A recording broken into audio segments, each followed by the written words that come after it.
This is an era of contracts, filled with oppression and betrayal. Humanity has weakened in the great war against the demon spirits and can only rely on the power of contracts with two other races to barely survive. Betrayers roam freely, heroes are in decline, but hope remains undying and resistance continues. In the underground of the third mine in Pang City, Overseer Li Xian wielded an electric baton, shouting, "Move faster. If you don't meet the quota before dinner, you won't get a penny." Meng Nan, drenched in sweat, leaned on his pickaxe, collapsing onto the ground. He silently cursed this bastard. Even though today's quota was met, he still shortchanged the workers. As long as he got his pay, he could gather the tuition for the next semester. Unexpectedly, Li Xian targeted him, throwing a punch without a word. Caught off guard, Meng Nan spat blood, losing a tooth. Seeing this, the other workers immediately shielded him, their long-suppressed anger erupting. "Li Xian, you call yourself a man, hitting a student like that? We're done. Let's demand an explanation from the boss." At that moment, a mysterious voice echoed in Meng Nan's mind. "The blood contract is complete." Suddenly, an earth-colored aura flowed through his blood into his chest and vanished. Overwhelmed by pain, Meng Nan spat blood again, his legs stiffened, and he fell to the ground, eyes wide open and motionless. Panic ensued among the workers. "He's dying. Get him to a hospital." In the emergency room of Pang City Hospital, doctors were in a frenzy. Needles bent, and medications couldn't be administered into Meng Nan's body. A nurse urgently called for Director Zhao, who trembled as he examined Meng Nan. What a phenomenon! Hard as a rock. Director Zhao's hair turned green, and green scales appeared on his arms. A gentle aura flowed into Meng Nan. Unexpectedly, the earth-colored aura within Meng Nan retaliated, the clash of energies knocking everyone over. Director Zhao roared, releasing a stronger force that finally compressed the mysterious energy into a small, earth-colored stone. "Kid, where did this contract beast come from?"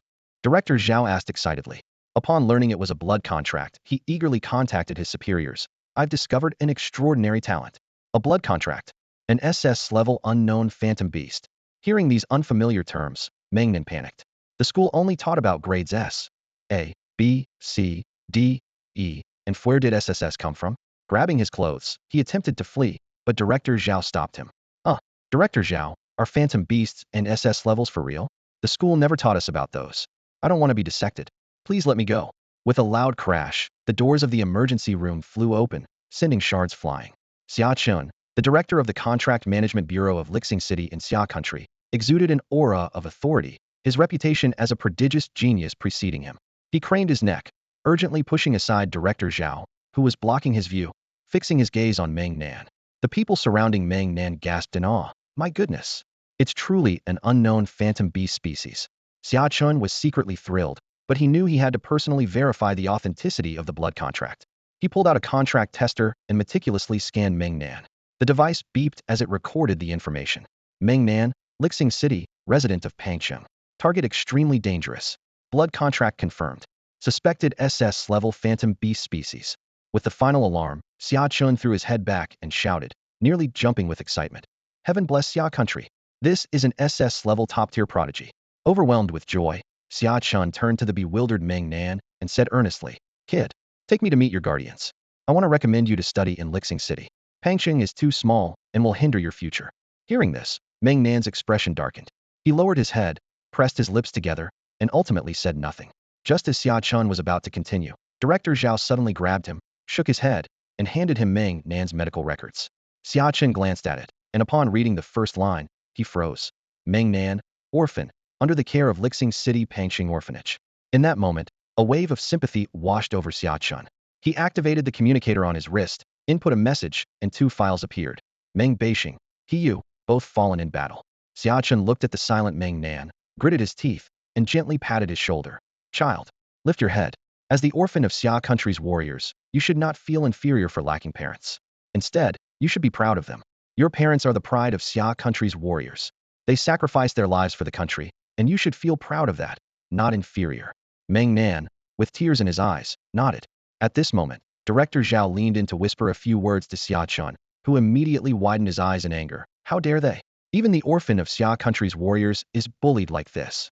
He promptly ordered, "Xia Xing, investigate the Lingmai 3 mine in Pangcheng and find out who has been bullying Meng Nan. Bring them back for a thorough interrogation." Behind him, a cold, dark-clad man nodded slightly and walked out of the emergency room, heading straight towards Meng Nan's co-workers who had brought him in. Meng Nan lifted his head, revealing a grateful smile, and thanked Xia Chun. However, the smile exposed his blood-stained teeth, with a particularly noticeable hollow where his right canine tooth should have been. Xia Chun, seeing this, trembled with anger. Damn it! To hit a kid working a holiday job so hard. Director Zhao, noticing Meng Nan's missing tooth, quickly used the power of the contract beast to regenerate a new one for him. Meng Nan thanked Director Zhao again, then sheepishly asked Xia Chun, they still owe me a day's wages. I'm a bit short on my tuition for next semester. Can I get it back? Xia Chun couldn't hold back any longer. With a bang, he smashed the emergency table with a punch. To even swallow a student's part-time wages, these people are utterly lawless. Xia Chun nodded, signaling Meng Nan not to worry. Don't worry, we'll definitely get it back. With Xia Chun's assurance, Meng Nan felt a surge of excitement. It was a relief to know he could recover what was lost. After all, he was quite strapped for cash. Once Director Zhao confirmed that Meng Nan was in good health, they accompanied him back to the orphanage in Pangqing, to his small, rundown home.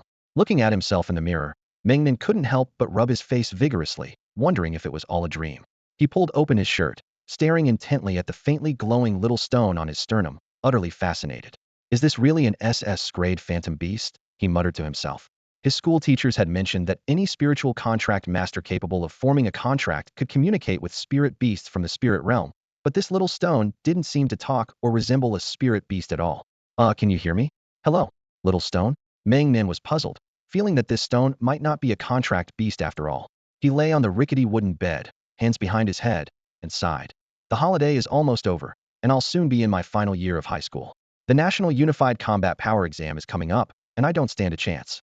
He worried inwardly about what level he could achieve in the basic spiritual energy assessment. As for forming a contract beast, Meng Nan rolled his eyes, thinking it was out of the question. Even Director Zhao, who was so strong, got punched by it. With this hot-tempered little stone, any contract beast he managed to form would probably get beaten to a pulp. Forget it. These aren't things I should be worrying about. I should focus on something practical. He had managed to save enough for the first half of his senior year by mining during the holidays, and now he needed to think about where to work to save up for meals, as senior year expenses would be even higher. In the kingdom of Xia, spiritual contract master assessments consisted of two major stages before adulthood at 18, the spirit nurturing and spirit summoning periods. Only a few prodigies could communicate with the spirit realm gates early.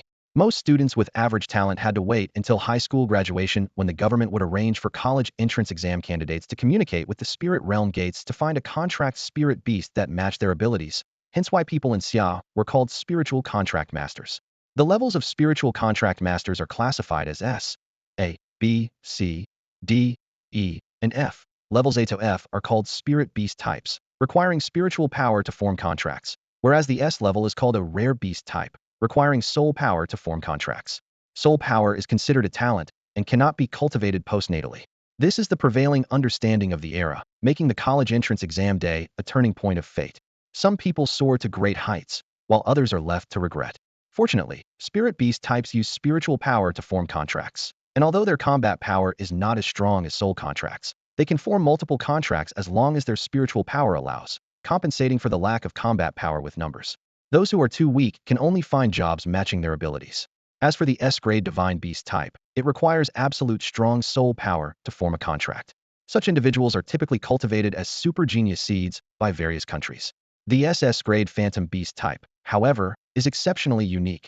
A mutant divine beast type evolved from an SS divine beast, one of a kind, requiring a bloodline contract or blood pact. A blood pact means the contract beast shares life and death with the spiritual contract master. And in terms of borrowing the contract beast's power, a blood pact equals the contract beast itself fighting, allowing for 100 perfect power exertion. Therefore, such unparalleled geniuses are generally protected secretly by the state, and most people have never even heard of them.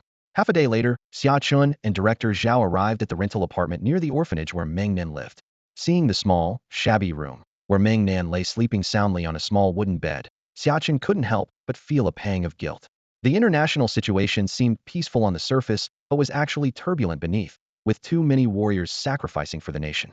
These orphans could only meet their basic needs for food and shelter, receiving only basic subsidies each month without more welfare benefits. This reflected both their failure and helplessness. Survival of the fittest.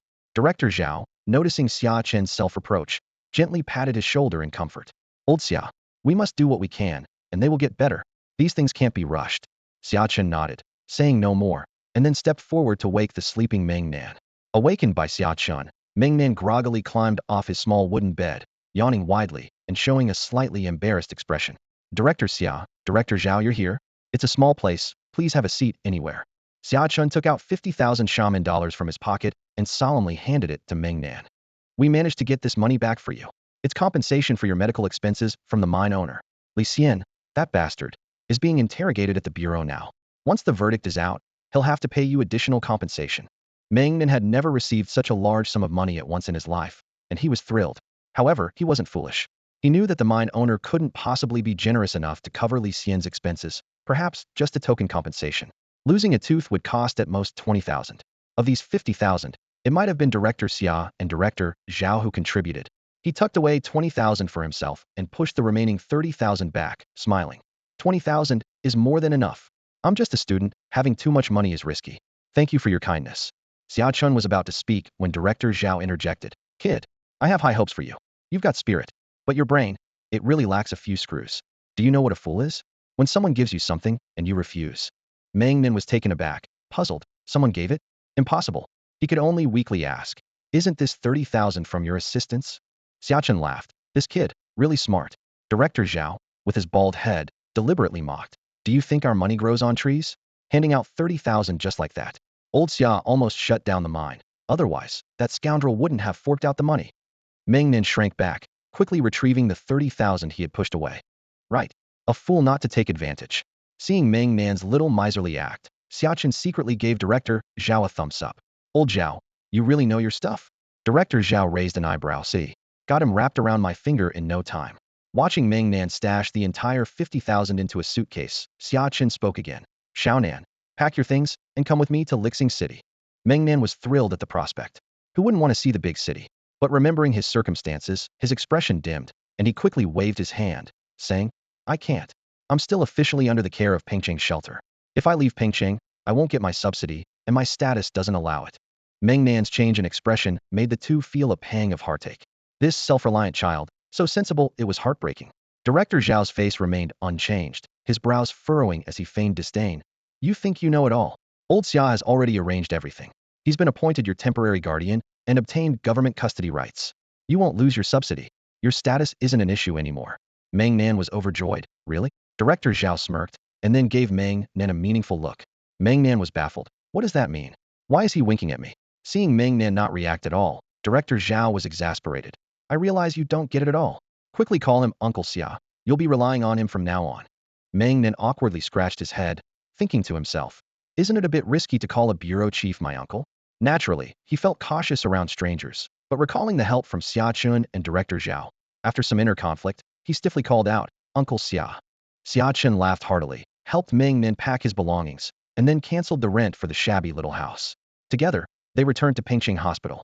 While Meng Nan was in the restroom, Xia Chun's expression turned serious as he quietly asked Director Zhao, have the informed doctors been arranged? Director Zhao glanced sideways with a touch of sarcasm. Do I need you to teach me? Before we left, Deputy Director Lin had already altered their memories. Class, you should report it as SS class, but make sure to leave this kid within class cover, or he'll be at a disadvantage later. Xia Chun replied with a smile. You're the sharpest with your words and the softest at heart. Director Zhao waved dismissively and turned to leave, muttering. Nonsense, I'm not soft-hearted. I just appreciate talent. An SS class individual is the future hope of our Xian nation. When Meng Nan returned from the restroom, Director Zhao was already gone. Before he could say goodbye, Xia Chun took him to the rooftop of Pengcheng Hospital. Wow, what a cool aircraft. For a remote town like Pengcheng, this was a rare sight. Meng Nan looked around excitedly. Even though it wasn't his, it was still an eye-opener. As the aircraft took off, overlooking the small town of Pengcheng, Meng Nan felt a wave of sadness. Although he was an orphan with no family, this small town held all his memories for nearly 18 years. Xia Chun noticed Meng Nan's silence and gently comforted him.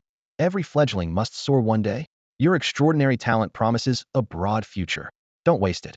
Keep your memories in your heart and set your sights on the future. Meng Nan exhaled deeply and nodded.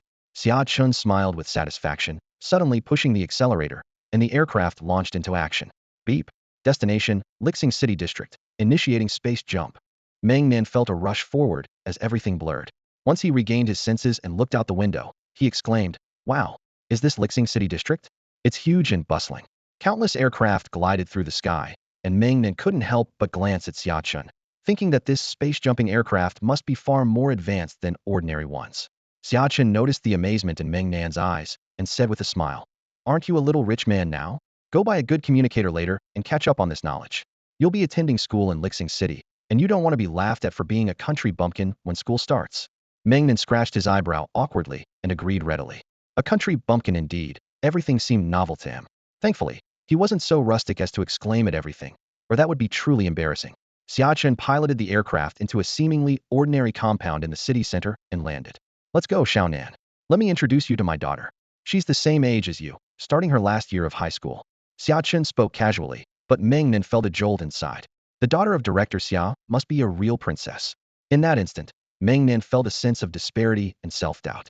Now, living under someone else's roof, even if this young lady didn't make things difficult for him, moving in so abruptly would be too conspicuous. He realized he shouldn't have come in directly with Uncle Xia and decided he needed to find a job and eventually rent a place of his own. Xia Chen had already reached the door and noticed Meng Nan standing still, his emotions evident. Xia Chen slapped his forehead, realizing, "Silly me. I forgot to prepare this kid mentally. After all, he's still just a young guy, suddenly facing a new environment. How could he not be intimidated?" Xia Chen's eyes twinkled with a new idea, deciding to leave this task to his daughter. Although he knew it might be a bit awkward, Xia Chen went back, picked up Meng Nan's suitcase, and glanced around furtively. "Xiao Nan, my daughter is a bit adorable. Remember, it's best not to contradict her. Whatever she says, just go along with it." Meng Nan was already a bit anxious, and hearing Xia Chen's advice made him even more nervous. Is it too late to cancel the ticket? What does a bit adorable even mean? And what's with just agreeing with everything? Just as Meng Nan was contemplating how to cancel his ticket, a sudden strong wind swept through. He was blown back 3 steps, instinctively raising his arms to shield himself, struggling to maintain his balance. A cold, sharp voice pierced through the wind. "Old man, how dare you lie to me? You said you'd be back in 2 days, but you were gone for half a month?" Meng Nan quickly peeked through the gap between his arms to see what was happening. Wow, what a fierce woman. No, she must be a fierce girl. He saw a tall, white-haired girl with perfect proportions. Most importantly, her skin was so fair. In Meng Nan's eyes, she looked like she was floating in the air, gripping Xia Chen's collar tightly, her eyes filled with grievance. Xia Chen feigned fear, spreading his hands and nodding vigorously. "Yes, yes, yes. It's all Dad's fault. Dad didn't keep his promise to spend the holiday with his good daughter. It's all Dad's fault." Meng Nan grasped the essence of the advice. "Oh, so that's how you use it. Learn something new." Just then, Xia Chen whispered something in his ear, causing the cool and fierce girl's gaze to instantly shift to Meng Nan. The moment their eyes met, Meng Nan instinctively looked away, feeling intimidated. Phew, Director Xia's daughter is something else. His heart seemed to skip a beat just now. Scared the life out of him. Meng Nan sneaked another glance at the girl, only to see her floating towards him like a ghost, her hair flowing freely. Meng Nan was at a loss. This was too terrifying. He quickly covered his face with his hand and turned his head, thinking this was too embarrassing. The girl looked at the utterly intimidated Meng Nan and couldn't help but chuckle. This little yellow-haired guy is such a coward? Yellow hair. Earth element. This little yellow-haired guy looks so scrawny, like he's malnourished. Her dad actually told her this little yellow-haired guy's name is Meng Nan, with that build, and dares to be called Meng Nan? Hilarious. The girl extended her fair hand with a slight smile and said, "Hello. Let's get to know each other. I'm Xia Xingran." Meng Nan kept his face turned, one hand covering his face, and extended the other hand for a light handshake, quickly pulling it back after touching hers. Hello. I'm Meng Nan. Xia Xingran, right? Her hand is so cold. What kind of contract beast is this white-haired girl? She can even fly?" Xia Xingran was surprised. So her dad wasn't joking. This little yellow-haired guy really is called Meng Nan? His parents sure dared to name him. Out of politeness, Xia Xingran didn't ask further, took the suitcase from Meng Nan, and floated towards the courtyard. Watching Xia Xingran carry his suitcase away, Meng Nan finally lowered the hand covering his face.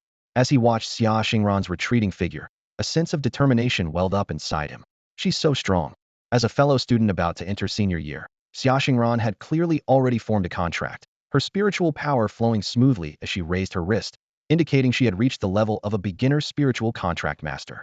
This level of skill made Meng Nan clench his fists, inwardly marveling. Is this what a real genius looks like? Only by leaving Pangcheng can you realize how insignificant you are. Xia Chun noticed Meng Nan's clenched fists and determined expression, a satisfied smile appearing on his face. This kid is certainly ambitious, but I must remind my daughter that this child has a pitiful background and shouldn't be too reckless. With this thought, he quickly caught up with Xia Xingran, whispering a reminder in her ear. After hearing her father's account of Meng Nan's background and talent, Xia Xingran shuddered slightly, unable to resist glancing back at the silent boy. Remembering how she had mocked his name in her mind earlier, a wave of guilt washed over her. She patted her chest and solemnly promised Xiachen, "Don't worry, Dad. I'll take care of brother Meng Nan. If anyone dares to bully him, I'll break their legs." Xiachen looked on helplessly, realizing his daughter might have misunderstood his intent. But Xia Xingran was already consumed by a strong protective instinct, gracefully returning to Meng Nan's side. To her, this boy was a genius played by fate. Having even had his teeth knocked out, how could such experiences not evoke sympathy? "Come on, brother Meng Nan." Xia Xingran waved her fair hand. "I'll give you a warm welcome. From now on, we're family, and with me around, no one will dare to bully you." Meng Nan was bewildered, thinking, "Who am I afraid of? Who's bullying me?" As Xia Xingran drew closer, he instinctively lowered his head, unable to meet the gaze of the beautiful and spirited girl, wondering secretly, "Do I have a fear of girls?" His timid demeanor only stirred more of Xia Xingran's compassion. She resolved to help transform brother Meng Nan, believing that boys should be sunny and confident. Saying this, she reached out to hold Meng Nan's hand, but froze the moment she touched it. It was a hand covered in calluses, rough and worn, with traces of mud from the mines under the fingernails. Such hands shouldn't belong to a student, and Xia Xingran felt a ripple of emotion. Realizing his faux pas, Meng Nan tried to withdraw his hand, but Xia Xingran held it firmly, not allowing him to move. Xia Xingran looked at Meng Nan with a pained expression again, feeling sorry for her tough brother who seemed to be living a hard life. She dragged him all the way to the courtyard, and after some arrangements, he finally settled into a guest room temporarily assigned to him. Leaning against the door, Meng Nan felt a mix of emotions. He couldn't help but feel embarrassed by his earlier timid behavior. However, Xia Xingran's actions had warmed his heart. At least she hadn't looked down on him, and seemed to show some sympathy. Meng Nan mulled over his thoughts for a while, then sighed and decided to just go with the flow. Overthinking wouldn't help. He hurried to freshen up so he wouldn't keep everyone waiting. In the living room, Xia Chun turned to Xia Xingran and whispered, "Sweetheart, soon you'll need to take Meng Nan shopping, especially for a communicator. It will make his studies much easier. This kid has had a tough life and hasn't seen much of the world, so you'll need to teach him a lot. But remember, don't hurt his pride or bring up his past too much. Just treat him as an equal." Xia Xingran nodded confidently, as if to say she had it all under control. Not long after, Meng Nan emerged from freshening up, and Xia Xingran's eyes lit up. She hadn't expected her tough brother to have the potential to look so charming. She decided to buy him some clothes as well, and teach him about style. Being too timid simply wouldn't do. Meng Nan was stunned when he saw Xia Xingran. She looked incredibly cool. Although Xia Xingran was undoubtedly beautiful, her aura seemed to outshine even her looks. Dressed in a black trench coat paired with tall combat boots, her slender figure exuded a heroic spirit. Her long white hair was tied up in a high ponytail, and the way she tossed it was nothing short of awe-inspiring, like a warrior goddess. Meng Nan glanced down at his own outfit of a short-sleeved shirt, jeans, and flip-flops, feeling a bit embarrassed. Xia Xingran, however, didn't pay any mind to his thoughts and simply whisked him away. When they arrived at the largest shopping mall in Lixing City, a sanitation worker pushing a cart of garbage bags passed by them. After they walked away, he quietly sent a message. Xia Xingran spotted, Xia Xing is not around to protect her. This is the perfect opportunity to eliminate her. Location sent. The first stop for Xia Xingran at the shopping plaza was a bespoke clothing store, where she took Meng Nan. The tailor inside gave Meng Nan a once-over with his eyes, and then summoned a small black contract spirit beast, which began to feast on the seemingly expensive fabrics. Although Meng Nan had never seen such a scene, he realized that this contract beast was clearly specialized for making clothes. In just 10 minutes, a black training outfit with Xia country characteristics and a white undershirt appeared before them. Then, another young lady brought over a pair of brand-new black combat boots. Meng Nan couldn't help but glance at Xia Xingran, noticing that her black trench coat paired with the black combat boots made her look like a character straight out of The Return of the King or The Matrix. Xia Xingran slightly raised her chin, signaling Meng Nan to try on the clothes. Meng Nan thought to himself that the outfit was too expensive and wanted to ask her to choose something more ordinary. However, he was interrupted by her godlike look of disdain. He recalled Xia Chen's words, "No matter what she says, just," and instinctively blurted out, "Yes, yes, yes." Oh no, he slipped up. He quickly grabbed the clothes and rushed into the fitting room. Originally maintaining a look of divine disdain, Xia Xingran couldn't help but crack a smile at Meng Nan's reaction. 3 minutes later, Meng Nan emerged from the fitting room, just as the young lady who had brought the combat boots exclaimed, "Wow, little junior, you look so handsome." This compliment made Meng Nan feel a bit embarrassed. He sneaked a glance at Xia Xingran, who also seemed to think he looked good, nodding slightly. His sandy blonde hair paired with the black outfit did look nice. However, his timid expression was completely at odds with the tough guy image. Xia Xingran thought to herself that he needed a makeover. She pulled out a card and told the sales lady, "Wrap up his old clothes. We'll take this set." The lady smiled, scanned the card, and confirmed the purchase of 3,500 yuan. Hearing the price, Meng Nan was taken aback. It was almost 2 months' worth of his food expenses. Xia Xingran, seeing his surprised expression, casually said, "This is already quite cheap. I know you'll have to pay me back eventually, so I picked something not too expensive. But I'll cover it for now. You can pay me back when you can." Meng Nan felt a warmth in his heart, appreciating her thoughtful consideration. As they walked out of the bespoke clothing store side by side, Xia Xingran noticed Meng Nan's awkward hands and couldn't help but say, "Hey, tough guy, you need to walk with your chest out and head up. You're going to be the future war god of our Xia country. Do you not know where to put your hands?" Meng Nan, feeling helpless, thought to himself, "I'm just nervous. You know, it's my first time shopping with a stranger of the opposite sex." He also recalled that exasperating, "Yes, yes, yes." So he slightly puffed out his chest, raised his chin, and clasped his hands behind his back as he continued walking. But Xia Xingran couldn't help but laugh. "You look like an old man trying to act like a master." Meng Nan was left speechless, thinking, "What else do you want me to do? What do you want?" Meng Nan had given up on walking properly now. He noticed Xia Xingran giggling, so he simply shoved his hands into his pockets. These hands, might as well not have them. Suddenly, Xia Xingran's eyes lit up, and an idea struck her. "Hey, this works. Hands in pockets. Walking confidently. Show your self-assurance. Yes, yes, that's it. You're a spirited young man. Haha, this really suits your future master style. Remember, from now on, do it like this, no changes allowed." Hearing this tone that was almost like an order, Meng Nan wasn't angry. Instead, he felt a warm sensation in his heart and was even tempted to do as she said. Could it be that her contract beast had some sort of suppressive power? How amazing! Xia Xingran, with Meng Nan and his hands in his pockets, headed straight to the communication device store. The electronic screen at the entrance flashed a welcome message. Meng Nan glanced at the prices and exclaimed, "Wow, even the cheapest one is 30,000. Is this the cost of living in the heart of Lixing City?" He couldn't help but feel a wave of panic. Xia Xingran understood Meng Nan's thoughts and directly told the store clerk, "We want the latest model from Might." Meng Nan was stunned. As soon as they entered, he saw the giant poster for the latest Might model, boldly stating, "Leading the way." The price was a staggering 79,999. His pockets trembled in fear. Maybe we should pick something else. I don't need something that good. Just something cheaper would do," he suggested tentatively. Xia Xingran replied seriously, "You have to use this one. It's the latest model that can prevent eavesdropping and theft. Think about your identity." Meng Nan was startled. His identity. Oh right. He now had an additional Identitia SS level blood contract, Phantom Beast species. If any information was leaked through the communicator, assassins from enemy nations could target him. Even though he was from the small place of Pangsheng, he had seen on the news that countries worldwide had their own extinction plans to prevent super geniuses from growing. Once the balance of power was disrupted, it would inevitably lead to war among nations. To preserve his life, Meng Nan gritted his teeth and finally showed some resolve. "Buy it. I'll owe it for now." Xia Xingran smiled gently, and Meng Nan felt as if he was basking in the spring breeze. Her smile was so beautiful. Oh, then he shivered all over. Oh no. He was caught again. Could Xia Xingran's contract beast have illusionary powers too? Terrifying. No, he needed to train his willpower. It was too weak. Under the guidance of the Might Store clerk, Meng Nan placed the communicator on his right wrist and then nervously asked, "Will it get broken?" The clerk smiled and replied, "No worries. This model uses an absolute spirit stone framework, making it impervious to spiritual penetration and resistant to general breakage. Unless you encounter a supreme title opponent, there won't be any problems." Wow, that impressive?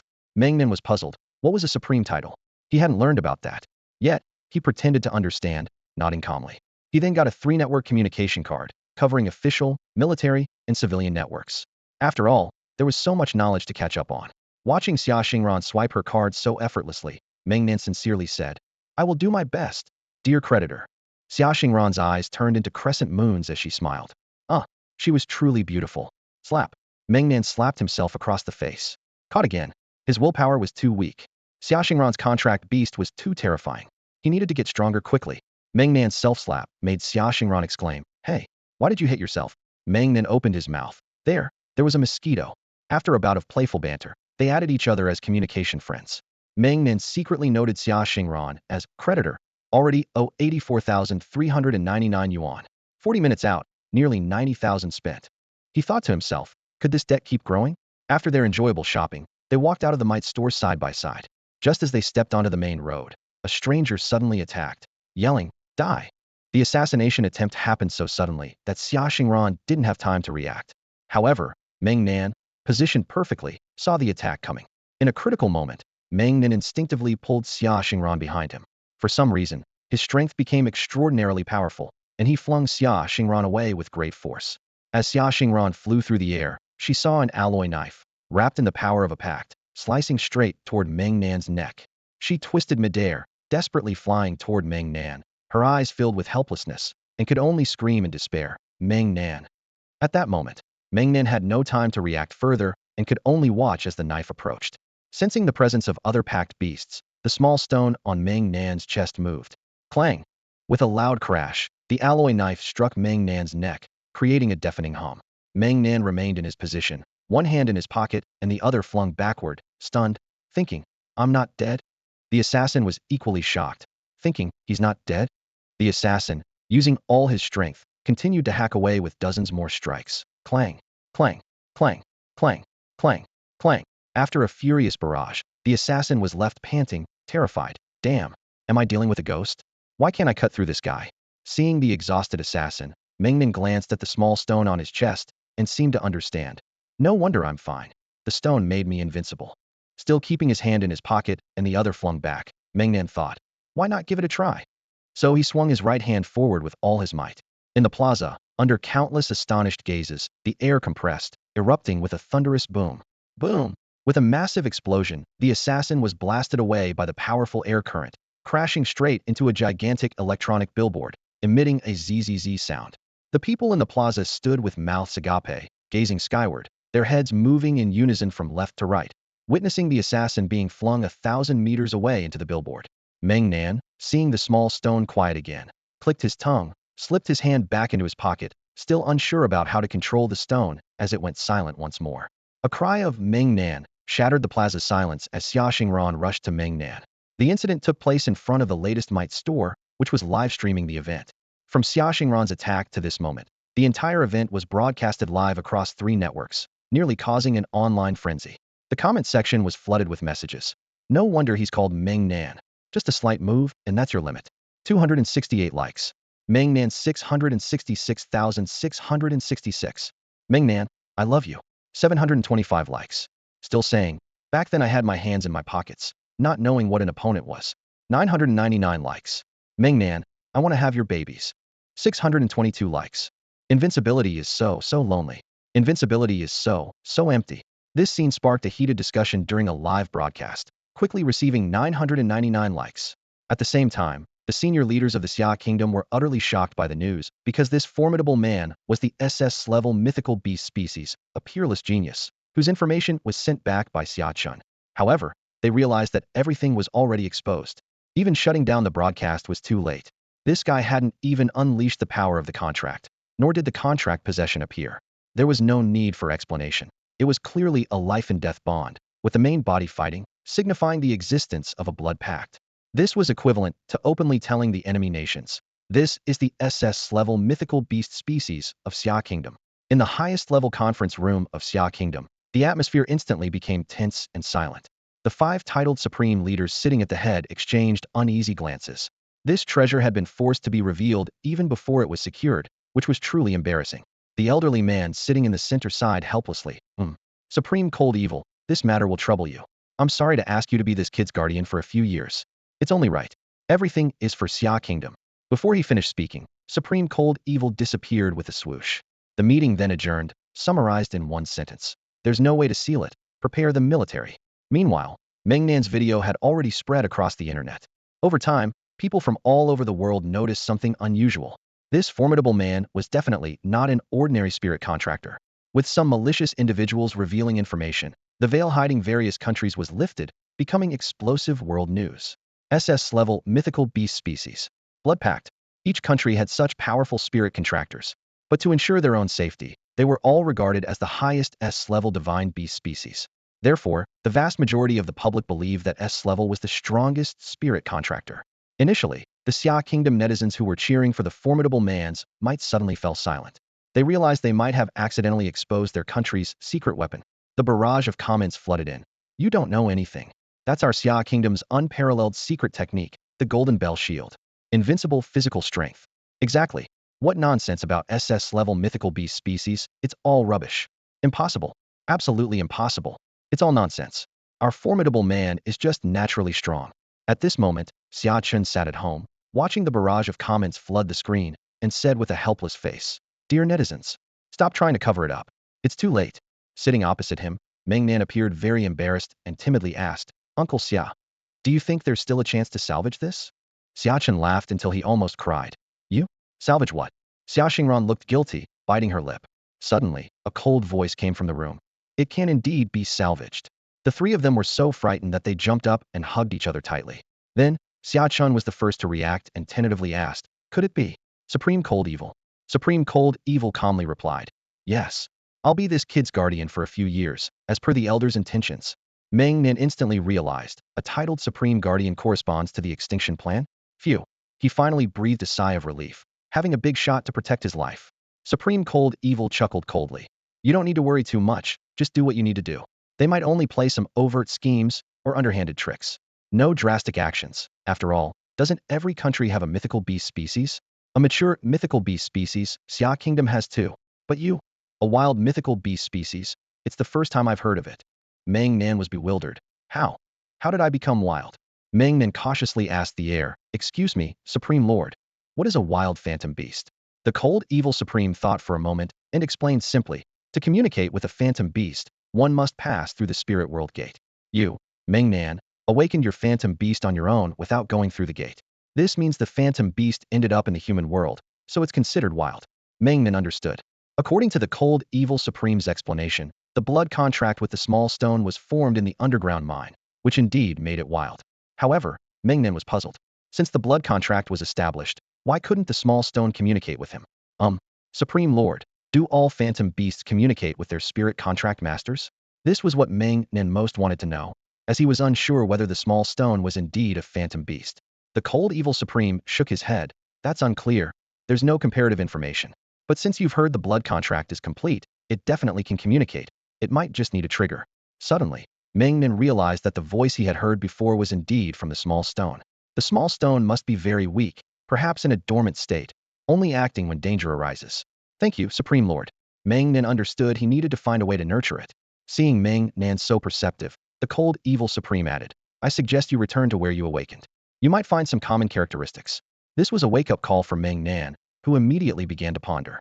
He recalled being punched by Li Xian, causing him to cough up blood, which seeped into the mine, or perhaps beneath it. That's how the small stone sensed him, forming the blood contract. If the small stone could be buried in such an underground vein, it indicated the importance of spirit veins and possibly other elements. Meng Nan's eyes lit up. "Uncle Xia, can you take me back to the third mine in Pangcheng?" Xia Chun initially wanted to agree but hesitated. Now that Meng Nan is widely known, it might be difficult. He turned to the cold evil Supreme. "Is it appropriate to go now?" A ripple passed through the air. "No problem. My assassination squad and I will accompany you. A phantom beast that can grow is worth protecting." Meng Nan broke into a cold sweat, thinking, there's more to these words. If the small stone stays like this, the cold evil Supreme might leave. "Little stone, you better step up. Otherwise, our lives are at stake. The blood contract means we're in this together." The group returned to Pangcheng. To avoid trouble, Xiachen personally led a team to seal off the third mine, causing the mine owner to wail, "Director Xia, it was my oversight back then. But this isn't my fault. Li Xian did this, not me. You must show mercy." Xiachen snorted, dismissing it. However, Meng Nan understood and grabbed the mine owner by the collar, incredulously asking, "You mean, the 50,000 wasn't your compensation to me?" "Oh." They slipped up. Xiachen moved to grab the mine owner, but Meng Nan stopped him. Meng Nan understood in his heart that the truth was clear. The 50,000 in compensation was actually pulled together by Uncle Xia and Director Zhao, who had even staged a play to deceive him. With teary eyes, Meng Nan bowed deeply to Xia Chun and gratefully said, "Thank you, Uncle Xia and Director Zhao, for your kindness. I will find a way to repay this money." Xia Chun blushed slightly, quickly helped him up, and said, "We're all family, no need for that. Besides, I only contributed 100. The other 49,900 was all from old Zhao." Xia Xingran couldn't help but laugh, teasing, "Dad, you're such a bad liar. Why didn't you just say you gave a dime?" Xiao Chen's words left Meng Nan momentarily speechless, thinking to himself, maybe I should just repay him 100? The cold Supreme in the air shook his head, thinking, Xia Chun is a director, yet he can't even fool a child with that. Just then, the office door was kicked open, and Director Zhao stormed in with his bald head shining, exclaiming, "Kid, he's lying to you. I have no money, not a single cent." As he spoke, he rubbed his shiny head and continued, "The 50,000 is all from his secret stash. He even took some from his wife's little treasury." Xia Xingran couldn't hold back her laughter again. Uncle Zhao is truly a master. Meng Nan felt a warmth in his heart, understanding that these two elders didn't want him to repay the money. He bowed to Director Zhao again, sincerely saying, "This money is nothing compared to the care from both of you." He then turned to the still stunned mine owner on the ground, raising an eyebrow and asking, "Was it you who gave the money?"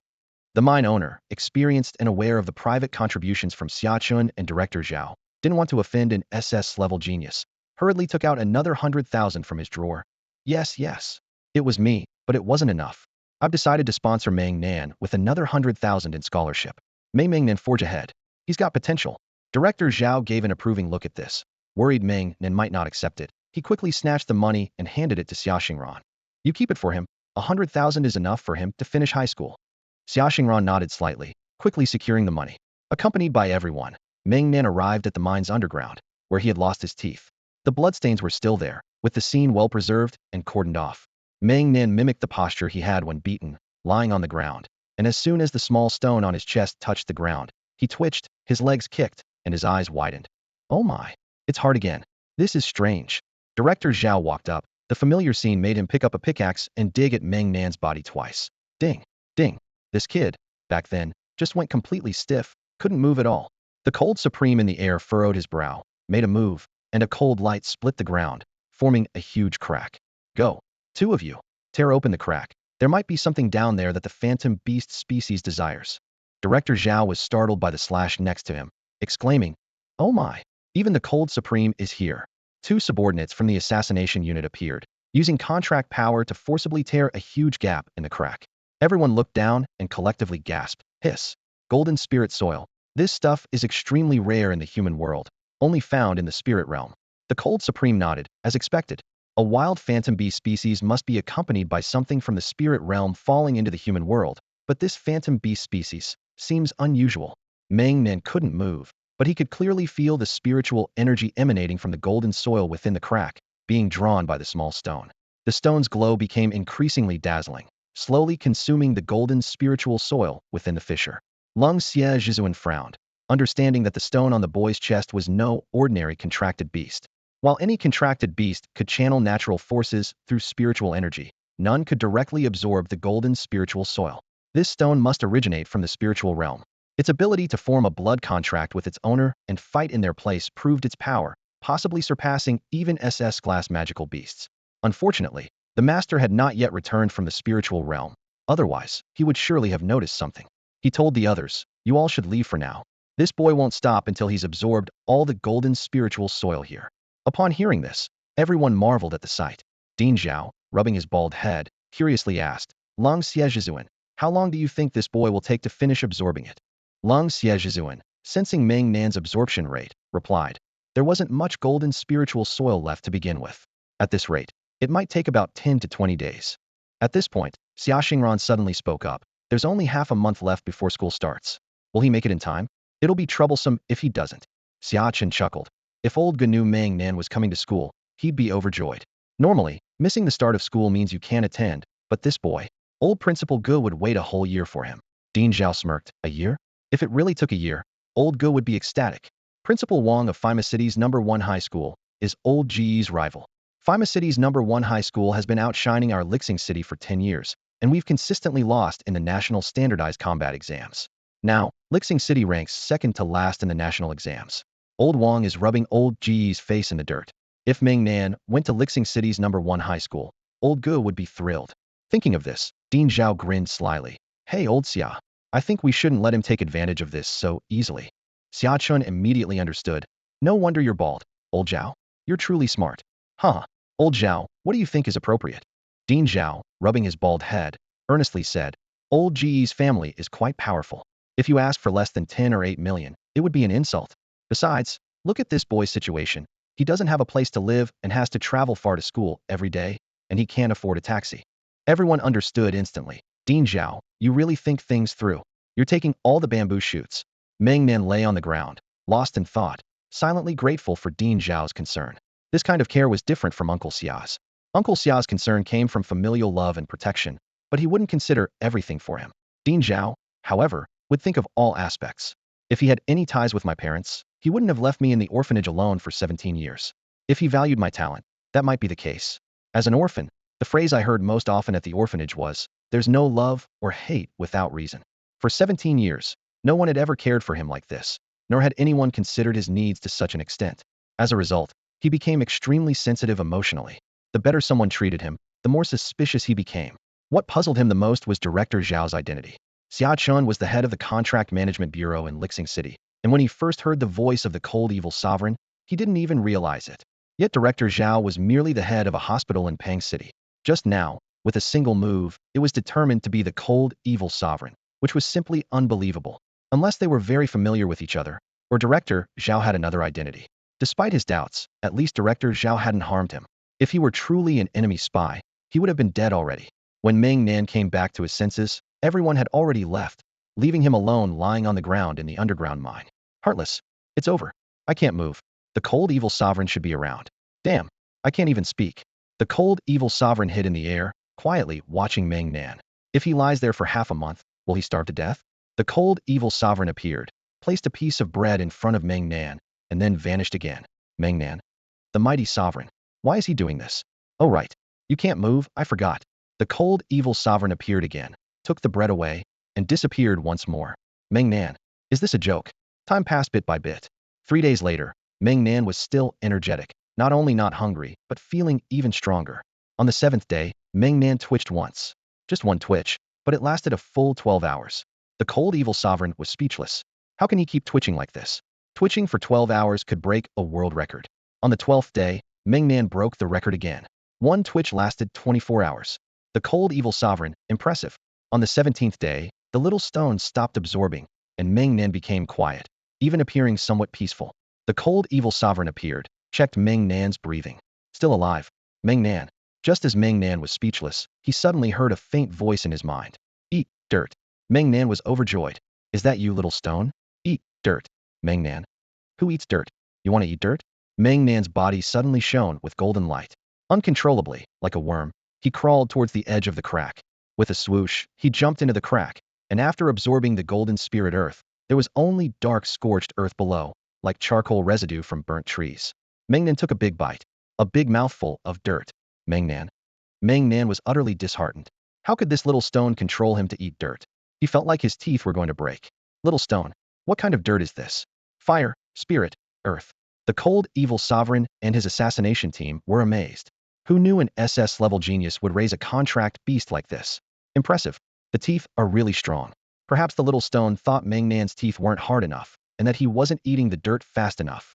So it directly gave Meng Nan a set of golden teeth with the golden spirit earth. Crunch, crunch, crunch. Meng Nan's speed at eating dirt was like an excavator, incredibly fast. The cold, evil sovereign covered his face with his hand, looking at his group of assassins. Boss, I think Meng Nan is really enjoying it. Indeed, it's making me hungry just watching. Meng Nan had been eating for what felt like half a day. Now, he was half kneeling on the ground, arms hanging naturally at his sides, head tilted back, revealing a mouth full of gold teeth, and letting out a long burp. Burp burp, burp burp, burp burp. Finally, the little stone had calmed down. Meng Nan regained control of his body. Ugh, ugh ugh, tooey tooey tooey. This dirt is a bit gritty. Come on, guys, let's have a drink. Where did that voice come from? Meng Nan turned his head while kneeling on the ground. Holy crap, there were 13 people, sitting on a dirt mound opposite him, enjoying a lavish dinner with meat, fish, and even beer. How inhuman. You're inhuman. Wait, who are these people? Meng Nan swallowed his saliva. Big brothers, sorry to interrupt your meal. I have something to do. Excuse me. The young man at the head of the group, with long black hair and a fair complexion, looked like a college student, at most 24 or 25. Saw Meng Nan getting up to run and couldn't help but laugh. Are you full? Meng Nan paused. That voice. Lung Xie Supreme? Meng Nan turned back.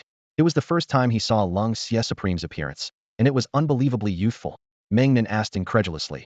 Big brother. Are you Lung Xie Supreme? Lung Xie Supreme took a sip of beer and nodded. Meng Nan almost wanted to kneel before him. Teach me. How do you stay so young, big brother? No, Supreme. You look so young, seriously? Lung Xie Supreme nodded again. Haha. Meng Nan wasn't the only one shocked. When we joined the army, our jaws hit the floor. Indeed. The boss was titled Supreme at just 20. Listening to their description, Meng Nan felt that Lung Xie Supreme seemed even younger back then. Oh man, don't just stand there, join us. Meng Nan sat down next to Lung Xie Supreme, gazing at the slightly mature face, smacking his lips, and instinctively touched his own face. Hara. Meng Nan, you're hilarious. Long Xie Supreme chuckled. You'll get used to it. At the rate you're growing, you'll probably be stronger at 20 than I was. Meng Nan raised an eyebrow, meaning his contract beast isn't as impressive as my little stone? Long Xie Supreme laughed. I'm nothing compared to that. Long Xie rubbed his forehead with his right hand and said helplessly, You're already a novice spiritual contractor. Haven't you noticed? Who? Me? I'm a novice spiritual contractor? When did that happen? How come I didn't know? Long Xie directly pulled out a communicator and projected the scene of Meng Nan with his big gold teeth, still munching away. A symbol of a novice spiritual contractor. Contract possession. But your spiritual energy is too low, so your contract beast only gave you a mouth full of gold teeth. Uffed. Seriously? Meng Nan didn't believe it and stood up, shouting, Contract. Possession. Ding. A flash of golden light. Meng Nan looked at his arms. Nothing. Legs, nothing. Tore open his shirt. Still nothing. Oh my, can't be right? Meng Nan anxiously opened his communicator and projected the real-time image. Meng Nan stared intently at his own projection. Grinned. The big gold teeth reappeared, shining brightly. Absolutely dazzling. Contract. Release. Meng Nan felt utterly dejected. Lying on the ground, he sighed inwardly. Might as well destroy everything. How am I supposed to take the college entrance exam like this? Nearby, Long Xie couldn't help but chuckle. Don't worry, once your spiritual power is cultivated, your contract beast will be able to possess more parts of your body. Meng Nan sat up abruptly, full of disbelief. Can it really possess my entire body? Long Xie nodded and waved his hand.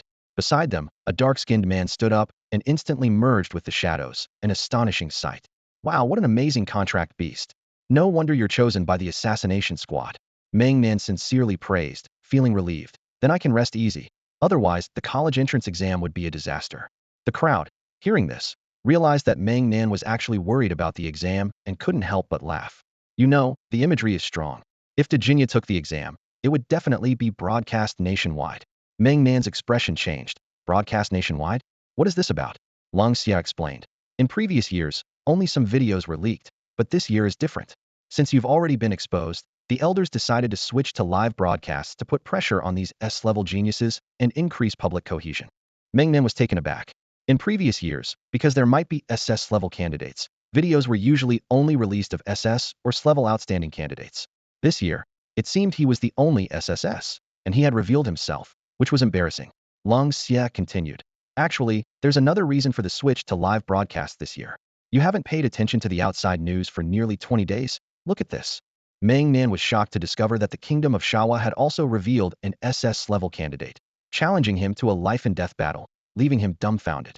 Long Xie patiently explained. The Kingdom of Shawa is acting under the instructions of the Seven Nations Alliance of Yusha. Ostensibly, they aim to kill you, but it's actually an open strategy, conducted fairly, justly, and openly. Meng Nan was so enraged that he was trembling. How to view it? I'll take him down first. Long Xie nodded with satisfaction. As expected from the orphan of a martyr from our Xia kingdom, with iron blood flowing through your veins. As an SS level, you carry everyone's hopes. I have high expectations for you. Keep it up. Meng Nan's expression was resolute, his eyes glinting with a cold light. I'm an orphan, tough as nails. Want my life? You won't succeed.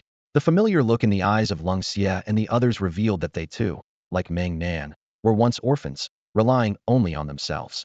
The night passed without a word, and the next morning, Long Xie woke Meng Nan, and the two returned to Lixing City together. At this time, Lixing City's #1 high school had been in session for a week, and with the news of the life-and-death battle with the Kingdom of Shawa spreading, the school became the focus of the entire world. On the first day of school, Principal Gu Yukai announced the startling news that Meng Nan would be attending. To support Meng Nan in bringing glory to the nation, Principal Gu generously arranged for all the scholarship funds, even personally sponsoring 30 million in spiritual power resources, along with a complete set of high-level spiritual contract master training villas, with a total value of up to 100 million. Don't ask why, because his name is Gu Yukai. From the top elite family in Xia Kingdom, the Gu Group, the only child of 3 generations, an old bachelor. No wife, just a lot of money. Early in the morning, Meng Nan crouched under a tree outside Xia Xingran's house, patiently waiting to walk to school with her. As he scrolled through the latest trending topics, he couldn't help but marvel at how almost every piece of news seemed to relate to him, especially the ones about the wealthy Gu Yukai. A little digging revealed that even his communicator was made by Gu Yukai, a true leader in the field. But why would a person as influential as Principal Gu choose to be the principal of Lixing #1 High School? And what's this about a third person? The principal of Pegasus City #1 High School, Wang Shuai? Both of them have been pursuing Director Lin Lin for 20 years. That's quite a story. Yet Principal Gu doesn't look old at all, maybe 40 at most. So why do Dean Zhao and the others call him Old Gu? Lost in these thoughts, Meng Nan was suddenly startled by Xia Xingran sneaking up behind him.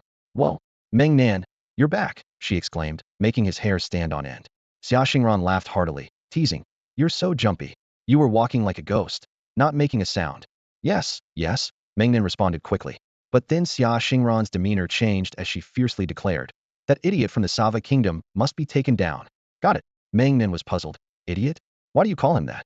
Xia Xingran rolled her eyes, realizing Meng Nan hadn't seen the idiot's comments, and promptly shared a post with him.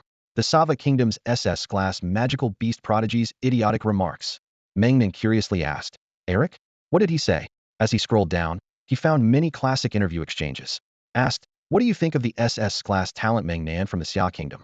Eric replied, with my eyes ugh. Asked, have you looked into Meng Nan from the Xia Kingdom? Eric, how do you look into that?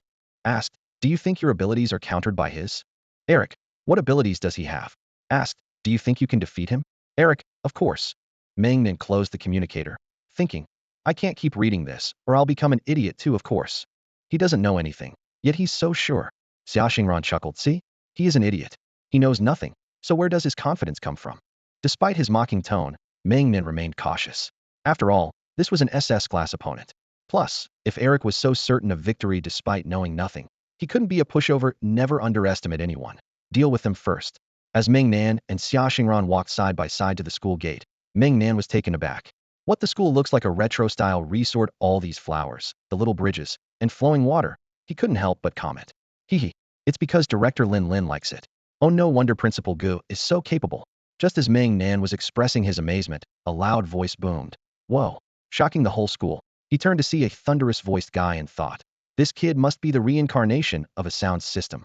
How is he so loud? Looking again, the guy with yellow hair and black clothes standing next to Xia Xingran was his hands in pockets Meng Nan. With a loud bang, the student who was frantically shouting, whoa, was suddenly pressed into the ground by a large handprint. A graceful and charming woman appeared and subdued him with her hand. There was an uproar at the school gate, with crude language being thrown around, resulting in everyone being punished to stand until noon.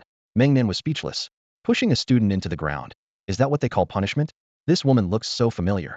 Xia Xingran whispered, the dean, Lin Lin. Wow, now I understand why Principal Gu can't win her over. Her temper, it's too fierce. A large crowd of students had gathered at the school gate because that student's voice was incredibly loud. Wow, the strongman senior is reporting in. Meng Nan, with his hands still in his pockets, seemed unfazed by any opponent. Facing Dean Lin Lin, he still dared to keep his hands in his pockets. Truly the strongest in Lixing. Lin Lin walked towards Meng Nan.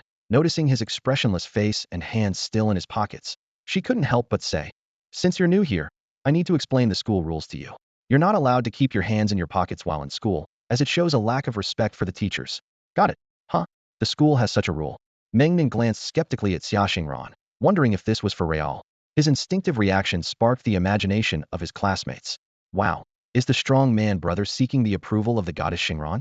Xia Xingran looked puzzled. Why are you looking at me? Just take your hands out. Seeing her confusion, Meng Nan was baffled. What does this mean? Is this dean trying to intimidate me? Even Xia Xingran isn't aware of this rule. Are you just bluffing me?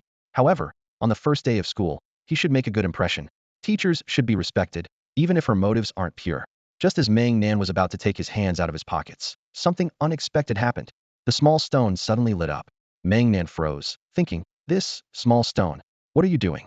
Eat. Dirt. Where's the dirt? That woman. Her presence made Meng Nan nervous. Dude, don't mess with me. She's a female teacher. You can't just bite her. If Principal Gu finds out I bit teacher Lin Lin, we'll both be done for.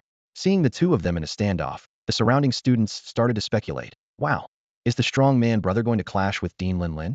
Indeed, this is a momentous day. The strongest in Lixing is about to be born. Meng Nan and Lin Lin's auras were intensifying, and just as they were about to make a move, a cold voice suddenly interrupted. Currently, Meng Nan's actions are not under his control. You'd better behave. You have something on you that the phantom beast wants to eat. If you don't want to give it up, stay away from him in the future. Otherwise, I assure you, it will definitely eat you. Lin Lin's pupils dilated in shock. The Supreme One eat me? The cold and evil Supreme, one of the 5 great ones, is his protector. Lin Lin lost her composure and quickly took a step back. This step made the small stone think its food was escaping, and it pounced directly.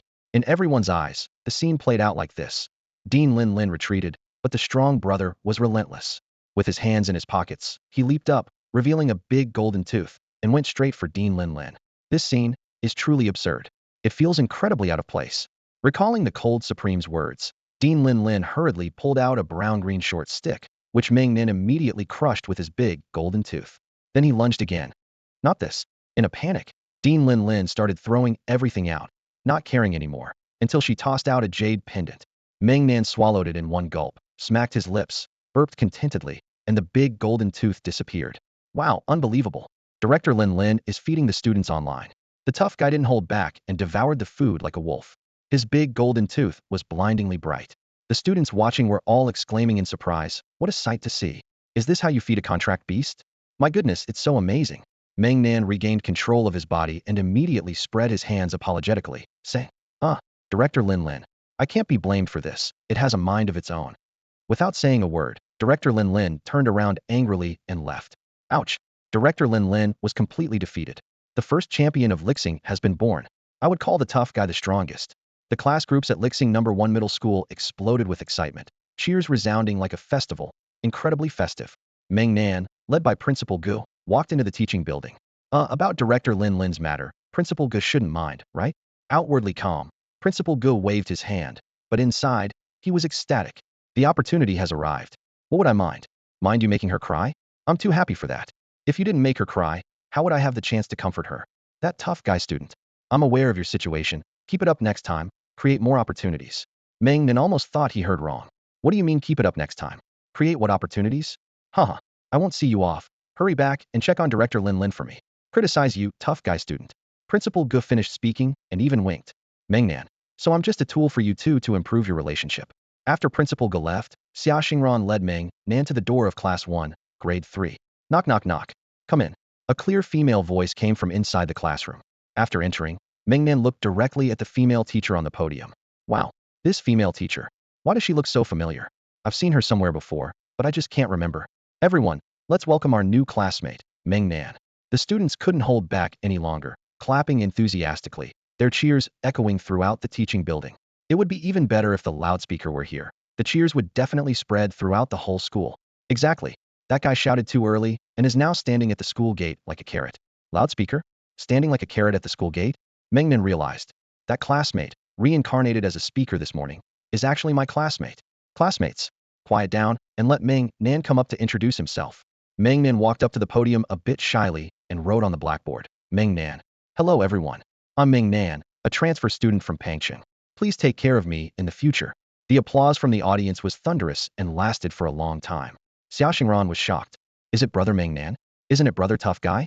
Since Meng Nan is new to the class and the environment is relatively unfamiliar, and he's only familiar with Xia Xingran, you two will be desk mates for now. Thank you, teacher.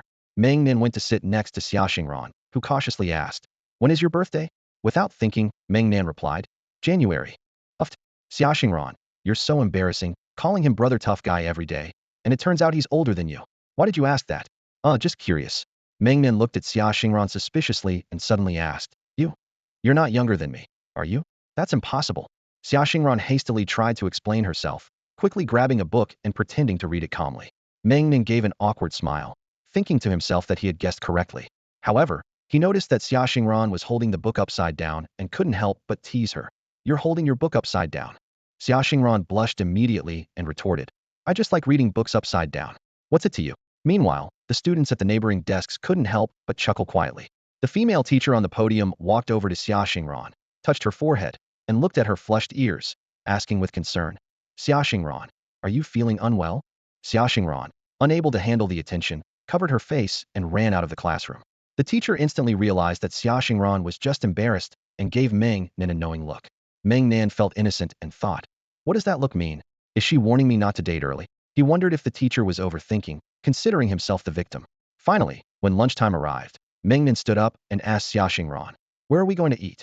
She replied, The cafeteria, of course. Where else? Meng Nan said helplessly, I know it's the cafeteria. I meant how are we getting there? Xia Xingran immediately understood and excitedly said, Oh, let's go? I'll show you where to find the good food. Meng Nan felt a warmth in his heart, thinking that she naturally called herself the older sister, clearly not admitting she was younger. As they reached the cafeteria entrance, a dusty-faced student rushed in. Ugh, why did you bring so much dust into the cafeteria? the other students exclaimed. How are we supposed to eat now?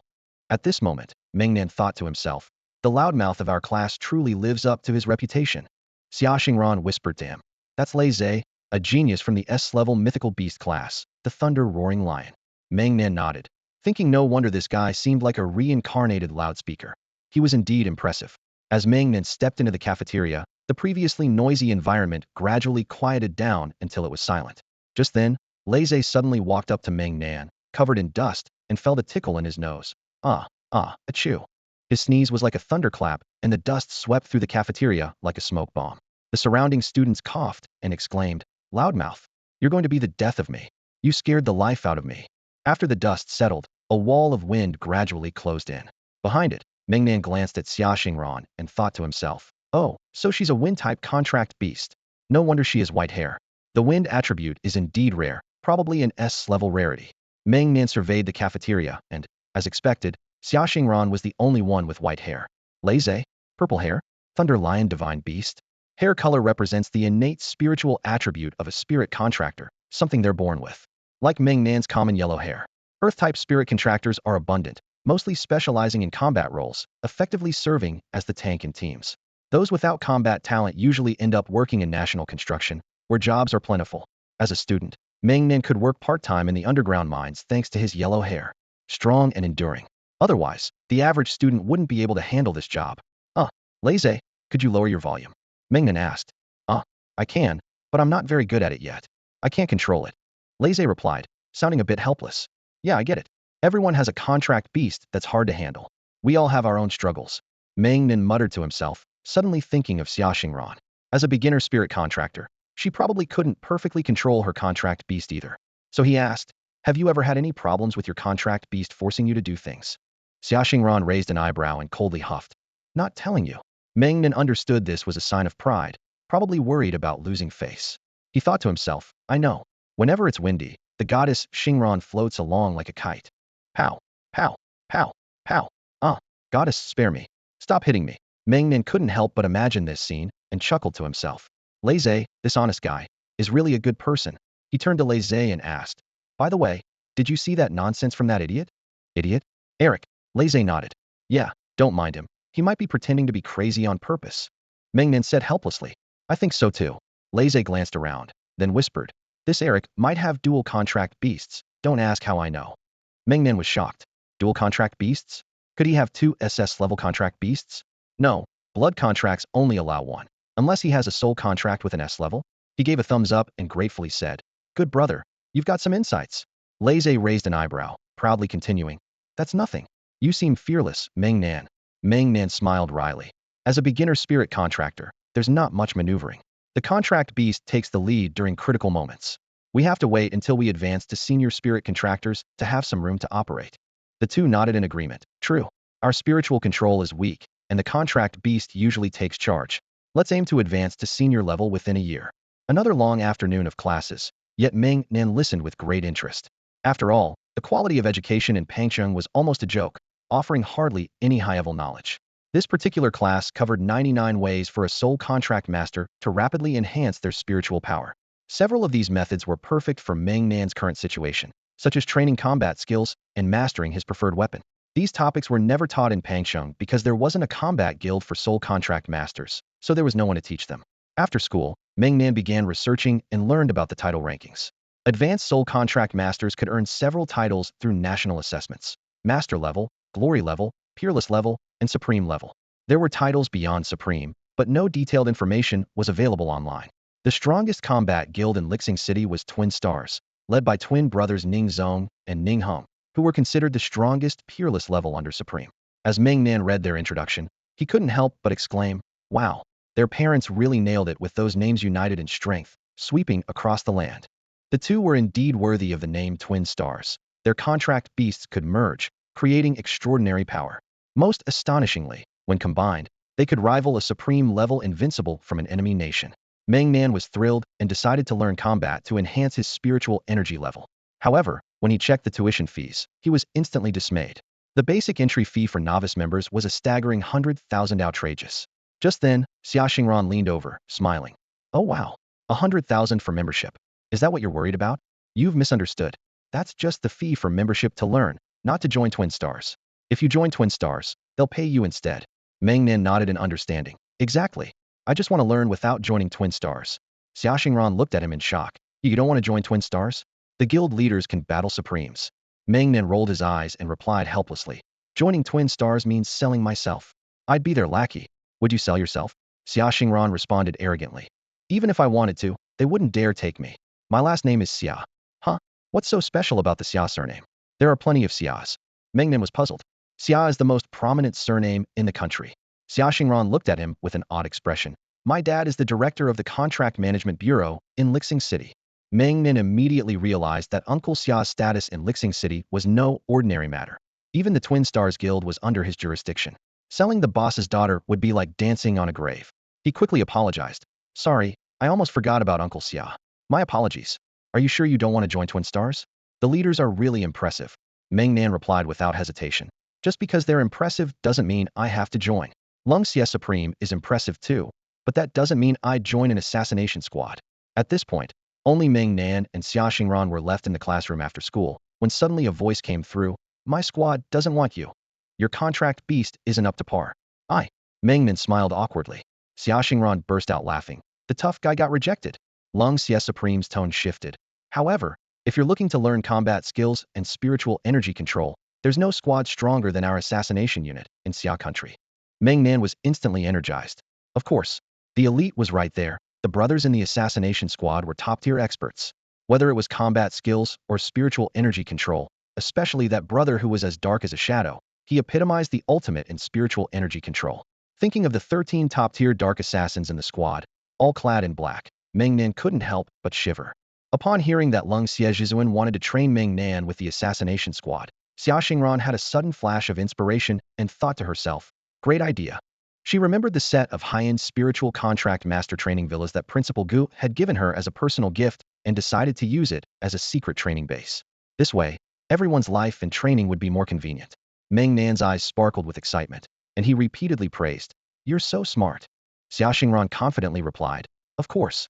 You all go ahead. I need to go home for a bit. See you later. With that, she floated out the window. Lung Xiejizuan thought Xia Xingran's suggestion was excellent and instructed, Haizi, go find old Gu and get the keys. Aluo, go purchase a month's worth of food supplies. Aluo responded, Got it, boss. Meng Nan listened to Lung Xie's instructions, feeling his blood boil with the anticipation of the impending hellish training. Meanwhile, at Xia Chen's house, in the living room, Lisa was chatting with Xia Chen about their daughter's school life. At that moment, Xia Xingran rushed in, heading straight to her room without a word. 5 minutes later, she appeared in the living room, dragging 4 oversized suitcases, ready to head out. Lisa immediately stood up and asked sternly, Are you planning to elope with that boy? Xia Xingran looked puzzled. Elope? Mom, what are you talking about? Lisa pointed at her luggage and asked suspiciously, Then what are you up to? Xia Xingran excitedly explained, It's a great opportunity. Lung Xiejizuan and his assassination squad are going to train Meng Nan, and of course, I want to join the training. Xia Chun and Lisa were both shocked, realizing how much Lung Xiejizuan valued Meng Nan. Lisa frowned and shook her head. No way. You can't go. I've heard about Lung Xiejizuan's training methods, and you, as a girl, can't handle it. Xia Xingran protested. Why not? Mom, do you know how rare this opportunity is? Besides, as an S-level spiritual contract master, if I don't aim to become stronger and protect our country, what's the point of going to school? Lisa remained silent, sighing inwardly. Seeing his daughter's determination, Xia Chun tried to persuade her. Girl, Lung Xiejizuan's training is extreme. Meng Nan might withstand it with his blood contract protection, but you can't. Xia Xingran remained unmoved, her eyes shining with resolve. Lisa looked at her daughter's stubborn expression and suddenly understood. She sighed. Daughters grow up and can't be kept. Go on. Take care of yourself. Xia Chun was stunned. What do you mean, can't be kept? Mom, what are you saying? Xia Xingran was anxious, and Lisa quickly assumed a teacher's authority, glaring at her. Am I wrong? You're just afraid that after this training, Meng Nan will leave you further behind. That's why you're so insistent. Xia Xingran was momentarily speechless, and Lisa gently said, Some things aren't as simple as you think. Who is Lung Xiejizuan? The 20-year-old supreme of Xia country. Can you catch up to someone like that just by trying hard? Xia Xingran remained silent, but she was deep in thought. Xia Chen suddenly realized and quickly added, Girl, this kid Meng Nan is destined to soar in the future. We can't compare our weaknesses to his strengths. Xia Xingran had never felt so wronged, yet she stubbornly chose to persevere. With a loud bang, The door slammed shut as she walked out of the house with tears in her eyes. Xiachen sighed deeply, thinking to himself, "Don't be mad, dear, this might not be such a bad thing." He picked up his communicator and made a call, which connected after 3 seconds. Meng Nan, hey, Uncle Xia here. Listen up, kid. My precious daughter insists on joining you for Lung Xie Jizuan's training. You need to keep an eye on her and make sure she doesn't mess around. Xiaoqian's voice was filled with anxiety. Huh? This doesn't seem right. Meng Nan hesitated. What do you mean, not right? You know my girl's personality, don't you? Her mother and I can't stop her. She just ran out. Xiaochun said urgently. Well, Uncle Xia, hold on. I'll ask Lung Xie Jizuan. Meng Nan replied, sounding uneasy. Uncle Xia? Lung Xie Jizuan said he won't stop her. She can learn, but he won't train her. Meng Nan relayed helplessly. Thank him for me, for the trouble. You're a decent kid. My stubborn daughter needs guidance. Don't let her always try to compete with you, got it? Xiaochen advised. Got it, Uncle Xia. I'll take care of her. Meng Nan promised, though he was filled with confusion after hanging up. What is going on, he wondered. Lung Xie Jizuan chuckled softly and interjected. The girl left home for you. What do you think is going on? Meng Nan shook his head, confused. It's not that. Uncle Xia said I should guide her, not to compete with me. That's what I'm talking about. Lung Xie Jizuan fell silent, memories flooding back. He had been through something similar. At that moment, Hei Zi stood nearby with keys in hand, helplessly commenting. You and the boss, as unparalleled geniuses, can't understand the struggles of those of us with average talent. The boss became a titled supreme at 20. How do you think those chasing him felt? I'm almost 31 and barely earned the title of unmatched. Imagine how his classmates felt back then, trying to catch up with him. Meng Nan was stunned, looking at Lung Xie Jizuan, who remained silent, feeling a bit sad. Is this Lung Xie Jizuan's heartache? He suddenly understood what Uncle Xia meant by guiding her. So, Xia Xingran doesn't want to fall too far behind me. That's why she chose to come along. If I surpass her too much, her mindset. He pondered. Xia Xingran was so strong-willed, so stubborn, and even wanted to call herself the elder sister. Is this the legendary bond? Lung Xie Jizuan, what happened to your classmate in the end? Meng Nan asked nervously. Lung Xie Jizuan shook his head with a bitter smile. Just as stubborn as Xia Xingran, she ended up in despair, but no one guided her. By the time I realized, it was too late. From graduating high school to me being 20, it was only 2 years, but in her eyes, I had already reached the pinnacle of Xia country. Don't think it's nothing. I thought the same back then. Lung Xie Jizuan's tone carried a hint of helplessness and reflection. At this moment, Lung Xie Jizuan seemed like a senior imparting wisdom to Meng Nan, yet he was only 5 or 6 years older. Meng Nan remained silent, contemplating. Not to mention his classmates, Lung Xie Jizuan was barely older than him. Is this the pain of being a rare genius? As the supreme of Xia country and the leader of the assassination unit, he has sacrificed so much. Compared to personal affairs, he bears the future of the country on his shoulders. Perhaps that's why he is so powerful. These 13 people are the epitome of Xia country's heroes, living in darkness, yet their hearts are set on the light. Before long, Xia Xingran returned to Meng Nan with 4 suitcases. Meng Nan noticed her slightly red eyes, indicating she had been crying, but he chose to cheerfully say, Oh, are you going on vacation? I want to learn from Lung Xie Jizuan. It's such a rare opportunity, I have to seize it. What? Do you have a problem with that, Meng Nan? Xia Xingran asked with a smile. Meng Nan chuckled and waved his hands dismissively. Not at all. You're more than welcome. Seeing Meng Nan agree so readily, Xia Xingran smiled faintly. With everyone gathered, Lung Xie Jizuan said, Since we're all here, let's go check out the place. Didn't old Gatu say he gave you 30 million in spiritual training resources? Make sure you ask him for it. Meng Nan's eyes lit up, but he felt awkward. Unlike President Zhao, who shamelessly accepted such things, Meng Nan felt it was inappropriate to ask for something that was a private donation from Principal Ge. Sometimes, being shameless really is unbeatable. Lung Xie Jizuan noticed Meng Nan's change in expression and remarked with a laugh, You should learn from President Zhao's unbeatable spirit. It'll help you get along better in the future. Lung Xie Jizuan was well acquainted with President Zhao, and Meng Nan reluctantly agreed. True, but President Zhao's unbeatable spirit is too profound for me to master. Meng Nan suddenly had a mischievous glint in his eye and asked, So, Lung Xie Jizuan, if it were you, how would you ask for it? Without hesitation, Lung Xie Jizuan replied, I am Lung Xie. Send the money. Ahem. That's the kind of confidence you get from being one of the 5 supremes. Meng Nan was taken aback, thinking this was even more unbeatable than President Zhao, and couldn't help but admire him. I'm afraid Principal Gu would kill me. The group arrived at the luxury villa for advanced spiritual contract trainers, sponsored by Principal Gu. Even Xia Xingran, who was used to seeing impressive sights, couldn't help but exclaim, Wow, it's as big as a small sports arena. The villa was equipped with all sorts of training equipment and testing instruments for spiritual power. Meng Nan looked around like a country bumpkin, exclaiming, "Amazing! My principal go." He approached a large counter and stared at the panel, suddenly hearing a beep as the system announced, "Identity recognized. Meng Nan. Verification complete. Please use your contract power to activate the steward." Oh, so this is the intelligent steward of the training hall. I'm learning something new. Meng Nan placed his palm on the screen. Another beep followed. "Contract power not recognized. Please try again."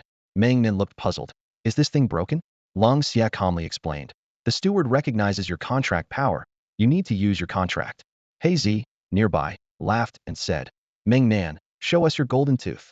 Meng Nan felt embarrassed. "Contract. Possession." With a flash of golden light, he grinned at the screen. "Beep. Recognized. Initializing," the system announced. Xiaoxingran couldn't help but laugh. "Haha. That golden tooth. It's hilarious." Meng Nan replied helplessly. "I know it's embarrassing, but I'm too weak to control my contract beast." Xiaoxingran laughed and said, "I see you're happy now, but one windy day, I'll take you kite flying. I'll remember this." Seeing Xiaoxingran's awkward expression, Meng Nan chuckled to himself. "This girl is really interesting." Beep. "Meng Nan, please collect your spiritual training resources." The system's voice echoed again. The door to the room suddenly swung open, releasing a pure wave of spiritual energy that felt incredibly refreshing. The room was piled high with premium spirit stones worth a whopping 30 million. Meng Nan cheered excitedly. "Principal Go, you're amazing." Xiaoxingran's beautiful eyes sparkled with envy. "I'm so jealous." Meng Nan dove into the pile of spirit stones, enjoying himself like a child, doing backstrokes, butterfly strokes, and breaststrokes, thoroughly delighted. Lung Xia watched Meng Nan's childish antics and couldn't help but frown. All right. Get over here, kid." Meng Nan quickly scrambled out, saluted, and respectfully asked, "What are your orders, Supreme One? Now that you're just starting your senior year, you can't fall behind in your studies. You'll attend school during the day and train at night." Lung Xia instructed. Meng Nan looked puzzled. "What about sleep?" Lung Xia raised an eyebrow. "Sleep? The more you sleep now, the faster you'll die in a year." Meng Nan's expression turned serious, his fighting spirit igniting. "Eric, right? I'll definitely take you down." Lung Xia glanced at Xiaoxingran and deliberately said, "You can watch and learn, but you can't train with him." Xiaoxingran protested indignantly. "Why can he do it, but I can't?" Lung Xia, having anticipated this, retorted, "Do you think I should engage in direct confrontation?" Xiaoxingran fell silent. Their contract beasts were different, and so were their development paths. This was the ultimate truth.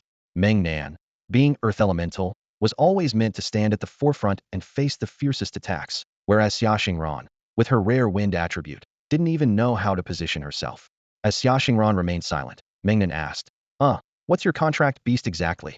Maybe I can give you some advice. Maybe we can form a team or something." Meng Nan's question was like a key that unlocked Xiaoxingran's closed heart, and she finally acknowledged him. An S-rank mythical beast, the Gale Dragon Beast. Meng Nan was astonished. Gale Dragon Beast? Such a powerful name. Sounds like a large-scale destructive contract beast. Lung Xia chuckled. "Hard to say. It's indeed weak in the early stages, but there's no limit to its potential later on. In the spiritual realm, the Gale Dragon Beast is a dominant force, arguably the strongest in group control. If it can summon the Eye of the Storm, it can destroy a nation." Meng Nan felt uneasy. Weak in the early stages? How is she supposed to manage early on? No wonder Xiaoxingran is so anxious. If it can only stir up a breeze in the early stages, even finding a job would be tough. He couldn't help but feel a toothache, thinking, if we formed a team, and Xiaoxingran could only blow wind, wouldn't that just make her a fan? That would be too discouraging. Xiaoxingran was on the verge of tears. This was her most painful dilemma. The early stages were just too useless. Lung Xia smirked. "So if you want to compensate for the Gale Dragon Beast's early shortcomings, there's only one way." Xiaoxingran asked eagerly, "What way?" "I can do it." Lung Xia's sly plan succeeded as he grinned mischievously. "Help me work for this kid. His spirit stones will be your wages." Meng Nan and Xiaoxingran were dumbfounded. "Work? What does that mean?" 3 minutes later, they finally understood. Xiaoxingran's contract possession was different from others. The Gale Dragon Beast's contract possession was to possess a wind avatar, enhancing physical agility and partially immune to damage. Most importantly, this wind avatar could be used by others. Just like now, Xiaoxingran was struggling to control the wind avatar, forcibly possessing Meng Nan. Meanwhile, Meng Nan was being pummeled by the remaining 12 members of the assassination unit. The scene was brutal. "Hazy, you've been at it for 10 minutes. Let us have a turn," a voice called out. Another chimed in. Yeah, one at a time. Why are you hogging him? I'm next." Meng Nan was resigned, lamenting, "Guys, not the face. Ouch." The beating lasted the entire night until Meng Nan and Xiaoxingran left for school. They looked like siblings down on their luck, crouched outside a breakfast shop, slurping noodles with fervor. After eating their fill, they simultaneously pulled out a piece of spirit stone to absorb its energy. As the spiritual energy flowed into her, Xia Xingran's pale face finally regained some color. She sighed. Ah, my empty body finally has some spirit energy. With the support of the spirit stone, Meng Nan finally had the strength to speak. Are you all right? Xia Xingran, holding the spirit stone, nodded numbly. I'm okay, just a bit weak. Recalling last night's training, Meng Nan opened his mouth, but found it hard to express his feelings. They were happy about their progress, but felt defeated themselves. The endless cycle of absorbing spirit energy and then being drained, only to absorb again, was simple, yet brutally effective. In just one night, they noticed their ability to absorb and release spirit energy had become more proficient and efficient. The first time they were depleted, it took a full 20 minutes to recover. Then it was down to just over 10 minutes. And eventually, they could recover in under 10 minutes. It's unimaginable how slow such training would be for spirit contract practitioners without sufficient spirit stones. Meng Nan realized that talent is just the foundation. Without adequate financial and human resources, cultivating spirit energy is incredibly challenging. With a supreme level master as a teacher, 12 top assassins as sparring partners, and Principal GE's substantial financial backing, all the efforts were to cultivate a future war god for the Xia Kingdom. At this moment, Meng Nan felt the weight of responsibility like a mountain on his shoulders. Ah, the responsibility just keeps growing. Xia Xingran also noticed the change in Meng Nan's mood, and her understanding deepened. Everyone was paving the way for Meng Nan. She understood why her parents didn't want her to compare herself to Meng Nan. It wasn't just about talent, it was about the difference in responsibility. In the future, Meng Nan would stand at the forefront of the Xia Kingdom. As the Supreme Cold Evil had said, no matter how strong he wasn't suited for heated confrontations, but Meng Nan could be. How long could Xia Xingran keep up with someone like that? They remained silent, both aware of each other's thoughts but choosing not to voice them. From then on, they attended school during the day and trained at night, enduring repeated hardships. 10 days later, they finally completed the first stage. After school, they rushed back to their secret base, energized as if on a high. Today was the 11th day, a new beginning. Why aren't they home? Cold Evil Supreme? Are you there? Meng Nan called out into the air, but there was no response. He thought helplessly. Today was supposed to be the start of a new phase. How could they just disappear? Suddenly, a whistling sound cut through the air. Meng Nan instinctively tried to dodge, but unfortunately, his body's reaction couldn't keep up with his mind's speed. With a thud, he was hit, leaving him with a black eye. He thought to himself, wow, I thought we agreed not to hit the face. Immediately, another punch landed, giving him matching panda eyes. Even Meng Nan, as slow as he was, realized that this new phase was meant to enhance his reaction speed and body coordination. Enraged, he shouted, Xia Xingran, stop standing there. Quick, buff up. These guys are playing dirty now. Xia Xingran looked at Meng Nan with his panda eyes, suppressing her laughter as she thought to herself, contract, possession.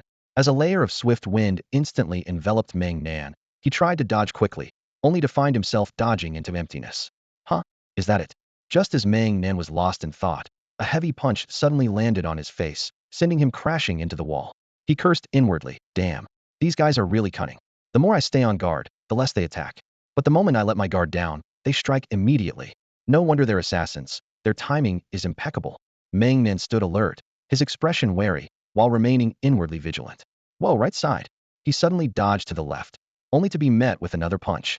Damn, was that a feint? Damn it, they're full of tricks. If this were a real fight, I would have died 100 times over. Half an hour later, it was Xia Xingran who couldn't hold on any longer. Her spiritual energy was exhausted. Not wanting to hold Meng Nan back, she quickly grabbed a handful of spirit stones and absorbed them rapidly. 10 minutes later, Xia Xingran once again attached the wind avatar to Meng Nan, and he immediately felt lighter and much faster than before. Xia Xingran, your wind avatar seems to have gotten stronger.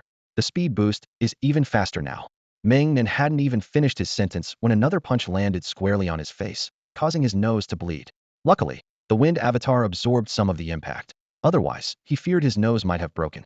Meng Nan's words were undoubtedly the greatest encouragement for Xia Xingran, instantly lifting her spirits and filling her beautiful eyes with fighting spirit as her spiritual energy surged even more powerfully. Sitting nearby, Long Xie smiled slightly, pondering, if only I had encouraged her like this back then, maybe she wouldn't have crumbled so much. Ring ring, the alarm clock sounded. To Meng Nan and Xia Xingran, it was the most delightful music, signaling it was time to prepare for school. They were both excellent students who loved going to school. They both let out a long breath, feeling liberated, and quickly ran to the breakfast shop. Boss, 20 tea eggs and 2 bowls of beef noodles. Add extra beef. Oh, it's you two again. Training hard, I see. Eat more to replenish. Meng Nan peeled a tea egg and tossed it into Xia Xingran's bowl. You should eat more too. You seem to have lost weight. Xia Xingran blushed slightly, saying nothing as she continued to focus on her noodles. Meng Nan smiled faintly and resumed slurping his noodles. Despite the mental and psychological strain of yesterday's reaction training, it had at least taught Meng Nan a dozen ways to outsmart opponents. Most importantly, he learned the significance of timing, which was crucial. Although Meng Nan often fought, he never understood how to seize the right moment, making it impossible to land a decisive blow. After enduring the extreme training of the assassination unit, Meng Nan had developed a killer's habit. Either appear harmless or strike to kill in one blow. Anything flashy was just courting death. On the 20th day, Meng Nan and Xia Xingran both successfully advanced to become intermediate spirit contract masters, and they couldn't contain their excitement. Meng Nan shouted, "Contract! Possession!" Apart from the golden tooth, Meng Nan's spiritual energy was now sufficient to support his fists with the power of the contract. Watching his fists gleam with golden light, Meng Nan punched a sandbag with all his might. Boom! The sandbag was instantly torn through. Impressive, my little rock. Xia Xingran's advancement was even more intriguing. Her wind avatar not only retained its abilities, but also gained a special effect weathering. Xia Xingran stared in disbelief at her ethereal right hand. When her contract power concentrated in her right hand, it appeared as fluid as air. Meng Nan, try grabbing my hand. Meng Nan curiously reached out, only for his hand to pass through hers. This is unbelievable. If she can cover her whole body with contract power, wouldn't that make her untouchable? Seeing the two of them so excited, Long Xie chuckled and said, "Don't get too excited just yet." Before they could process his words, someone suddenly appeared out of nowhere, grabbing their arms and instantly consuming their contract power. Meng Nan and Xia Xingran were stunned, feeling utterly bewildered. Where did my contract power go? The person confidently introduced himself. I'm a Luo, and Slevel contract beast, the devouring spirit beast. What? Slevel? You're only in Slevel contract? Exotic beast type? Devouring spirit beast. Lung Xie chuckled again and continued. Do you understand now? It's not just about the contract level. It's also about restraint and spiritual power suppression. Take a Luo, for example. If his spiritual power is higher than yours, you're like lambs to the slaughter. Meng Nan and Xia Xingran, who had been full of hope, suddenly felt utterly defeated, thinking to themselves, an SS level getting beaten by its level, how embarrassing. Ding ding ding ding. With the sound of the wake-up bell, Meng Nan and Xia Xingran groggily left the training base. After 20 days of relentless training, they were hit with such a blow, filled with a sense of failure. Xia Xingran patted Meng Nan on the shoulder, encouraging him. Don't be discouraged. It depends on who you're comparing yourself to. Sure, compared to them, we're lacking, but compared to the average college student, being intermediate spirit contract masters is pretty good. Meng Nan gave a wry smile. How can you even compare? My goal is to take down that Eric a year from now. Otherwise, you might as well find me a good burial spot. Xia Xingran frowned and quickly said, No, no, no. Don't say such things. You'll definitely take down that idiot. Seeing Xia Xingran's urgency, Meng Nan felt a warmth in his heart, comforted by her change. Ever since the training began, he hadn't heard the nickname Little Macho Brother again. Even though she's younger, she insists on acting like an older sister, which is quite amusing. Meng Nan couldn't help but laugh. Xia Xingran, displeased, asked, I'm being serious. What's so funny? Meng Nan cleared his throat, trying to change the subject. Tell me honestly, when's your birthday? Xia Xingran was struck by lightning, hesitated for a long time, and finally whispered, February. Meng Nan couldn't hold it in anymore, laughing uncontrollably. All right, I won't ask anymore. I'll get you a gift on December 31st this year. Xia Xingran blushed instantly, stammering. How? How did you know? Meng Nan raised an eyebrow. Take a guess. Xia Xingran recalled the past 20 days, and besides herself, the person she interacted with the most was that loud friend, so she gritted her teeth and asked, Was it that loudmouth? Meng Nan shrugged. I didn't say anything. Brother Laze, it wasn't me who sold you out. Sure enough, the next day, Loudmouth Lay got ambushed and beaten up on campus. Insiders revealed it was because his loud voice startled a fellow student in the bathroom, causing an accident. The incident quickly became a hot topic at Lixing High School. When Meng Nan saw the news, he felt a mix of emotions, unsure whether to laugh or laugh harder. Xia Xingran was fierce, even knowing how to ambush someone with a bag. No wonder she was called the violent school beauty before, he just hadn't noticed. Meng Nan glanced at Xia Xingran sitting next to him and asked, Is Brother Lei all right? Xia Xingran turned her head with a sweet smile. Huh? What's up with Laze? Meng Nan suddenly didn't want to say anything, that sweet smile and gentle voice. He couldn't help but shiver, quickly waving his hands. Nothing. Xia Xingran acknowledged with a nod and continued reading. Just then, Lei the loudmouth entered the classroom, his face full of displeasure. Lei, how's it going? How do you feel? Lei started to rant. Oh man, don't even get me started. You wouldn't believe how twisted the story here is. Meng Nan initially thought Xia Xingran was behind it, but it turned out it wasn't her doing. The real culprit was a classmate who got so scared they wet themselves and hired someone to do the dirty work. Moreover, that classmate's family had a long-standing feud with the Lei family. Their grandfathers were classmates, and Lei's grandfather once beat up the other grandfather. Later, their fathers were classmates too, and the other guy's father beat up Lei's father. Now, Lei's dad is a coward, but the son is a hero. Lei's scared the other guy's son so much he wet himself, and the feud reignited between the two families. Meng Nan and Xia Xingran were both stunned. A three-generation feud? Unbelievable. Lei's family history is truly something. Meng Nan had no idea how to comfort Lei about this three-generation grudge. Lei, suppressing his anger, said, "Oh man, he can't pee, and it's my fault for being too loud." Meng Nan curiously asked, "Who is that guy?" Lei rolled his eyes and said, "That show-off from the Bai family." Meng Nan and Xia Xingran both acknowledged with an "oh," as they recognized the name, too famous to miss. Bai He, the class president of Class 2, Grade 12 at Lixing First High School, was known for his elegance, always dressed in white, with a severe case of OCD, and fancied himself a dashing young man. Meng Nan suddenly turned to Xia Xingran and asked, "Wasn't that show-off trying to pursue you before I came?" Xia Xingran made a gagging sound and quickly said, "Don't mention it, it's disgusting." What could Xia Xingran be thinking of to react so strongly? Meng Nan raised an eyebrow and hinted at Lei. "Do you know something, bro?" Lei caught on instantly, stood up, brushed his hair, walked to the classroom door with a rose in his mouth, leaned on the doorframe, and flamboyantly declared, "Xia Xingran, from the moment I first saw you, I fell hopelessly in love with you. It was like 1,000 spring breezes opening the door to my heart. Please don't mock me. This is my courage, my persistence. Please accept my deep love." The whole class immediately recalled last year's scene and collectively gagged. Ugh. Ugh. Ugh. Ugh. Ugh. Lei the loudmouth. You're asking for it. Xia Xingran was furious and rushed to hit Lei. Meng Nan quickly held Xia Xingran back, managing to calm her down with much persuasion. "Lei, you're a true brother, so honest. I thought you'd just say a few words, but you went fooling with a live performance. Even I'm feeling sick now." As everyone gradually calmed down, Meng Nan curiously asked, "So what happened next?" Lei scratched his head and said, "Got justice served. Teacher Lisa almost beat the crap out of that show-off. I heard. Ever since then, he's been scared into a state of inconsistency." Meng Nan puzzled. Inconsistency? Oh, so that's why he can't pee. I didn't see that coming. Teacher Lisa, who seems so gentle, is actually that formidable? Impressive. The joy of lunchtime is always fleeting. Ding ding ding. As the afternoon bell rang, Ms. Lisa walked into the classroom holding a stack of documents, her gaze lingering on Meng Nan for a moment. Clearing her throat, she announced an urgent matter.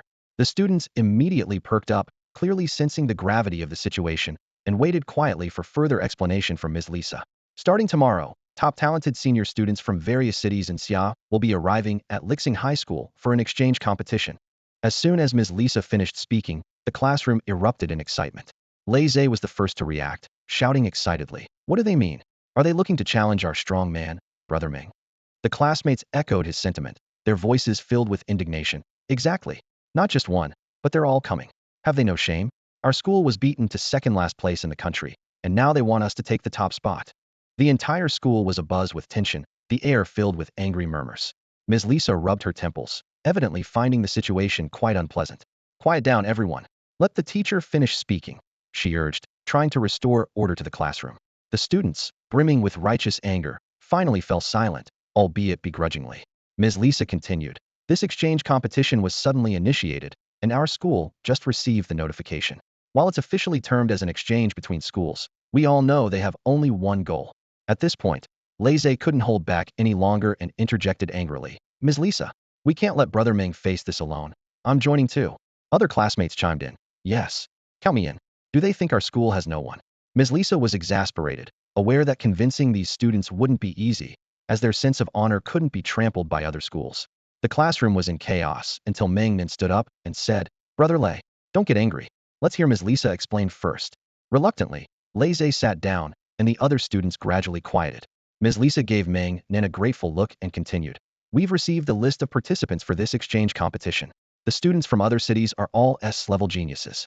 Our school will also select the 9 strongest S-level students to compete. As the head teacher of Class 1, I have 2 recommendation slots, and I recommend Lei and Xia Xingran. What do you all think?" Well deserved, the classmates agreed, acknowledging that besides Meng Nan, the strongest in the class were Xia Xingran and Lei Zhe. Lei Zhe exclaimed, "We'll scare the wits out of them." Meng Nan raised his hand and asked, "Ms. Lisa, I'm curious about this exchange competition. Our school has only 10 participants, but they have so many. How will this work?" Ms. Lisa looked a bit uneasy as she explained. "They said it would proceed according to city ranking order, with the final 10-person team facing us." Lei Zhe, quick to grasp the seriousness of the situation, shouted angrily, "This is shameless. Why not just send Pegasus City to crush us directly and skip the rankings?" The other students also realized the gravity of the situation and voiced their dissatisfaction. "Everyone knows Pegasus City's talents are all poached. They target our Lixing every year. Pegasus City doesn't have any real geniuses. Their competitors are all transfer students from other cities."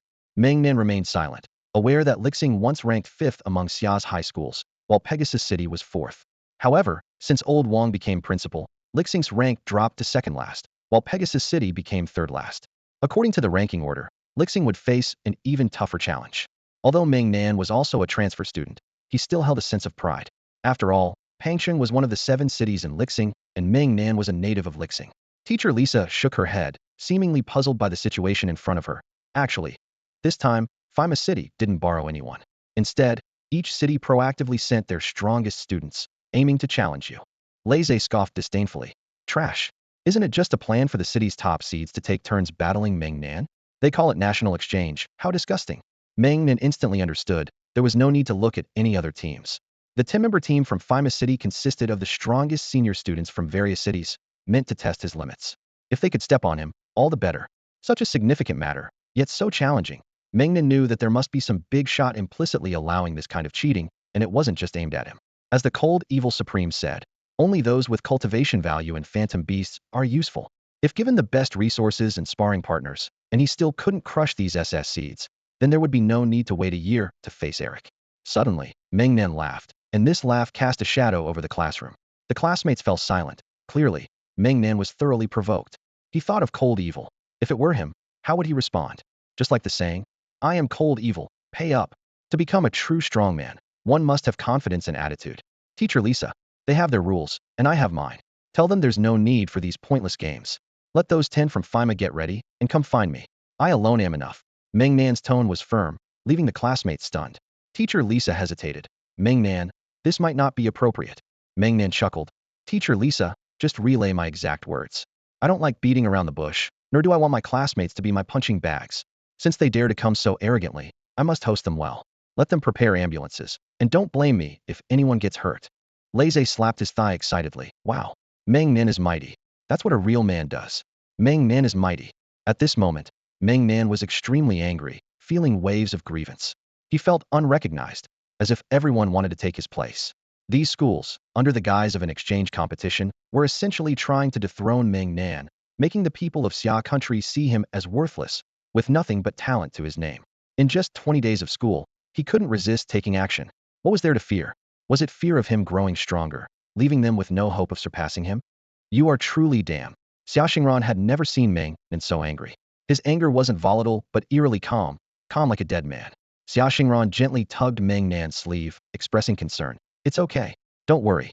Meng Nan turned his head and responded quietly. "If they want to court death, they shouldn't blame me for playing dirty." After school, Meng Nan returned to the training base and collapsed on the ground, exhausted. Xia Xingran crouched beside him, unsure of how to comfort him. At that moment, Leng Xie and 13 others suddenly appeared.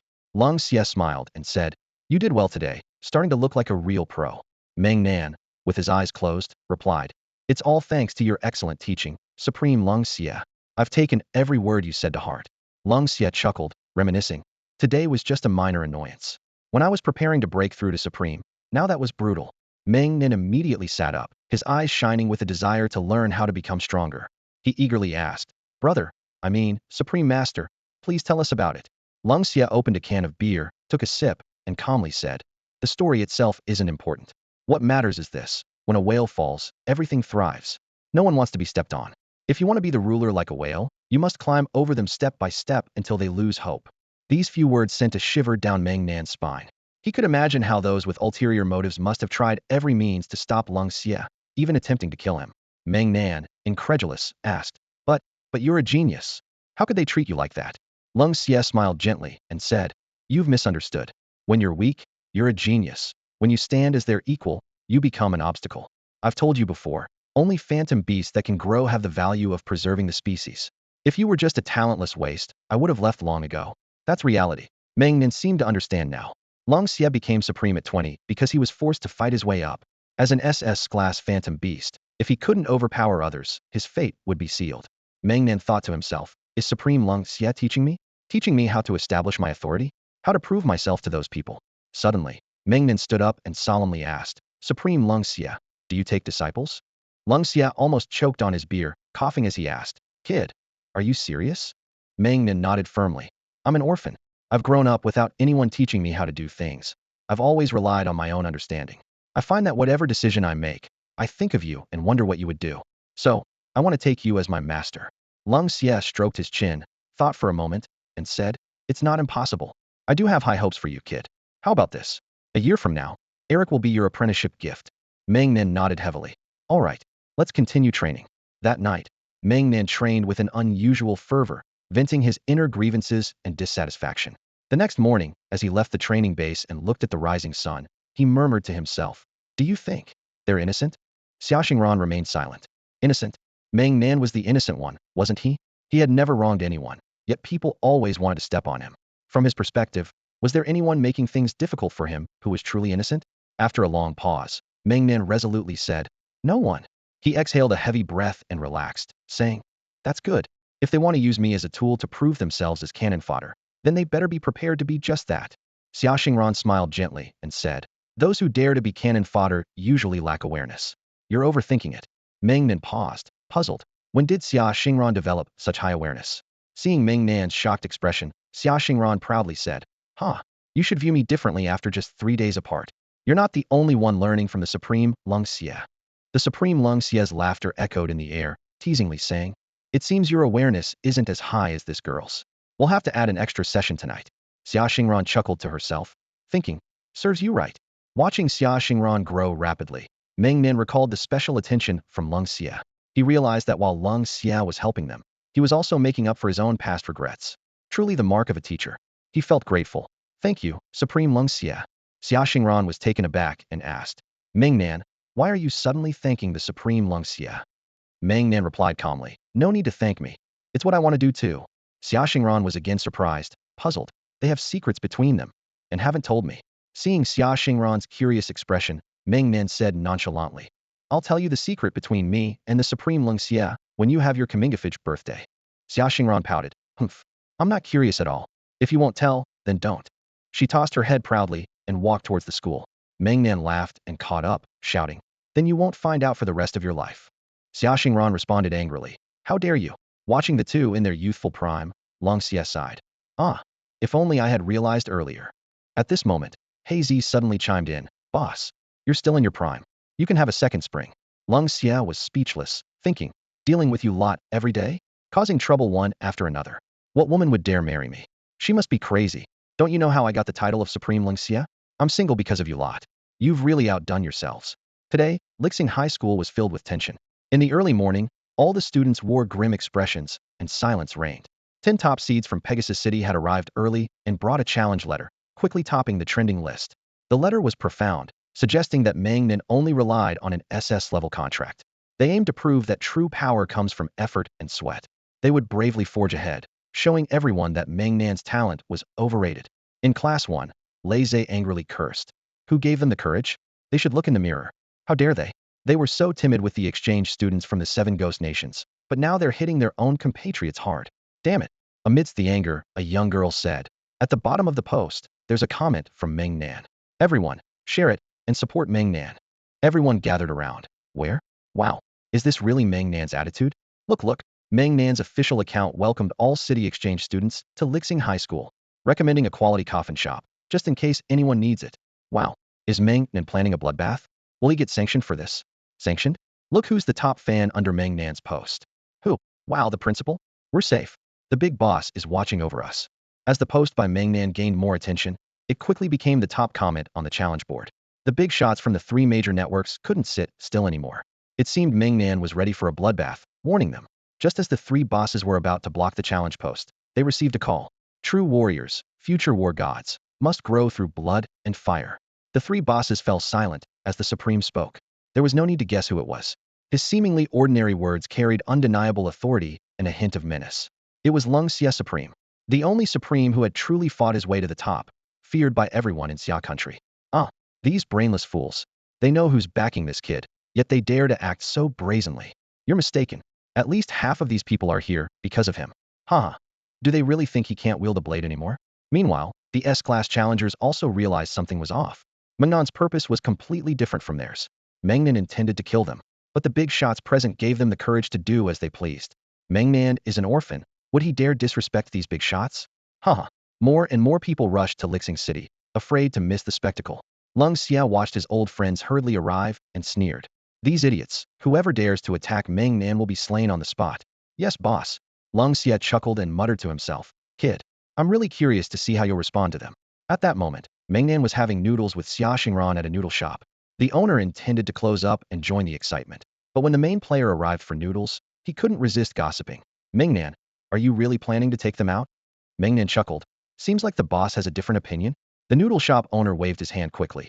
Not really, but they're just being used, not much brain in them. Meng Nan nodded, took a sip of soup, and said, Don't worry, boss. That's not the main point. The owner seemed to understand. This seemingly young Meng Nan had quite the depth. How much is it, boss? Haha, you're a regular. No need to be polite. This time, consider it my support for you, Meng Nan. It's on the house. Meng Nan didn't refuse. Thanks, boss. Under the watchful eyes of many, Meng Nan arrived at the school with Lei Zhe and Xia Xingran. But he didn't enter. Instead, he started a live stream at the school gate. And the host, of course, was Lei Dalaba. Whoa, thanks for the plane, buddy. Keep those gifts coming. I'm the host, Dalaba. Let's see if we have the skills. Lei Zhe's cheeky hosting style quickly filled the live stream with viewers. With Principal Ge's support, they bypassed the streaming limit, and viewers soared past 10 million instantly. On camera, Meng Nan sat at the school gate, leisurely munching on sunflower seeds. The live stream chat was going wild. Host Dalaba kept up the banter, mocking the challengers. Lung Xia, watching, couldn't help but praise. This kid is smart, turning the tables.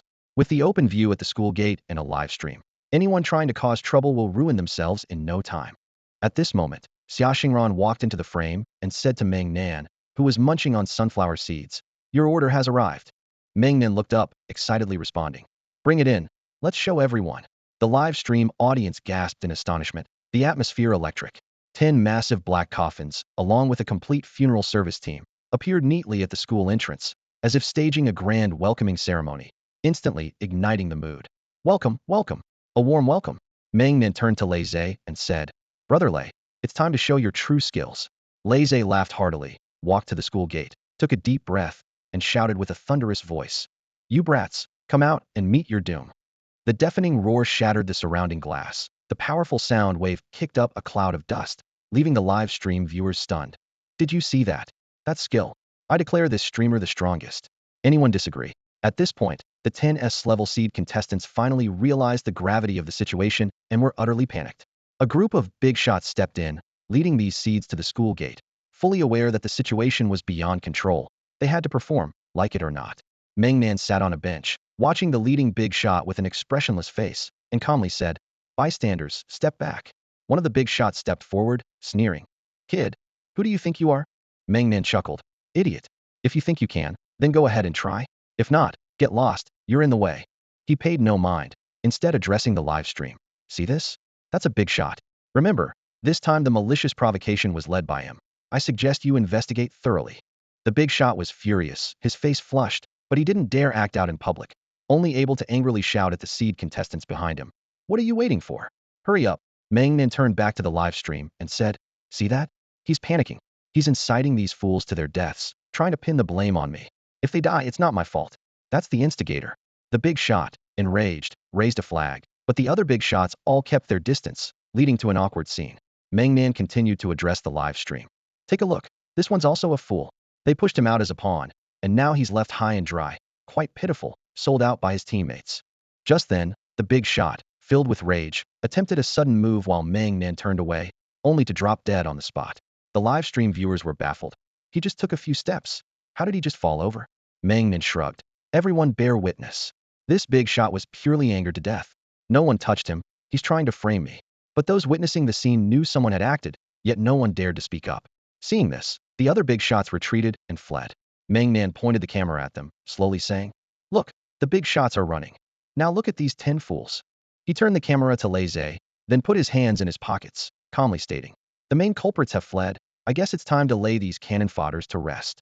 The live stream was left with only his back, hands and pockets, exuding an intense sense of pressure. The 10 S-level seeds looked at Meng Nan as he approached.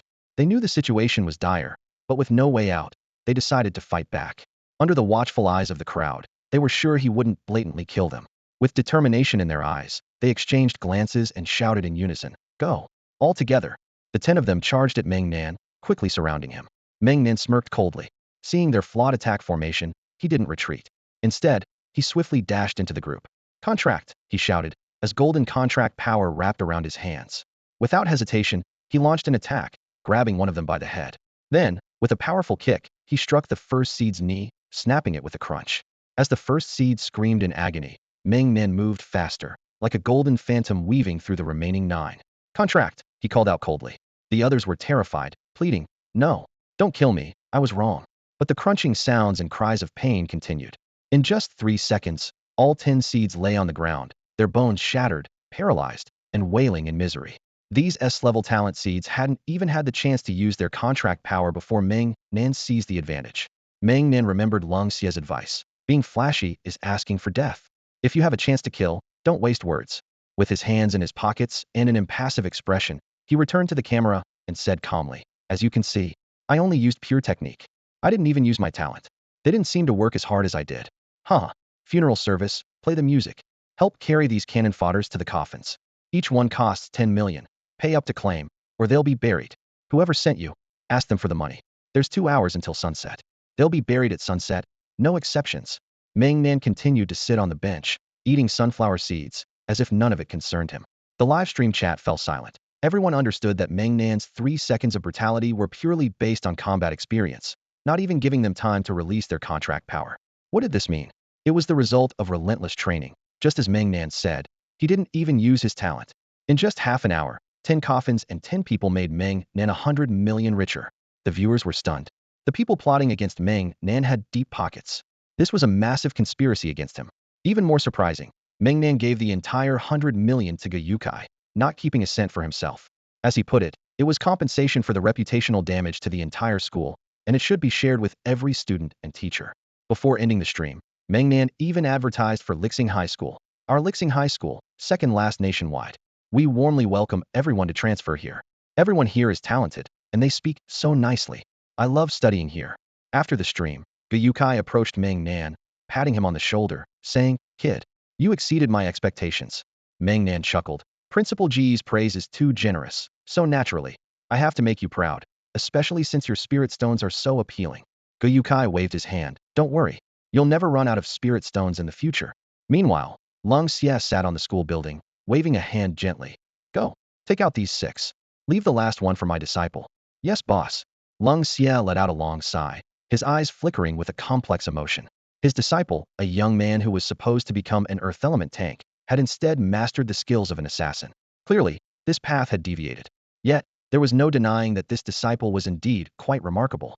At that moment, a nationwide conspiracy against Meng Nan, orchestrated by various universities, was exposed in front of countless citizens, like a bombshell detonating across society. Public opinion surged like a tidal wave, with accusations aimed directly at Principal Wang Shui of Pegasus City's first high school. Driven by public outrage, people delved deeper and unexpectedly uncovered even more shocking secrets. It turned out that Principal Wang was actually affiliated with the military, and the conspiracy had nothing to do with him.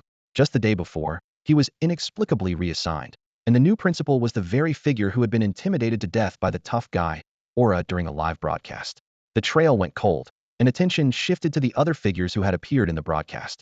However, a larger mystery emerged. The 6 prominent figures from that day had all vanished without a trace, as if erased by some mysterious force.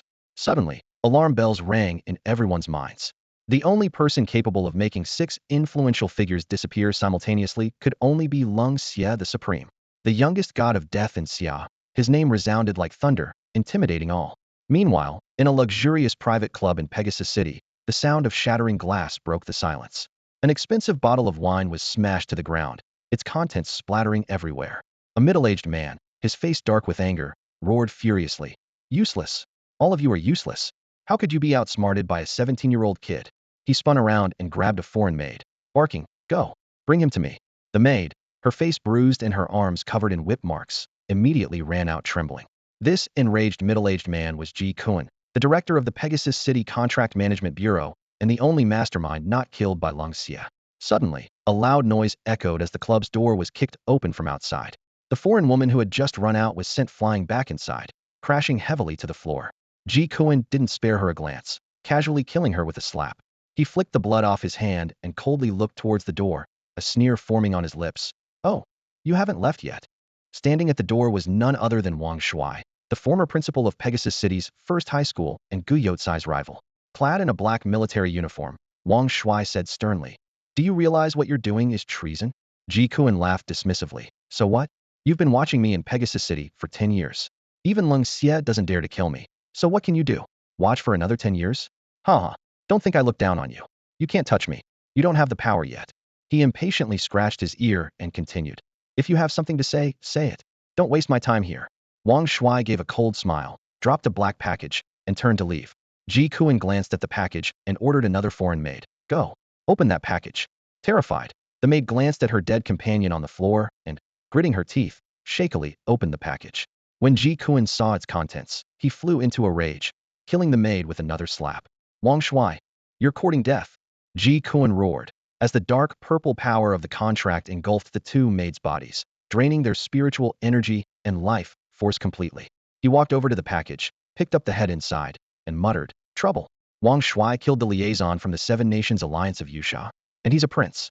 He's trying to cut off my path, making me an outcast on both sides. Ji Kun sneered. Nice try, but too bad. It's useless. What Ji Kun wants to do, no one can stop. Not even the Supreme. Someone come. Ji Kun commanded, and a shadow emerged from the darkness. Young master, the shadow responded respectfully. Ji Kun coldly ordered. Send this prince's head back. Tell them it was Lung Xie who killed him, and let them handle it. The shadow hesitated, cautiously asking, Will they believe it? Ji Kun laughed, waving his hand dismissively. The shadow silently picked up the package and disappeared from the room. Squinting his eyes, Ji Kun murmured to himself, Does it matter if they believe it? The person is dead anyway. It's just a matter of using this opportunity to apply pressure. We're all smart people here. Who takes the fall depends on the needs. Ring, ring. The school alarm went off. Meng Nan and Xia Xingran collapsed to the ground, gasping for fresh air. Simultaneously, they both took out a spirit stone and took a deep breath. Lung Xia watched their synchronized actions and couldn't help but laugh. You two are getting more in sync. Xia Xingran blushed slightly, unsure if it was from exhaustion or embarrassment, and continued to pant. Meng Nan chuckled, responding, Of course. Supreme Lung Xie taught us well. Lung Xie smiled with satisfaction and continued. You've been training for a month and a half now, and your spiritual energy level is already at the intermediate spirit contract master stage. It's time to get certified and get some practice. Meng Nan looked puzzled, and Xia Xingran, seeing his confusion, patiently explained, as her father was very familiar with this. Listening to her explanation, Meng Nan couldn't help but give a thumbs up, thinking her explanation was clear and easy to understand. It turned out that the Contract Management Bureau was the institution responsible for all this. After breaking through in spiritual power cultivation, applicants need to find the local Spirit Contract Master Guild for certification. The guild evaluates potential based on the applicant's age and contract level and recruits some outstanding talents. The guild includes not only combat guilds but also commercial, medical, labor, and other types.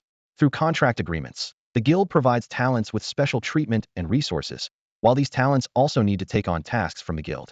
Meng Nan secretly gave Uncle Xia a thumbs up, thinking this seemingly harmless Uncle Xia was actually a super big boss. Xia Xingran saw Meng Nan in a daze and couldn't help but ask, What are you thinking? Meng Nan gave her a meaningful look, which Xia Xingran misunderstood, blushed, and hurriedly ran out of the training room. Meng Nan was puzzled, wondering, did I make her angry or embarrass her? She wasn't like this before. Seeing this, Long Xia awkwardly smiled and then said, You and she should go for the Gemini certification. Meng Nan reluctantly replied, I can get certified, but do I have to join them? Long Xia reassured him, Don't worry. The presidents of the Gemini Guild know a lot and won't make you sign a life contract. There's also a way to join as an honorary member, invited by the guild, without special obligations. Meng Nan suddenly understood, thinking this was like being an ambassador getting paid without doing much work. He happily got up from the ground and rushed out of the training room. Back at the same breakfast shop, the owner noticed Xia Xingran alone and asked, Oh, Is your friend Meng Nan not with you today? Xia Xingran blushed slightly and replied. He will be here soon. Just the usual. The owner nodded quickly. 2 bowls of beef noodles, extra meat, and 20 tea eggs. The noodle chef responded and went to work.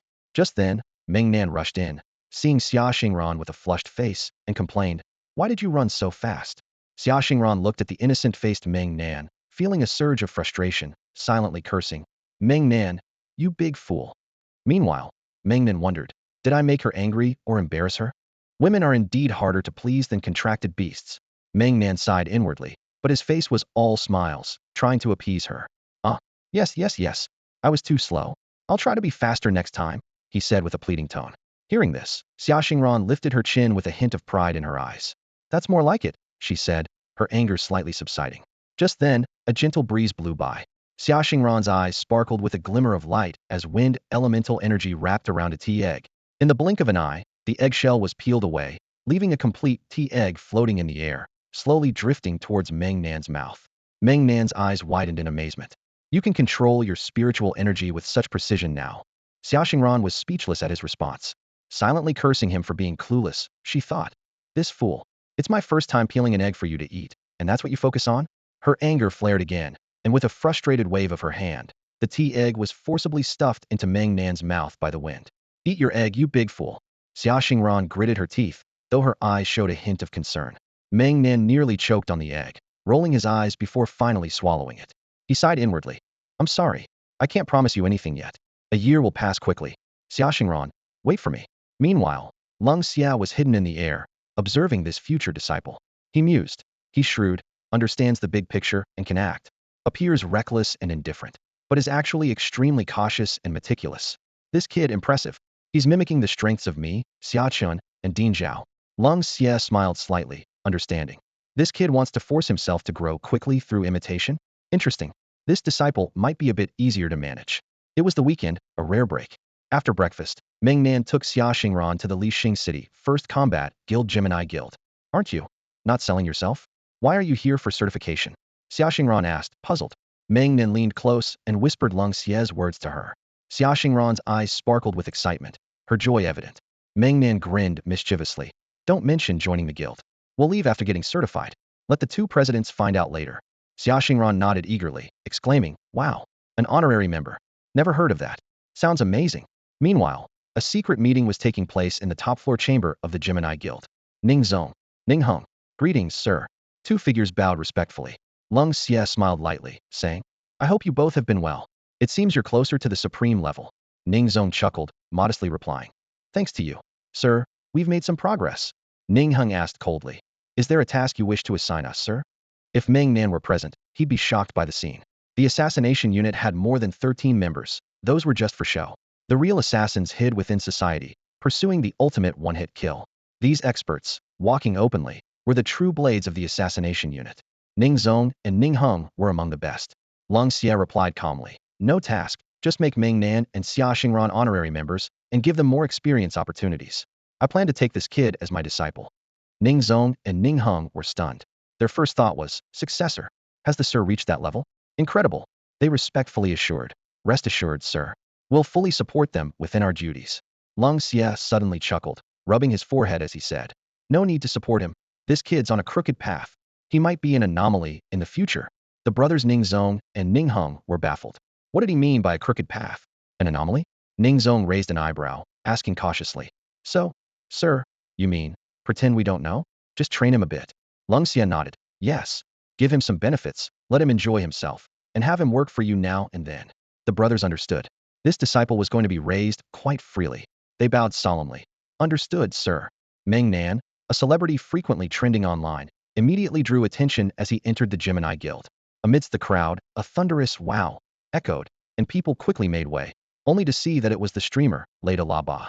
His voice was truly striking, and the atmosphere was electrifying. As expected from a skilled streamer, his voice was mesmerizing. Meng Nan thought to himself that this was a moment he would never forget. Oh, what a coincidence. Brother Lei is here too. Lei Zhe exclaimed with delight as he strode forward. It's hard to get a weekend off, so I came to get my certification. Are you guys here for the same reason, Meng Nan? Meng Nan nodded with a wry smile. Yes. We've both become intermediate spiritual contract masters, but I haven't even got my beginner's certification yet. Lei was taken aback. Already intermediate? So fast. He put his hands on his hips, looking quite pleased with himself. What a coincidence. I just got promoted to intermediate too, huh? Meng Nan was surprised, realizing Lei was also a tough, self-disciplined person. In the path of spiritual energy cultivation, the harsher you are on yourself, the stronger you become. Congratulations, Brother Lei, he said. Thank you, Meng Nan. Congratulations to you too. Xia Xingran listened to their conversation and couldn't help but roll her eyes. Usually, close friends call each other brothers. But what's with this weird friendship? One's called Meng Nan, the other's Brother Lei. Lei scratched his chin, pondering. I don't see anything wrong with it. How is it weird? Meng Nan thought for a moment and laughed. Maybe she's jealous because our friendship doesn't include her. Lei seemed to understand, coughed, and said, Oh, the goddess Xingran. We're not suitable for each other. Lady Laba, you're asking for it again. Xia Xingran snapped. Who wants you? Right. As long as you want Meng Nan, you don't need to want me. Lei teased. Xia Xingran couldn't hold back any longer and punched both of them. As they were messing around, Meng Nan quickly pulled Xia Xingran aside and gestured for them to look up. Lei and Xia Xingran looked up to see the presidents of the Gemini Guild Ning Zong and Ning Hong. Ning Zong chuckled.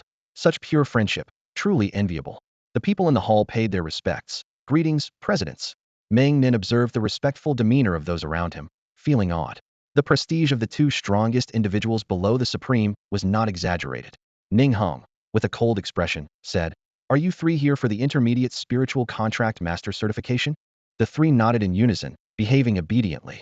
Meng Nan couldn't help but think about how different the brothers' personalities were, one as warm as spring, the other as cold as winter.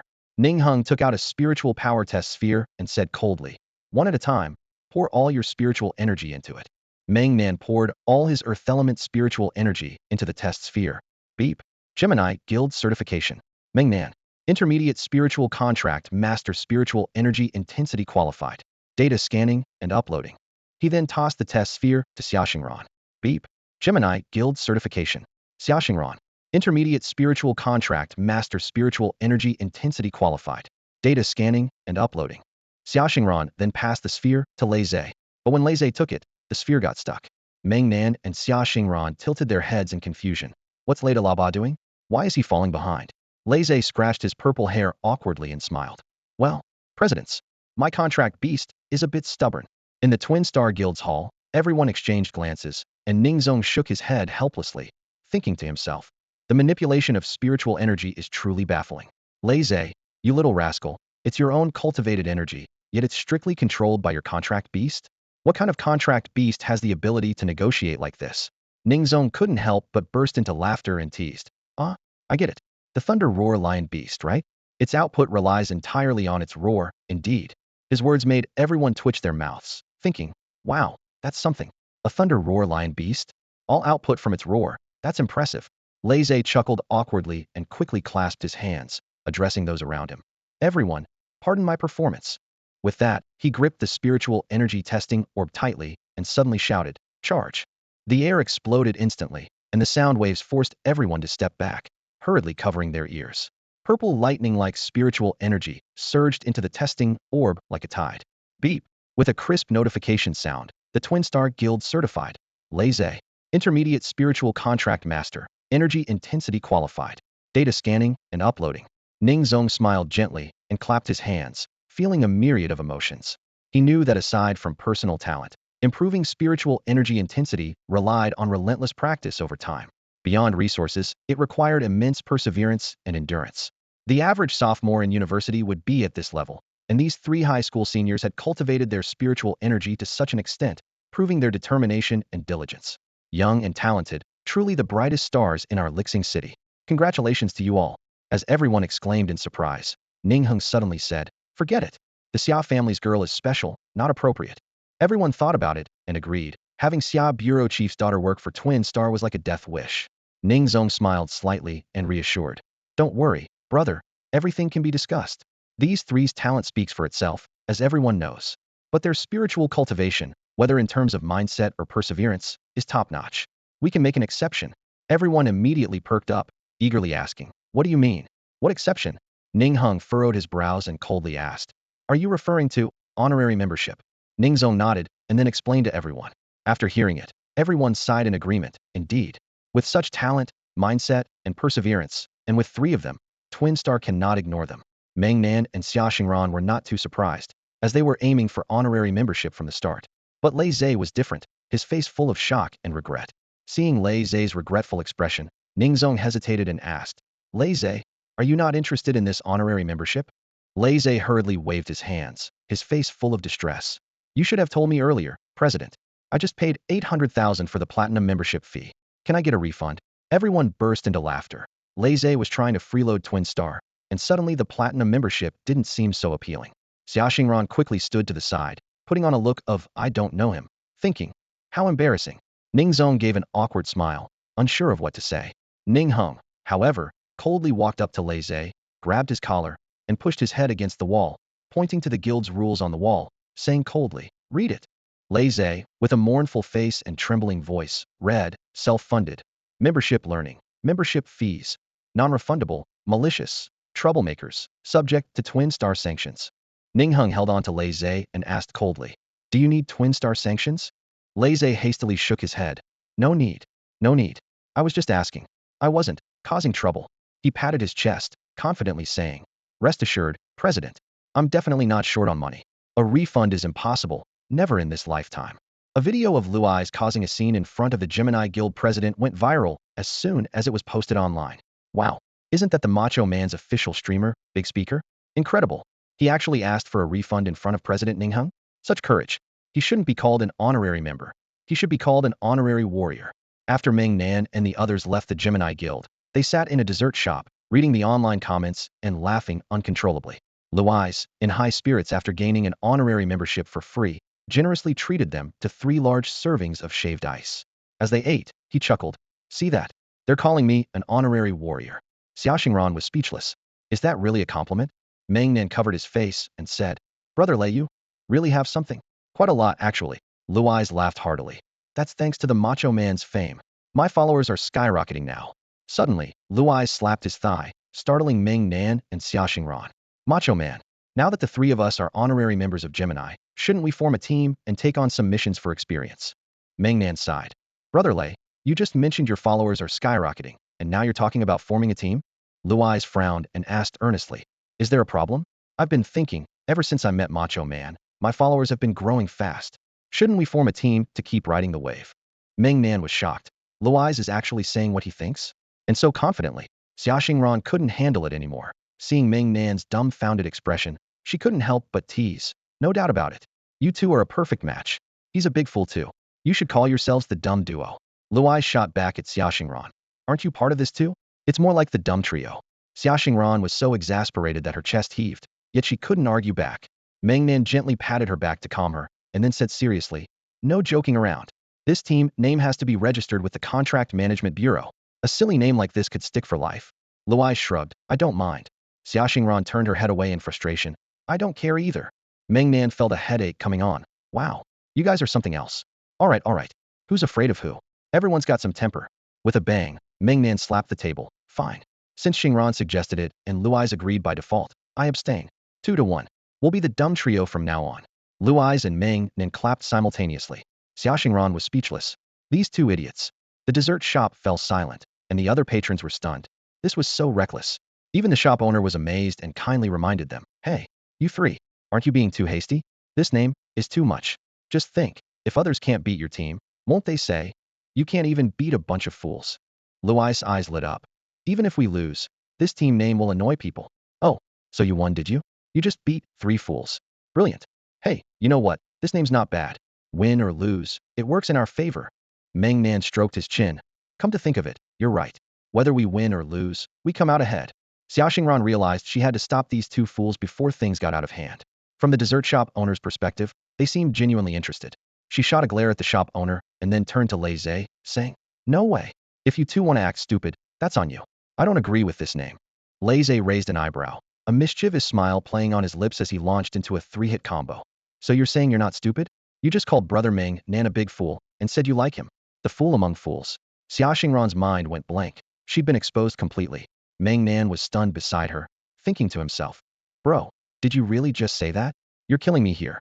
He quickly kicked Lei Zhe under the table, signaling frantically with his eyes, run, or you're done for.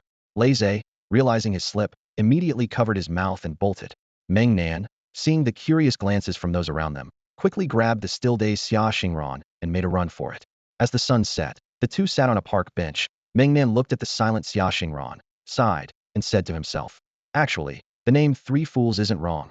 Laze is truly foolish. I'm pretending to be, and you're the fool among fools." Xia Xingran suddenly snapped back to reality, incredulously asking, You mean you're pretending?" Meng Nan could only nod with a wry smile. "Yes. I'm coming clean. I faked it. I've known your feelings for a long time." Xia Xingran suddenly understood. Her expression darkened, and she lowered her head, choking up as she said, "Then you. I get it now." Seeing her about to cry, Meng Nan hurriedly explained, "Don't cry. You misunderstood. Wasn't it you who wanted to know the secret between me and Lung Xiejizuan? I'll tell you." After listening to the story of Lung Xiejizuan's heartbreak and their help, Xia Xingran couldn't hold back anymore, tears streaming down her face. Meng Nan watched her sob quietly, his heart aching, but he ultimately didn't do anything inappropriate. Instead, he said seriously, "What's another year? There are only 10 months left now. If I lose, there's no future. But I won't lose. He must die." Xia Xingran, eyes red, wiped her tears and said, "I understand. I'll do my best too. Laze was right. I'm the fool among fools. I couldn't even tell if you were pretending." Meng Nan awkwardly scratched his eyebrow, thinking to himself, "How do I respond to that? Is it my fault for being a good actor?" He could only continue with the conversation. "So, are we really the Three Fools team?" Xia Xingran nodded, smiling slightly. "I'll follow your lead." Meng Nan opened his communicator and dialed Laze's number. Beep, connected. Laze's voice came through. Meng Nan, why aren't you saying anything?" Meng Nan replied helplessly. "Why talk when it's not safe to say anything important?" Laze sighed in relief. "Phew. So do I call her sister-in-law now?" Meng Nan chuckled. "Wait a year before you start with that." Laze teased. "Oh, that idiot really deserved it." Xia Xingran couldn't hold back anymore and burst into laughter. Beep beep beep. The call has ended. Meng Nan covered his face, thinking, "This big fool. Why did you hang up?" Xia Xingran, blushing, tried to suppress her laughter. "Just message him if you need something. He probably won't answer again." Meng Nan, speechless, sent a message. "Meet at the Gemini Guild to form the team. We'll call it the Three Fools." The sun had just set, marking the liveliest time of the day. Whether it's office workers finishing their shifts or people out shopping, it's the perfect time for activities. For spirit contract practitioners, training and studying spiritual power are of utmost importance. At this moment, the hall of the Gemini Guild was filled with people, yet they stood in an unusually orderly and quiet manner. In the center of the hall, the two guild leaders, Ning Zong and Ning Heng, sat on a couch, their eyes fixed on the team application forms in front of them, feeling a headache coming on. Is this what Lord Lungxia mentioned? This kid, has he gone astray? Three 17-year-old super genius spirit contract practitioners. What kind of ridiculous team name is this? How can this be reported to Director Xia? The problem is, this name was chosen by his daughter. Reporting it would be like giving Director Xia a slap in the face. Ning Zong, brother this. Ning Heng, I advise you not to make the decision. Better call Director Xia quickly. 10 minutes later, Xia Chen arrived. Looking at the team application form written by his precious daughter, applying for the team name, Three Fools Team. He forced a smile, his body trembling slightly. This brainless name. And it was his precious daughter who came up with it? Xia Chen smiled and said, "Sweetheart, this name won't do." Upon hearing this, Xia Xingran sneaked a glance at Meng Nan. Meng Nan then sneaked a glance at Lei Zhe, who was looking at the sky, not wanting to get involved. Meng Nan cursed internally. Damn. Why has this big fool suddenly gotten smart? Seeing Xia Chen's gaze, it seemed to imply that if the name wasn't changed, there would be consequences. Meng Nan involuntarily shivered and awkwardly said, "The three of us aren't well read. Maybe Uncle Xia should come up with one instead." Xia Chun smiled with relief. "You're a sensible kid. Very good. Ahem. The team's name should naturally carry some dignity. Look at the team of Ning Zong and Ning Heng, called the Zonghing team. So imposing. You three are famous at a young age, and my daughter is named Xingran, which means a rising new star. Coincidentally, you are also honorary members of the Gemini Guild, all connected with stars. From now on, you'll be called the Supernova Team." Supernova Team. Everyone couldn't help but exclaim. Three rising supernovas. Truly worthy of the director. Compared to that, the Three Fools Team. Are you out of your mind? Shut up quickly. Don't you know who you're dealing with? Exactly. If you keep babbling, watch out for the combined might of Zongheng and Director Xia's judgment. Ning Zong nodded, sincerely saying, "Supernova, surpassing Gemini. Surpassingly star. Director Xia's vision is truly broad. Ning admires it." Hearing President Ning's words, everyone pondered again, realizing there might be deeper meaning to it. No wonder he can be the president. His comprehension ability is strong. The three fools exchanged glances, realizing the grandeur. Compared to the brainless name Three Fools, they felt like digging. digging hard to get a 3-bedroom apartment. Director Xia laughed heartily, changed the team application form to the Supernova team, and then handed it to Ning Zong, saying, "Great. It's settled. I'll take these 3 little fools to eat. You handle the rest." Ning Hung nodded, coldly saying, "Rest assured, Director Xia." After Xia Chen left with the 3 little fools, Ning Hung coldly addressed everyone in the Gemini Guild. "If a word of today's events leaks out, guess what will happen?"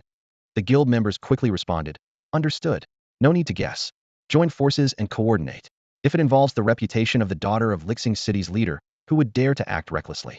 Ning Zong smiled brightly and said, "Good that you all understand. Otherwise, even the gods couldn't save you." With that, the Ning brothers returned to the secret room at the top of the Gemini Tower. "Sir, any orders?" Lung Xia pulled out a secret letter and addressed the Ning brothers. "The locations in here are for foreign assassins. Assign them to the Supernova team, but don't reveal the truth. Regardless of whether the mission succeeds, make sure it causes a stir. Also, keep in mind this involves Ji Kuan. Be cautious and don't expose yourselves. Keep things discreet." The Ning brothers felt a chill. Ji Kuan's name made them wary. "Understood." After Lung Xie disappeared, Ning Zong opened the letter, read all its contents, and watched as it turned to ashes. Ning Hang's eyes flashed with murderous intent, and Ning Zong's expression turned uncharacteristically cold. "Brother, don't rush. The grudge against Ji Kuan will be settled sooner or later." Ning Hung closed his eyes, restraining his murderous aura, and said coldly, "Don't worry. I'm not foolish enough to expose myself now. When the time comes to reveal, it will be the time to strike." Meanwhile, at Xia Chen's home, 3 foolish kids sat obediently on the couch, looking pitifully guilty. Xia Chen brewed tea and gently asked, "How did you come up with such a silly name?" Seeing the other 2 remain silent, Meng Nan braced himself and confessed everything. Xia Chen exclaimed, "Which dessert shop owner talks like that?" He continued questioning, "My daughter already said she wouldn't go along with you 2 fools, so how did she end up agreeing?" At this, Lei jumped up and ran. "Uncle Xia? I need to go. Thanks for having me. Goodbye, Uncle Xia." With a bang, the door closed, and Lei was gone. Xia Chen, holding his tea, blew on it, and said calmly, "Seems like you didn't come clean enough." Inside, Meng Nan cursed Lei, "He's the real culprit." And he ran off. A clear female voice called from the kitchen, "Honey, dinner's ready. Come get the dishes." Meng Nan was overjoyed, thinking, "Wow, this meal couldn't have come at a better time. It's saving my life." He quickly rushed to the kitchen. "Auntie, let me help with the dishes." Then, a startled cry came from the kitchen. "Ah, impossible. Miss Lisa?" 3 minutes later, Xia Xingran and her family sat at the table, enjoying their meal. Meng Nan, holding his bowl, trembled with realization. "I'm doomed. No wonder Miss Lisa seemed so familiar the first time I saw her." He glanced at the Xia family photo on the wall, regretting, "How could I not remember this?" Xia Xingran looked at the pitiful Meng Nan and scornfully said, "And you claim to be pretending to be dumb? You didn't even know Miss Lisa is my mom. 2 months of school wasted. You're unbelievably dumb." Meng Nan nodded frantically. Yes, yes, unbelievably dumb." Seeing the moment was right, Xia Chen put down his chopsticks and said calmly, "Honesty leads to leniency. Resistance leads to severity." As soon as Uncle Xia spoke, Meng Nan knew he couldn't hide the truth any longer. He put down his bowl and confessed everything. Lisa's feelings towards Meng Nan were twofold. As a genius, she greatly admired his skills and abilities. However, as someone pursuing her daughter, her feelings were quite different, even slightly resentful, because Meng Nan had made her daughter rebellious. Yet, as Meng Nan explained himself, with Lung Xia's support and the unfolding of subsequent events, Lisa's attitude gradually shifted to appreciation. She realized that Meng Nan was a caring and responsible young man. Hearing this, Xia Chun incredulously asked, "My daughter is so adorable and beautiful, and you didn't take advantage of that? Really?" Lisa gave Xia Chun a playful knock on the head and retorted, "What? You think everyone is like you, always being so handsy?" Xia Chun felt indignant, unable to accept that Meng Nan could earn his wife's approval, wondering if it was simply because he was honest. Lisa gently said to Meng Nan, "You've done well, and as a mother, I'm truly comforted. I must admit, I always thought you were someone with a cold heart due to your tough background, but I was mistaken." Seeing Lisa's genuine emotion, Meng Nan humbly waved his hand and said, "No, no, Lisa, you're right. In truth, I do have a cold nature. Maybe I've been lucky to meet Dean Zhao, Uncle Xia, and others who helped me change gradually. I didn't trust them at first, always feeling they wanted to use me, until I met Lung Xie Supreme, who helped me see things clearly. It's precisely because I have feelings that I cherish them more, so I just played dumb and held on." Lisa gently patted Meng Nan's head affectionately, saying, "Keep working hard. We all see your efforts, and Lung Xie Supreme entrusted his unfulfilled wishes to you. Don't disappoint him." Meng Nan nodded vigorously and then stood up, saying, "I'll head back to training now." Lung Xie Supreme said the more you rest, the quicker you die. Seeing Meng Nan about to leave, Xia Xingran quickly called out, "Hey, take me with you. I need to train too." Lisa knocked Xia Xingran on the head, saying, "It's rare to come home for a weekend, so take a break today, no training." After Meng Nan left, Xia Chun, still unwilling to let it go, asked again, "Confession will lead to leniency, resistance to severity. Is that kid really that disciplined?" This time, Lisa didn't stop him but sternly looked at Xia Xingran, who panicked. "Huh? No, we really didn't do anything. Why am I panicking?" Xia Xingran suddenly said dejectedly, "This fool, he's really good at playing dumb. If he had shown any affection, I wouldn't be feeling so down. I was crying so hard in the park, and this fool didn't even care." Xia Chun was speechless and angrily said, "This kid doesn't understand the ways of the world at all." Lisa laughed and patted Xia Xingran's head. "His restraint from comforting you is the best proof of how much he values you, silly girl." Xia Xingran responded helplessly, "All right then." As Meng Nan left, he sprinted all the way, his heart pounding with nervousness, fearing he'd be discovered. He thought to himself, "I've been exposed completely this time.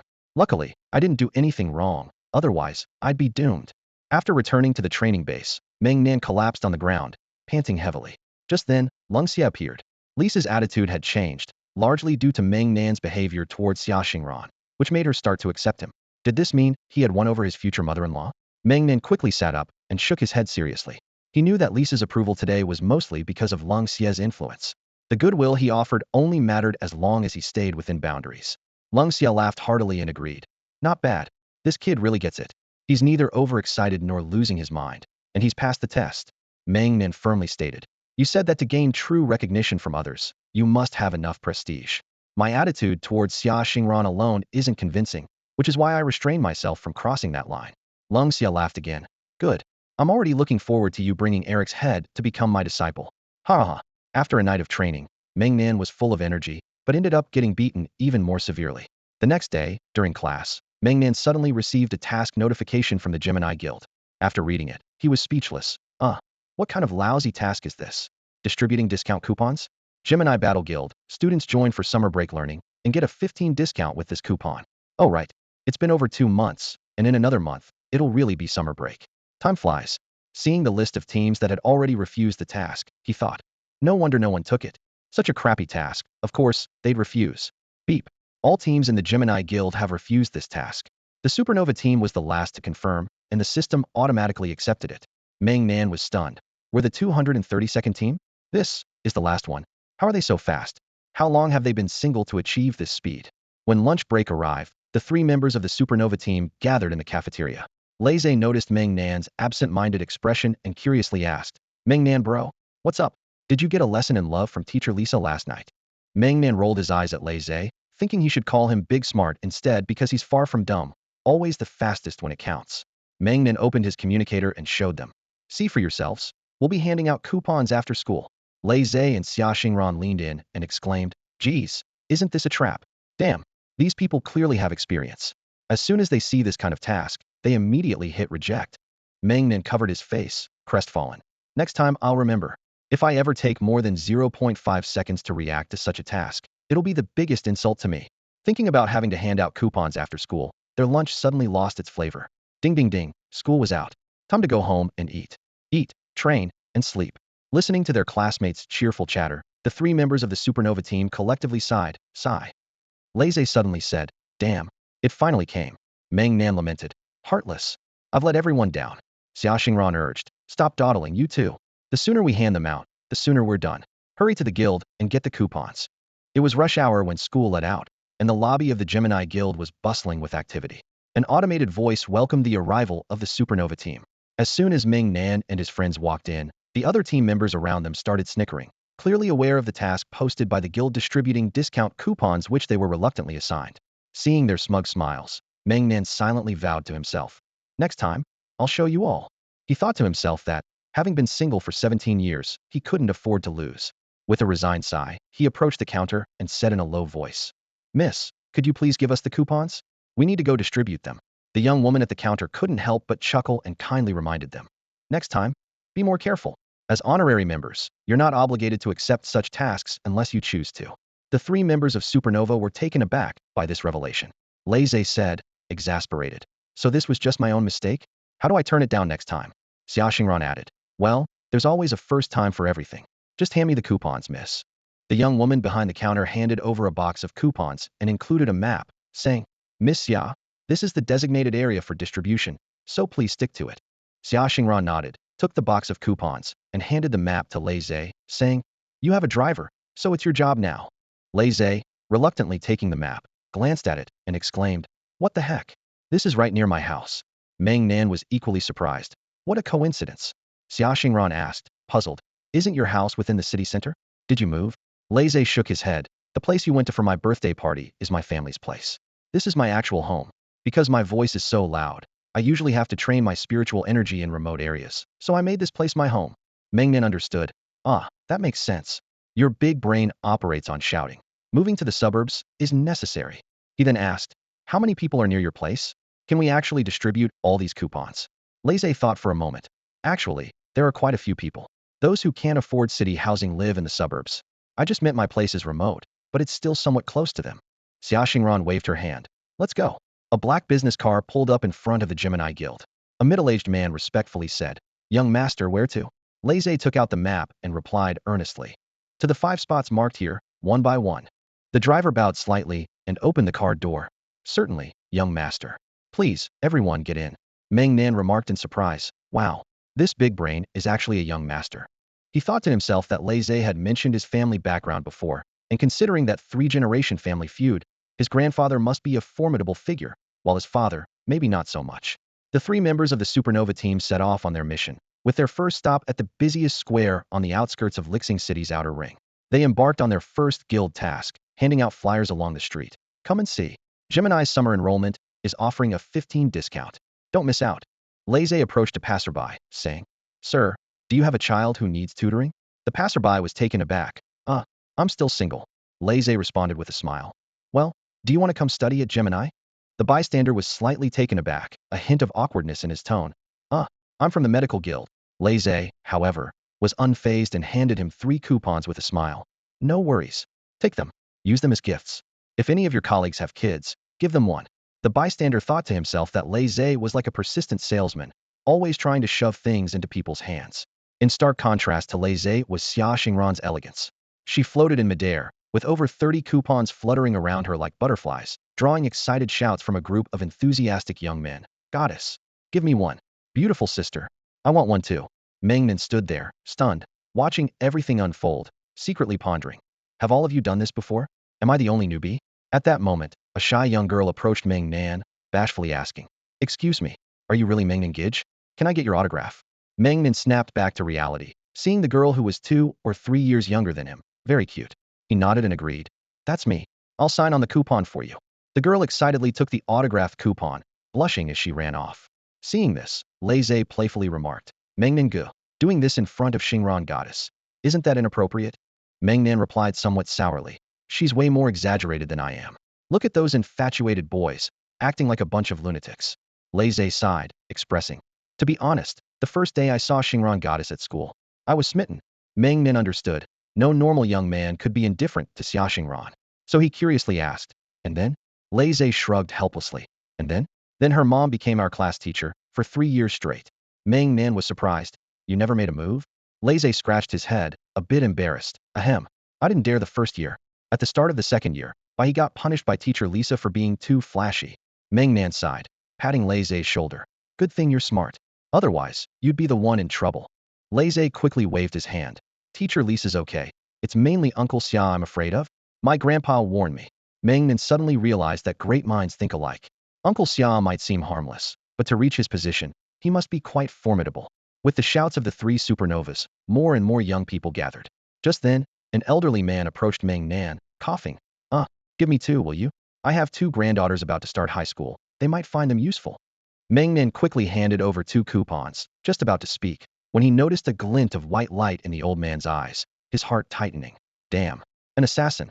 The old man pulled a short dagger from his sleeve, infused with contract power, aiming straight for Meng Nan's heart. Lei Zhe didn't even react in time, as Meng Nan's shirt was instantly pierced, but the dagger couldn't penetrate further. At that moment, a golden contract power enveloped Meng Nan's right fist, and Xiao Shirtu took control of his body, delivering a powerful punch that exploded the old man's head, shocking everyone present into screams. Blood splattered across Lei Zhe's face, jolting him into action as he roared, "Assassins!" The Lei family's driver and Xia family's Xia Xing appeared simultaneously, immediately shielding the three of them. Meng Nan was puzzled. The cold, evil sovereign couldn't possibly be unaware of the situation. If he wasn't intervening or reacting, what was the reason? Just then, a thunderous crash echoed. A gigantic demon wolf suddenly appeared in the square, its size dwarfing a double-decker bus. This was a contracted magical beast, an assassin from the Yusha Seven Nations. Meng Nan's heart tightened in fear, realizing that anyone who could conjure a contracted beast was at least of the peerless level. It was too late to run. The moment the assassin in the form of the demon wolf appeared, it lunged at Meng Nan. Instinctively, Meng Nan tried to evade, but found his body completely unresponsive. He could clearly feel Xiao Shida's anger, and even a desire to kill the demon wolf. Xiao Shitu, run. It's peerless level, don't confront it Heiden. Meng Nan urgently advised, but Xiao Shitu ignored him, controlling Meng Nan's body to deliver a powerful punch to the ground. The earth immediately cracked, and the ground within 10 meters collapsed, causing the demon wolf to plummet into a deep pit. Before the demon wolf could leap out again, a loud crash. The ground trembled, closing instantly, leaving only a narrow gap. Xia Xingran anxiously called out Meng Nan's name, while Lei Zhe, looking at the gap, quickly said, "Meng Nan should be fine. It's an earth element power. Let's go? Get out of here." As soon as he finished speaking, the ground trembled again, and a wolf's howl echoed from below. "Hurry!" Xia Xing and the Lei family's driver hastily pulled Xia Xingran and Lei Zhe aside. With a loud crash, dirt and rocks flew as the demon wolf burst from the ground onto the square. At this point, the demon wolf's phantom form appeared slightly blurred, as if it had lost much of its demonic energy. Just as the demon wolf was catching its breath, the ground split open again, resembling a giant mouth, swallowing the wolf once more. The earth shook violently again, and everyone present faintly heard wailing from below. What kind of power does Meng Nan's contracted beast possess to control the earth's force? Is this Meng Nan's innate talent? Lei Zhe, witnessing Meng Nan's contracted beast in action for the first time, thought to himself, "Wow, Meng Nan's contracted beast is unbelievable. Standing on Earth, it's unbeatable. A mid-level spiritual contract master can actually face off against a peerless level." Not only Lei Zhe, but even Xia Xingran had never seen anything like it. She finally believed what the cold evil had said, that Meng Nan's strength at 20 would surpass his at the same age. A loud explosion. The ground burst open again, with wailing echoing from the pit.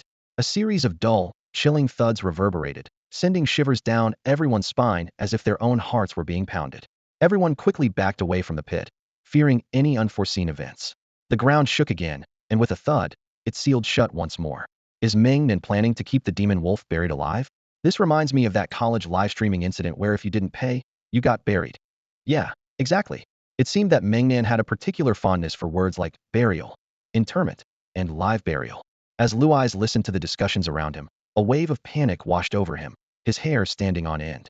In disbelief, he asked the goddess Xingran, "Is this true? Does Meng Nan really like this sort of thing?"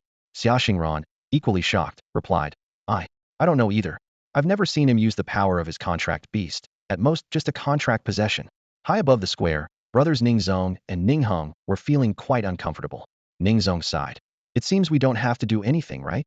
Ningheng asked in confusion, "What did we do?" Ningzong replied wearily, "Lord Lingxia asked us to set these 3 kids up for fishing. I arranged for fake assassins and even hired paparazzi, and many in the crowd are our people. But Jikuan's hidden assassin actually took action.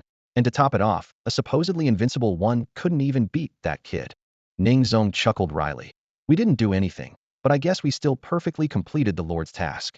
Ningheng nodded. "Yeah, getting something for nothing feels great." Ningzong sighed. "All right then, let's show ourselves and wrap this up." With that, the two descended into the center of the square before everyone's eyes. Seeing both guild leaders arrive, Luai's immediately calmed down and quickly lamented, "Guild leaders, we've been diligently advertising for the guild. Even if we haven't achieved much, we've worked hard. And now, being assassinated, my poor little heart." Ningzong twitched at the corner of his mouth, thinking, how does this kid's brain work? Money. Why doesn't he mention money? Meanwhile, Ningheng coldly addressed the Lei family's driver, "Lei Zhua, I'm afraid I might lose control and kill your young master." Lei Zhua smiled helplessly and quickly silenced Luai's, standing quietly next to Xiaoxing. Ningheng walked to the closed fissure, crouched down, and gently touched the ground. A stream of spiritual energy quietly seeped underground. "Oh no, that guy's aura is so weak he might die. He's a big catch. He can't die. We need to save him." Ningheng stomped down hard, a massive shockwave spreading out with his spiritual energy. The ground erupted again, and a surge of energy from below lifted Meng Nan and the demon wolf into the air. As soon as he left the ground, Meng Nan regained control of his body and, seeing the guild leaders present, quickly told Little Stone, "You can rest now. It's safe here." Little Stone seemed unhappy, perhaps because he couldn't kill that guy, feeling a sense of loss. Hostile towards the demon beast, yet annoyed with other spirit beasts. Little Stone was quite the loner. Seeing Little Stone fall silent, Meng Nan knew he must be exhausted, landing heavily on the ground, causing a slight tremor. Ning Hung launched a powerful kick, shattering the demon wolf's form. A foreign man appeared in everyone's view, and Meng Nan was shocked. Ning Hung didn't use contract power, yet he could destroy the demon wolf form with a single kick? His own spiritual energy overwhelmed it. Truly the strongest below the supreme level. Ning Hung grabbed the foreign assassin by the throat, his spiritual energy surging forth, followed by a series of bone-crushing sounds. Bang, bang, bang. As the foreign assassin convulsed, magic leaked out, and the contract power dissipated. Everyone felt a chill, thinking, this Ning Hung, so brutal. A foreign assassin of unparalleled level, just like that, completely crippled. Meng Nan gazed at the incapacitated foreign assassin, lost in thought. He recalled Aluo, enslevel contract's spirit master, who, due to suppressed spiritual power, devoured the power of his and Xia Xingran's contract. Beyond the contract level and spirit beast, cultivating one's own spiritual power is equally crucial. He couldn't rely too much on Little Stone. If someone as ruthless as Ning Hung came to assassinate him, he would have already been dead. At that moment, Ning Zong walked up to Meng Nan, patted his shoulder, and comforted him. Don't overthink it. You've done well enough. Not everyone can incapacitate someone like my brother did. Meng Nan was shocked, thinking to himself, how does he know what I'm thinking? Can President Ning Zong read minds? Ning Zong chuckled and nodded. Indeed, you guessed right, but not entirely accurate. Meng Nan quickly calmed himself, pondering. President just said not everyone can incapacitate someone like President Ning Hung. What does that mean? Ning Zong laughed. Well, I'm not at liberty to say much. Ask that person, Cold Evil Supreme. Meng Nan dared not let his thoughts run wild. After all, President Ning Zong's mind-reading ability was terrifying. Little Stone struggled for ages to break the magic wolf's defense, yet President Ning Hung shattered it with a kick. Today, Meng Nan was truly amazed. No wonder these brothers could defeat the supreme unbeatable. They're both extraordinary. Ning Zong, speechless, said, one moment you say not to think too much, and the next, you call us extraordinary? Meng Nan slapped his thigh and exclaimed, can't be too careful. I'm out of here. He returned to Xia Xingran, seeing her worried expression, unsure how to speak. Meng Nan softly assured her, don't worry, it's fine. Lei Zhe swallowed hard and timidly asked, Meng Nan, is your contract beast really that extraordinary? Meng Nan glanced at Xia Xing and Lei Zhua, calmly replying, it's average, feels a bit weak. Xia Xing couldn't help but laugh.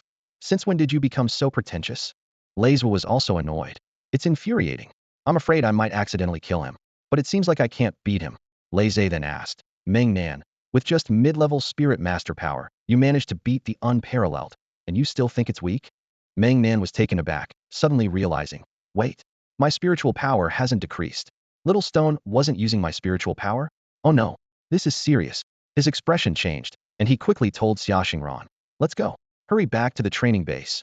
Xia Xingran also sensed something was wrong with Meng Nan and hastily called Xia Xing to take them back. At the training base, Cold Evil Supreme appeared, calmly saying, don't rush. Speak slowly. The sky won't fall. But after hearing Meng Nan's account, even Cold Evil was stunned. You mean when you were fighting the magic wolf underground, Little Stone wasn't using your spiritual power? Meng Nan nodded frantically. Yes. I hadn't noticed before. If Lei Zhe hadn't reminded me, I wouldn't have realized. Everyone at the training base fell silent. This was simply impossible. Any power source needs a source, right? A contract beast not using the Spirit Master's power? Is this a joke? Cold Evil pondered for a moment, then asked, when did you regain control of your body? Meng Nan hesitated and replied, when President Ning Hung kicked me out. Lung Xie raised an eyebrow and asked with confusion, are you referring to after it leaves the ground? Meng Nan nodded. Lung Xie was taken aback, thinking to himself, so, this little stone isn't lacking in spiritual power, it's borrowing power from the earth.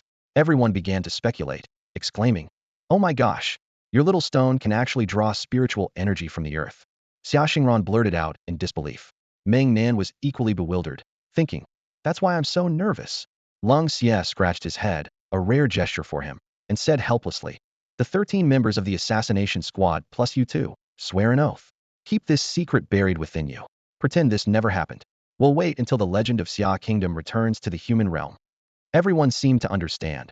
realizing that even the supreme Lung Xie was unaware. Reluctantly, Lung Xie took the lead, and the 15 of them signed a confidentiality contract using their spiritual power, with the penalty of losing their power if they broke it. Meng Nan was in turmoil, always feeling that this little stone wasn't like a contract beast. It has a killing intent towards magical beasts and is very resistant to spiritual beasts. So what is it exactly? Could it be a spirit-possessed stone? Or is it just a stone monster?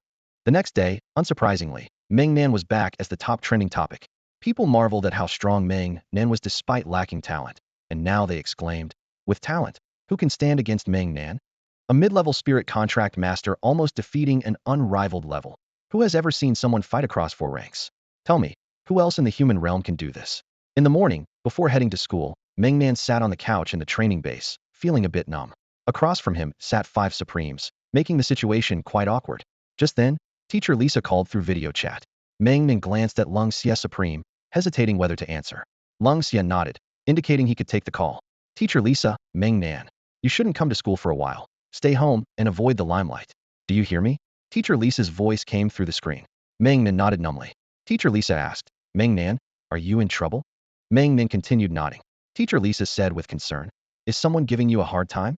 Don't worry, I'll call your Uncle Xia. In the video, Xia Chun squeezed into view and urgently asked, what's the trouble? Can you talk about it now? Meng Nan scratched his face and switched the camera. Seeing the lineup on the other side, Xia Chun was instantly overwhelmed, thinking, this is a high-level situation. Absolutely high-level. With 5 Supremes on the other side, I can't even surrender. Kid, solve this yourself. This uncle's abilities are limited. Beep.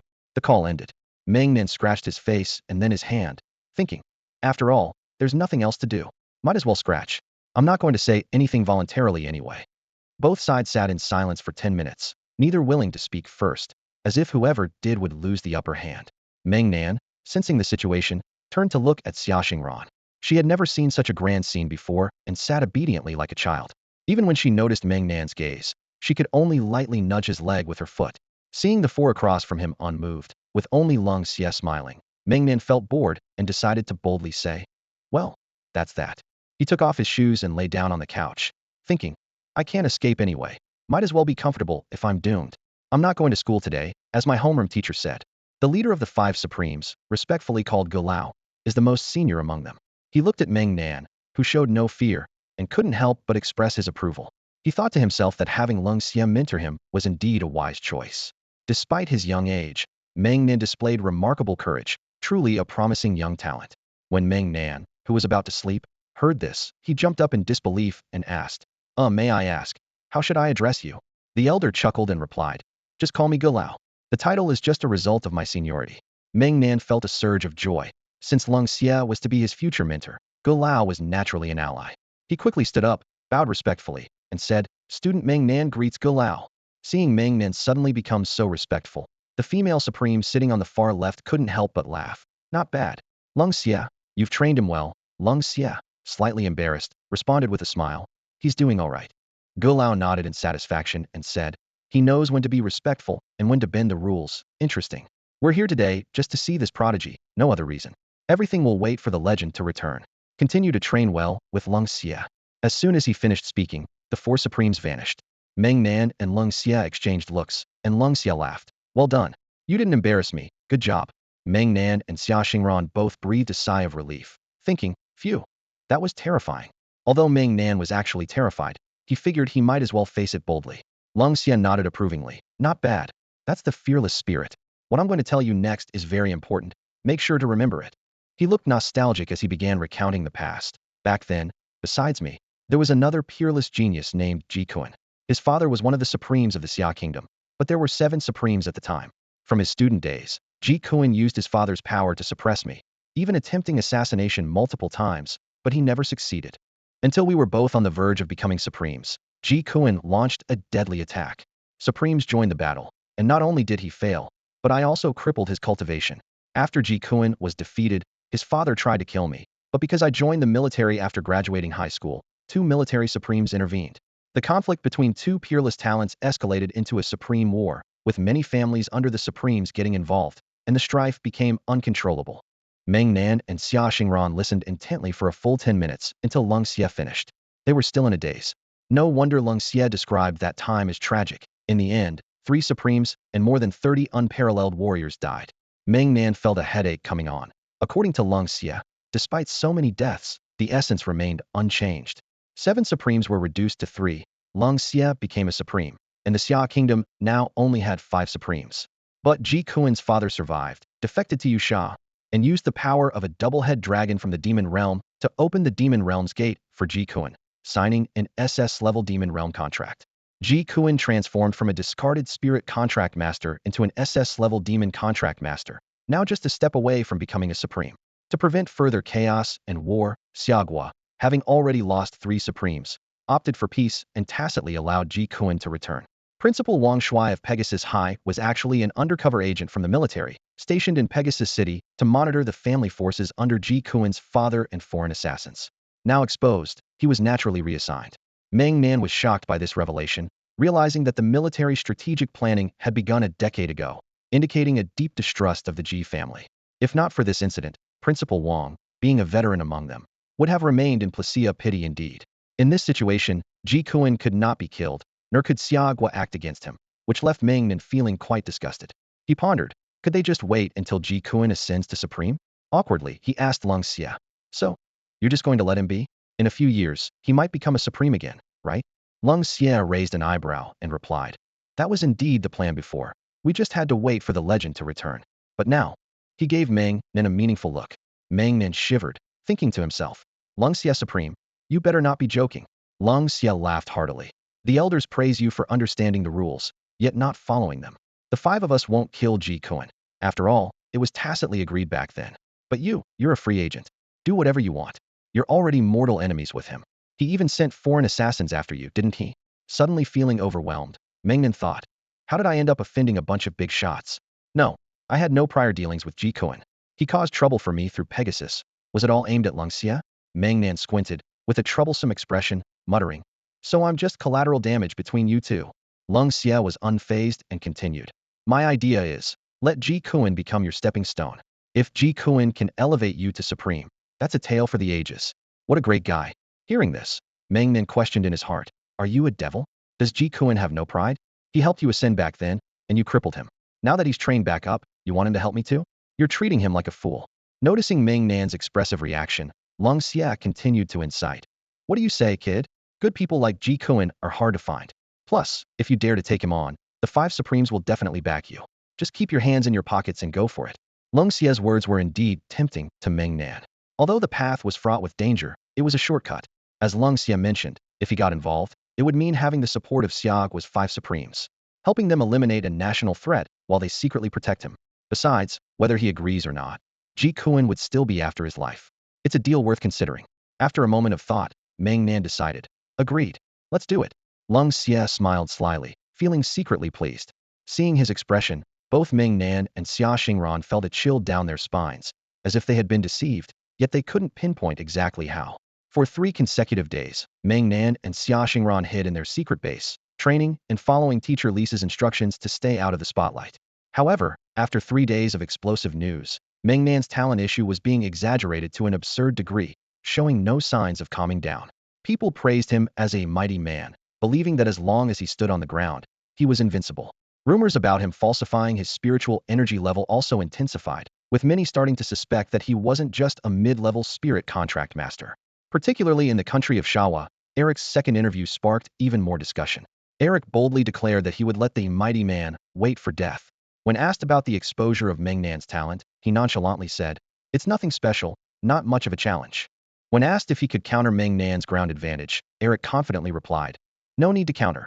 He can't beat me anyway. Lastly, he didn't forget to throw harsh words at Meng Nan. Let him wait for death. This news caused a frenzy in the online circles of Xia country. People were astonished by Eric's arrogance, as if he could easily defeat Meng Nan and even take down the Supreme Being. Speculation arose about whether Eric's wait for death implied that Yusha's father would come to assassinate Meng Nan, given that such things had happened more than once before. Xia Xingran leaned against the sofa, her brow furrowed with unease. She felt that Eric's statements were not baseless, and if he was truly determined to kill, the possibility of underhanded tactics could not be ruled out. At that moment, Meng Nan emerged from the bathroom, towel in hand, drying his hair. Seeing Xia Xingran's grave expression, he asked curiously, what news did you see? Your eyebrows are practically knitted together. Xia Xingran walked over to him and showed Eric's second statement. After reading it, Meng Nan simply said, "Oh," and didn't comment further. Xia Xingran, anxious about Meng Nan's indifference, urged, "Aren't you afraid they might use underhanded tactics? Like poisoning or drugging?" Meng Nan finished drying his damp hair and calmly replied, "Those who like to talk big usually meet an early end. Haven't you heard that the dog that barks doesn't bite? If he keeps playing dumb, I might be cautious, but now, he's just an idiot." Xia Xingran was taken aback, puzzled by Meng Nan's logic, but she stubbornly insisted, "I don't care. You have to be careful." Meng Nan understood Xia Xingran's concern and could only respond helplessly. All right. Who doesn't care about their own life? Don't worry." Just then, Xiachen called in. "Meng Nan, Uncle Xia? Any instructions?" Xiachen asked. "Do you want an interview too, to counter that arrogant Eric?" Meng Nan quickly declined. "No need. Let him have some confidence.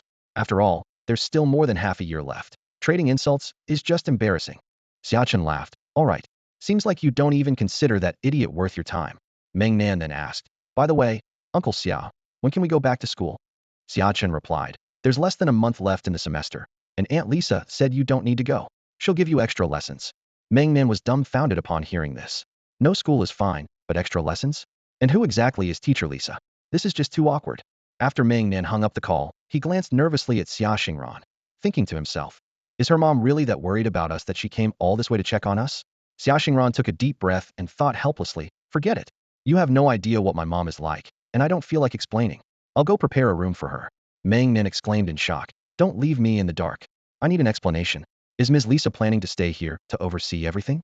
That's too much. You have to explain, or what if I leave a bad impression on your mom?" Xia Xingran took another deep breath and said slowly, "My mom is probably here to assess you. Her contracted beast, it has some divination abilities." Meng Nan was taken aback and stammered, "Predict the future? Or maybe avoid misfortune? What kind of divination are we talking about here?" Xia Xingran shook her head, indicating she wasn't sure, but added, "Lisa agreed to marry Xiachen back then because of that ability." Meng Nan gasped, thinking, "Can she really predict someone's entire future? If she has that power, why is she a teacher?" Meng Nan pitifully called out into the air, "Cold, evil supreme. My future is on the line here. Help me out." Cold Evil didn't appear, but curiously said, "Letting her divine might be interesting. I'm curious what she can predict." Meng Nan's face fell as he thought, "Wait a minute. Little stone, can a contracted beast divine you?" The little stone on his chest trembled slightly and angrily responded, "Beat it up." Meng Nan's heart tightened, thinking, "That won't do. Ms. Lisa is my future mother-in-law. If something goes wrong and she gets hurt, my future happiness is at stake. I'll have to keep an eye on things and stop Ms. Lisa if necessary." Meng Nan lay on the sofa, waiting for Ms. Lisa's fair judgment. Sure enough, right after school let out, Ms. Lisa arrived. Meng Nan quickly stood up to open the door, smiling as he said, "Welcome, Ms. Lisa." Lisa nodded slightly in acknowledgement and then asked with a smile, "You seem a bit uneasy, don't you?" Startled, Meng Nan quickly replied, "I don't feel anything." He carefully took the fruit from Lisa's hands and said, Ms. Lisa, please go easy later, and maybe avoid using your contract power to divine me. My little stone might react violently." Ms. Lisa chuckled, thinking to herself, "So that's what this kid is worried about. Seems my girl understands her mom well enough to tell him that. Silly girl, why are you siding with him?" Meng Nan didn't dare respond, feeling anxious inside. At that moment, Xia Xingran ran to the door, linking her arm with Lisa's and said, "I just didn't want to cause any misunderstandings. I'm not siding with him." Lisa gave her daughter a look that seemed to say, "Do you really think I believe that?" Then smiled and said, Come, take a seat. Ms. Lisa, please have a seat." Meng Nan was like a busy little bee, washing and cutting fruit, bustling around nonstop. As she watched Meng Nan scurry around, Lisa quietly asked Xia Xingran, "Is he usually like this?" Xia Xingran was taken aback, hesitating internally. Should I answer that? But recalling how she's often the one being played, she honestly replied, "Well, usually he just eats and trains and eats. Sometimes he's like a lord. Other times he's incredibly timid. Mom, you wouldn't believe it, but the other day, 5 Supremes were sitting right across from him, and he just lay on the sofa for 10 minutes without saying a word. It wasn't until the elder spoke first that he got up." Lisa remarked in surprise, "This kid's got some nerve. So he's the kind of person who responds better to kindness than toughness." "Hey Meng Nan, no need to rush. Come over and sit down." The sudden call made Meng Nan's hand tremble. The thought of facing a righteous punishment flashed through his mind. With a sense of apprehension, he obediently sat down across the sofa, looking serious as he waited. To his surprise, Teacher Lisa took out a textbook from her bag and began to review the key points from the past few days with great attention to detail.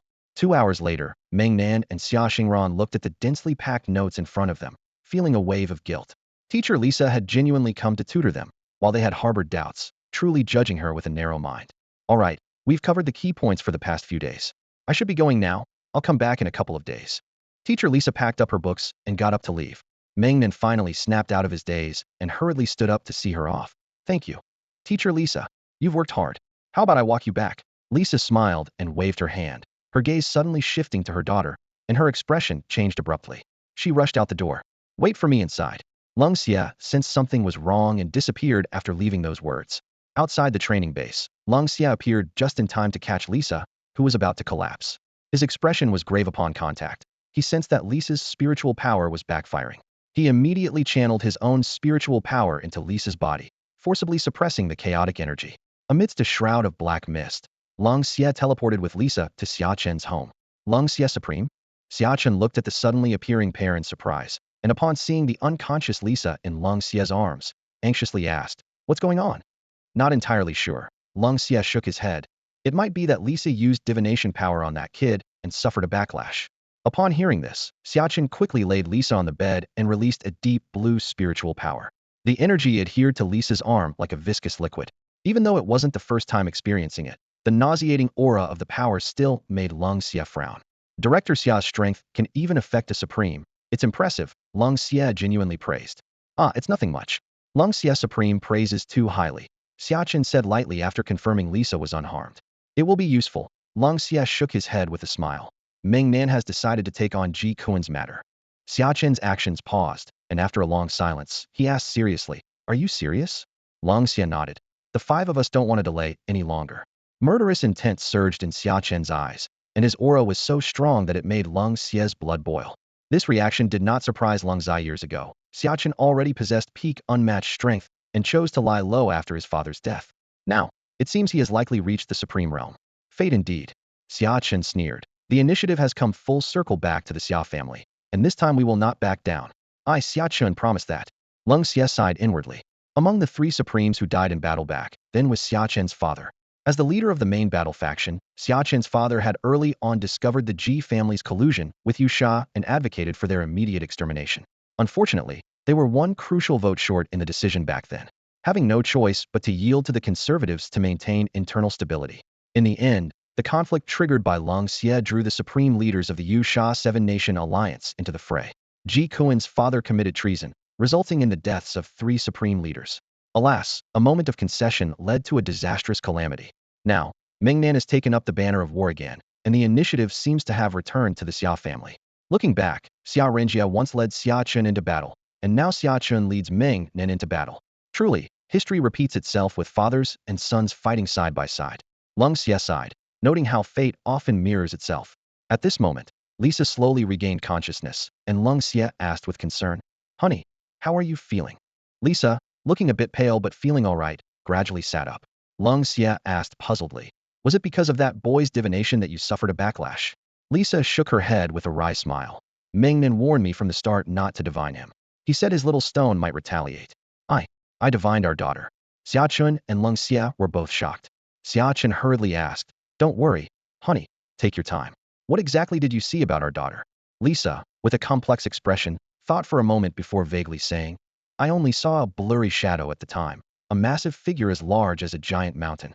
He was standing behind our daughter." Xia Chun and Lung Xia exchanged a look, their hearts pounding. A giant mountain? A little stone? Meng Nan? Lung Xia suddenly recalled that the little stone could draw the earth's spiritual energy. The figure must be Meng Nan in the future. That little stone is extraordinary. We five haven't figured it out, so we'll have to wait for the legendary master. Xia Chen grinned. Old Zhao already told me in private. That kid's little stone isn't a contract beast at all. It seems that in the future, he's going to treasure our daughter. Lung Xia nodded with a smile. Congratulations to you both. You've got an extraordinary son-in-law in the future. We might as well consider ourselves relatives now. Xia Chun and Lisa were both taken aback. Xia Chun frowned suspiciously. We're going to have a son-in-law in the future. Why are you claiming kinship? Did that kid recognize you as his dad? You're only 5 or 6 years older than him. Aren't you embarrassed? Lung Xia was left speechless by Xia Chen's words, coughing twice. That kid wants to take me as his master, so naturally I can count as a master. Lisa covered her mouth and laughed at his words, and Xia Chen suddenly understood. Oh, so that's what it is, you scared me. Lung Xia nodded. Since Lisa is fine now, I'll head back. Xia Chun suddenly stopped him. Have that kid come over. I have something to say to him face to face. Lung Xia pondered for a moment and agreed. It's about the battle flag, right? Indeed, some things are better known sooner rather than later. 10 minutes later, Meng Nan and Xia Xingran arrived at Xia Chen's house. By then, Lisa had recovered and was sitting on the sofa with Xia Chun, watching as Meng Nan and Xia Xingran entered. Xia Xingran, understanding the situation, rushed into Lisa's arms and hugged her tightly. Meng Nan noticed Lung Xia standing to the side and felt puzzled. Lung Xia was standing, while Uncle Xia was sitting. It seemed the roles were reversed. Xia Chun said nothing, suddenly sending a sticky dark blue spiritual energy towards Meng Nan. Unable to react in time, Meng Nan fell directly onto the sofa, exclaiming, "Dad, what are you doing?" Xia Xingran panicked. "It's okay. It's okay. Your dad is just letting him see something." Xia Chun felt a pang of sadness in his heart. Thinking of his precious, lovely daughter being taken away by someone in the future made him feel uneasy. Ever since Meng Nan was struck by that deep blue spiritual power, he felt extreme dizziness and nausea, as if he were about to vomit. He couldn't contact Xiao Shi nor sense his own body. It was like sleepwalking, or as if his senses were being controlled by someone else. Then, he saw Xia Chun from 10 years ago. In reality, about 5 minutes passed before Meng Nan finally woke up. He couldn't help but vomit, leaving a mess on the ground. This nausea and queasiness were a mental reaction, making him uncontrollably want to throw up. Meng Nan seemed possessed, with blurred vision and unable to hear the surrounding sounds clearly. Although he knew he was awake, his body felt disconnected. He stretched his neck, unsure of what to do, waving his hands as if trying to grab something. Xia Chen scratched his head, thinking, the after effect is really strong, isn't it? I only used a bit of spiritual power. Lung Xia shivered involuntarily. He wasn't afraid of killing, but he couldn't stand the nausea. He knew what Xia Chen's contracted beast was and was familiar with that sticky spiritual power. Xia Chen's spiritual power was like a soul poison, capable of controlling others' senses and thoughts. Once seen, it would always evoke a feeling of nausea whenever recalled. 10 minutes later, Meng Nan's eyes finally focused, and he looked at Xia Chun in fear. Uncle Xia. He opened his mouth and felt like vomiting again. In that illusion, he had seen Xia Chen's contracted form, terrifying beyond belief, like a giant yellow caterpillar, over 10 meters long and nearly 4 meters high. It was not only disgusting, but also incredibly creepy.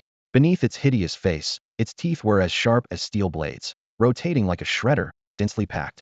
Its body was covered with countless black steel spikes, like needle holes, constantly spraying deep blue sticky liquid. Those in the illusion who were sprayed went mad, biting their own flesh, completely losing their humanity. The scene was so vivid that Meng Nan, upon seeing Xia Chun, felt as if the contracted form reappeared, and he gagged. Xia Xingran asked in shock, "Dad, what on earth did you show Meng Nan?" Xia Chun raised an eyebrow, teasing, "What's up? You want to see your dad's prowess too? Well, you might as well get grossed out early and get it over with." With that, another drop of deep blue sticky spiritual power appeared and instantly flew into Xia Xingran's forehead. Unsurprisingly, Xia Xingran's reaction was even worse than Meng Nan's, crying and screaming in terror while vomiting uncontrollably. The scene was so intense that even Lung Xia almost threw up. Watching his own vibrant little cabbage turn into shriveled pickled cabbage, Xia Chen curiously asked, "Wife, how did you accept me back then?" Lisa rolled her eyes and calmly replied, "Because I saw in the future a pair of particularly beautiful wings behind you. What did you think? Did you think your lost mind, Gu King, looks good?" Xia Chun was taken aback, thinking, "What the heck? So my contracted beast is still in its juvenile stage? It will have a day to transform into a butterfly? The uglier it is, the greater its potential indeed." 20 minutes later, after Meng Nan and Xia Xingran freshened up, their eyes on Xia Chun were completely different. They behaved so well, not daring to act out. It wasn't just a mental suppression, but mainly because Xia Chun was truly a supreme being. The long-hidden supreme power has finally surfaced. Meng Nan and Xia Xingran's understanding of the world has been completely transformed. The world they see is no longer the same. With a serious expression, Xia Chun said, "You've witnessed the affairs of the Xia family. Now, this battle flag has returned to us. And Meng Nan, your future challenges aren't limited to the Ji family father and son. Among the Yusha Supreme who participated in the war back then, 1 is dead, and 9 remain. This world is far bigger than you imagine. The Yusha Seven Nations Alliance is merely the demon realm's representative in the human realm. The real battlefield is in the spirit realm. Are you ready for this?" Meng Nan understood the implications. 2 generations of hatred have embroiled the supremes of nations worldwide. Killing a supreme from the Yusha Seven Nations Alliance is tantamount to declaring war on the demon realm. This battle flag isn't something to be taken lightly. But then he realized he had no other path to take, and his little stone harbored intense animosity towards the demon race, and wasn't fond of the spirit race either. Facing Xia Chen directly, Meng Nan said candidly, "Yes. Since the Ji family is already targeting me, running away won't solve anything. I'll face it, Heaton." Xia Chen slapped his thigh in excitement, exclaiming, "Good. I knew you weren't a coward. Then the Xia family will raise the banner once more. My old comrades have been waiting too long." With that, Xia Chen vanished. Meng Nan smacked his lips, thinking to himself, can Supremes really just disappear like that? What kind of ability is this? Meanwhile, Xia Xingran lay in Lisa's arms and said to Meng Nan, "I won't be going back for a few days. I want to stay with my mom." Meng Nan nodded and then stood up, politely bidding farewell to teacher Lisa. Walking along the bustling streets, Meng Nan's mind wandered back to the supreme battle of the past. Alas, the seemingly peaceful life was actually a deceptive facade, constantly under threat of destruction, like a mirage. Returning to the training base, Meng Nan stripped off his clothes and roared, "Bring it on." He voluntarily unleashed his contract possession, his golden arms bracing for a storm of attacks. "Bring it. One more. 4 against 1. Lung Xia appeared, sitting on the ground, watching Meng Nan's arduous battle while sipping beer. He thought to himself, this regular training is about to reach its limit. This kid's progress is slowing down. Overnight, Meng Nan endured 5 brutal training sessions. When the morning bell rang, he leaned against the sofa, eyes vacant, his body numb, as the effectiveness of the training began to wane. "Lung Xia Supreme, I might need a new way to push myself." Lung Xia nodded approvingly, saying, "Not bad. That's why I had you join Gemini. Only through trials of life and death can you grow faster. Go to the outskirts of the wild domain to fight." Meng Nan's heart trembled. The wild domain was a place he had studied before. The human realm is vast, with all the nations combined only occupying a quarter of it. The remaining 3/4 are unclaimed lands, collectively known as the wild domain.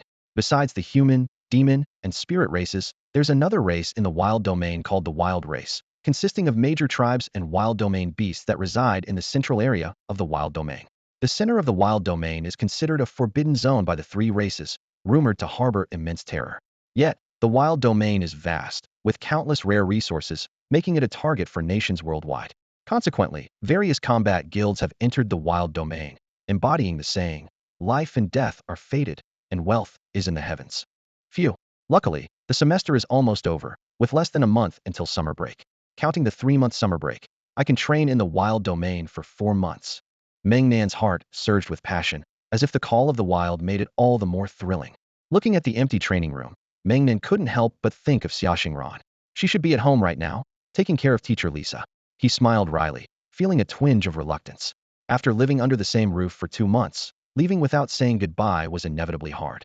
Go on, he muttered to himself, realizing that if he couldn't even protect himself, how could he take her on an adventure?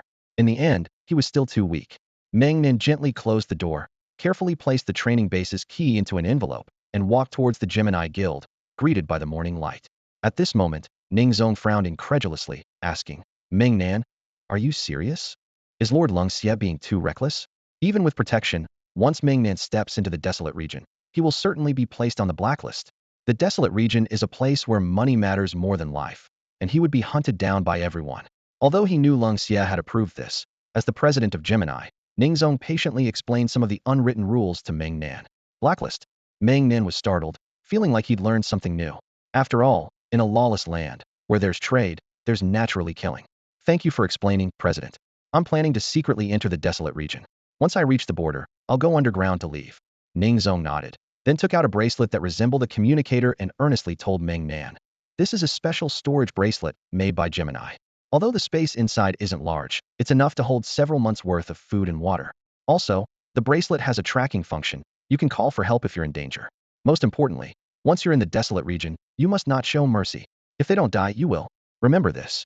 Meng Nan was deeply moved by Ning Zong's fatherly advice. "Thank you for worrying about me, President. I will remember." Ning Zong nodded and took Meng Nan to the top floor of the Gemini Guild, where Ning Hung was standing next to an aircraft, as cold as ever. "Kit, in the desolate region, if you can survive, you're strong." "Got it." Meng Nan nodded firmly, silently vowing that whether he had to live in hiding or fight for his life, as long as he could come back alive, it would be a victory. Meng Nan boarded the aircraft, and Ning Hung took off immediately. The only passage into the desolate region from the Xia Kingdom was the city of Qinling, Tianjin City. As its name suggests, the city cuts through the heavens like a sky slash. 100-mile gorge stretches from outside the city all the way to the eastern part of the desolate region. On the aircraft, Meng Nan looked down at this natural wonder and couldn't help but marvel at the incredible power of nature. Oh, right, President Ning Hung. Could you please deliver this letter to Xia Xingran for me? Ning Hung raised an eyebrow, a mocking smile playing on his lips. Ha, the stench of love. All right. After handing the letter to Ning Hung, Meng Nan looked at the 100-mile gorge below, took a deep breath, opened the hatch, and leaped out. Desolate region. Your manly brother is coming. Whoa, whoa, whoa. Damn. Is the wind always this strong? Meng Nan felt dizzy, expecting the sensation of flying, but instead, he was spinning in the air, unable to fall. Ning Hung covered his face, thinking to himself, this fool. And he still wants to go underground? Ning Hung flew out, delivering a powerful kick midair, bang. Meng Nan was suddenly kicked away by someone. Thank you, President. A series of hurried voices echoed in his ears as his body, carried by momentum, plummeted into a deep ravine. At that moment, near the edge of Tianjin City in the desolate region, several squads looked up at the sky, witnessing a brilliant golden meteor streak across, heading straight for the valley floor. Brothers, grab your weapons. Another fool has sneaked in, shouted the leader of one of the teams, brandishing his weapon, brimming with killing intent. Ha ha ha, there's only one of them. We'll take care of him easily, another team member exclaimed excitedly. At the bottom of the valley, as soon as Meng Nan landed, he quickly used the spiritual energy of a small stone nearby to dive underground. The sound of footsteps faded into the darkness, leaving only the sound of his heartbeat echoing in the quiet space. Adventuring alone is thrilling, it's so damn exhilarating. Meng Nan felt his blood boiling with excitement. Someone must have seen me fall into the valley. Better to wait and see if anyone comes. He closed his eyes, concentrating all his earth element spiritual energy to resonate with the small stone. Got it. Through the spiritual energy transmission, Meng Nan connected with the stone's perspective, as if controlling an underground camera, meticulously observing the surroundings. Little stone, let's see from a higher angle. In an instant, the perspective shifted, the view tilting 45 degrees downward, directly facing the pit at the valley floor where Meng Nan had landed. He glanced around, clearly seeing from a high point on the valley cliff. At this moment, a 7-person team swiftly emerged from the western forest of the valley, followed by another 7-person team from the eastern forest. Oh, isn't that the Hungry Wolves team? Looks like they're here for the bird too. Meng Nan mocked internally. The leader of the Hungry Wolves team snorted coldly, saying no more. Meng Nan didn't understand this jargon. What did bird mean? The Hungry Wolves team remained on high alert, with the leader scanning the surroundings viciously. The birds flown, retreat. Just as they were about to head back into the forest, the other team's leader stopped them. Don't be in such a hurry to leave. If there's no bird, wolves will do just fine. Heh. Only then did Meng Nan realize that bird referred to himself, and catching the bird probably meant secretly killing and looting. The desolate region was indeed ruthless. Stepping out meant fighting for your life. The strong scent of blood perfectly suited him. No restraints, no worries. If you're unhappy, just fight. Meng Nan's heart surged with excitement. In response to his emotions, the spiritual energy of the small stone also became more active. Suddenly, a loud explosion shattered the silence as the unknown team launched a surprise attack on the Hungry Wolves team. Meng Nan's eyes lit up, his heart racing. This is thrilling, so satisfying. On the battlefield, one after another, for glory-level experts charged in, followed closely by 9 master-level spirit contract practitioners. Why don't I see any unparalleled level ones? Meng Nan squinted in observation. He guessed that the unmoving leader might be an unparalleled level expert. After all, with equal strength, there's no need to recklessly annex the Hungry Wolves team. Taking a risk suggests a clear target. Sure enough, the unparalleled level leader sprang into action, quickly contracting to transform into a giant brown bear, roaring to the sky before pouncing on the Hungry Wolves team leader. Meng Nan marveled. Now that's more like it. Only act when you're fully prepared. Seizing the perfect opportunity, he commanded the small stone to drag the 9 master-level practitioners towards the ground while the 2 leaders clashed. The small stone, like an excited mischievous child, turned the ground into a quicksand vortex, silently engulfing the 9 people. The spirit contract practitioners couldn't react in time, sinking into the darkness of the earth, their limbs tightly pressed by the soil, terrified beyond measure. As they struggled, a hand suddenly reached over, directly scaring one of them to the point of a heart attack, dying instantly. Meng Nan was stunned, thinking, just like that? Aren't they supposed to lick the blood off their blades, fearless of life and death? How could such fierce outlaws be scared to death? Meng Nan was speechless. A notorious outlaw, trembling all over just from a touch it was laughable. He silently cursed in his heart. You useless coward. Bah, you're dead anyway, strip him. Meng Nan moved swiftly underground, reaching the second person and giving a light touch. The second person shuddered violently, and a pungent smell of urine wafted over. Meng Nan could no longer bear it, and angrily exclaimed, damn it, almost got pissed on. Then, he stepped forward and delivered a heavy punch. knocking the person out cold, cursing silently. What bad luck. On to the next one. Slap, slap, slap. The sound of slaps echoed in the darkness. Before long, Meng Nan returned to his original position, thinking to himself, 9 people together only add up to 100 spirit stones. They're so poor. If I didn't know you were robbers, I'd think you were the ones being robbed. By this time, there were no more sounds of fighting on the ground, and the surroundings were eerily silent. The leader of the Hungry Wolf squad and the leader transformed into a berserk bear looked around in fear, thinking, 14 of us, and 9 gone in an instant. It's terrifying. Meng Nan sensed the changes on the ground and said to Xiao Shirtu, ignore that peerless one.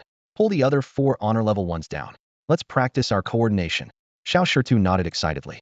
Instantly, the ground trembled, and 4 large pits opened up, swallowing the 4 people before closing again.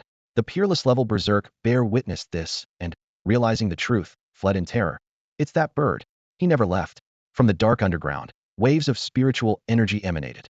Meng Nan, like a swimming snake, seized the opportunity and struck. Underground, the 4 were powerless to escape, relying only on their spiritual energy to resist the immense pressure of the earth. Yet, they couldn't fend off Meng Nan's sneak attacks. The power of the golden contract occasionally struck in the darkness, causing the 4 to feel extremely stifled. Meng Nan, meanwhile, was reaping substantial gains, easily defeating master-level opponents. But the intensity of honor-level spiritual power left him unable to break through their protective aura. Hahaha, if I can't kill them directly, I'll torment them to death. Meng Nan recalled Xiao Shita's strategy against the peerless-level demon wolf. Clasping his hands together, the earth element's spiritual energy instantly gathered the 4's positions. Meng Nan shouted, Xiao Shirtu, get them. Xiao Shirtu lit up with excitement, trembling slightly. The land around the 4 compressed like clapping hands, bang bang bang, pressing them relentlessly.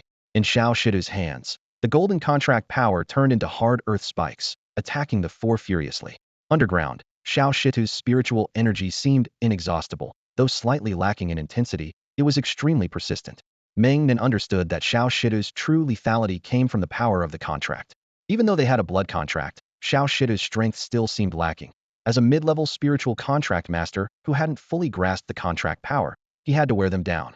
After 5 minutes of fierce combat, one person's spiritual power finally faltered, and their protective aura shattered instantly. A great opportunity. Meng Nan swiftly swam behind the person, delivering a hand chop to the neck, breaking it with a single lethal strike. Meng Nan struck quickly and retreated, watching the other 3 from a distance, waiting patiently for the best opportunity. Although Leng Xie wasn't underground, he could sense the fluctuations of spiritual energy beneath. Meng Nan's caution exceeded Leng Xie's expectations, especially his tactics, which were incredibly stealthy. As an earth element tank, how could he be so sneaky? Leng Xie felt a bit uneasy. He had hoped to train Meng Nan into a war god who could stand at the forefront of the entire Xia nation. But at this rate, Meng Nan would end up hiding at the back. All Leng Xie could do was pray that Meng Nan wouldn't continue to be so evasive as he grew. 30 minutes later, Meng Nan slowly surfaced from underground, took a deep breath of fresh air, and exclaimed, ah, the air above ground is so refreshing. He quickly squatted under a large tree, using the thick shade to hastily pull out some food, devouring it ravenously, then gulped down some water before sinking back underground all in under a minute. The 13 members of the assassination squad were at a loss for words to describe Meng Nan. They believed that being cautious was not wrong, and as an assassin, he had indeed mastered his skills well.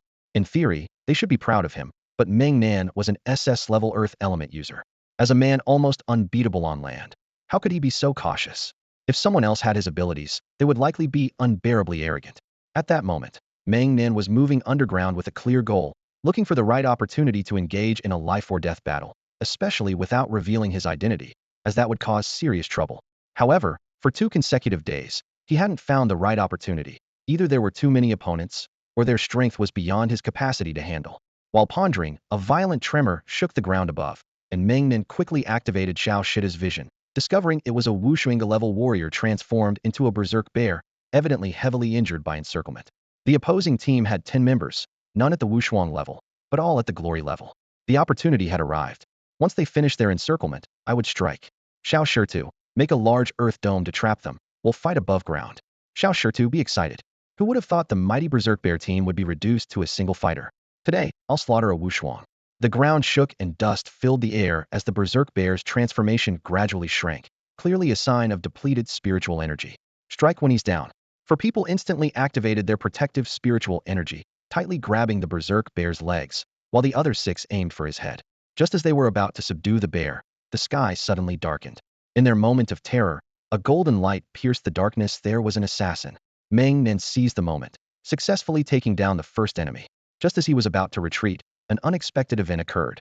Someone instantly illuminated the entire Earth dome, leaving Meng Nan no time to react. When everyone saw Meng Nan's face, they were stunned. Meng Nan? Then, greed erupted in their eyes. This guy was a walking super spiritual stone. Whoever captured him would gain endless wealth and beauties, anything they desired. Meng Nan's face darkened as he thought to himself, "This is trouble."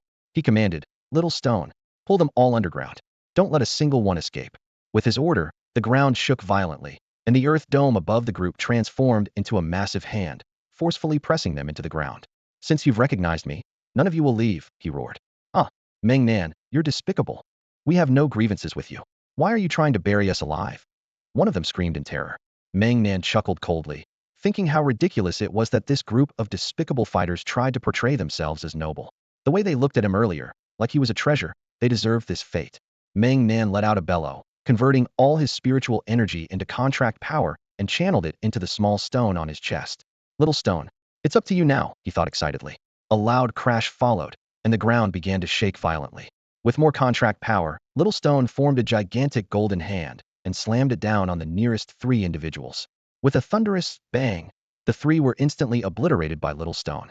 In the darkness underground, sand and mud churned as the immense pressure quickly shattered everyone's protective spiritual aura. Meng Nan heard Little Stone roar again, and with a series of explosive sounds, the rest were crushed by the overwhelming force. He felt it clearly the moment Little Stone roared. It drained all of his contract power. The previously loose soil underground was instantly compacted solid. Meng Nan was astounded. It was gravity from the earth itself. Little Stone had just manipulated gravity, increasing it within the area to crush these people to death. It makes sense now why Little Stone doesn't consume my spiritual energy. Meng Nan realized that it needed him to convert his spiritual energy into contract power to use more powerful abilities. He had opened the door to a new world. This was the key to raising Little Stone. While other contract beasts relied on their contract master's spiritual energy as a medium, granting them contract power in return, Little Stone was different. It required Meng Nan to first convert his spiritual energy into contract power for its use. In his shock, Meng Nan thought, "What the heck? This isn't right. Following this logic, I'm basically the contract beast myself, aren't I? It's not me raising Little Stone. It's Little Stone raising me." He couldn't accept this reality for a moment and cursed inwardly. "I've become the laborer here?" Little Stone roared, seemingly enjoying itself. Meng Nan was speechless, feeling a pang of heartache that was hard to bear. "Are you happy now? I feed you, I provide for you, and I have to work to gather contract power. I risk my life, and you enjoy." He thought bitterly. "Wait a minute, that's not right." Meng Nan suddenly paused, clutching his chest. All along, Little Stone had been granting him contract power in return. This was actually a two-way street. He could provide Little Stone with contract power, and it could also give him contract power. "Little Stone, moi, Daddy loves you." He felt a sense of relief. Though the path was filled with hardships, at least they were in it together.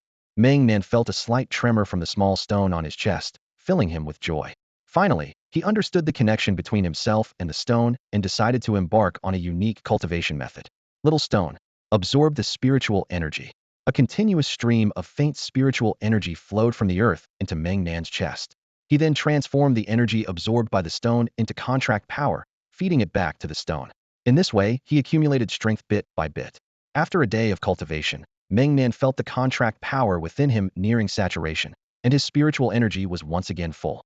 This was equivalent to the combined energy of 2 bars. The small stone stored contract power, while Meng Nan stored spiritual energy.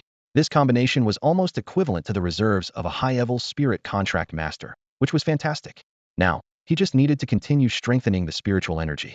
If he could surpass the spiritual energy of a high-level spirit contract master, he could dominate even master-level opponents on the surface. Meng Nan was thrilled as the path to becoming stronger became clearer. Meanwhile, 13 people hidden in the air also gained insights from Meng Nan's spiritual energy cultivation. They were astonished that Meng Nan could let the small stone directly absorb earth element spiritual energy from the ground, essentially cultivating effortlessly. The value of spiritual stones suddenly diminished in their eyes, as these stones contained only pure spiritual energy that needed to be converted into earth element spiritual energy, whereas the stone absorbed pure earth element energy that was immediately usable. Heisey couldn't help but remark, "Boss, isn't Meng Nan cheating? He's more extraordinary than you." Long Xie replied, "Indeed, I can already see him becoming the future war god of our Xia kingdom. After eating and drinking his fill, Meng Nan continued his journey, entering the wilderness on the third day. Meanwhile, at the training base in Lixing city of Xia kingdom, Xia Xingran sat alone on the sofa, staring intently at the letter Meng Nan left behind, lost in thought. She pondered, has he already gone so far? How should I face all this? Perhaps when he returns, everything will have changed. She unconsciously clenched her fists, thinking to herself, no, even if I can't keep up with him, I can't fall too far behind. So, she activated her communicator and sent a request. Dad, help me assemble a team. I want to enter the wilderness with them. Xia Chun felt a pang in his heart at his daughter's request. My dear daughter, are you crazy? What are you planning to do in the wilderness at your level? He suddenly realized that Meng Nan had gone to the wilderness, which explained his lack of news in recent days. Wait there. Don't run off. I'll come and talk to you. 5 minutes later, Xia Chun rushed to the training base, picked up his daughter, and hurriedly took her home. Are you kidding? I have to keep an eye on my precious daughter. Going to the wilderness? Without a supreme guardian, it's too risky. Back home, Xia Chun earnestly said to his daughter, even the Ningzong Ning Hung team isn't necessarily safe in the wilderness. If their strength wasn't enough, they would have been killed by the supreme of Yusha back then. That boy has Lung Xie for protection, so at least his life is safe. You can't be reckless. Understand? Xia Xingran, feeling aggrieved, choked. Dad, even if I can't catch up to him, at least, I shouldn't fall too far behind. My contract beast is weak in the early stages, and if I fall behind, there'll be no hope. I don't want to become just a pretty face. Her words pierced Xia Chen's heart. After much consideration, he gritted his teeth and said, fine. Doesn't everyone have a supreme for training? Girl, we don't need to go to the wilderness. Come with me. In the underground research facility of Pangqing in Lixing City, Director Zhao rubbed his smooth forehead and said with a toothache, Old Xia, this isn't right. You know me. I've always felt I wasn't weird enough, and that's why I feel out of place with you guys. Leaving your precious daughter with me. She might mutate. Although Director Zhao didn't directly refuse, it didn't mean he agreed either. Seeing Director Zhao's hesitation, Xia Chen revealed his true identity in front of Xia Xingran. Xia Xingran was left speechless with shock after hearing Xia Chen's story. Director Zhao, Zhao Tuo, was actually the head of the Xia Kingdom's Spiritual Power Research Institute and a hidden supreme master. He had been dedicated to developing a path suitable for human cultivation. In the past, humans relied on the power of contracts, whether with spirit or magical beasts, but ultimately couldn't escape this dependency. Director Zhao focused on this field, aiming to create a path for humans to rise without the constraints of contracts. Xia Xingran was numb with astonishment at Director Zhao's grand ambition. Xia Chen squinted slightly, stared intently at Zhao Tuo, and said seriously, Old Zhao, don't try to fool me. If you didn't have successful cases, I wouldn't have brought my precious daughter here. Successful cases? Xia Xingran was shocked again. Xia Chun continued to explain.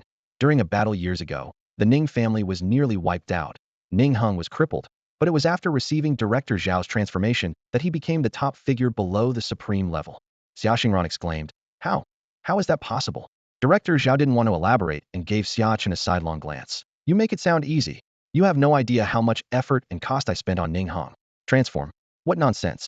Xia Chen looked at Zhao Tuo with disdain and continued. Ning Hung actually never had a contract beast. His strength comes from his own spiritual power.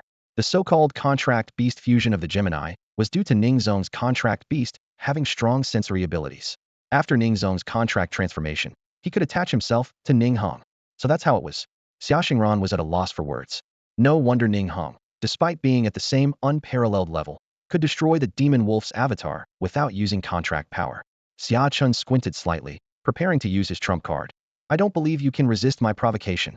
Old Zhao, I know what you're worried about, but let me tell you clearly. My daughter's contract is with an S-level Gale Dragon Beast. You know this contract beast? If not a supreme, it's of no great use. That kid now has the strength to step into the wild domain. I can only entrust my daughter to you. Otherwise, you'll be the one to break them apart. Director Zhao was unbelievably shocked and asked, Old Xia, are you joking? Is Meng Nan really strong enough to enter the wild domain? Xia Chun directly opened his communicator and pulled up the previous inquiry records with Lung Xia. Xia Chun, how is Meng Nan now? Lung Xia replied, 3 days. He took down 1 unparalleled, over 10 honored, and more than 20 masters. Xia Xingran and Zhao Tuo were both stunned. What kind of record was this? A mid-level spiritual contractor? Are you kidding? If Lung Xia hadn't admitted it himself, Zhao Tuo wouldn't believe it even if you beat him to death. Zhao Tuo swallowed hard, eyes shining, trembling as he said, Old Xia, you really know how to get to me. You won. You successfully sparked my competitive spirit. Although I can't compare to that monstrous kid, Old Zhao, promise. Within a year, I'll make sure your little girl can take down an unparalleled. I, Zhao Tuo said it. Xiachen clapped. Great. I knew you could do it, old Zhao. Girl, let's become apprentices too. Xia Xingran excitedly bowed to Zhao Tuo and exclaimed, Master, please accept my respect. Zhao Tuo laughed heartily and quickly helped her up, responding with excitement. All right. I didn't expect you, old Xia, to have this plan in mind. I, Zhao Tuo, have been a lone wanderer for half my life, and now I've taken in a pair of adopted children. It's truly not a wasted life. After the initial excitement, Zhao Tuo spoke seriously. Old Xia, even as close brothers, we have to be clear about things. I'm putting it out there first. This isn't a guaranteed success. Xia Chen nodded solemnly. I understand. But my daughter said she doesn't want to be just a pretty face. And that boy has taken up the Xia family battle flag. You know what that means. Zhao Tuo's expression changed, understanding immediately. He patted Xia Xingran's shoulder and reassured her. Don't worry, girl. Leave it to your master. Xia Xingran nodded firmly, and Zhao Tuo led her deeper into the underground research facility. Xia Chen sighed, steeled himself, and turned away. When he returned home, he silently took out a metal washboard and placed it in front of Lisa, kneeling with a thud. Honey, I've sinned. Lisa was startled by his sudden action and quickly stood up. What are you doing? You scared me. Let's talk this out. When Lisa learned that Xia Chun had sent their daughter to Zhao Tuo, she was stunned for a while before coldly saying, You better pray that Xingran gets what she wants, or you'll find out what cruelty means. Xia Chen pleaded pitifully. Don't worry, honey. Our girl becoming Zhao's apprentice won't be a problem. Don't worry, don't worry. In the underground lab of Pangcheng, 100 meters below, Xia Xingran looked around in awe, exclaiming, This is terrifying. The enormous lab resembled a giant sports arena, bustling with researchers, and housing nearly 1,000 spirit beasts and magical creatures. Master this. Xia Xingran was a bit nervous. Zhao Tuo waved dismissively. These are just minor ones, not very useful. Come with me, girl. Under Zhao Tuo's guidance, Xia Xingran entered a smaller lab. Zhao Tuo approached a large screen and pointed to a bed in the lab, saying, Lie down here, girl. Let me examine you first. Xia Xingran obediently lay down, watching various beams scan over her body. Beep. Information being recorded. Please wait. S-level soul contract, Gale Dragon Beast. Spiritual power level, intermediate spirit contractor. Contract power compatibility, 23. Xia Xingran was stunned by the report. What is contract power compatibility? Why is it only 23? Zhao Tuo chuckled. That's a good thing. He patiently explained. The so-called contract power compatibility refers to the proportion of control in the contract between the contracted beast and the spirit contractor. The higher the percentage, the stronger the battle power, but it also means more limitations, with the contracted beast holding absolute authority. The path I'm taking is to completely free the spirit contractor from the constraints of the contracted beast. So, the basic condition for this transformation is the contract power compatibility. The lower the compatibility, the easier the transformation, and vice versa. Actually, your Gale Dragon Beast is in a tricky spot. With this compatibility, it doesn't have much battle power. Xia Xingran nodded awkwardly. If it weren't for training with Meng Nan for 2 months, it might not even be 20 now. So weak. Zhao Tuo gently stroked his smooth head, his brow furrowed as he pondered deeply. After a moment, he looked up with a piercing gaze at Xia Xingran and slowly laid out 2 choices.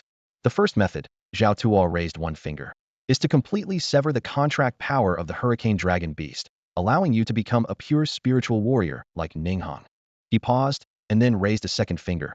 The second option is to keep the current contract intact but modify it, aiming to lower the contract's compatibility to a much lower level. Zhao Tuo continued to explain. We've successfully implemented the first method before, and the results were almost perfect. However, it comes at a significant cost, and there's a clear downside: you'll permanently lose the contract power, making you unable to form contracts with spirit beasts or magic beasts. His eyes grew deep, just like Ning Hong. Without Ning Zong's cooperation, his future development would be severely limited. As for the second method, Zhao Tuo's voice carried a hint of excitement. Although there's no successful precedent yet, based on my hypothesis, if we can reduce the contract power's compatibility to an extremely low level, the essence of the contract power might change. Spirit contract masters might no longer be bound by the contract power, and the contracted beast may lose its dominant position. Zhao Tuo's eyes sparkled with wisdom. If we can shift the contracted beast's role from primary to secondary, human cultivation will enter a new era. It's just that there are no successful cases yet. Xia Xingran, half understanding, cautiously asked, What if it fails? Zhao Tuo chuckled lightly, unconcerned. If it fails, it fails. At worst, you get a new contracted beast. Anyway, your Hurricane Dragon Beast is pretty much useless below the supreme level, so there's not much to lose. Xia Xingran shrank back, feeling a bit awkward, and nodded. Seeing this, Zhao Tuo softened his tone. Don't worry. What you learn in school is just superficial. Those S-level and S-level labels are just tags. The real decisive factor is how much of the contract's strength you can wield. He gave examples, like Meng Nan, like a Luo. The greatest strength of a spirit contract master isn't the contract level, but how much initiative you hold within the contract. Xiaoxingran suddenly understood. Meng Nan's formidable strength was undeniable, but a Luo's S-level spirit-devouring beast was indeed terrifyingly powerful, something she had experienced firsthand. Even Meng Nan struggled against it. Thinking of her own S-level hurricane dragon beast, if it were to compete in control strength, even Lei Zhe could easily outmatch her. Thinking of Lei Zhe, Xiaoxingran curiously asked, Master, I have a classmate named Lei Zhe. He's an S-level thunder lion god beast, but he can't even use his own spiritual power without roaring. Does that mean his compatibility is particularly high? Zhao Tuo's eyes lit up. Oh, there's such talent? Impressive, impressive. He shook his head. No, you've misunderstood. The compatibility isn't high, it's very low. If it's as you say, he should be the one holding the initiative in the contract. Xiaoxingran was confused, realizing her mind wasn't suited for scientific research. Seeing Xiaoxingran's puzzled expression, Zhao Tuo had to explain more plainly. The higher the contract power compatibility, the more the contracted beast holds the initiative. But don't forget, high compatibility spirit contract masters are usually very strong, often the best among their peers. He pointed at Xiaoxingran. But your classmate is clearly a novice. His own spiritual power is controlled by the contracted beast. What does that mean? It means the contracted beast is helping him control the contract power. Zhao Tuo guided patiently. So think about it. If a contracted beast is helping a novice control the contract power, who's really in charge? Xiaoxingran suddenly realized, exclaiming, oh. So, in fact, the Thunder Lion God beast is looking after Lei Zhe. So Lei Zhe is actually the one in control. Xiaoxingran felt a pang of bitterness in her heart, thinking that her bond with her contract beast must be particularly weak. Her hurricane dragon beast was not only lacking in strength, but also acted like a lazy lord, showing no intention of taking care of her. In contrast, Lei Zhe's contract beast was like a little caretaker, always attentive to him.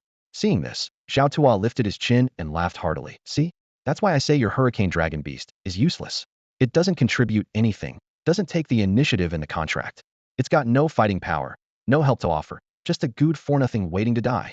Xiaoxingran puffed up her cheeks in anger and said indignantly, exactly. Look at Meng Nan's little stone and Lei Zhe's thunder lion god beast, both so caring, and then look at my useless beast. She put her hands on her hips, pouted, and fiercely said to Zhao Tuo, Master, help me get rid of this ungrateful contract beast. Zhao Tuo was so amused by her cute demeanor that he almost burst out laughing. He quickly replied, all right. This unworthy creature is of no great use. I'll help you get rid of it. Lie down, girl. As he clapped his hands, for distinct spiritual energies surged from within him, astonishing Xiaoxingran. She understood that her master was no ordinary spiritual contract master. It made sense, considering her master had transformed President Ning Hung into the top figure below the Supreme. He must be quite the formidable monster himself. The four spiritual energies instantly entered Xiaoxingran's brow, and she felt herself entering an illusion. The weather was pleasant, with white clouds drifting by, and a small dragon, pure white with traces of blue spiritual patterns, lazily lay on a giant spirit tree, its two wings gently stirring a breeze. Xiaoxingran's expression darkened immediately, thinking to herself, well, this is the ungrateful creature I bonded with. Just like Master said, it's a lazy good for nothing. Just then, a large hand suddenly grabbed the young hurricane dragon beast, causing it to panic. Release the contract voluntarily. My dear disciple doesn't want you anymore. You lazy creature. The young hurricane dragon beast was terrified, its heart filled with dread. What kind of power is this? How can it invade my sea of consciousness from the spirit realm? It hurriedly pleaded, spare me, great one. Have mercy. Mercy my foot. You eat and sleep all day, a complete waste. Why should I let you waste my disciple's talent? Zhao Tuo said mercilessly. Seeing Xiaoxingran unmoved, the young hurricane dragon beast desperately begged her. Sister Xingran. No. Mommy, don't break the contract. I'm willing to give up all contract rights. Just don't make me give up the contract. Although Xiaoxingran didn't understand why it was so unwilling to give up, she still replied firmly, who cares about your fate? You're so lazy, what use are you to me? Seeing this, the young hurricane dragon beast could only continue to plead. I swear, I'll work diligently and tirelessly from now on. Just give me another chance, please. Sister Xingran. Mommy Xingran. At this moment, Zhao Tuo spoke up. All right, if you can form a master-servant contract, I'll let you go. The young hurricane dragon beast was visibly shaken, instantly deflated. A master-servant contract was a great humiliation among spirit beasts and magical beasts. especially in this era where contract beasts held the dominant position. Even a weak level spirit beast wouldn't want to form a master-servant contract, let alone an S-level divine beast with innate pride. Zhao Tuo's intention was to provoke it into giving up voluntarily, but to his surprise, the young hurricane dragon beast tearfully agreed. Fine. I agree. I agree. Zhao Tuo and Xia Xingran were utterly shocked. What could possibly make an S-level mythical beast willing to form a master-servant contract with a human? Xia Xingran cautiously asked the tearful little gale dragon beast. Be honest. What made you agree to this contract? The little gale dragon beast pouted and said sadly, I don't know. My dad told me if you break the contract, he'd kill me. Zhao Tuo and Xia Xingran were shocked again. What does this mean? Its dad actually threatened it? Xia Xingran frowned and asked again. When did this happen? The little gale dragon beast, looking innocent, replied without hesitation. Just a few days ago. My dad suddenly called me over and warned me. He was serious, definitely not joking. He really meant it. Zhao Tuo pondered for a moment and then spoke coldly. It seems your dad knows something. Let's give him some respect. Forget the master-servant contract and relinquish all current contract powers voluntarily. The little gale dragon beast instantly cheered. Thank you, sir. I will definitely work hard to become stronger. Thank you, sir. Thank you, Sister Xingran. Xia Xingran frowned and said coldly. Trying to take advantage of me? Humph. Stop it. You can't call me mommy, call me sister. If you remain lazy and unambitious, you can find yourself a nice place to rest. The little gale dragon beast shivered in fear and quickly nodded. Sister Xingran, don't worry. I will definitely work hard and not hold you back. Subsequently, strands of contract power flowed from the little gale dragon beast into Xia Xingran's forehead. The illusion disappeared. Xia Xingran suddenly sat up in bed. Master, just now what was that? Zhao Tuo rubbed his bald head, looking puzzled. It shouldn't be like this. That little one's dad must know something. Otherwise, this is too strange. A few days ago? Was there any major event a few days ago? Seeing Zhao Tuo asking about recent events, Xia Xingran opened her communicator to scan recent news. Nothing major had happened. Xia Xingran shook her head. Apart from Meng Nan sneaking into the desolate region a few days ago. She froze, recalling her mother's prophecy. Master, could this have anything to do with Meng Nan? Xia Xingran shared Lisa's prophecy with Zhao Tuo, who was stunned and asked incredulously. That kid can already influence the future? Xia Xingran nodded. My dad said Meng Nan's obsession has grown strong enough to affect the future. Zhao Tuo took a deep breath and pondered. Could it be that the legend of our Xia kingdom saw something in the spirit realm?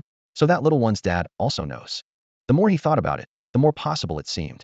Zhao Tuo said seriously, the Gale Dragon Beast clan leader has a good relationship with our Xia kingdom's legend. If our legend saw that kid through your future in the spirit realm, this makes sense. Or perhaps, our legend really saw that kid's future and then warned the Gale Dragon Beast clan leader. That's probably it. Xia Xingran understood. So her contract beast said if the contract was broken, its dad would kill it. Zhao Tuo said dryly. If that's really the case, my dear disciple, then your transformation would be completely effortless. Xia Xingran thought about it and realized it was true. Her contracted beast was so obedient that it would do anything she asked, even forming a master-servant contract. She couldn't help but laugh and awkwardly said, Master, do you feel like there's no challenge anymore? Zhao Tuo sighed. Not exactly. It's just that the joy of success might not be there anymore. You understand, right? Xia Xingran nodded obediently. I understand. It's like being told you'll win the lottery, and when you actually win, you can only chuckle. Zhao Tuo smacked his lips and continued to operate the instrument, scanning Xia Xingran once more. A beep followed. Information being recorded. Please wait. S-grade soul contract. Gale Dragon Beast. Spiritual power level. Intermediate spirit contract master. Contract compatibility rate 3. Zhao Tuo remarked. As expected, only 3 compatibility left. This little dragon won't ask for anything except life and death. Listening to the voice broadcast, Xia Xingran curiously asked, Master, according to you, if the contract compatibility is 0, does it equate to a master-servant contract? Zhao Tuo nodded, his expression complex. With this compatibility, except for asking it to die, whatever you tell that little dragon to do, it will do. I've spent half my life researching ways to free spirit contract masters from the constraints of their contracted beasts. How did it just work out for you? Xia Xingran chuckled softly. If Master's hypothesis is correct, then it's Meng Nan's contribution. Master still needs to keep striving. Aim for everyone to form more equal contracts like mine in the future. Actually, if our human race could fight alongside them without needing to form contracts, that would be Master's real aspiration, right? Zhao Tuo patted Xia Xingran's head with relief. That's true. Who would want to live under someone else's roof? But that ambition is unlikely. Xia Xingran asked, puzzled. Why? Didn't President Ningheng already succeed? Zhao Tuo smiled wryly. Ning Hung was an anomaly. His unique constitution was one reason, and the resources consumed were immense. If such a method could be widely popularized, that would be disastrous. Forget the spiritual realm. If the demonic realm knew, the human realm would likely become the main battlefield. Xiaoxingran suddenly understood. The stability of the human realm is because its contracts are controlled by the spiritual and demonic realms, making it non-threatening. There are probably very few like me with only 3 compatibility. Unless someone can stand at the pinnacle of the human realm, intimidating both realms, this ambition is truly impossible. With hopeful eyes, Xiaoxingran looked at Zhao Tuo and, gathering her courage, said, Master, you must persevere. You can't give up this ambition. Now there's Meng Nan. There's me, President Ninghong, and maybe Lei Zhe too. This is hope. Zhao Tuo, eyes moist with tears, said excitedly. Indeed. There used to be none, and now there are you all. This is hope. Good girl. Your passionate words almost moved me to tears. Lie down. I'll transform your spiritual body. 7 days flew by, and Xia Xingran finally awakened from the long process of spiritual body transformation. She opened her eyes, feeling the flow of 4 distinct types of spiritual energy within her, momentarily disoriented. After a moment of adjustment, she couldn't help but ask Zhao Tuo, who was beside her, Master, what level am I at with my current situation? Zhao Tuo, his eyes fixed on the data flickering on the large screen, answered calmly. It's hard to say right now, but at the very least, you've reached the master level. This is just the initial transformation. You'll need some time to adapt.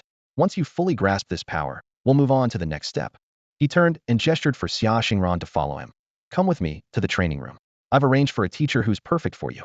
Xia Xingran excitedly jumped out of bed, but not yet accustomed to her new power. She stumbled and bumped into Zhao Tuo. Sorry, master. I haven't quite got the hang of it yet. She apologized repeatedly, her face flushed. Zhao Tuo waved it off nonchalantly. It's all right. Practice makes perfect.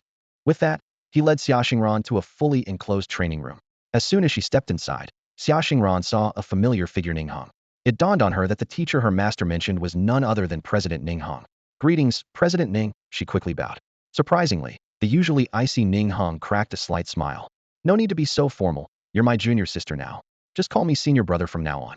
Feeling a bit embarrassed, Xia Xingran scratched her head and softly said, Thank you, senior brother. Ninghong nodded and then turned to Zhao Tuo. Master, you should go rest.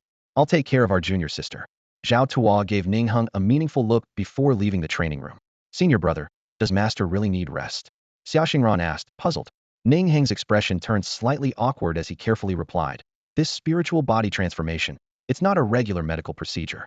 Master used the power of his contracted beasts, part of his own spiritual energy, and some of his life force. What? Xia Xingran was taken aback. Master used his life force to transform my spiritual body. Ninghong quickly reassured her. It's not exactly like that. I'm not entirely sure of the specifics, but I know Master often changes his contracted beasts. He likely extracted the life essence of his beasts, then fused it with some of his own life force. You've probably noticed, Master possesses multiple types of spiritual energy. When I was transformed, I saw 7 types. Xia Xingran was even more astonished. 7 types? I've only seen 4 different types of spiritual energy. Ninghong nodded, explaining with a wry smile. Yes, nothing about Master is ordinary. He utilizes the various powers of his contracted beasts, converting them into his own spiritual energy for transformation, more like enhancement. The human physique is naturally weaker than the demon and spirit races. Master has built upon the human body, drawing from the strengths of the demon and spirit races to compensate for human weaknesses. He once said that if he could find the optimal balance, he could develop a strengthening elixir suitable for human physiology. Since joining the research institute, Xia Xingran has found herself becoming quite the academic prodigy, as her mind is constantly flooded with advanced knowledge. She is amazed by her mentor's greatness, who uses his own body as a vessel for experimental elixirs. She realizes that her spiritual body transformation is actually her mentor gradually strengthening her body with the spiritual energy he concocts. Ninghong nods in confirmation and explains, the technology is not yet mature. Currently, this is the only method to strengthen you. He encourages his junior apprentice to first get acquainted with her spiritual energy, promising to teach her a set of spirit refining techniques developed by their master once she can use it skillfully. This method is specially designed for people like them. Excited, Xia Xingran begins to adapt to her enhanced body, striking the specially designed sandbag with sweat pouring down. The display panel records the force of each punch, and even without using spiritual energy, her raw physical strength alone now delivers a punch of 200 kilograms.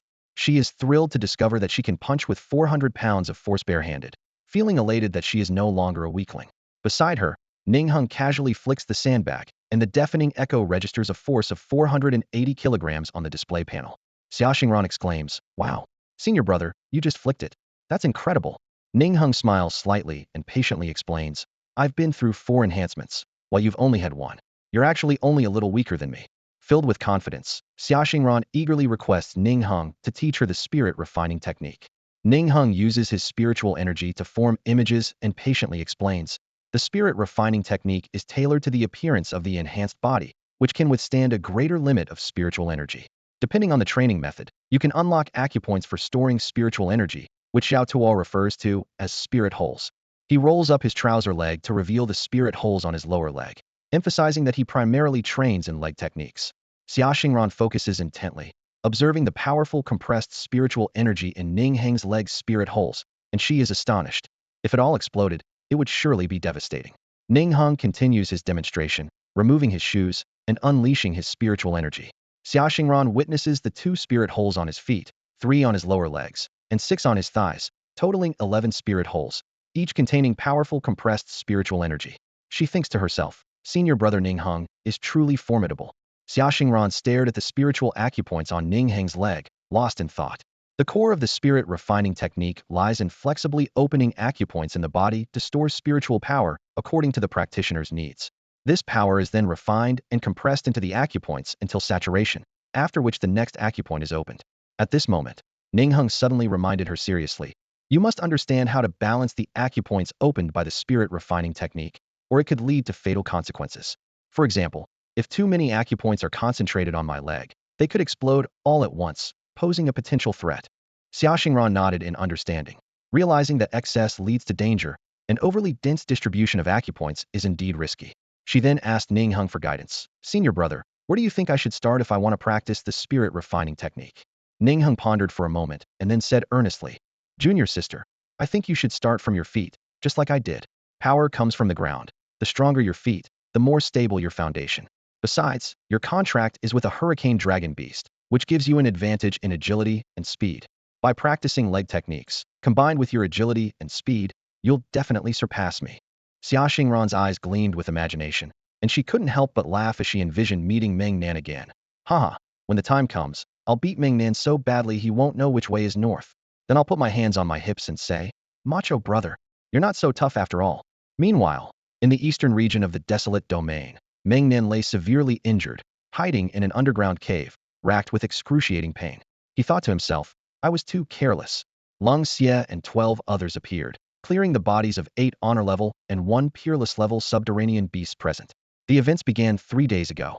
Meng Nan discovered a foreign team underground, planning how to deal with a peerless level subterranean beast.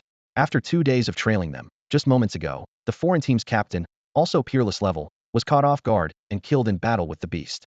The remaining 8 honor level team members seized the opportunity to slay the weakened beast. Seeing the situation settling, Meng Nan decided to intervene, hoping to reap the rewards. Unexpectedly, the beast feigned death and self-destructed, nearly killing all 9 of them, including Meng Nan. Even with his protective stone, Meng Nan, a mid-level spirit contract master, couldn't withstand the self-destruction of a peerless level beast. Lung Xie bent down to examine Meng Nan's injuries, frowning. Looks like you've got 7 or 8 broken bones, but you'll survive. A couple of weeks of rest should do it." He took out a bottle of green potion and poured it into Meng Nan, who grimaced in pain, teeth clenched, and tremblingly said, "Thank you, Lung Xie Supreme. Without your help, I'd be done for." Lung Xie laughed heartily. "It's nothing. Life and death experiences are meaningless if you don't learn something from them." Meng Nan felt a deep sense of gratitude, reflecting on the hard lesson learned. He was on the brink of death, and if not for Lung Xie's timely intervention, who could withstand the self-destruction of a peerless level subterranean beast? Indeed, to survive in the desolate domain, whether human, spirit, or demon, one must be formidable. In this life-threatening crisis, Meng Nan forcibly broke through the spiritual barrier, elevating his spiritual power to that of an advanced spirit contract master. Feeling the transformation brought by this breakthrough, Meng Nan gritted his teeth, enduring the excruciating pain of broken bones as he continued to sink underground. Little Stone began to frantically absorb the earth element's spiritual energy from the ground, and at Meng Nan's request, used the power of the earth to set his bones, eventually pinning Meng Nan beneath the earth, unable to move. While enduring the pain, Meng Nan transformed the earth element's spiritual energy absorbed by Little Stone into contract power. He whispered, "Little Stone, The contract power is enough. I have 2 more broken ribs. Use the contract power to set them, and then stabilize them with gold spirit soil. I need some time to heal. Little Stone trembled slightly, seemingly unhappy, and Meng Nan understood Little Stone's self-blame. Little Stone suddenly moved Meng Nan's broken bones, making him truly feel what it meant to have one's bones misaligned, and Meng Nan gritted his teeth. Thankfully, the power of the earth kept him steady, otherwise he would have been in unbearable pain. 10 minutes later, the bone setting was complete. The weakened Meng Nan felt the contract power at the sight of his broken bones and sighed softly. Phew. Little Stone, absorb spiritual energy. Fill up my advanced spirit contract master's spiritual power. Little Stone emitted an earthy yellow glow, slowly absorbing the earth element's spiritual energy. For 7 days, Meng Nan remained underground until he finally resurfaced, lying gently on the floor of an underground cave, sighing. Finally able to move. He carefully took out some water and food, mindful that although the contract power protected his newly set bones, he still needed to be cautious, thinking. One moment of carelessness wasted half a month of training time. Meng Nan shook his head, feeling it wasn't worth it. He thought to himself that if he had been more cautious and let those 8 people examine the corpse first, it would have been better. Instead of being the hunter, he almost became the prey. With only a little over 3 months of time, this serious injury cost him half a month, all due to carelessness. Just as he was about to eat to replenish his strength, Long Xia appeared, tossing over a massive beast's corpse.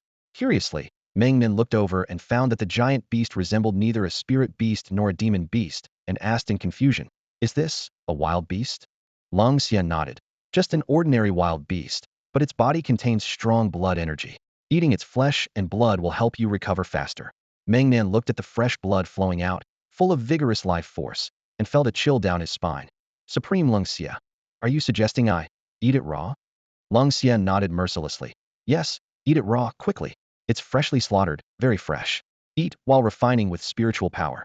Meng Nan immediately felt a wave of nausea, thinking, "How can I eat this bloody mess?" Helpless, he tapped the little stone on his chest. "For our health. I'm counting on you, little stone. I really can't stomach this. It's disgusting to even look at." Little Stone trembled slightly, and then large golden teeth appeared. Meng Nan leapt onto the massive wild beast's corpse and began gnawing on it, blood and flesh flying everywhere.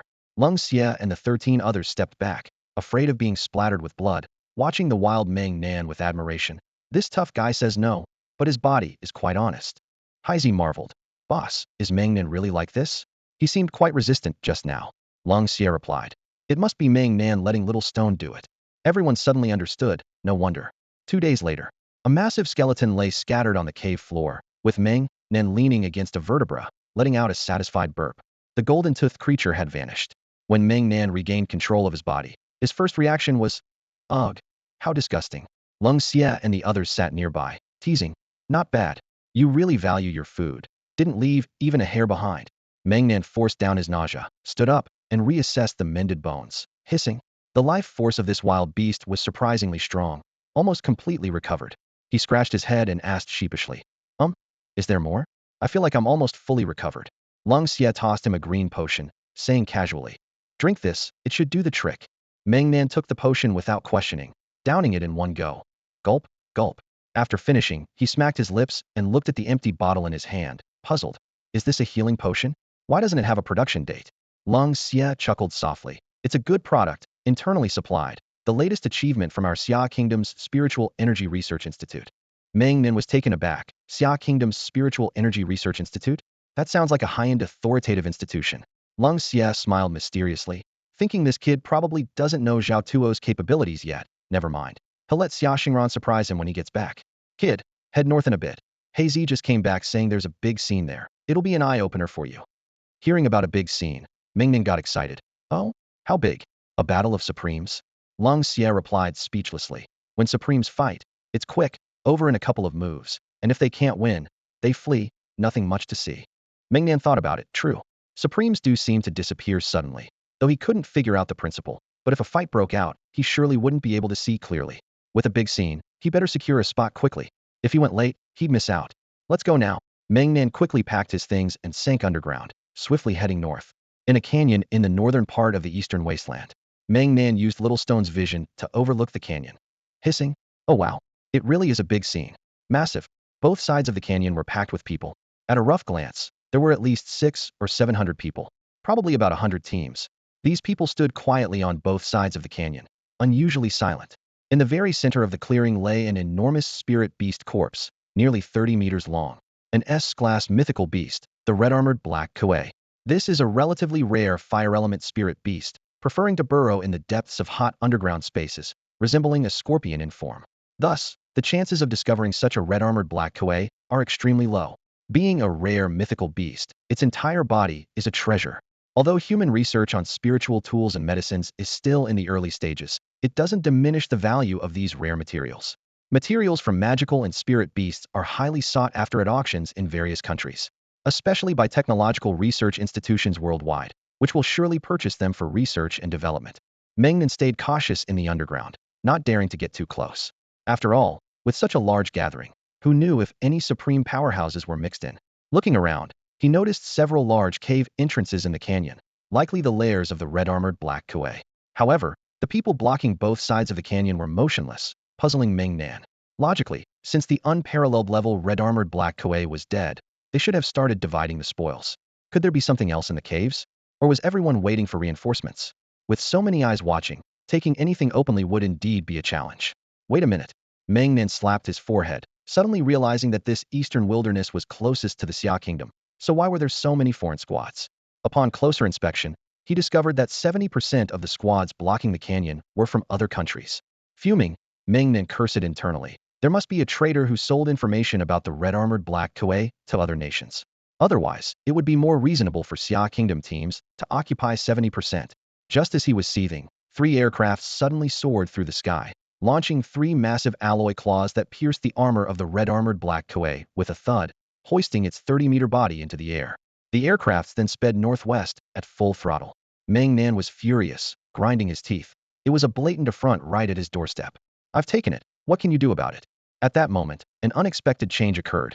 The 3 aircrafts abruptly exploded, and as the red-armored black Kuei plummeted, a small, shadowy figure appeared, hoisting the 30-meter creature and flying straight towards Tianjin City. The people in the canyon were stunned. Was the red-armored black Kuei just robbed? It was a conspiracy, a blatant conspiracy. The foreign teams in the canyon had ultimately become mere laborers. Meng Nan clapped his hands in delight, thinking to himself, well done, the older the wiser. It was clearly the Tianjin City team behind this. No wonder there were so few Xia Kingdom teams in the canyon. They were all top hunters. At this point, a hidden foreign supreme took action, swiftly flying towards the person carrying the red-armored black Kuei. Captain, watch out. A foreign supreme is attacking. The foreign supreme sneered. Huang Tianyi, you're asking for death again. How dare you rob my prey? The small figure carrying the red-armored black Kuei ran faster, cursing as he fled. Keep calling yourself supreme. If you don't run, my Xia Kingdom Supreme will chop you up. Do you know how to spell death? Acting all high and mighty at someone else's doorstep, you fool. The louder you shout, the worse your end will be. The small figure fled swiftly, leaving the foreign supreme unable to catch up for the moment. Everyone was buzzing with conversation, and Meng Nan listened with great excitement. The local team from Tianjin City, the Tianxia team, consisted entirely of 12 unmatched level members. According to enthusiastic onlookers, this Huang Tianyi seemed to be a hidden supreme, daring to openly insult foreign supremes and always managing to escape afterward, which was infuriating. So much so that the foreign supremes gave Huang Tianyi a nickname, Huang the Runner. Huang Pao Pao? That nickname for President Huang is quite fitting. Meng Nan couldn't help but chuckle, thinking, it seems our Xia Kingdom is full of talents. Someone dares to insult a supreme to their face and still manages to escape. That's impressive. The foreign supreme, enraged by the insult, accelerated instantly, covering a distance of 300 meters in a flash. Seeing this, Huang Tianyi's heart tensed, knowing that the foreign supreme was now serious. He hurriedly accelerated again and shouted, Brother Zongheng, I agree. I'll give you half. Just help me stop this supreme. His roar made the sprinting supreme pause for a moment. In that brief pause, a shadow appeared, delivering a powerful kick in midair. With a bang, a wave of spiritual energy surged through the canyon, causing everyone to stagger. The foreign supreme, taking the hit head-on, was sent flying nearly 100 meters before stumbling to a stop. Zongheng. Meng Nan was startled, thinking, isn't that the president of our twin stars? He quickly changed his angle to look. Sure enough, President Ning Heng appeared before him. But what's with those colorful spiritual energies around him? Is this the legendary beast fusion? Is it really this strong? I heard he could withstand a supreme without losing. And now he just sent one flying with a kick. Ning Heng stood in midair, arms crossed, and said coldly, Mu Nanti, go home and play with mud. Stop embarrassing yourself here, you newly promoted supreme. you're so weak. Everyone present fell silent, thinking, doesn't a newly promoted supreme care about their dignity? Huang Tianyi had insulted, and now Zongheng was mocking. What does it mean that this supreme is so weak? It doesn't sound like something a peerless level could say. Monanti, unable to tolerate it any longer, was infuriated. Even the calmest supreme has their pride. His face twisted in rage as he shouted, Zongheng, you're asking for death. At that moment, a cold flash swept by. Monanti's head inexplicably flew off. A slightly impatient voice echoed in the air, not loud, but clear to everyone. Does your Shawa kingdom produce fools? Shouting so loudly at my Xia kingdom's doorstep. Afraid I can't hear you. The entire canyon fell silent. The voice was heard, though the person was unseen. Everyone knew well that Xia kingdom's top supreme assassin was just that strong. Huang Tianyi heard the voice of the cold evil supreme and immediately stopped, shouting from afar. Thanks, cold evil supreme. I said he was in, yelling at someone else's doorstep. Look, got himself killed. With that, he hoisted his 30-meter red-armored black kuei and dashed off out of sight. Meng Nan was stunned. So this is what cold evil calls a supreme battle. It was so fast. Mu Nanny wasn't just some ordinary person. He was a supreme, first insulted by Huang Tianyi, then kicked by Zongheng. He got angry, vented with a shout or two, and then cold evil supreme. Just took him out like that? Being a supreme like Mu Nandy was truly frustrating. In Meng Nan's eyes, cold evil's image became even more magnificent and impressive. As a fellow supreme, cold evil killing another supreme seemed like child's play, just a casual slash. Now that style? That's the demeanor of a true strongman. Meng Nan etched this moment forever in his heart. I can't wait for the day when I have the power to show off. I'll definitely do it more impressively than him. Ning Zong and Ning Hung separated from their fusion, bowed to the air, and gratefully said, Thank you, Supreme Lung Xie. However, there was no response. Everyone understood that Supreme Lung Xie was probably annoyed by Mu Nan's loud shouting and dealt with him swiftly, and then just left. Ning Hung sneered coldly, his gaze falling on Mu Nan's corpse on the ground, and he fused with Ning Zong again. In an instant, 14 figures appeared behind them. The Zongheng team, all invincible, 2 people per group. At some point, the 12 invincible members of the Tianxia team had also gathered. Huang Tianyi might have returned after sending the red armor black kuei back to Tianjin City. Zongheng brothers, you guys are awesome, taking down the Supreme like it's nothing. Ning Hung coldly smiled and said, Now that everyone's here, let's move. Wipe out these foreign teams. Huang Tianyi laughed heartily and shouted, Brothers of Qinling, stop hiding. Let's get them. With a rallying cry, a bunch of teams suddenly emerged, surrounding the valley. As the captain of the Tianxia team, representing the local talents, Huang Tianyi led the charge into the valley, followed closely by many teams from Qinling City. Instantly, chaos erupted. Hundreds of teams engaged in a massive battle, with the Zongheng team holding the high ground as powerful backup. Anyone who dared to fly up was swiftly kicked down. Meng Nan watched, his blood boiling with excitement, feeling eager to join the fight. This was indeed a grand spectacle. The quality of top-tier teams was unparalleled. Team members coordinated seamlessly, maintaining their formation even amidst a chaotic battle of thousands. This was completely different from the random teams Meng Nan had encountered before, especially the Tianxia team, with only 12 members, each capable of taking on 10 foes. Though Huang Tianyi was small in stature, he was astonishingly fierce, charging forward like a human bulldozer, not caring how many were in his way, plowing through all obstacles. Watching the 12 members of the Tianxia team bulldoze their way through, Meng Nan was filled with curiosity. How could these 12 not need any contract incarnations? And their formation seemed to have some special significance. Meng Nan, with limited experience, decided to carefully observe this massive battle and note down anything he didn't understand to ask Lung Xia later. The setting sun was like blood, and the valley mourned. The hundreds of foreign teams were ultimately decimated. The Zongheng team barely lifted a finger, as they specialized in high-level matches, and without a supreme on the field, they had no real opponents. Ning Zong and Ning Hung separated their fusion, landing in front of the Tianxia team, and Ning Hung spoke coldly. We'll be leaving now. You handle the distribution of the red armor black kuei. Huang Tianyi laughed heartily. No problem, we won't shortchange you. Zongheng brothers. Ning Zong smiled slightly, turned around, and led the Zongheng team back to Tianjin City. Seeing everyone disperse, Meng Nan quickly headed back, thinking to himself, I've learned a lot. Time to go back and ask Supreme Lung Xie to start a study group. Inside the underground cave, Meng Nan shouted excitedly, Wow, you guys were amazing. Really opened my eyes. Learned so much. Lung Xie and the others appeared, chuckling at Meng Nan's excitement. Such scenes were quite common in the wildlands, so stay calm. But Meng Nan couldn't stay calm. This grand spectacle completely overturned his understanding of teams.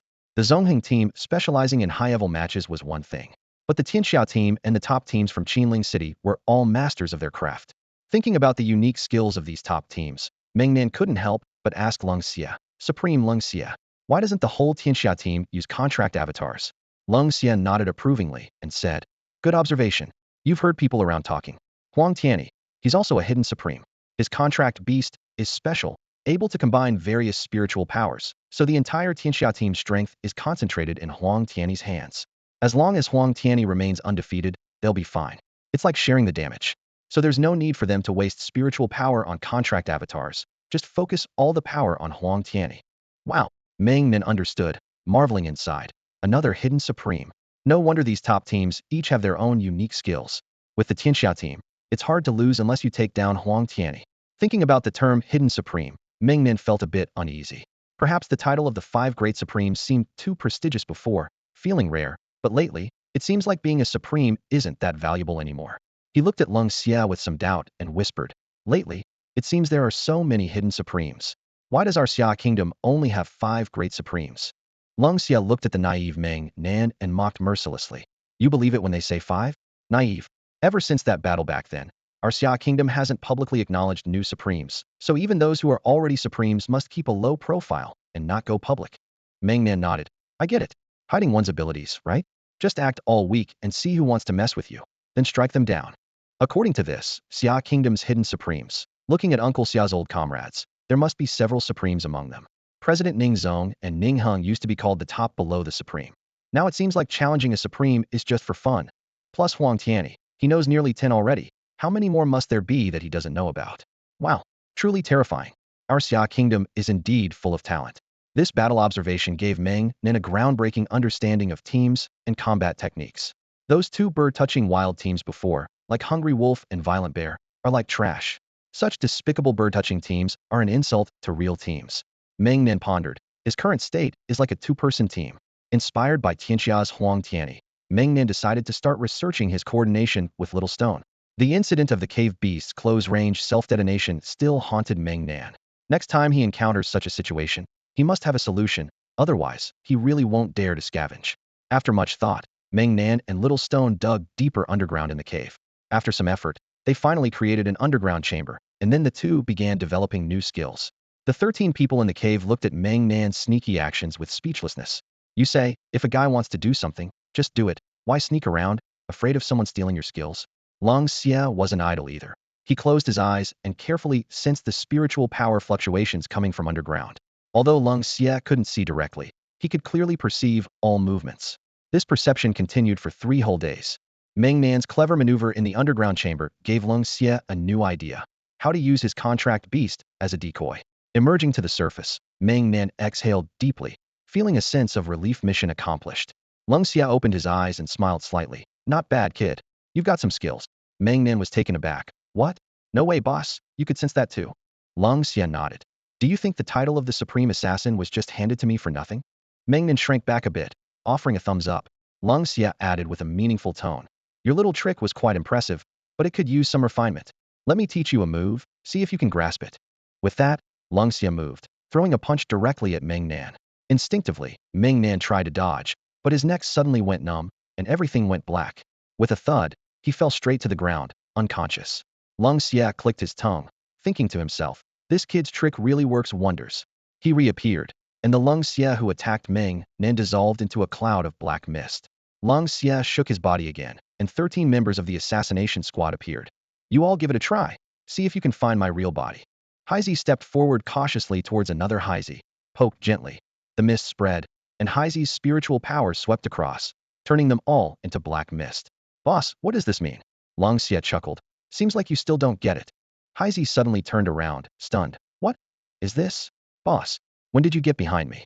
Lung Xia laughed heartily. I've been here the whole time. The 3 times you saw me before, none of them were my real body. The other 12 all gasped, and Heizi raised an eyebrow, throwing a punch at the speaking Lung Xia, who turned into another cloud of black mist with a puff. This is crazy. The boss has turned into a ghost. This time, Lung Xia truly appeared, unable to contain his laughter.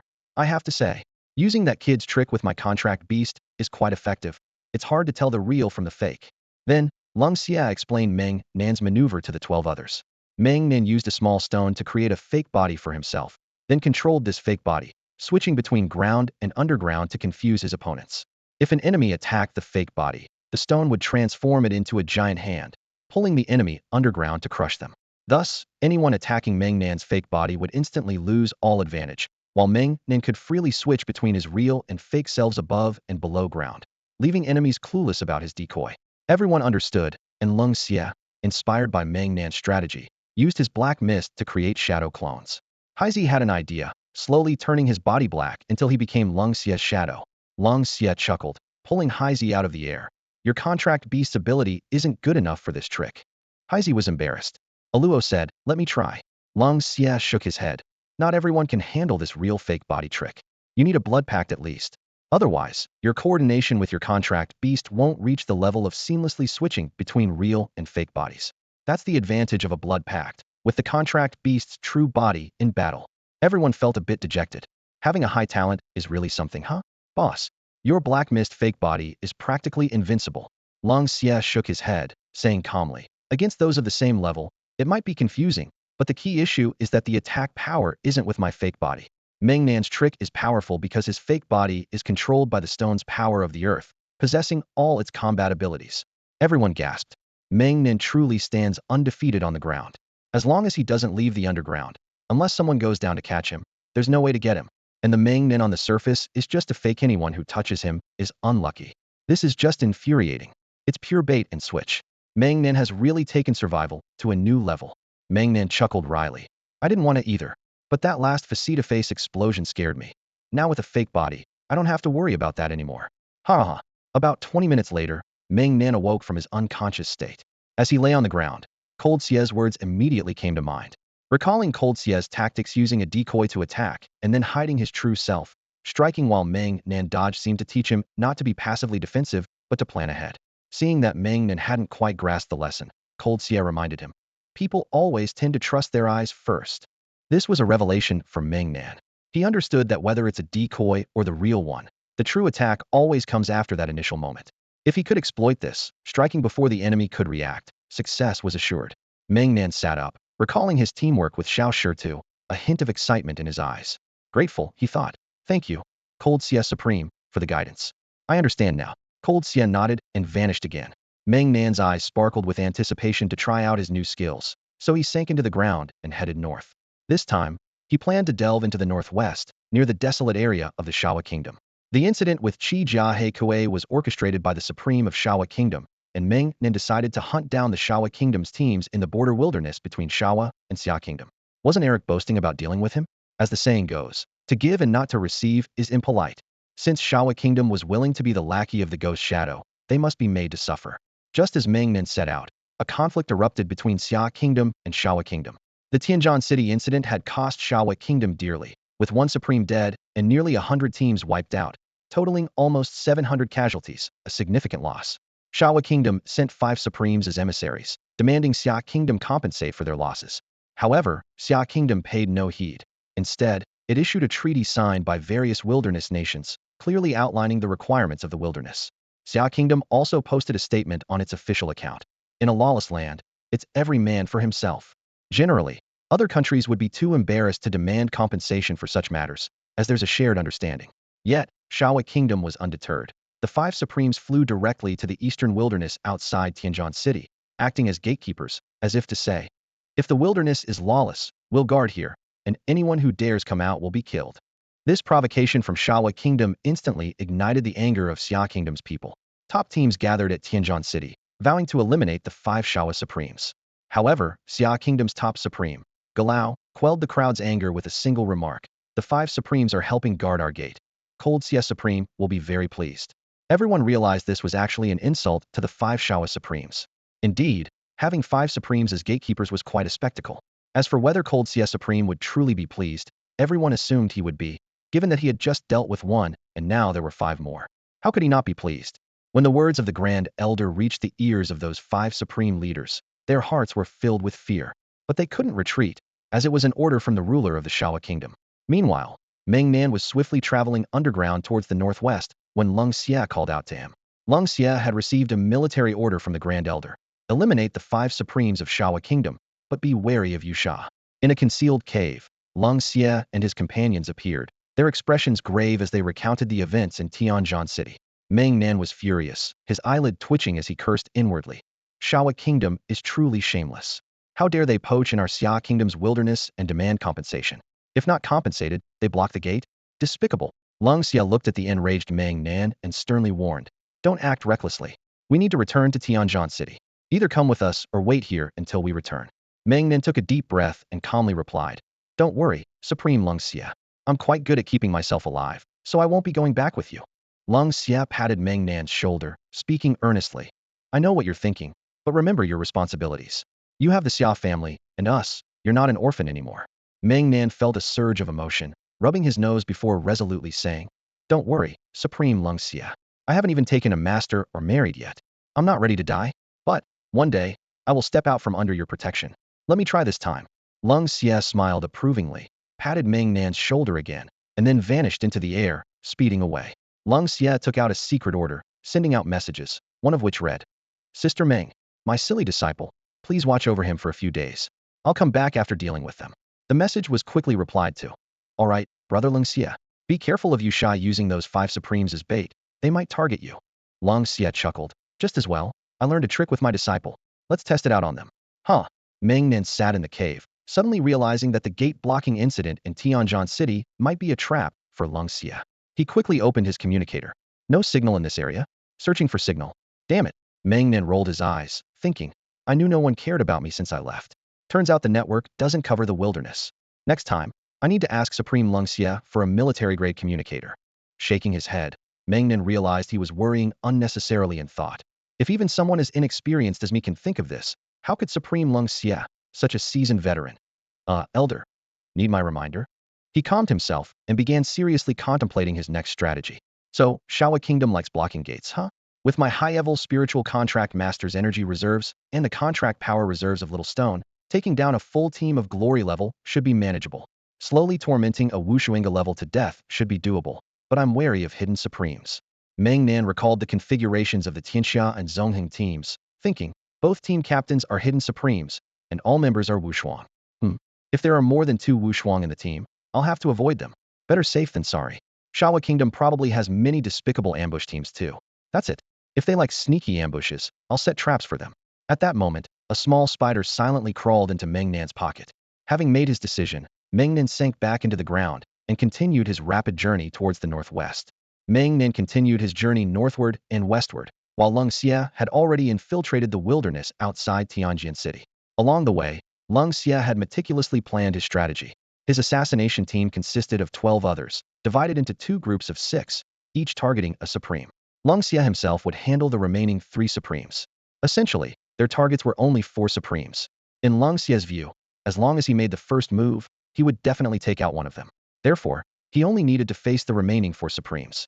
At the first light of dawn, I will strike first, then you all follow suit, he instructed, and everyone nodded in agreement.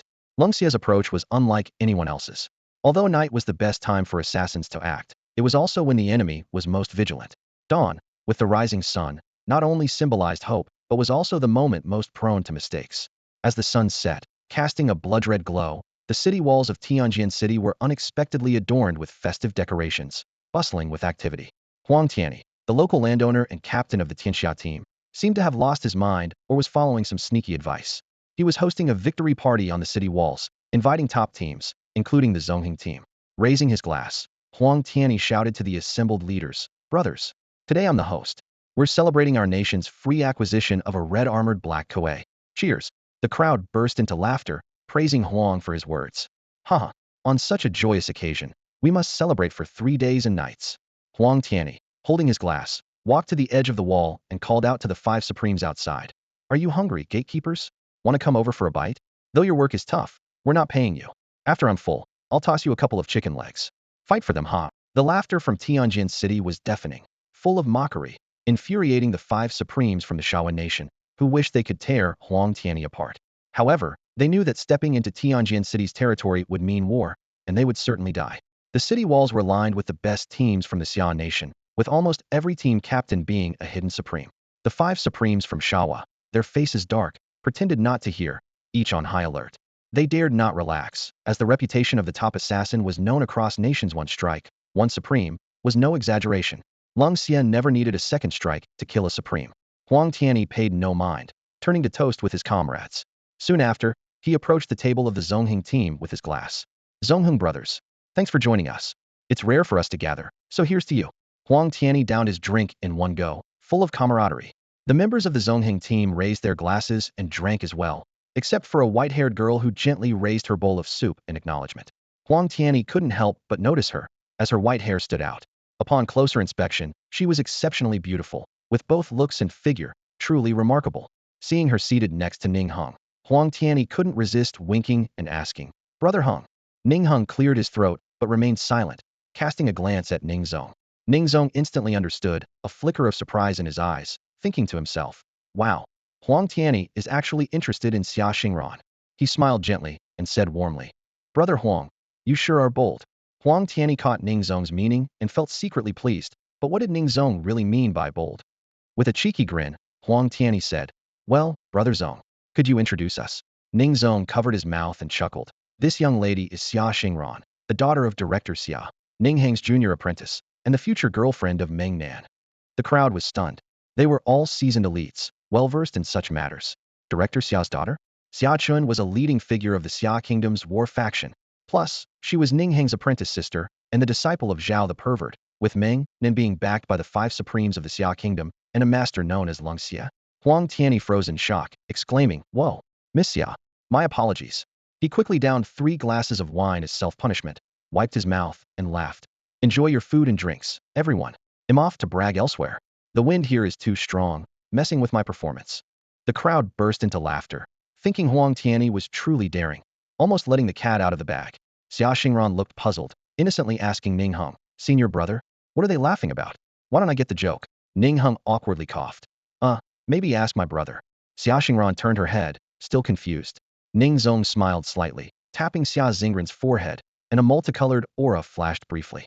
Her cheeks flushed red, and she buried her head in her meal, thinking, "These people, they're all no good. That Huang Tianyi actually has designs on me. Ugh, my dear Meng Nan is much better. I wonder how Meng Nan is doing now. I miss him."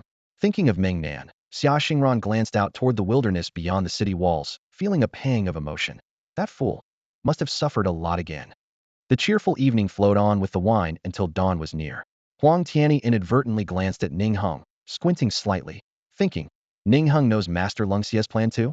Could it be that Zong and Heng are like us?" Huang Tianyi realized they were allies, the 3rd blade under Lung Xie's command. Suddenly, he stood up, walked to the edge of the city wall, and shouted, "Hey, hey, hey! Are you guys asleep? Get it together. Don't let my Xia Kingdom Supremes chop you down again." His shout startled the 5 Supremes, who exchanged glances, thinking, "Phew, it's okay." The night passed peacefully. However, before the 5 Supremes could recover, Huang Tianyi began cursing. "Why the heck are you glaring at me? I'm doing you a favor by warning you. Don't thank me, fine. But how dare you glare at me?" He stood arrogantly, 1 foot on the wall. The leading Supreme of the Shaowei Kingdom twitched his mouth, unable to hold back. "Huang Tianyi, your mouth." Before he could finish, the first ray of dawn broke, and the first hidden blade, swift as light, struck. The wilderness temperature soared, a blood streak appeared. The first Supreme fell, his head not yet airborne when Lung Xie struck again. The second Supreme fell. As the 3rd blade landed on another's neck, the first Supreme's head finally flew. "Damn it!" The 3rd Supreme cried out, but his head was severed before he could finish. The last 2 Supremes, terrified, tried to muster their spiritual power, yet before they could activate their protective aura, for Lung Xie's erupted, shrouded in black mist. 12 specially crafted dark blades, in 2 groups of 6, emerged from the mist, each piercing the chests of the 2 Supremes. Thud thud. The continuous sounds echoed like thunder, as the black mist gradually dispersed. Lung Xie appeared, holding the heads of the 5 Supremes, with the dawn's light behind him creating a striking scene of half darkness, half light. The world was silent, as if time had frozen in this place. The people of Tianjin City were either drinking heartily or devouring meat, reveling in the moment's joy. In the sky, a figure appeared against the golden sunrise, tossing 5 supreme heads high into the air, followed by a thunderous explosion. A beam of destructive light pierced through Lung Xie's chest. This explosion caused the people of Tianjin City to rise in alarm, staring fearfully at the sky. The people of Tianjin City trembled, their eyes wide with shock. Huang Tianyi sprang up, exclaiming, "Lord Lung Xie!" Ning Zong and Ning Heng quickly merged and flew towards the falling Lung Xie. Just as they were about to leave Tianjin City's boundaries, a cold snort echoed. "Humph." As expected, it's Yusha's trick. The destructive light, huh? The crowd stopped in their tracks, stunned. Lung Xie Supreme isn't dead? Then who is the falling Lung Xie? The crowd was terrified as they saw the falling Lung Xie suddenly explode into a cloud of black mist. Then, 12 Lung Xies appeared, charging towards the source of the destructive light. The people were numb, unable to believe it. How is this possible? Lung Xie Supreme used a decoy to kill 5 Supremes? Before they could react, another thunderous explosion sounded. 12 destructive lights pierced through the 12 Lung Xies, turning them into black mist. A colossal blade of light descended from the heavens. A crescent moon, black as ink, obscured everyone's vision at dawn. The Zongheng team leapt into action, rushing out of Tianjin City. Huang Tianyi raised his arm and shouted, "It's an ambush by Yusha's lackeys. Brothers, grab your weapons. Let's get them." Top teams from all over the country flew out of Tianjin City, heading straight for the Black Crescent. Suddenly, another destructive light shot from the north, targeting the Zongheng duo. Ning Zong sensed it in advance, and Ning Hung stopped immediately. The destructive light swept past just a meter in front of Ning Hung. Ning Hung glared angrily and flew northward. "Be careful. There's more ambushes." Huang Tianyi shouted loudly, instantly forming a shield with the Tianxia team at the forefront of all the teams. At that moment, a thunderous explosion erupted where Lung Xie's black crescent was. The black moon shattered. Huang Tianyi roared, "Charge, brothers! It's Yusha's Thunder Demon Supreme." He accelerated once again. Suddenly, a destructive light shot out from beneath Huang Tianyi, making his scalp tingle. Bracing for impact was unwise, and he cursed inwardly. "Damn it! Exposed or not, they already know I'm a hidden supreme. Come at me!" He roared as the destructive light approached, and the entire Tianxia team of 12 vanished instantly. "Go to hell. Die, all of you." Huang Tianyi, with the Tianxia team, transformed into a giant fist of spiritual power, smashing the hill that fired the destructive light. With a loud crash, the hill collapsed. A phantom figure disintegrated, the illusionary beast. This grade demon beast, unique to the demon realm, had the sole ability to alter its surroundings. The hill had been hiding a giant cannon capable of firing destructive light, and the flawless disguise was the work of this illusionary beast. After Huang Tianyi punched the illusionary beast to death, the scene before him suddenly changed. In a mountain cave, the supreme controlling the destructive aurora cannon was in full view. "You bastard! Die!" Huang Tianyi roared, stepping forward and throwing a fierce punch. At that moment, the supreme's expression froze, followed by a deafening explosion. "Damn it! We're doomed." With the appearance of the devil puppet supreme, a thunderous boom echoed, flattening the entire mountain into a plain. A small mushroom cloud rose into the sky, and the shockwave spread instantly, causing the earth to tremble and filling the air with smoke, obscuring the scene ahead. Then, a man in black appeared before everyone, with a square face exuding authority. He was Wu Han, the director of the Contract Management Bureau of Qinling City. With a serious expression, Wu Han turned his back to Huang Tianyi and the others, saying, "You go support the others. Leave this to me." Huang Tianyi spat out a mouthful of blood, gasping for breath, and quickly responded, "Got it. Be careful, Director Wu. It's that old trickster, the devil puppet." With that, Huang Tianyi and the members of the Tianxia battle team quickly vanished. Wu Han stood still, his gaze coldly fixed on the dust-filled depths, and he slowly spoke. "Devil puppet, won't you come out and fight?" A sigh came from within the dust. I was hoping to take down that foul-mouthed Huang Tianyi. But since you're here, it's not going to happen. What a pity. So many people to trap one cold evil, and still failed. I must admit, the top supreme assassin truly lives up to the name." The voice faded away. Wu Han frowned and suddenly unleashed a punch, the spiritual power carried by the punch like a hurricane, instantly dispersing the dust in front of him. He stared at the massive crater before him, his expression growing more solemn. A supreme controlling a destructive aurora cannon. This time, at least a dozen of the Ghost Supreme came. Truly a deadly situation. Fortunately, cold evil was superior, truly admirable. Remembering the words of the elder, Wu Han nodded slightly. Indeed, wisdom comes with age. No wonder the elder forbade us from joining the battle. In this trap, anyone other than cold evil would die facing those 5 supremes. And no matter how many went, they would all perish. Wu Han disappeared, and when he reappeared, he was in a scorched land, surrounded by countless white arcs of electricity crackling. He looked around and found that both Thunder Demon and Cold Evil had vanished. Meanwhile, in the north of Tianjin City, Zongheng also came up empty-handed. Left behind was only a destructive aurora cannon. Ning Hung crushed a phantom beast underfoot, coldly saying, "Brother, did you sense the presence of a supreme here?"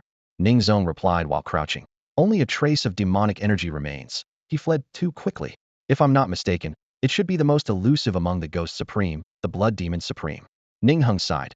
"Still not fast enough. Couldn't catch up. Lord Cold Evil's message yesterday instructed us to lay low after this." So let's head back to Lixing for now. Ningzong nodded. All right, let's return to Lixing. There's one more thing. I sense that Huang Tianyi is also under Lord Cold Evil's command. So keep an eye out and be cautious about exposing yourselves together. A glint of insight flashed in Ning Heng's eyes. No wonder Huang Tianyi has such a sharp tongue, always picking the perfect moment to insult. Turns out he's one of us too. All right, I'll keep my distance from him in the future. Let's go. The ambush plan by the alliance of the Seven Nations led by Yusha utterly failed. This conspiracy against all the supreme beings of the Xia kingdom was not just aimed at Leng Xia alone. They meticulously crafted a trap, using 5 supreme beings from the Shawa kingdom as bait. As soon as any supreme from Xia acted, a full-scale attack would be launched. 14 destruction aurora cannons were primed, each charged with the magic of a top-tier supreme. According to their plan, 2 volleys would easily wipe out 20 supremes of Xia. However, they never anticipated that Leng Xia's power would be so terrifying, capable of annihilating 5 supremes in an instant and perfectly concealing himself. With the bait wiped out, the 14 supremes of Yusha had no choice but to retreat hastily. But Xia Kingdom paid a price. Leng Xia was severely injured. Although the supremes of Xia rushed to aid immediately, the Thunder Demon Supreme of Yusha was a formidable opponent. Upon seeing Leng Xia's distinctive black moon, he made a shocking move. Understanding that Leng Xia's ability to conceal was extraordinary and impossible to pinpoint, he opted for a mutual destruction tactic, unleashing a massive, indiscriminate attack at the cost of his own severe injury. The Thunder Demon Supreme knew Leng Xia's fatal weakness. His defense was extremely fragile. He believed that under such a suicidal attack, Leng Xia would fall before him. The gamble paid off for the Thunder Demon. However, just as Leng Xia was gravely injured, a rare spatial force suddenly intervened, forcibly relocating him from the center of the storm. This ability, unheard of even by the Thunder Demon Supreme, was likely the work of another hidden supreme from Xia. The scene shifts to a quaint courtyard in Jingping City, the administrative center of Xia Kingdom. Hiss. I was careless. Leng Xia, charred and steaming like an overcooked roast chicken, groaned. Thank you for your intervention, Elder. The Elder chuckled softly, the wrinkles on his face deepening. Observing the pitiful state of Leng Xia, he remarked, not bad. It seems that ever since you started looking after Meng Nan, your mindset has returned to normal. Even your manner of speaking has changed. This is how a 26-year-old should be. These years have indeed been hard on you. Leng Xia, lying on the ground, exhaled a breath of singed air and shakily said, it's all for Xia Kingdom. It's what Leng Xia should do. The Elder extended his withered hand, gently placing it on Leng Xia's chest, and with a slight tremor, extinguished the residual magic thunder within him. Looking at Leng Xia's stubborn demeanor, he smiled kindly and said, there's no one else here. No need to pretend with me. I know exactly what kind of brat you were, being your master and all. You must still hold a grudge against me for only teaching you how to kill, not how to fall in love. Leng Xia, as if his sore spot had been touched, suddenly sprang up from the ground, only to wince and gasp in pain. Hiss. Cough, cough. It hurts. No, absolutely not.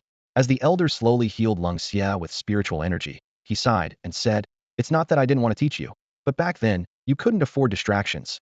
Your status meant you were destined to be detached from emotions. A pained expression crossed Leng Xia's face. Though he had once complained that if someone had guided him back then, things might have been different, he knew deep down that as a supreme assassin, falling in love would only lead to a quicker demise. After wrestling with himself for a moment, Leng Xia couldn't help but retort, I understand. I understand, you've told me before. Women only slowed down my sword-drawing speed.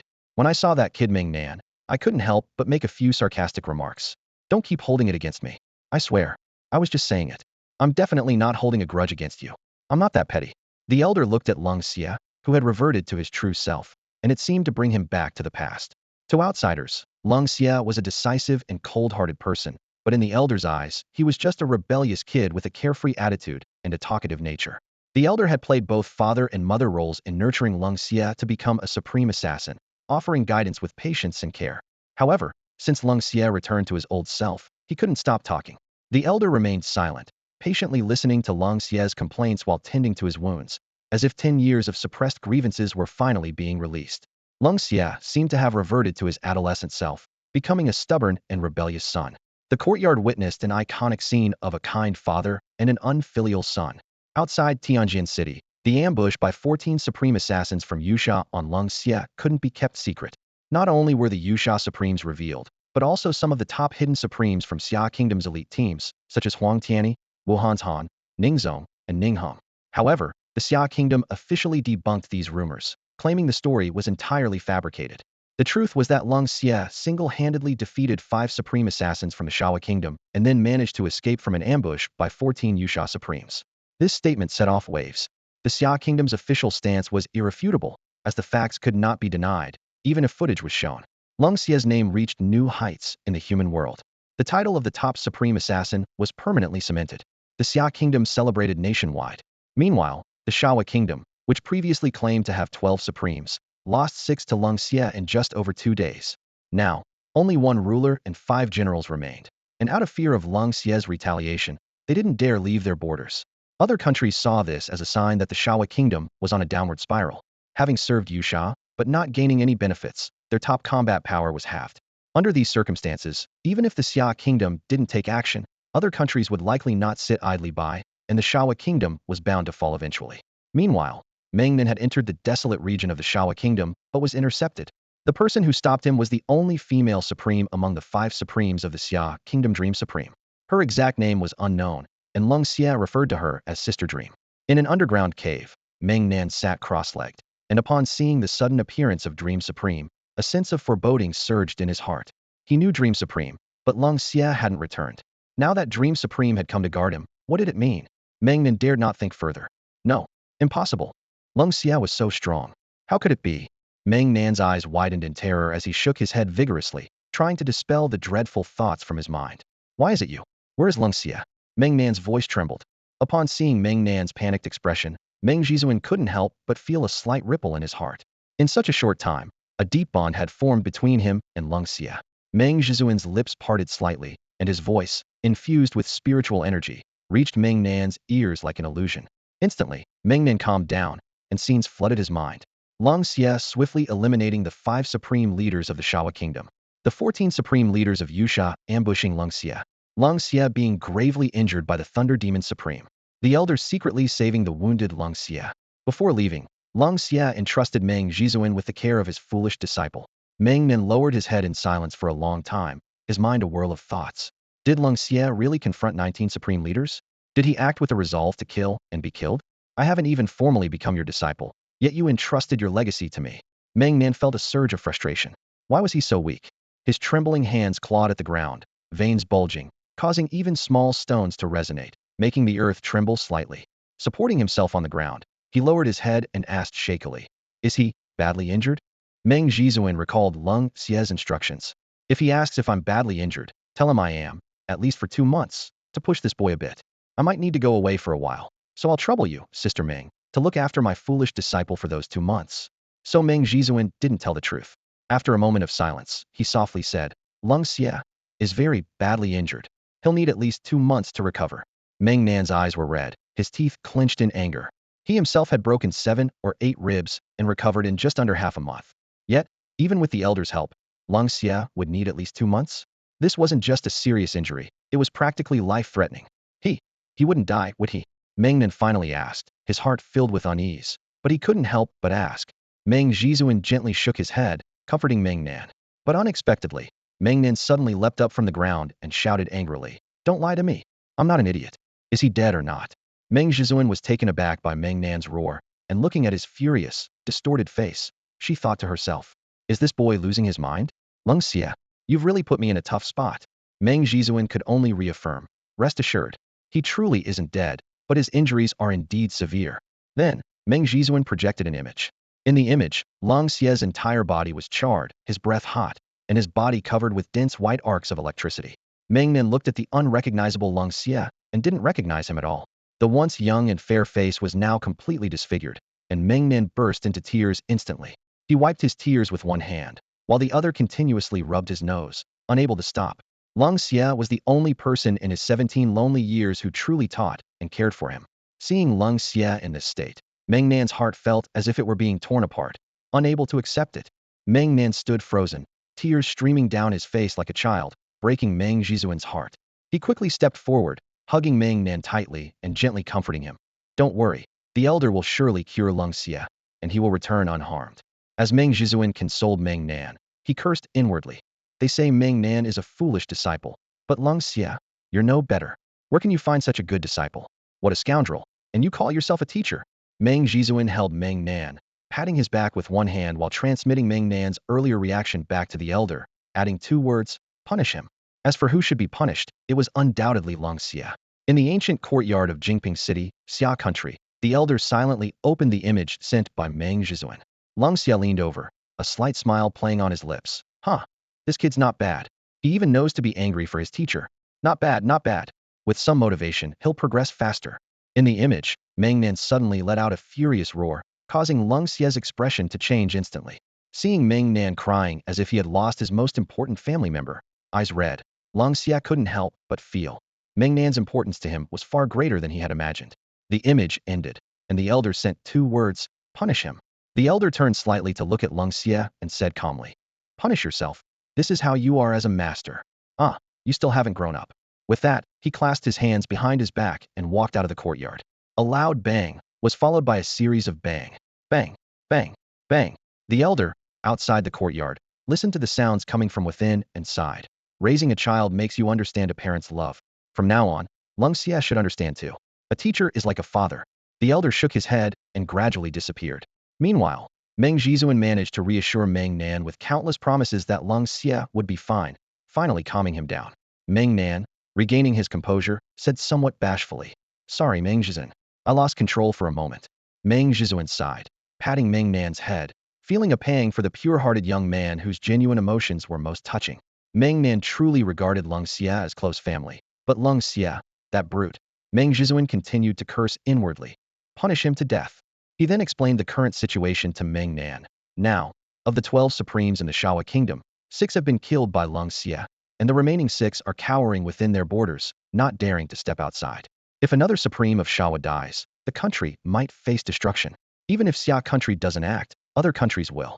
Hearing this, Meng Nan's brow furrowed, his eyes brimming with killing intent. So, the supremes don't dare to venture out, which means the wasteland of Shawa is free to be attacked. Seeing Meng Nan's intense killing intent, Meng Zhizuan gently reminded, Meng Nan, don't be reckless. As far as I know, there's always been a supreme of the ghostly evil in Shawa. Meng Nan restrained his killing intent, nodding seriously. Don't worry, Meng Zhizuan, I won't act recklessly. Meng Zhizuan nodded, touching his finger to Meng Nan's chest. Just then, a small spider crawled out of Meng Nan's pocket and returned to Meng Zhizuan's hand. Meng Nan was astonished. When did I end up with a spider in my pocket? How did Little Stone not notice? Was the Little Stone really unaware? How could that be? Meng Nan was secretly astonished in his heart. Little Stone, you haven't noticed all along. You must have noticed. It's great, happy. Finally, Meng Nan breathed a sigh of relief, feeling a weight lifted from his heart. Phew. Is this something nurtured by Dream Supreme? Dream Supreme smiled faintly and said, sort of, it was just to find you more easily. Now that I've found you, I don't need it anymore. As soon as she finished speaking, Dream Supreme's figure gradually became illusory and slowly disappeared before Meng Nan's eyes. Meng Nan was shocked. This wasn't some disappearing trick like Lung Xia's. Where did Dream Supreme go? Suddenly, Meng Nan felt an itch on his hand, as if something was crawling. He looked down, and his scalp tingled. A tiny pink-blue spider, the size of a pinky fingernail, was crawling up his clothes towards his chest, heading near Little Stone. Hiss. Is this Dream Supreme? Did she enter my body to play with Little Stone? Happy. Uffed. Feeling Little Stone's joy, Meng Nan was stunned. What on earth is this Dream Supreme all about? How is she even more mysterious than Lung Xia? Meng Nan, don't overthink it. I can hear everything you know. Dream Supreme's voice was light and playful. Ahem. Sorry. I'm just a bit scared. Dream Supreme, you, do as you please, play? Meng Nan wished he could slap himself, thinking, what do you mean by play as you please? What kind of reckless words are these? Haha, Meng Nan, you're so generous. Then I won't hold back. Although Meng Nan couldn't sense where Dream Supreme had gone, he knew in his heart that his body was probably going to be messed with. Meng Nan shook his neck, the sound of cracking bones echoing, a murderous intent reappearing in his eyes. The hunting moment had arrived. He delved underground again, silently reciting, Little Stone, open the view. Instantly, Meng Nan was stunned. How was the view so wide? He could see even the tiniest insect within 1,000 meters. On this leg, 32 hairs. Hiss. What on earth? Does it have to be this high definition? Meng Nan, don't be too surprised. I'm helping too. Meng Nan suddenly realized. Was this Dream Supreme sharing her vision? This was too powerful. It felt amazing. With Dream Supreme's vision enhancement, he could blindly wreak havoc. Meng Nan's confidence soared, and he began to speed underground recklessly. 3 kilometers away, above ground, in a hidden thicket. Captain, things have been unstable for us in Shawa recently. Maybe we should head back for a few days. The leading captain frowned and said coldly, "Look at your cowardice. Haven't just 5 supremes died? But, they're all saying, people from Xia will definitely come to the Shawa wasteland to retaliate against us." The captain spat disdainfully, saying coldly, "Which Xia supreme dares to step out? If it weren't for Lung Xia being too strong, at least a dozen supremes from Xia would have died this time." The timid team member nodded, agreeing internally. If it weren't for Lung Xia being too strong, the outcome might really have been 14 Yusha Supremes, plus 5 Shawa Supremes. Xia would have lost a Supreme. Whoever came would die at the gates of Tianjin City. Seeing the agreement in his team member's eyes, the unrivaled captain coldly smiled and said, "So, rest assured, their Supremes won't dare to come." Meng Nan thought to himself, even if the supreme beings of Shawa and Yusha come, they are walking to their deaths. No one from Shawa dares to come. At this moment, he was directly beneath the ground, eerily silent. The situation was delicate, appearing calm but with undercurrents swirling beneath the surface, like the calm before a storm. The supreme beings of Shagwa were hesitant to act, especially with Lung Xia absent, making the other supremes easy targets. Although 5 supremes had died in Shawa, under the protection of the Yusha supreme, they were barely hanging on. Meng Nan recalled Lung Xia's words to him. "You are different from us. You are a free man. Do whatever you want." The elder praised him for knowing the rules yet not being bound by them, predicting he would stand at the forefront of all Xiagua. At this moment, Meng Nan's state of mind influenced not only Little Stone, but also affected Meng Supreme's emotions. Meng Supreme softly said, "Brother Meng Nan, do whatever you want. Even Lung Xia is like a little brother to me." Meng Nan's lips curled into a cruel smile as he quietly replied, "Then I'll trouble you, Sister Meng. With Lung Xia absent, it's my turn to step up. I'll keep killing until no one from Shawa dares to cross the border again." He gently stroked the little stone on his chest, silently vowing, "Together, we'll avenge him." The little stone trembled slightly, emitting a glow as if sensing his resolve. A fierce light flashed in Meng Nan's eyes. He clapped his hands and shouted, "Earth burial." The little stone roared alongside him, causing the ground to collapse instantly. The unparalleled captain of Shawa was caught off guard and plunged into endless darkness. In the darkness, Meng Nan's voice echoed, "Who told you that no one from Shawa dares to come? Before you die, remember, they call me Meng Nan. I will avenge Lung Xia Supreme." The captain was terrified. "No, no."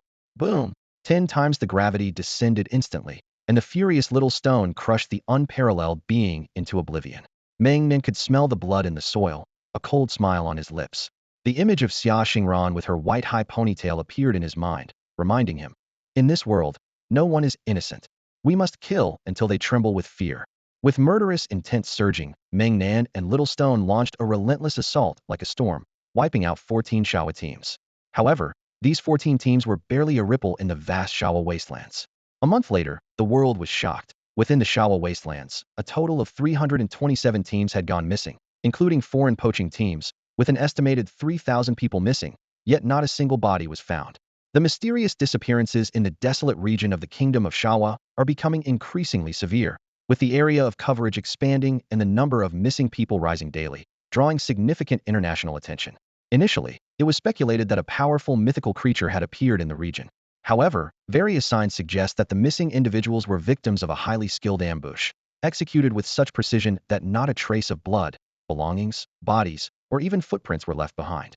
All evidence was meticulously erased.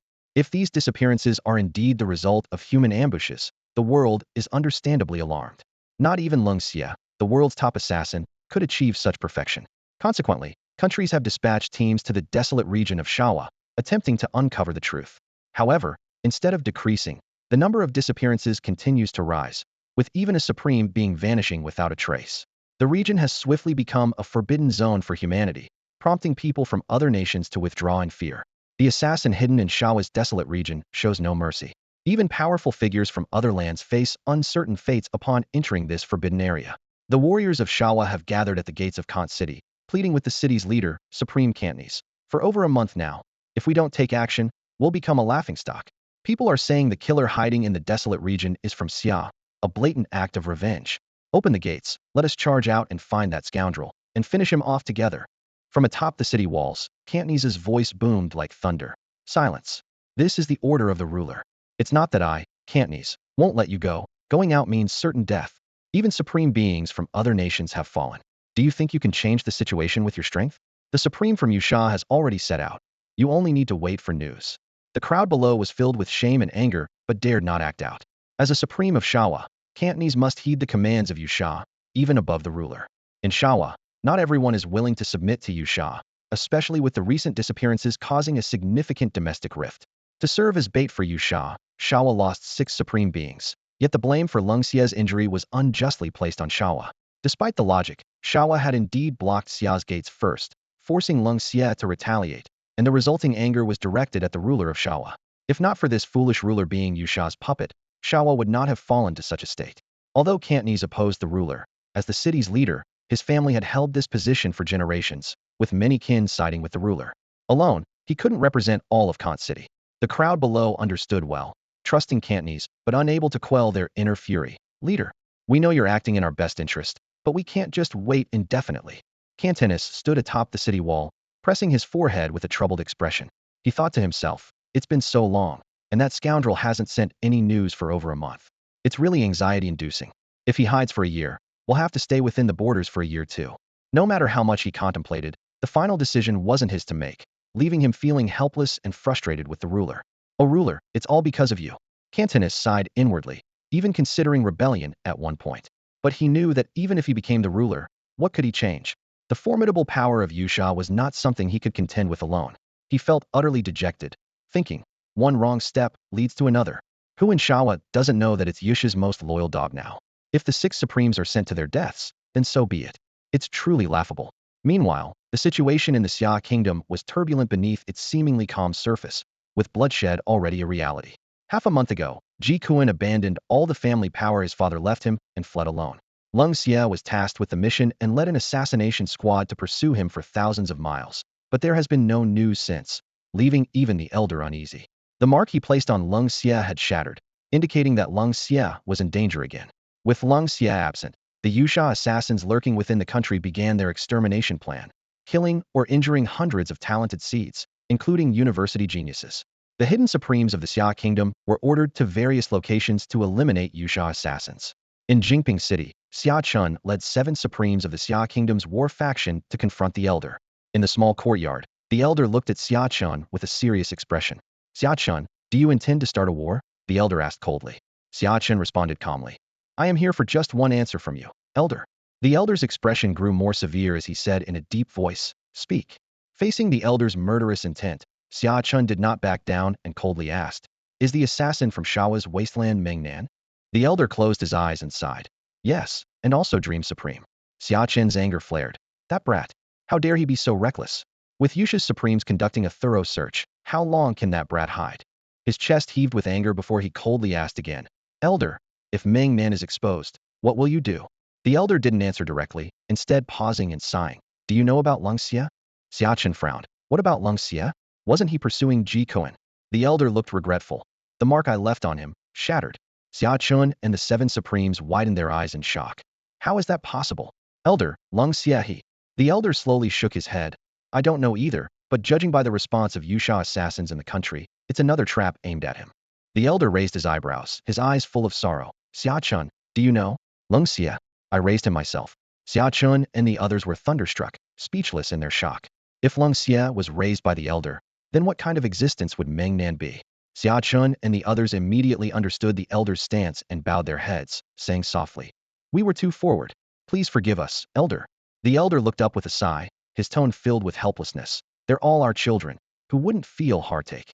After speaking, the elder stood up, gently patted Xia Chen's shoulder, and lamented, Xia Renjia was right back then. The seeds of disaster were sown by my own hands, and now I'm reaping the consequences.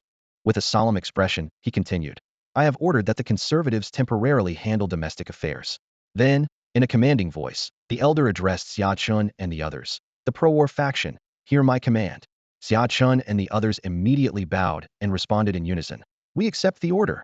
From this day forth, the foreign strategy of the Xia kingdom will be handed over to the pro-war faction. It's time for war. No matter life or death, I will personally bring him back.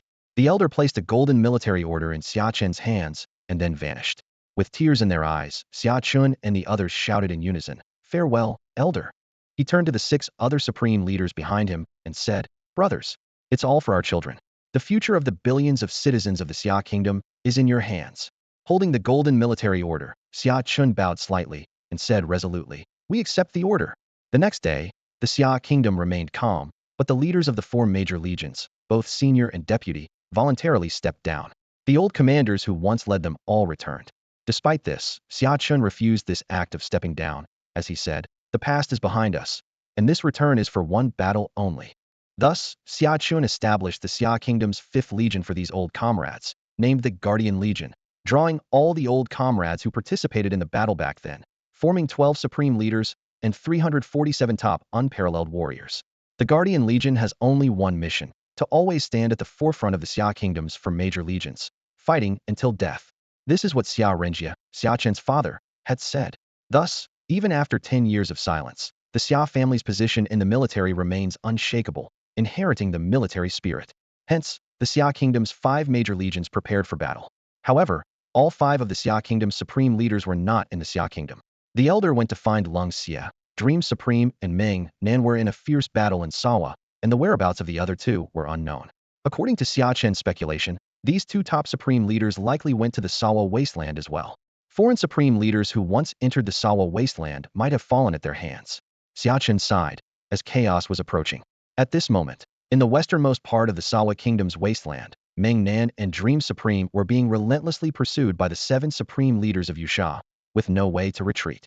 1,000 meters underground, this was the deepest place Meng Nan could hide.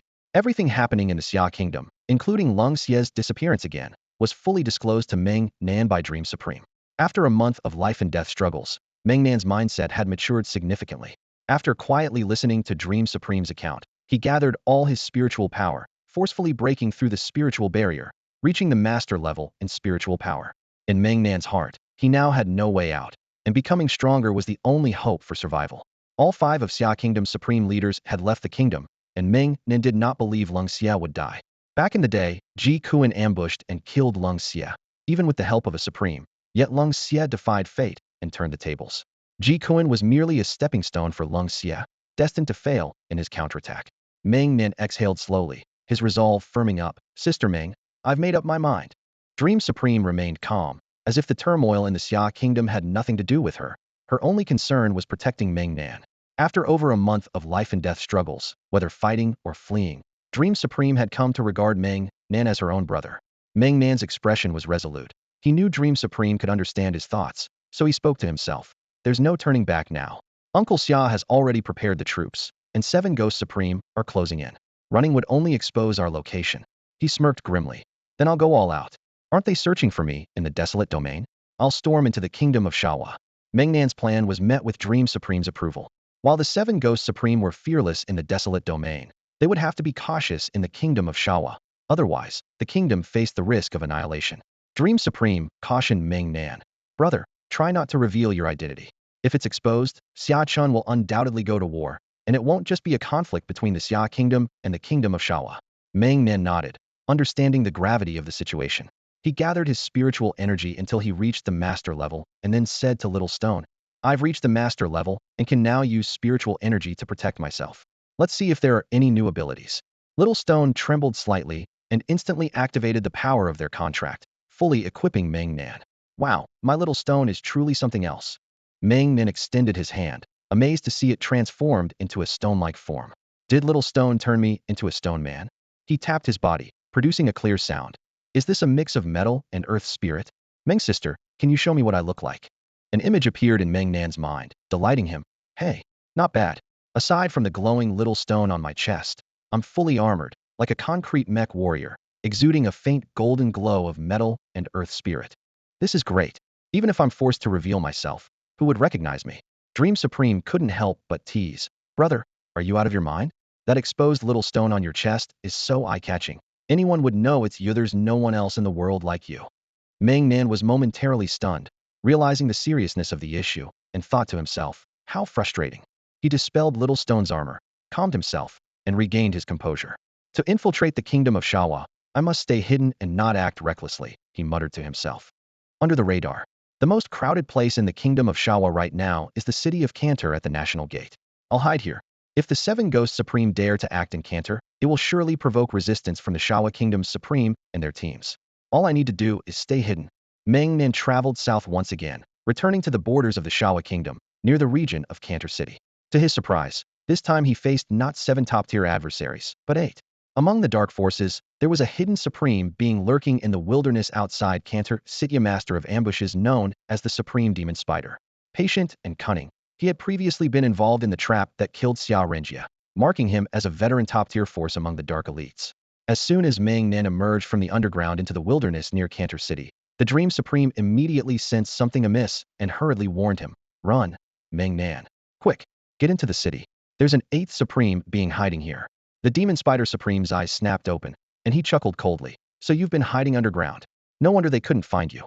He emitted a low-frequency howl, instantly relaying the information to the other 7 Supreme beings. The 7 quickly formed a siege, advancing toward Cantor City. The Demon Spider Supreme revealed himself, and under his command, a dense web of magic spread in all directions toward Meng Nan. Terrified, Meng Nan didn't have time to think. He roared, "Little stone, armor up." Transforming into a concrete warrior, he fled madly, burrowing deeper underground. "Meng Nan, don't go deeper. Rush into Cantor City at full speed, or you won't outrun him." Dream Supreme's voice echoed in his ear. Meng Nan understood, using Little Stone's immense force to smash into the outer walls of Cantor City. "Little Stone, make a big scene. Tear down these walls." With a thunderous crash, the outer walls of Cantor City cracked and collapsed, burying many of Shao's people in dust, while panic spread within the city. Now exposed, Meng Nan was fearless, ready to go down fighting. "Damn it. Even if I die, I'm taking you down with me. One for one. Little Stone, attack." With his roar, the area around Cantor City's walls, spanning a kilometer, erupted into chaos, swallowing fear, wailing, frustration, and fury into endless darkness. Tenfold gravity. Activate. The ground shook violently, and within a kilometer radius, the earth collapsed into a massive pit, lowering the ground by 10 meters. Without daring to look back, Meng Nan pressed further into Cantor City, hiding in a small bank's underground vault to quickly restore his energy. Surrounded by abundant spirit stones and rare metals, he contracted and revealed his golden tooth. "Spirit stones are stones too. I'll consume them all. As they say, you are what you eat. Little Stone, take it all."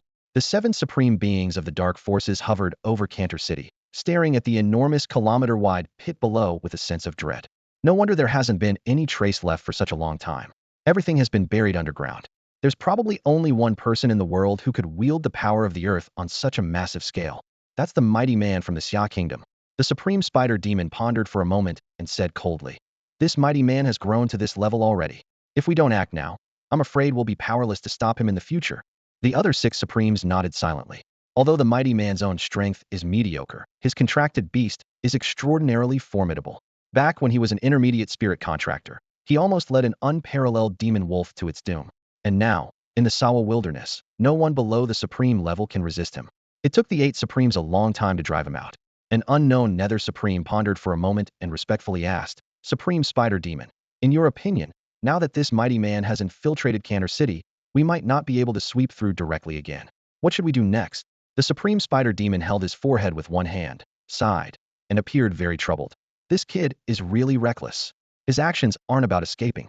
Otherwise, with his abilities, he could run anywhere, but he chose to run into the city. This is forcing Nether to abandon the Sawa Kingdom.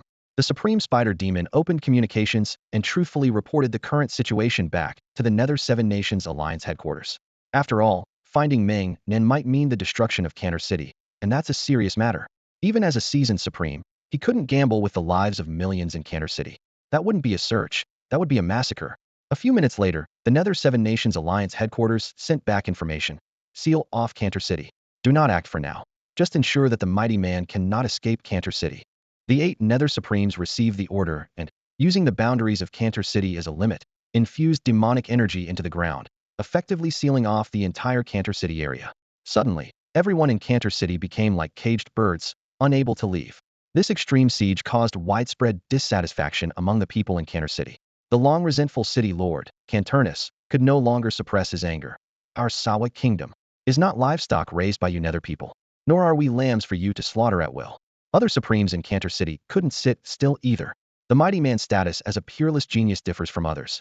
The Nether might stop at nothing to eliminate him, and by then, Cantor City would also be buried with him. Now there are only 8 Nether Supremes. If they fight to the death, there's still a chance of resistance. Once reinforcements from other Nether Supremes arrive, Cantor City's fate will truly be sealed.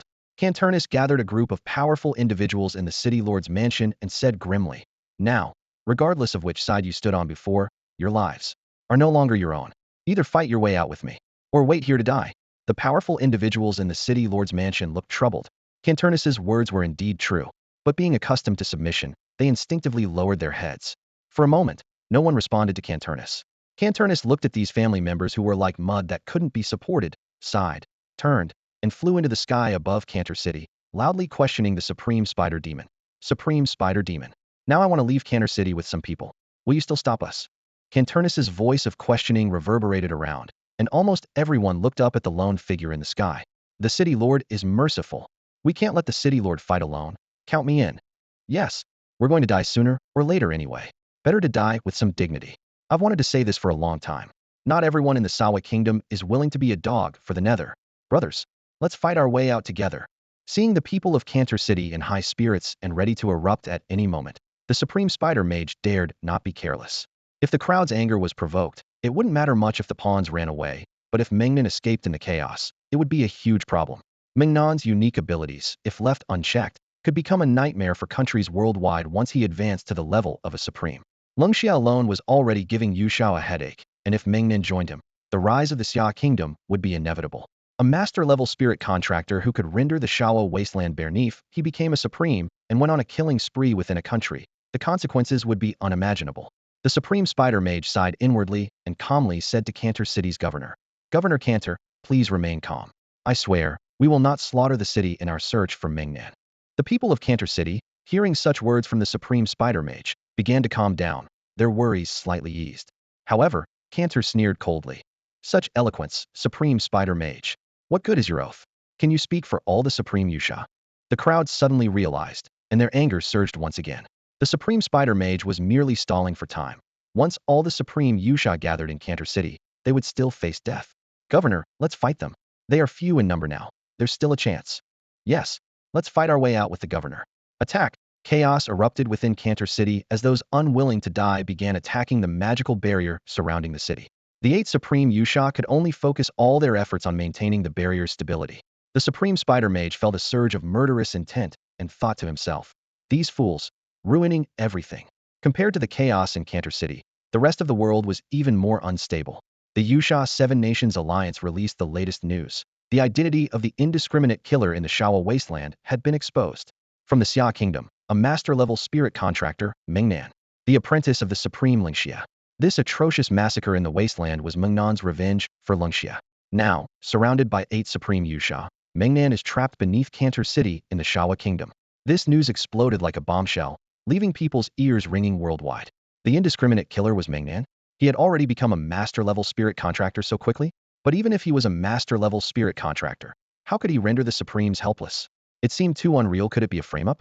In response to global skepticism, Yusha released footage from Cantor City showing Meng Nan's pit kill beneath the city walls, instantly annihilating all life within a 1-kilometer radius, an indiscriminate funeral of the earth.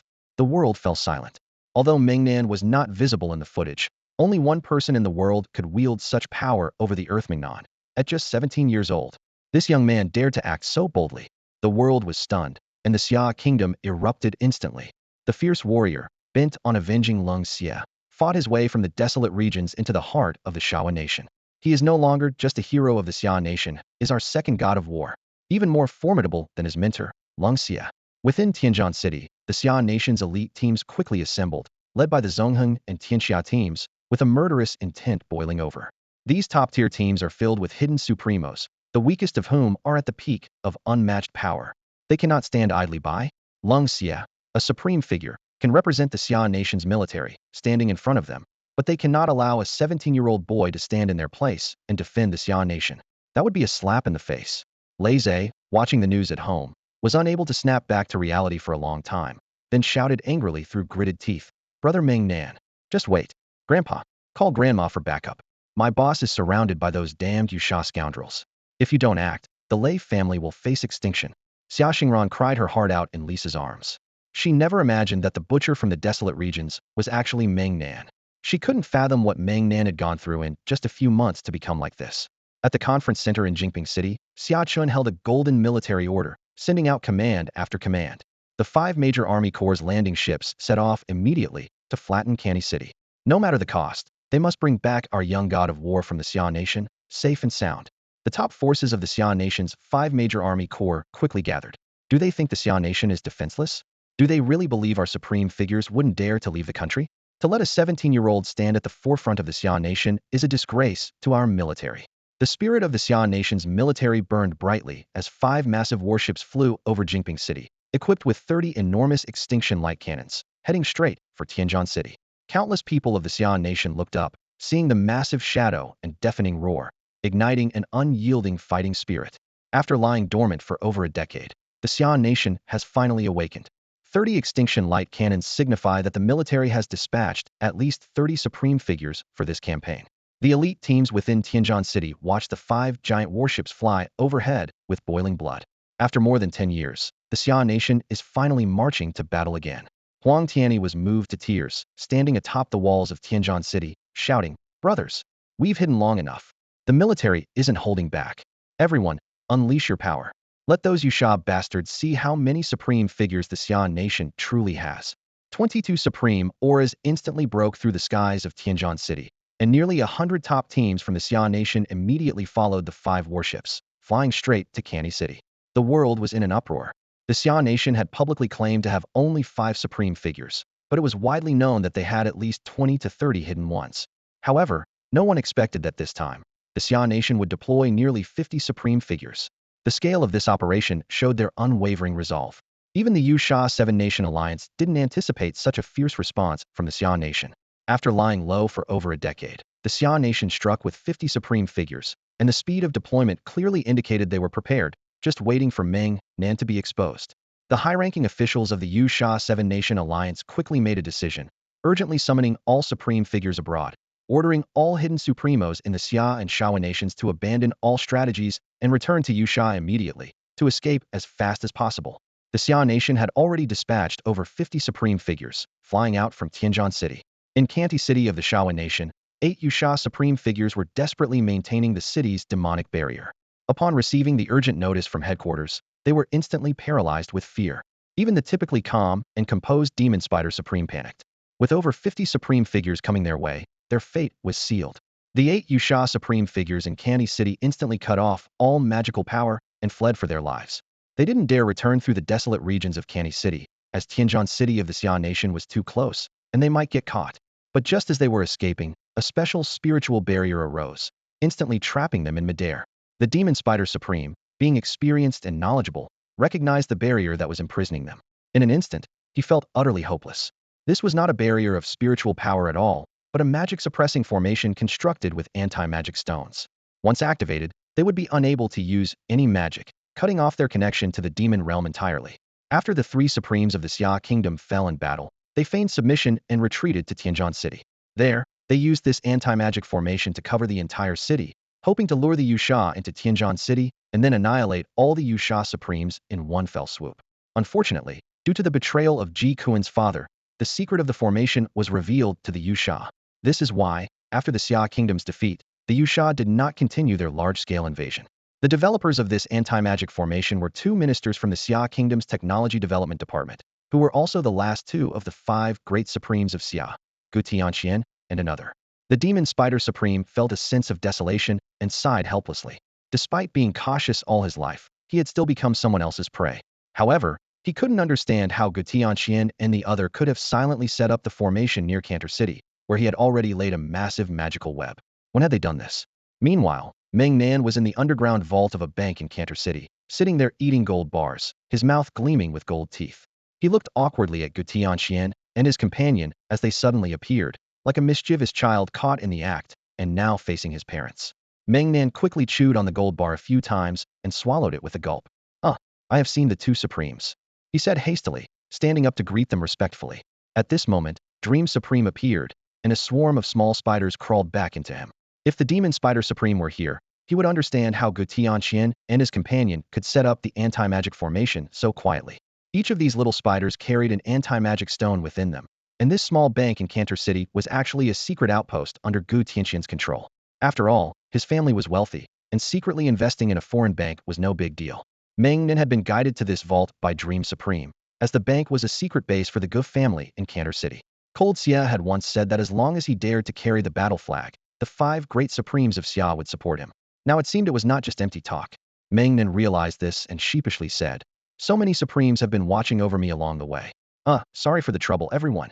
Gu Tianqian laughed heartily, his old face full of satisfaction. Boy, what trouble. You did great this time. Xia needs a god of death like you. The other Supreme also smiled with relief and said, each generation surpasses the last.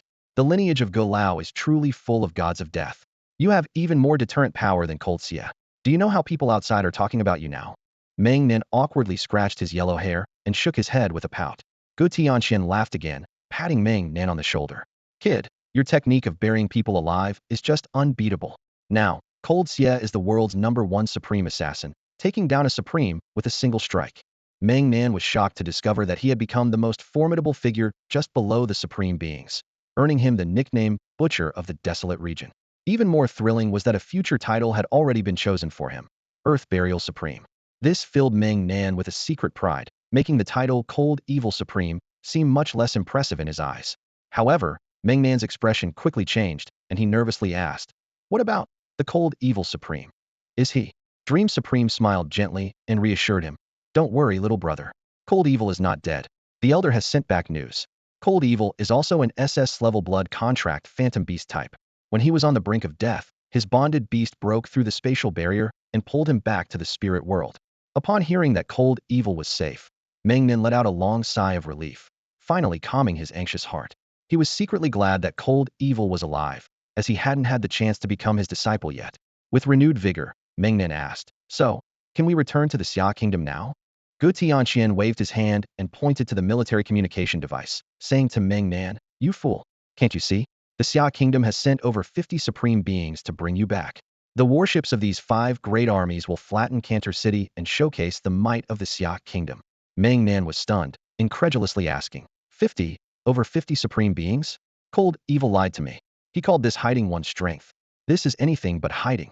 He thought to himself that the small nation of Shawa had 12 visible supreme beings, yet the Xia Kingdom suddenly revealed over 50, which was simply unbelievable.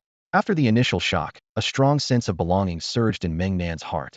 The Xia Kingdom had revealed such a huge trump card for him alone, and the excitement was beyond words. Seeing Meng Nan in a daze, Dream Supreme chuckled and said seriously, the 8 ghost supreme beings are now lambs to the slaughter. Meng Nan, remember, this is a national war. No child's play, and no mercy. The Xia Kingdom's army is not only here to fetch you, but as the instigator of this war, you must show your stance. Meng Nan nodded solemnly. After more than a month of battles, he was no longer the naive boy he once was and understood things much more clearly. Rest assured, Supreme Beings, I know exactly what I'm doing. From now on, with Cold Evil Supreme absent, I will be the Xia Kingdom's deterrent weapon against other nations. The 3 Supreme Beings nodded in satisfaction. At that moment, the Xia Kingdom's army had already reached the city gates, and 5 massive warships loomed over Cantor City like dark clouds, casting a shadow over the entire area. The 8 ghost supreme beings trapped above Cantor City were utterly hopeless, knowing full well that there was nothing left to say but to sigh. Victory and defeat were all that remained, with death being the only outcome. Everyone within Cantor City, whether supreme beings or commoners, instantly lost their senses, with only one thought in mind. Cantor City was doomed. The Xia Kingdom's 5 great armies made no boasts, nor did they indulge in insults or slander before the battle. From the 5 enormous warships, 30 colossal beams of destruction light instantly lit up, representing the Xia Kingdom's resolve of absolute destruction. Boom, boom, boom, boom, boom. 30 beams of destructive light covered Cantor City indiscriminately, firing 3 consecutive rounds, leaving the city in ruins, with nothing but shattered remnants, burning fires, and cries of despair. In the distant sky, the ruler of Shawa Kingdom was leading 3 large warships towards Cantor City. Xia Chen knew that this person was coming to seek a truce, but he offered no chance for surrender, coldly ordering, keep firing, until Shawa Kingdom has no military power left. Xia Chen's military order is something everyone must ponder. What does it mean to strike at Shawa so that it has no military authority left? What is military authority? Everyone watched Xia Chen's fierce expression, feeling a multitude of emotions. Xia Chen clearly intended to completely shatter Shawa's backbone in one decisive blow. After more than a decade of silence, Xiagua's high-profile campaign would be meaningless if it didn't instill fear in countries worldwide. What do soldiers fear most? Not the lack of battles, but fighting in a disgraceful manner. After years of preparation, a hasty ending is the last thing any soldier wants to see. All commanders of Xiagua, heed my command. Xia Chen's intent to kill was palpable. I want Shawa to be devoid of any military forces and government. Attack! At the command, Xiagua's 5 warships swiftly advanced, flying over Cantor City and opening fire on the approaching Shawa warships. The leader of Shawa had no time to react before the warships were engulfed by 30 destructive beams of light. Simultaneously, Xiagua's elite combat teams, acting on the urgent orders from city contract bureau chiefs, infiltrated Shawa's borders to assist the military in destroying all military bases and government authorities in Shawa cities. A detailed map of Shawa's military and political key locations, provided by Gu Tianqian, was quickly distributed to team leaders. Xiagua had spies and traitors, and Shawa had no shortage of them either. The fierce flames of war ignited by Xiagua spread from Cantor City westward, consuming the entire Shawa nation. 3 days later, Xiagua's army withdrew from Shawa, returning triumphantly. All 31 cities of Shawa had their governmental and military institutions flattened. Countless resources, treasures, and scientific achievements were seized by Xiachun. Survivors in Shawa emerged from underground shelters to witness their devastated homeland, feeling as if they were in another world. Where was the revered Yusha Supreme now? Why did Shawa pay such a high price only to meet this end? What happened to Yusha's promises and protection? 3 days passed, and not one Supreme from Yusha appeared. Not a single word was spoken. Countries around the world watched as Shawa's backbone was systematically broken by Xiagua, while Yusha's betrayal sent shockwaves through nations that had served them. Suddenly, Yusha's authority faced unprecedented challenges. Meanwhile, Xiagua rose to prominence as the first nation daring to confront the Yusha Seven-Nation Alliance.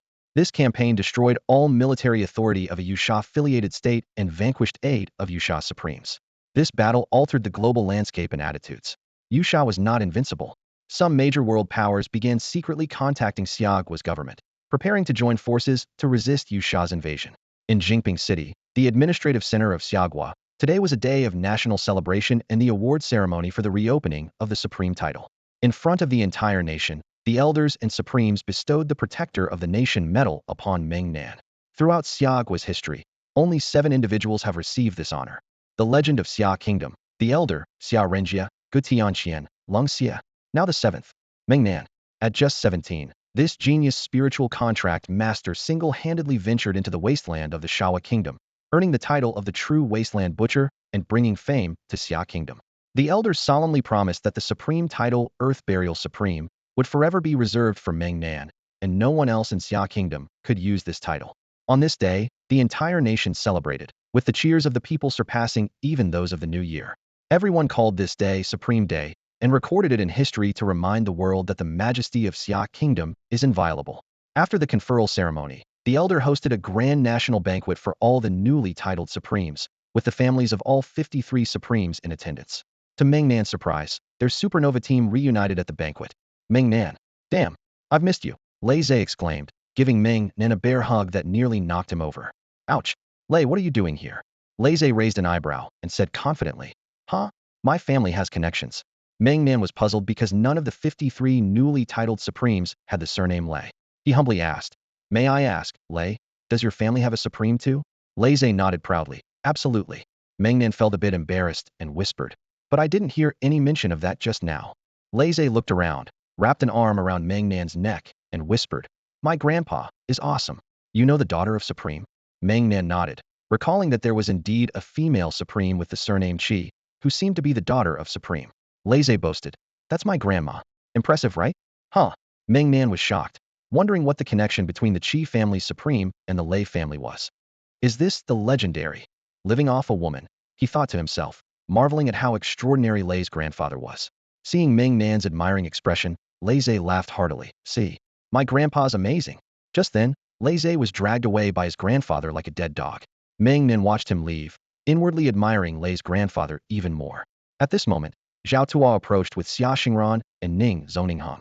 Oh, you really did us proud, young man. Zhao Tuo laughed, patting his bald head. Meng Nan quickly stepped forward to greet them, understanding the relationship between Zhao Tuo, Ning Heng, and Xia Xingran. Who would have thought that the director of a small hospital in Pangsheng would also be the director of the Xia Kingdom's Spiritual Research Institute? Greetings, Director Zhao. Greetings, President Zongheng. Meng Nan initially wanted to address Zhao Tuo by his title, but decided against it. Not bad, not bad. You know to call me director. It sounds warm and familiar. Zhao Tuo was pleased since Meng Nan had always addressed him this way since they met. Xia Xingran and Ning Heng exchanged glances, both speechless, thinking to themselves, it's one thing for the master to be eccentric, but how did the elder agree to such a title? Meng Nan really couldn't bring himself to say the title Perverted Supreme, But according to Xia Xingran, director Zhao once mentioned that he felt he wasn't perverted enough, hence the title seemed out of place. As for Ning Zhou Ning Heng, they shared the title Twin Supremes, which resulted in 53 Supremes, but only 52 titles. The elder explained that Ning Heng was not yet certain if he was a Supreme, thus unable to be judged by conventional methods, creating the first ever dual Supreme with a single title. On this day, the glory and majesty of Xia Kingdom were fully displayed at the national banquet, and Meng Nan was part of it, experiencing his moment of brilliance. Once everyone gathered in the grand hall for the national banquet, the ceremony officially began with a toast from the elder statesman. This moment marked an unprecedented unity for Xia Nation. Having concealed its strength for so long, Xia Nation owed much to these people. Now, as they stood together against a common enemy, a remarkable solidarity emerged. Meng Nan, as the future apprentice of Lung Xie, symbolized Xia Nation's new era of formidable warriors. In the eyes of other nations, his audacity surpassed even Lung Xie. At 17, he single-handedly ventured into enemy territory, earning a fearsome reputation that deterred others from provoking him. His indiscriminate methods were notoriously difficult to counter, especially if he penetrated deep into enemy lands, with consequences too dire to imagine.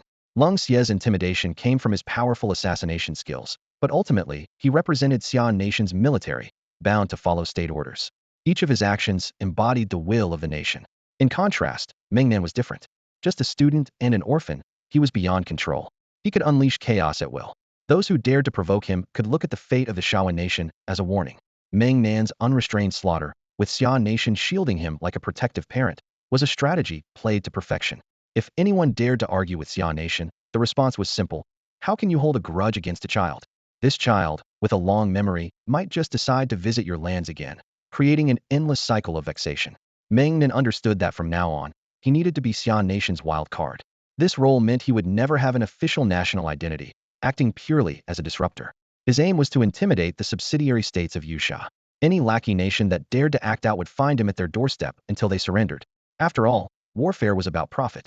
In just 3 days of conflict with Shaoan Nation, Xia Chun had stripped it bare, reaping countless gains. At the national banquet, many leaders had new titles and positions assigned by the state, except for Meng Nan, who stood out as unique. His identity was simply that of a high school senior at Lixing City's first high school, on summer break. The leaders couldn't help but chuckle at Meng Nan's fearless demeanor. Lung Xie was right. This kid was on a different path. Yet, the role of a disruptor suited Meng Nan's expectations perfectly. He, along with Xiao Shirtu and Dream Supreme, loved the wild lands, a genuine connection rather than a facade. Xiao Shirtu harbored hostility towards demonic beasts, shunned spirit beasts, but enjoyed playing with Dream Supreme, indicating her unique nature. Her pact was neither with the demon nor spirit clans, but something akin. Meng Nan yearned for freedom too. During his months in the wild lands, he matured and developed a wish. If he ever became strong enough, he would dominate the entire wild lands. Now, with Xia Nation allowing him free reign, he relished it. As the saying goes, he would take the elder's wealth to rid Xia Nation of its troubles. Xia Xingran sat beside Meng Nan and noticed that all the supreme beings' gazes were focused on him. Unable to resist, she gently nudged his leg. Meng Nan snapped out of his daze, looked around, and realized everyone was staring at him. He quickly stood up, a hint of embarrassment on his face. Well, just enjoy your meal and drinks, he said, scratching his head, his voice slightly awkward. I'm still a model student. I don't drink, so I'll skip the toasts. Hurrah! Laughter erupted around the table. The thought of a feared wasteland butcher, a future supreme being of the land, calling himself a model student was too amusing. The contrast was unexpected, leaving the supreme beings shaking their heads in disbelief. After the state banquet, the Grand Elder summoned the supreme beings for a meeting, matters that naturally did not involve Meng Nan, the model student. With a rare moment of leisure, Meng Nan sat in a corner of the banquet hall, his eyes falling on Xia Xingran beside him, feeling a wave of melancholy. He had learned from Ning Zong about Xia Xingran's efforts and dedication. To keep up with him, she had asked Zhao Tua to strengthen her body and repeatedly pushed her limits in Ning Heng's rigorous training. Thinking about this filled Meng Nan with a sense of guilt. He longed to hold her close and declare to the world that she was the one he cherished. But reality was like a cold splash of water, quelling his impulse. This affection would have to remain buried, especially after Ning Zong revealed a shocking secret to him. Eric from the Shawa Kingdom, who seemed intellectually challenged, was not just strong but incredibly powerful. While assisting the Xia Kingdom's army in sweeping the remnants of the Shawa forces, Ning Zong's contracted beast inadvertently sensed Eric's true identity. Eric, ostensibly just a high school student from Shawa, had another identity, one of the supreme beings of Yusha, known as the demonic child supreme. From the images Ning Zong sent back, Eric's mentor was the veteran supreme being, Demon Puppet Supreme. Under the Xia Kingdom military siege, Eric was ultimately rescued by Demon Puppet Supreme himself. To save Eric, Demon Puppet Supreme even shattered a secret spatial passage connecting Shawa and Yusha. This meant Eric was likely a puppet or stand-in for Demon Puppet Supreme, potentially possessing power equal to the Supreme being himself. What's more concerning was that Eric could be Yusha's ace in the hole to openly eliminate Meng Nan during his college entrance exams. Meng Nan could easily imagine that on that day, the Yusha army would inevitably approach the Xia Kingdom's borders. If he fell in battle, the Yusha army might laugh it off, thinking it was nothing, perhaps even retreat in a good mood, sparing the Xia Kingdom. But if he triumphed, the consequences were unpredictable. How many supreme beings the Yusha Seven-Nation Alliance truly had was unknown to Meng Nan, but he was certain their numbers far exceeded those of the Xia Kingdom. If 8 Yusha supreme beings could hide within just the Shawa Kingdom, who knew how many were concealed around the world? Meng Nan couldn't help but sigh. He had become the weapon in the chess game between Yusha and the Xia Kingdom, and regardless of victory or defeat, the outcome might not be favorable. Therefore, he dared not acknowledge his feelings for Xia Xingran, as it would become his most fatal weakness. Whether friend or foe, such a weakness was all too easily exploited. As long as he didn't publicly acknowledge his relationship with Xia Xingran, she could remain safest as Xia Chen's daughter. Although Meng Nan was aware of the ambiguous relationship between him and Xia Xingran, he understood that he couldn't use it to threaten her. He knew his abilities were lacking, and perhaps only by becoming a supreme of the Earth Burial could he change the situation. Seeing his distressed expression, Xia Xingran softly comforted him. Don't worry about me. I understand your thoughts. Just keep working hard. No matter how strong Eric is, he can't surpass you. At worst, you can hide in the desolate domain. And once you become a supreme, you'll surely make those ghost shades pay. Meng Nan smiled wryly and shook his head, asking, if I really ran away alone, what would happen to you all? Xia Xingran, with her white high ponytail swaying, coldly replied, what is there to fear? It's a tradition in the Xia family to fight to the end. As long as you live, the ghost shades will eventually pay. Ask them if they dare to wipe us out completely. As long as you're alive, they'll always fear you. Meng Nan was struck by her words, realizing she made a valid point. He thought to himself how this girl had become even more impressive in the 3 months they hadn't seen each other. He couldn't help but think fondly of her. Noticing the emotion in his eyes, Xia Xingran couldn't help but chuckle.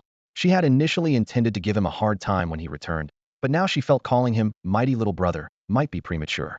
He was indeed too strong to be teased excessively. Seeing Xia Xingran's bright smile, Meng Nan felt a surge of anticipation. Since he was in Jingping City, why not invite her out for a stroll? He opened his communicator and searched for Jingping City, all-in-one guide for food, drink, and fun, instantly finding over 20 results. After some consideration, he decided on a 7-day itinerary. With 10 days left until school started, he needed to make the most of his time. Feigning seriousness, Meng Nan said, ahem, would you like to explore Jingping City with me? Xia Xingran was pleasantly surprised, thinking, this big fool finally gets it? She clasped her hands behind her back and leaned closer to Meng Nan, playfully whispering, are you asking me out? Xia Xingran's question left Meng Nan stunned. Is this a date? Probably not, since they haven't even confirmed their relationship. It's just 2 classmates hanging out, right? Meng Nan numbly nodded. I guess so. So is it a date? Xia Xingran couldn't help but laugh at Meng Nan's awkwardness. It seemed like this fool still didn't understand what true feelings were. It sounded just like a school trip. Xia Xingran didn't expect Meng Nan to be romantic, so with a sigh, she nodded reluctantly. All right, let's call it a date. Meng Nan breathed a sigh of relief and excitedly said, let's go. There aren't many days left. We have to make the most of our time shopping. Xia Xingran rolled her eyes again, thinking that Meng Nan really only cared about shopping. How did I end up liking him? Being with this fool is exhausting. Xia Xingran took a deep breath to calm herself down. After all, this fool has always been like this. No need to get angry. No need to get angry. As they walked out of the state banquet hall side by side, they ran into Meng Zhizuan. Meng Nan was puzzled. Ever since they returned to the Xia Kingdom, Meng Zhizuan had disappeared. She didn't even attend the Grand Council meeting. Where did she go? Sister Meng? Why didn't you attend the elders meeting? Meng Zhizuan chuckled. I had other matters to attend to, no need for me to get involved in internal affairs. Besides, my role is determined by your role, little brother. Meng Nan understood. What role do I have? The Xia Kingdom's #1 troublemaker. Apart from Meng Zhizuan's unique identity, she was also Meng Nan's guardian. Meng Zhizuan's gaze passed over Meng Nan and sized up Xia Xingran. Her eyes, like she was looking at her future daughter-in-law. So, this girl is your sweetheart, little brother? She's quite beautiful and has a great figure, really nice. You two make a lovely couple. Meng Zhizuan's gaze made Xia Xingran too shy to meet her eyes, so she looked down at her toes, blushing. Meng Zhizuan smiled gently and said softly, Xingran, don't be jealous of me, okay? Xia Xingran looked up, her face flushed, and quickly waved her hands. No, no, I understand. Meng Jizuan continued to smile sweetly and patiently explained. I should clarify. I've been living inside your brother's body all along. Xia Xingran was dumbfounded. What? Meng Nan's body isn't pure anymore? In Xia Xingran's shocked gaze, Meng Jizuan transformed into a small pink and blue spider and crawled into Meng Nan's chest. Xia Xingran wanted to shout. You get out. Meng Nan is mine. Xia Xingran was upset, pouting. Meng Nan, you're not pure anymore. Meng Nan was stunned. What do you mean I'm not pure? I've been violated, haven't I? I guess it's the same thing. Indeed. Then, Meng Nan patiently explained to Xia Xingran the various impressive aspects of Meng Jizuan. The result was, the more Xia Xingran listened, the angrier she got. It felt like she was being cheated on, and her own man was praising the other woman. Meng Nan noticed Xia Xingran's face getting darker and decided to just keep quiet. It dawned on Meng Nan later. He slapped himself on the face. He was so foolish. How could he compliment Sister Meng in front of Xia Xingran? Wasn't that just adding fuel to the fire? Xia Xingran watched as Meng Nan slapped himself, pouting with a sad expression. The thought of another beautiful woman being inside Meng Nan made Xia Xingran feel like Meng Jizuan was a third party ruining their relationship. Meng Jizuan, witnessing the silent exchange between Meng Nan and Xia Xingran, felt a bit embarrassed. Oh dear, being a third party is really tough. Suddenly, Meng Jizuan leaped out of Meng Nan's body and entered Xia Xingran's body. Ah! Xia Xingran exclaimed. Her expression changed instantly as she understood the power of Meng Jizuan. From the moment Meng Jizuan met Meng Nan, images began to play in Xia Xingran's mind. She saw Meng Nan's vulnerability, his sadness, and tears. She witnessed how he gradually transformed from someone who couldn't bear to kill into a ruthless killer. Meng Nan always hid alone beneath the desolate land, silently licking his wounds, only to return to his relentless killing once he recovered a bit. The lonely figure hiding in the depths of darkness left a lasting impression on Xia Xingran's heart. Meng Jizuan shared everything about Meng Nan's life in the desolate land with Xia Xingran, without holding back. She then returned to Meng Nan's body with a sigh. Oh, being a third party is truly challenging. Meng Nan had no idea what Meng Jizuan had done to Xia Xingran, and could only tentatively ask, Xingran you. Xia Xingran was brought back to reality by Meng Nan's voice. She immediately threw herself into Meng Nan's arms, hugging his waist tightly, resting her head on his shoulder, and cried her heart out. Meng Nan stood there like a block of wood, clueless about what to do. He had no experience with this. Can someone teach me what to do now? Even Meng Jizuan was surprised. Was her macho brother really so innocent? He didn't know how to comfort a crying girl? Meng Nan stood there, frozen, not daring to move until Xia Xingran finished crying. She then stepped back from his embrace, rubbed her nose, and said awkwardly, I accept Sister Meng now. I was the one being immature. Meng Nan nodded dumbly. What on earth happened between you two? Meng Nan's confusion wasn't about not understanding emotions. He simply didn't know what had happened. Since he didn't know why Xia Xingran suddenly cried, he naturally didn't know how to comfort her. Xia Xingran sniffed, flicked her high ponytail, and coolly said, I'm not telling you. It's a secret between Sister Meng and me. Hurry up. Didn't you say you were taking me shopping? If you don't hurry, it'll be dark soon. Meng Nan tilted his head, full of questions. Is this how a woman's mind works? She changes moods faster than flipping a page. I can't keep up at all. She feels better after crying? Am I just a tool for venting? Meanwhile, Meng Jizuan, having transformed into a small spider, lay on a little rock with her 8 tiny spider legs shaking with laughter. It's too funny. This lineage of the Elder is simply remarkable, all ruthless warriors, and all emotionally challenged. The Elder is a clueless old bachelor. Lung Xie is a talkative man who can't have his love, and Meng Nan is like a stone, unable to understand anything. Is his brain made of concrete too? Little rock. Happy, truly a lineage. If Xia Xingran weren't proactive enough, the Meng family might face extinction. Previously, Meng Jizuan wasn't inside Meng Nan, so she didn't know about his concerns or the unique bond between these two. She made a mental note to find ways to help her macho brother, whose brain was as dense as a rock. At that moment, Meng Nan was still puzzled about why Xia Xingran cried and what Sister Meng had done. Since she wouldn't tell him, Xia Xingran, annoyed, grabbed Meng Nan by the ear and dragged him away. Ouch, stop, let's talk this out. It hurts, it hurts. As the sun set, Meng Nan and Xia Xingran walked confidently down the bustling snack street, leaving the people of Jingping City stunned. Meng Nan's reputation had grown immensely. He was now known as the Butcher of the Wilds and the future Supreme of Burial, far beyond his former status as an SS-level prodigy. Netizens in Xia Country affectionately called him the Chief Funeral Director of Xia Country, joking that regardless of whether you're dead or not, he'd bury you first. In this highly developed society, traditional funeral practices seemed outdated. However, one netizen's comment sparked a trend. Look at those lackeys from Shawa country. They died so disgracefully, without even a coffin. This remark revitalized the declining funeral industry, especially the coffin shop in Lixing City that Meng Nan endorsed, which became so popular it couldn't keep up with demand. The shop's straightforward slogan was, "Tried and approved by Meng Nan." Who would have advertised for a coffin shop before? It seems so morbid. But now, Meng Nan's preferences had breathed new life into the business. Life is full of ups and downs, and things often don't go as planned. But why shouldn't one have a dignified end? This sparked a retro trend in Xia country, with the funeral industry becoming more refined. Traditional rituals like banners, mourning attire, and sealing the coffin were revived. Funeral services no longer required spirit stones or advanced technology. They were affordable, yet dignified. Suddenly, the funeral industry transformed into a respectable service sector, seen as a way to honor the deceased. Funeral companies across the country restructured and trained their staff to provide the most considerate service to grieving families, discarding outdated practices to keep up with modern trends and aiming for growth and success. Meng Nan, unaware of his influence due to his slow internet, was puzzled by why people respectfully nodded and called him master. Xia Xingran, understanding the situation, whispered with a laugh, "Since you're not yet the supreme of burial, netizens gave you a fitting nickname, Chief Funeral Director of Xia Country, shortened to Master." Meng Nan felt resigned, thinking, "Is this something I can decide? I don't like this title." Noticing his expression, Xia Xingran teased, "If you don't like it, why did you order those 10 big black coffins? And you arrange for a full funeral service package, demanding ransom before burial. Everyone in the country knows." Meng Nan opened his mouth to argue, but found himself at a loss for words. Inwardly, he thought, "Damn, I really can't refute this." He began to doubt himself, wondering if he subconsciously liked this sort of thing. Otherwise, why would Xiao Shi have taken a liking to him? Mutual attraction, kindred spirits? So, is that how this blood contract came about? Meng Nan's heart roared in turmoil as he admitted his feelings, unable to deny it, and it seemed he really did have a taste for it. Xia Xingran patted his shoulder confidently, saying, "Don't worry, I won't mind your preference. In the past, it was considered unlucky, but now, it's called respect."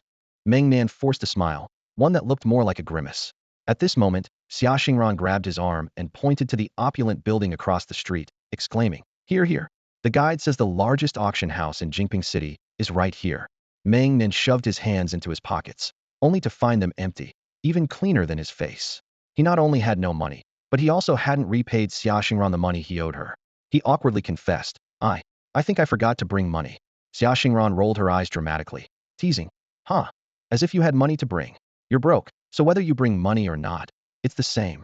Meng Nan was left speechless. Indeed, he was penniless. Thinking of those spiritual stones, gold bars, and rare metals, he couldn't help but recall Grandpa Lay's freeloading and wondered, "Am I considered a freeloader being this broke?" He sheepishly pulled Xia Xingran aside and whispered, "Going into an auction house without money, isn't that like dining and dashing?" Xia Xingran tilted her head, raised an eyebrow mischievously, and said, "No money? Just go in and have a look around, broaden your horizons. You're actually thinking of dining and dashing." Meng Nan chuckled awkwardly, having never been to such high-end places before. His pockets had only ever afforded him trips to the convenience store next to the shelter. He sighed inwardly. Can you really enter such an upscale place without money? Xia Xingran patted his shoulder, remarking, "Brother Meng, I think you'll rely on me for life." Meng Nan secretly laughed. She hadn't called him Brother Meng in a while, indicating she still liked to tease him. He then grinned and jokingly said, "I suggest you stop calling me Brother Meng, or you'll end up single forever." Xia Xingran's eyes narrowed, and she raised an eyebrow, threatening, "Meng Nan, you're getting bold. Dare you?" Meng Nan, with a defiant look, cheekily replied, "If you call me Brother Meng, maybe." Before he could finish, Xia Xingran launched a powerful kick, as graceful as Ning Hung, sending Meng Nan flying into the sign of Jingping City's #1 auction house. The massive gold plaque was dented by the impact. The guards at the entrance were stunned, exchanging bewildered glances, unsure how to react. Before anyone could respond, Xia Xingran's blue-white spiritual energy erupted like steam, instantly loosening her white high ponytail, her hair wildly dancing in the wind.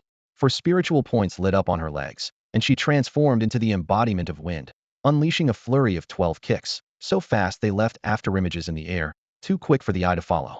Meng Nan had no time to react, being kicked around like a ball by Xia Xingran, the golden sign of Jingping City's top auction house serving as a makeshift goal, with all 12 strikes hitting their mark. The loud thumping noises were causing quite a stir, prompting the manager of the first auction house in Jingping City to rush out. "Oh dear, is this domestic violence?" the old manager exclaimed. Upon seeing it was their own young lady causing the commotion, He quickly instructed the nearby guards. Quick! Don't just stand there like a wall, move back. You're blocking Miss Xia's shot. The guards nodded immediately, knowing they couldn't afford to offend either party, and quickly retreated. Officially, the first auction house in Jingping City was a state-owned enterprise, but in reality, it belonged to Xia Renjia. After Xia Renjia sacrificed himself for the country, Xia Chun handed over the auction house to the state and retired with his family to Lixing City. Although it was declared a state enterprise, the elder statesman ensured the Xia family retained all profits, and even the manager handpicked by Xia Renjia was never replaced. The old manager, also surnamed Xia, was Xia Xing's father and a peer of Xia Renjia. For Xia Xingran, who grew up in Lixing, this family history was unknown, and the old manager never revealed their connection, watching her with pride from a distance. The young lady, once in swaddling clothes, had grown into such a formidable person. The family head would surely be proud if he were watching from above. The first auction house in Jingping City was already the busiest place, and with the trending topic of the strongman, it was bustling with excitement. Click, click. Onlookers snapped photos of what they dubbed the strongest domestic dispute seen ever. Many felt sorry for the strongman. If it weren't for Little Stone constantly protecting Meng Nan, he would have had countless ribs broken by now. Meng Nan's expression darkened, not daring to relax even a bit. Has this girl become this strong? Xia Xingran's dominance ignited Meng Nan's fighting spirit. All right, Xia Xingran, how dare you ambush me? Today, I'll make you call me Big Brother Strongman. Meng Nan thought to himself. Little Stone, arm up. Suddenly, he transformed into a golden concrete warrior and leaped directly towards Xia Xingran. Xia Xingran smirked and replied, Fine. If you can't defeat me, you'll be Little Brother Strongman from now on. Her eyes flashed as she used her weathering skill. Meng Nan's punch went right through her, and he thought, wow, this girl's move really counters me. He kept punching, channeling Earth Element spiritual power towards Xia Xingran's joints, but every strike missed. Damn, her weathering skill covers her whole body now? Physical attacks are ineffective. Meng Nan grew anxious, unable to suppress Xia Xingran with his spiritual power. No worries, don't panic. If I can't hit you, I'll trap you. He had an idea, clapped his hands, and Little Stone's golden concrete armor fell off, encasing Xia Xingran in a concrete armor experience. Can't hit you, but I can trap you, Meng Nan thought smugly. Just then, a sense of foreboding washed over him, and Little Stone quickly re-equipped Meng Nan with the concrete armor, resulting in a loud crash. Xia Xingran unleashed a tremendous burst of spiritual power from the 3 spiritual points in her right leg. A massive vortex of blue-white energy gathered at her right foot, and the immense suction made Meng Nan feel momentarily trapped. He realized it was the wind confinement of an S-class Hurricane Dragon Biasta mini-eye of the storm. Xia Xingran's fierce energy tore through her tight pants and even shredded her combat boots. Her eyes were fierce as she shouted, Strong brother. This name, I've decided on it. The fierce vortex of energy kicked towards Meng Nan, and as he saw Xia Xingran's pale foot grow larger in his view, his scalp tingled with fear. Damn, this girl's obsession, it's terrifying. She's unleashing her big move. Little Stone, can you withstand this kick? Little Stone trembled. A substitute. Meng Nan understood. A substitute. That means it can't withstand it. Damn it. Dodge quickly. With a loud bang, Meng Nan's concrete armor was shattered by Xia Xingran's kick, and the scattered debris was instantly pulverized by the blue-white spiritual wind. Xia Xingran was momentarily stunned, thinking to herself, Meng Nan, could he have been killed by my kick? Oh no. Losing focus during a fight. A big no-no. Today, your strong brother will teach you a lesson. A blessing in disguise. At this moment, a golden arm suddenly broke through the ground, grabbing Xia Xingran's exposed ankle. The earth turned over, the world upside down. Xia Xingran felt what it meant to fall into eternal darkness for the first time. Is this the fear those from the kingdom of Shawa experience? It's terrifying. Meng Nan dragged Xia Xingran over 100 meters underground, then stealthily created an underground chamber, positioning himself just a meter in front of Xia Xingran. In the endless darkness, Meng Nan suddenly turned on the communicator's spotlight and roared, Roar! Xia Xingran was scared to tears. Boo-hoo! You big idiot! You bastard! You scare me to death. She curled up in the corner of the chamber, sobbing and trembling in fear. Meng Nan was embarrassed, realizing he had taken the joke too far. Dream Supreme was laughing so hard she nearly lost her breath, thinking Meng Nan had finally figured it out by dragging Xia Xingran underground. Surely, there should have been a wall slam followed by a romantic, defining kiss. Ha ha ha. Strong brother. This fool actually dragged the girl underground to scare her. He's a true, steel-hearted man. Little Stone, what a fool. Happy.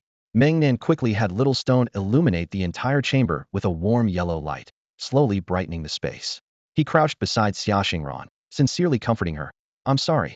It was just a spur of the moment. I didn't mean it. Don't be afraid. Inhale. Exhale. Deep breaths.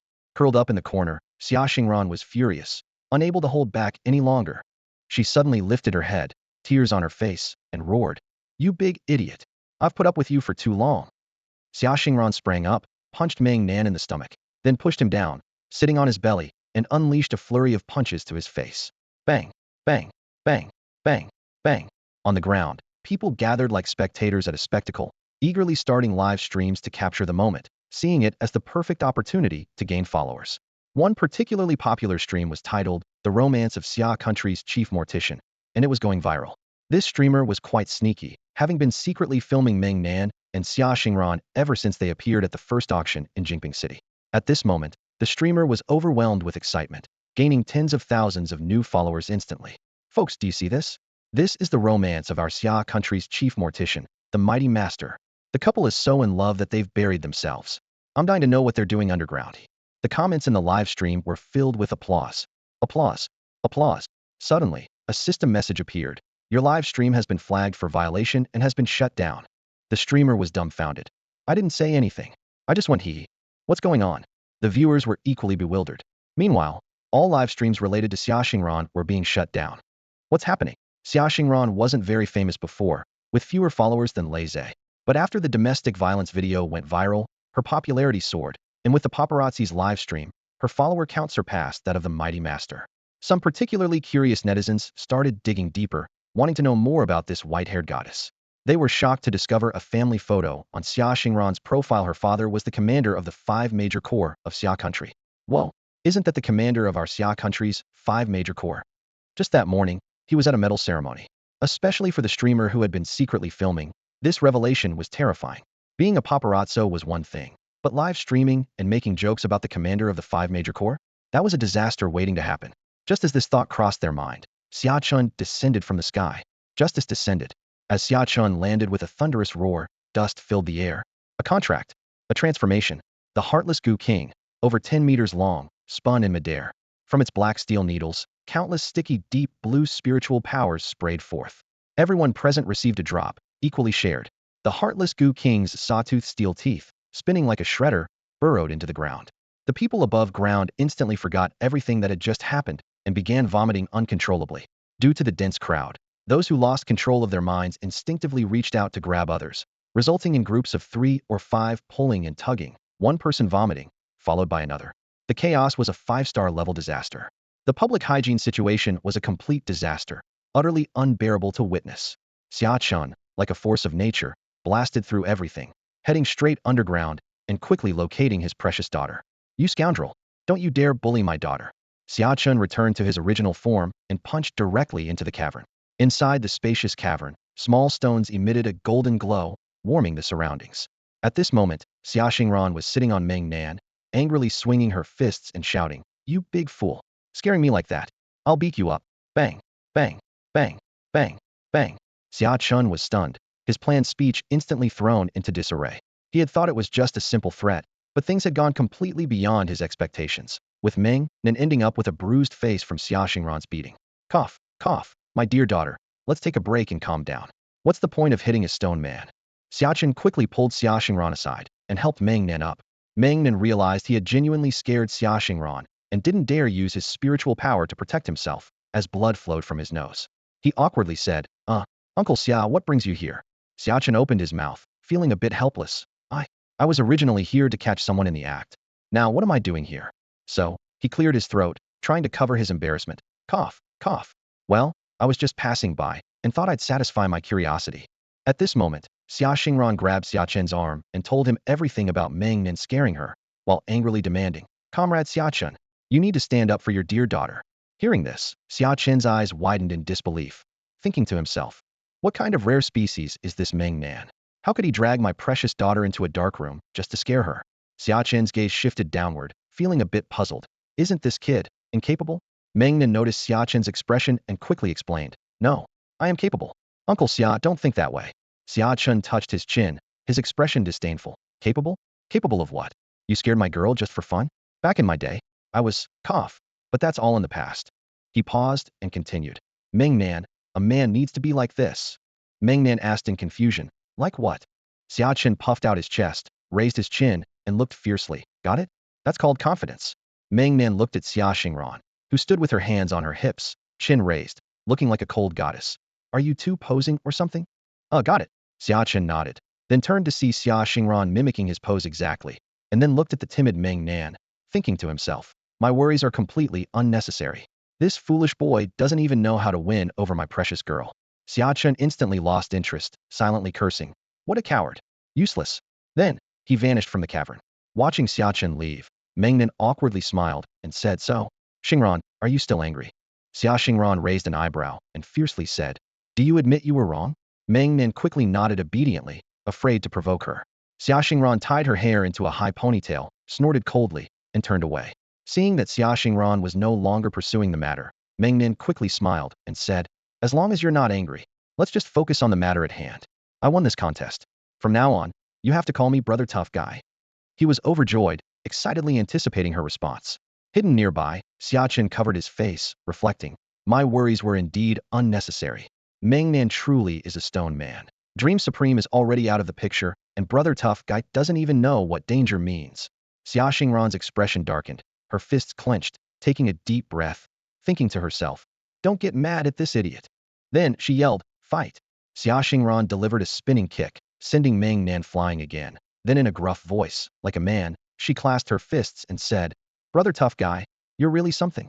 I admire you. Meng Nan's mouth twitched, thinking to himself, what on earth am I expecting? I imagined her sweetly calling me Brother Tough Guy, not like this. He felt helpless, thinking, if it can't be sweet, I'll settle for whatever I can get. Hearing Meng Nan's thoughts, Dream Supreme almost burst into laughter, thinking, no. If this continues, both the Meng and Xia families will be doomed. As the mediator, I must help you too. Xia Chun could hardly bear to watch, thinking to himself, what was the purpose of my coming here? What am I even expecting? Under the starry night, Meng Nan raced through the underground with a heavy-hearted Xia Xingran, heading straight for Dongling Mountain, the most famous peak in Jingping City. In the must-see 7-day tour guide of Jingping, the second stop is to watch the sunrise from the top of Dongling Mountain. As the ancients said, sitting among the clouds feels like ascending to immortality. At this moment, Meng Nan lay on the grass, gazing at the stars, his heart filled with anxiety. He thought to himself, this guide is cursed, it's making me nervous. I'm following the steps exactly, so why do things keep going wrong? It's just unreasonable. The first day of the trip with the girl is already ruined. Hopefully, the second day will be better. Meng Jizuan couldn't take it anymore and thought, without me, this relationship is doomed. She quietly slipped out of Meng Nan's body and sneaked into Xia Xingran's. Xia Xingran shivered and exclaimed, Sister Meng? You scared me. Meng Jizuan replied, Xingran, let me show you this fool's thoughts. She transmitted Meng Nan's inner voice to Xia Xingran and then sighed, Xingran, you must understand. The elders in his family are all emotional wrecking balls. Don't even try to understand his mindset. Hearing Meng Nan's thoughts and Meng Jizuan's words, Xia Xingran couldn't help but laugh. Meng Nan quickly sat up and turned to look. Meng Jizuan quietly returned to Meng Nan's body, sighing, being the third wheel like this, I'm truly one of a kind. Meng Nan curiously asked, what did you find so funny? Xia Xingran turned her head. Her stunning profile and long white hair under the moonlight looked dreamlike, and Meng Nan was momentarily entranced. Recalling Meng Jizuan's words, Xia Xingran couldn't help but laugh. I'm laughing because some fool brought me to Dongling Mountain in the middle of the night to watch the sunrise, and now there are still 10 hours to go. Meng Nan innocently replied, isn't it to secure a spot early? Looking at the well-meaning but clueless Meng Nan, Xia Xingran thought wearily, how can you mess up a travel guide like this? She suggested, how about dining, shopping, and then finding a nice hot spring hotel to relax for the night, instead of dragging me to the mountaintop in the middle of the night to wait 10 hours for a sunrise. Suddenly, Xia Xingran realized, is this your first time planning a travel itinerary? Meng Nan earnestly nodded. Yes, it's my first time, not much experience. Xia Xingran relented. All right, considering you don't know how to plan a trip, I won't hold it against you. After the sunrise tomorrow, for the next 5 days, just follow my lead, and I'll teach you how to plan a trip. Okay, macho boy? Meng Nan was about to protest, but then saw Xia Xingran push her bare foot in front of him. Look at us now, clothes in tatters. We look worse than beggars. After one day with you, I'm left without shoes, and my pants have only one leg left. Meng Nan looked at the smooth, fair little feet, still with traces of dirt on them, and couldn't help but purse his lips, nodding with a hint of pity. Sigh, what a disgrace. And I thought I was taking a girl out shopping. What a joke. That night, neither of them spoke again. They just lay quietly on the grass, gazing at the stars in the night sky. Perhaps this was the unspoken understanding between Meng Nan and Xia Xingran. Meanwhile, Dream Supreme lay on a small rock, frustrated. This shouldn't be happening. I clearly told Xia Xingran that Meng Nan just wanted to hear, big brother Meng Nan. Such a great atmosphere, yet nothing's happening? Why do these two mess up at the crucial moment? Is there some secret between them that I don't know? The night passed without a word, and by the next day, the sun was shining brightly, scorching the earth. In a daze, Meng Nan felt it was a bit hard to breathe and struggled to open his blurry eyes. Whoa, damn. The sun's so bright. Almost blinded me. He shielded his eyes from the glaring sunlight and turned his head to see. Whose feet are these? They're actually quite nice. So pink. But they shouldn't be on my neck. No wonder I couldn't breathe. Huh. Xia Xingran's sleeping position, so unrefined. Meng Nan got up, gently placing Xia Xingran's little feet back on the grass, and stretched with a yawn. Waking up naturally is the best. What was I supposed to do today? He scratched the grass from his head and checked his guide. Day 2. Watch the sunrise at Dongling Mountain Dam. I was supposed to take a girl to watch the sunrise. Forget about it. Feeling guilty, Meng Nan glanced at the still sleeping Xia Xingran, noticing her disheveled clothes, one bare leg, and a missing shoe. Thinking to himself, this is worse than budget travel. Meng Nan, you're really something when it comes to taking girls on trips. Dream Supreme, perched on the rock, mocked mercilessly. Hee. It's a good thing Xingran doesn't mind your concrete-brained ways. Any other girl, and you'd be destined to die alone, macho brother. Meng Nan deeply realized his shortcomings, reflecting, indeed, I'm lucky it's Xia Xingran. He nodded quickly, admitting, Dream Sister is right. I clearly lack talent in this area. It's best to follow Xia Xingran's lead. Meng Nan quietly stayed by Xia Xingran's side, continuously gathering spiritual power. He sensed that what he considered master-level spiritual reserves seemed insignificant compared to Xia Xingran. Compared to strong individuals like Xia Xingran and Ning Heng, Meng Nan's perspective was completely altered. Without the little rock, a normal master-level spiritual contract holder wouldn't stand a chance against even one kick from Xia Xingran. This was pure spiritual suppression, just like Ning Heng at the time, whose mere spiritual impact could incapacitate an unparalleled magic wolf. The future of Ding Zhao's lineage might be filled with prodigies. No wonder they call it the supreme of the abnormal. To develop such a powerful spirit-refining technique, combined with a strengthened physique, completely compensates for Xia Xingran's lack of offensive power. Now, with the rapid wind avatar and the wind's immunity to attacks, she's become well-rounded in both offense and defense. Once her spiritual power matches Ning Heng's level, and with the S-class Hurricane Dragon Beast, her massive area effect slaughtering ability and absolute air dominance. Hiss. Xia Xingran is set to be a super weapon in the future. Meng Nan was already imagining Xia Xingran as the future Sky Dominator, paired with himself as the invincible ground force. They were a match made in heaven. He, Sky Slaughter, Earth Burial. Those minions of Yusha, prepare to tremble. As Meng Nan pondered, he marveled at how everyone had become so powerful without even realizing it. Ding Zhao mentioned that Lei Zhe, a person of extraordinary intelligence and talent, had even managed to have the Thunder Lion, a divine beast, willingly serve as his caretaker, tirelessly and without complaint. It seemed Lei Zhe's strength was not to be underestimated. Meng Nan wondered what skills Lei Zhe possessed. Could he really rely solely on his roar for power? He imagined the supernova team heading to the wilderness, with Lei Zhe occasionally letting out a roar at the city gate to frighten the lackeys of the nether fiends. It seemed quite impressive. The team's taunting ability was on par with Captain Huang Tianyi of the World Team. If Lei Zhe could have Captain Huang's eloquence combined with his powerful voice, he would be unstoppable. He could keep an entire city awake with his scolding, rendering ear-covering useless. Meng Nan felt a sense of pride, believing Lei Zhe had limitless potential. Just as he was lost in these thoughts, Xia Xingran woke up, slowly sitting up on the grass, squinting her eyes in a daze. The sunlight was blinding, and she complained to Meng Nan, "You big dummy. You promised to wake me up for the sunrise. Why didn't you?" Meng Nan, picking dried grass from her hair, replied helplessly, "I'm sorry, my mistake. I just woke up too. Anyway, according to you, it seems like it's lunchtime now." Xia Xingran shook her head in exasperation, thinking that Meng Nan was indeed unreliable in this regard. She stood up and playfully flicked his forehead, feeling a bit frustrated that the romantic sunrise had turned into nothing.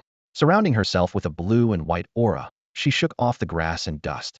She tied her long hair into a high ponytail, looked at her bare feet, and decided to kick off her other shoe. With a ripping sound, she transformed her black, tight-fitting pants into shorts. Then, Xia Xingran floated a foot above the ground, leaving Meng Nan wide-eyed and in awe, thinking to himself, those long legs, those little feet, they're just beautiful. Seeing his dumbfounded expression, Xia Xingran couldn't help but laugh and teased. "Seems like you do have an eye for beauty. So how do my legs look, young man?" Meng Nan snapped back to reality, quickly wiping his drool, and awkwardly said, "They look great. But we should go eat now. I'm so hungry I'm drooling." Xia Xingran was speechless, thinking he didn't know how to seize the moment. Over the next 5 days, under Xia Xingran's guidance, Meng Nan experienced what it meant to have a guided tour, indulging in food and entertainment, truly opening his eyes. He also fell in love with a relaxation method called massage therapy, where the therapist used spiritual energy to heal his internal injuries and bruises, even relaxing his mental state. From then on, Meng Nan eagerly tried various massage therapies with Xia Xingran, including fire needle therapy, physical therapy, spiritual water spa, and meridian alignment, thoroughly enjoying himself. Xia Xingran watched Meng Nan's enthusiastic demeanor with a sense of satisfaction and finally decided to give him a lesson. She took him for a full-body essential oil massage and called in 6 beautiful women at once. Meng Nan was so startled by the scene that he almost covered his shorts and quickly slipped away. From that day on, he realized that this was like poison and should never be touched. Xia Xingran laughed heartily beside him, thinking to herself, he has the heart, but not the guts. However, this trip also allowed Meng Nan to experience the beauty of the world for the first time, with many things he never dared to imagine flooding into his mind. His understanding of Xia Xingran deepened, realizing just how mischievous she could be. At the moment, the two were traveling back to Lixing City in an aircraft, piloted by Xia Xing personally. Xia Chun was no longer the director of the Lixing City Contract Management Bureau, and teacher Lisa had returned with him to Jingping City to start a new life. To take care of his little family, Xia Chun arranged for Xia Xing to accompany them all the way. After more than 3 months, Meng Nan and Xia Xingran returned to the familiar training base, only to find it empty, with the 13 members still absent. Meng Nan sighed, feeling as if time had flown by like a dream, filled with concern for Haizi and Aluo. He had no idea how they were doing now, and Lung Xia had been rescued by his contract beast back to the spiritual realm, while the whereabouts of the remaining 12 were unknown. Meng Nan dared not think too much and could only pray silently. Meanwhile, in the spiritual realm, Haizi, Aluo, and the other 12 were unharmed. Lung Xia enthusiastically exclaimed, teasingly saying, "Boss, you're amazing. Looks like you'll soon be the second legend of Xia Kingdom." Having mostly recovered, he decided it was time to return, missing his foolish apprentice and wondering how he was doing now. Beside Lung Xia, a dark mist chuckled coldly and reminded him, "Wait. You can return to Xia Kingdom when you become a legend." Lung Xia looked puzzled, and the dark mist sighed. "This is the arrangement of someone from Xia Kingdom. They said your apprentice will face a great calamity, and if you can't become a legend, going back would be walking into death." Lung Xia's heart tightened. Could it be that the boy's exam day coincides with the attack of the Yusha? He calculated the time 3 months. Though challenging, it wasn't impossible. Lung Xia waved his hand, pulling the other 12 into the dark mist, quietly inquiring about the situation on the spiritual realm's front lines. The dark mist replied indifferently, "What else? Just holding on. It's been decades of fighting." However, that person from Xia Kingdom said the demon realm might decide to have a decisive battle in the spiritual realm during your apprentice's calamity. Lung Xia frowned deeply. With the demon realm so rampant, waging war on 2 realms simultaneously, it seemed that without becoming a legend, returning would indeed be suicidal. Lung Xia felt anger boiling within him and silently vowed, "Next time, I'll take down that bastard Lei Mo first." Ever since Lei Mo exploited his weakness, the Supremes of Yushan knew how to deal with Lung Xia. If he dared to make a move, he would face indiscriminate, large-scale suicide attacks. Lung Xia's defenses were lacking, making him a prime target. This time, Ji Kuan's escape was also to lure Lung Xia out again. As expected, Lung Xia was once again trapped by Yusha. The moment he struck down Ji Kuan, 4 Supremes launched suicide attacks simultaneously, severely injuring all present Supremes, and Lung Xia almost lost his life. Fortunately, his contract beast intervened to save him, allowing him to escape. He felt powerless, having his defenses breached twice and nearly perishing. Time was running out, and his foolish apprentice regarded him as family, so he had to protect him. Frowning, with eyes gleaming with murderous intent, Lung Xia commanded, "Xie Yu, take me to the front lines of the spiritual realm to find the master. Instead of waiting to become a legend, I'd rather fight my way to becoming one." Xie Yu remained silent, and the dark mist instantly engulfed Lung Xia, and they both vanished from the spot. The final 3 months of Meng Nan's senior year have officially begun. With the new semester comes new energy, as well as new students and teachers. Due to Meng Nan's significant influence, the number of transfer students in the 2nd semester of senior year has surged, resulting in the creation of 11 new transfer classes and the addition of 11 new homeroom teachers. Because teacher Lisa went to Jingping City with Xia Chun, the position of homeroom teacher for class 1 of the senior year was vacant. On the first day of school, a new teacher was parachuted in from Jingping City. This male teacher was well known throughout Lixing No. 1 High School. He was none other than Wang Shuai, the former principal of Fima City First High School. The entire school was instantly abuzz. The former arch-rival and principal guest nemesis had now infiltrated the ranks. At the opening ceremony, as soon as Wang Shuai took the stage, Lei Zhe was stunned and blurted out, "Whoa, old Wang." This exclamation shocked the whole school, and silence fell instantly. Lei Zhe quickly covered his mouth, thinking to himself, "I was careless." Wang Shuai stood on the stage, cleared his throat, and smiled as he said, "Good morning, everyone. I suppose I don't need much of an introduction. Lei Zhe just confirmed we're all old acquaintances." The audience burst into laughter, and Wang Shuai continued, "Everyone probably understands the previous misunderstandings. I'm here at Lixing not to steal your director Lin Lin." His words drew more laughter from the crowd. Old Wang truly had a knack for humor. However, when Wang Shuai continued, the atmosphere turned serious. "This time, I represent the military." The room fell silent, and the playful mood was replaced by tension. With a solemn expression, Wang Shuai said, "You all should be aware of the current national situation. A great war is imminent. I am here on behalf of the military to recruit military academy students from Lixing City. All students who meet the requirements can enter the reserves of the 4 major corps. The 4-year program carries no tuition. Those aspiring to serve the country can report to me through their homeroom teachers." This scene was unfolding simultaneously in top schools across the nation, with the 4 major corps aggressively recruiting talent for their reserves. Meng Nan, standing below the stage, furrowed his brow in thought. Is this the plan of the elder? Sister Meng, does the elder intend to preserve a group of the most elite, patriotic seeds? Dream Supreme did not answer immediately. After a moment of contemplation, she said, "It's possible, but the elder didn't want me to participate in the meeting, so there must be a reason. Don't overthink it, brother." Meng Nan stroked his chin, continuing to analyze. "The elder not allowing you to attend the meeting clearly indicates that he doesn't want the meeting's content to influence our decisions. Does that mean the elder wants us to stay out of this quagmire? The implication being, to keep our distance." Dream Supreme suddenly realized. No wonder the elder previously asked me to deliver a message home. Could the elder be paving an escape route for Meng Nan? The vast wilderness, boundless in its expanse, has its center as the Forbidden Land, the legendary Great Terror. Dream Supreme hails from a tribe at the center of this wilderness. The chieftain of this tribe is a close friend of the legendary figure of the Xia Kingdom. Many years ago, when chaos erupted in the center of the wilderness, the chieftain sent his daughter to the Xia Kingdom, where the legendary figure gave her the single name she bears today, Dream Supreme. As Meng Jizuan thought more about it, he felt the likelihood of the situation increasing and hurriedly reminded Meng Nan. "Since the elder doesn't want us involved, no matter what major changes happen in the future, you should stay out of it." Meng Nan nodded silently, understanding in his heart, deciding to focus on being a diligent student and leaving national affairs alone.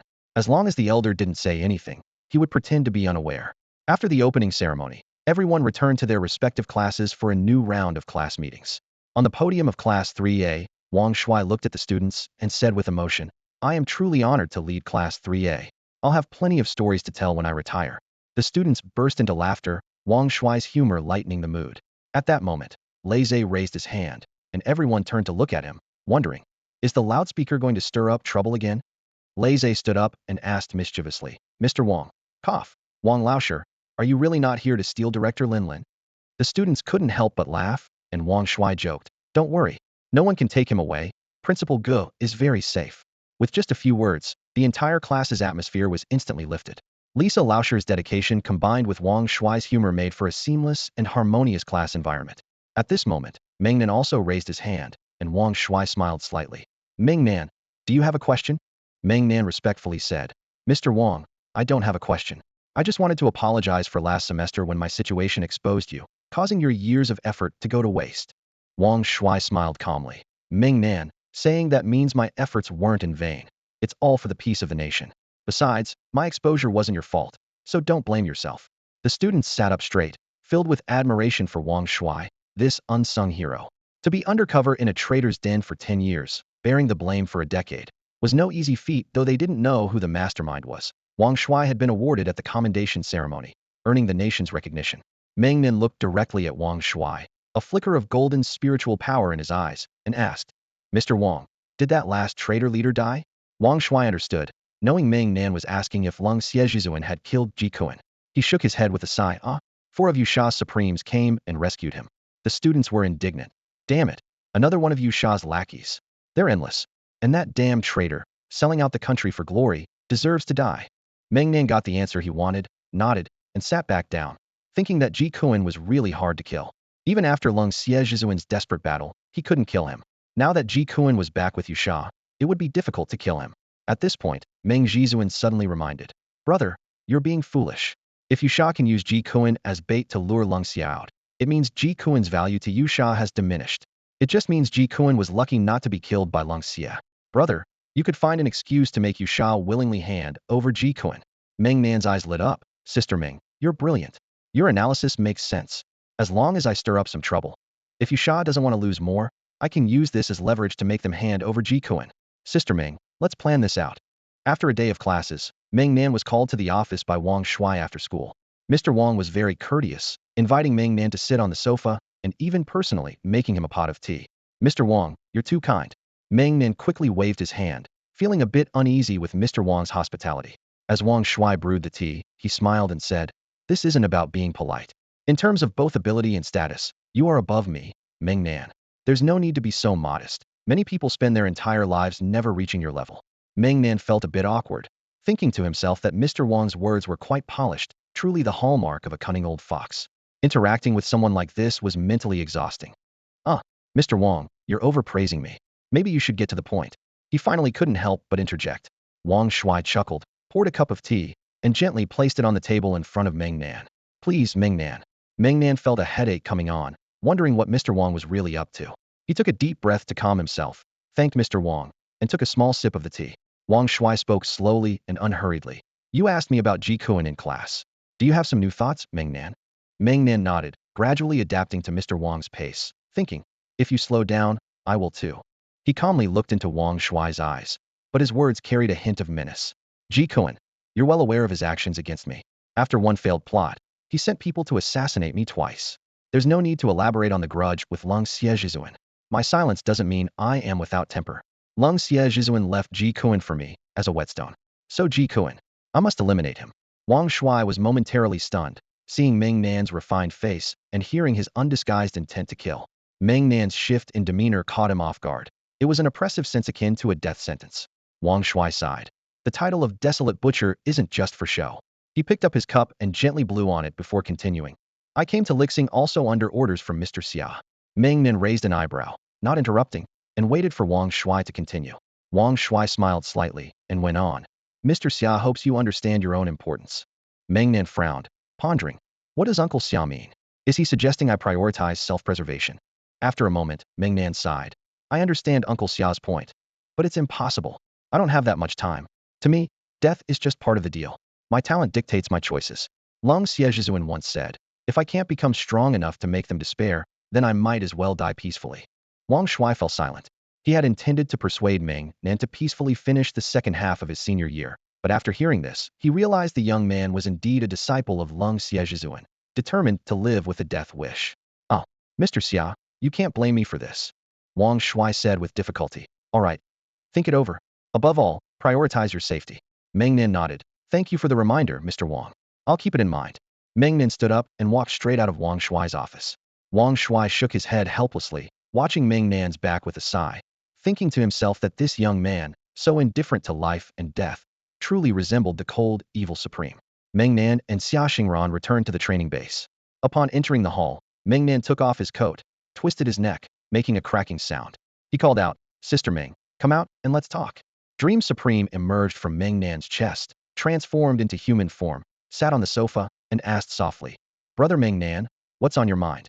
Tell me first."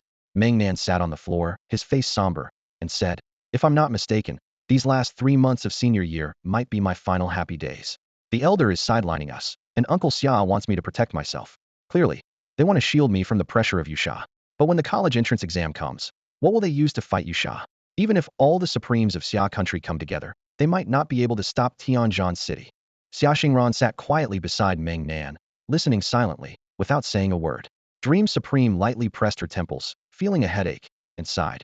"Maybe they're waiting for the Xia country legend." Meng Nan responded with a cold laugh. "If we have a legend in Xia country, doesn't Yusha have one too? Based on what I know about the cold, evil supreme, given Xia country's current situation, if he's alive, he would return immediately. So I'm sure the reason he hasn't returned is because our Xia country legend is keeping him in check." Dream Supreme felt a sense of agreement, realizing they were all preparing for the final battle. However, as Meng Nan said, what does Xia country have to counter Yusha? Dream Supreme rubbed her temples, her gaze falling on Meng Nan's somber face, and suddenly widened her eyes. Brother Meng Nan, what exactly do you plan to do? Meng Nan smirked coldly.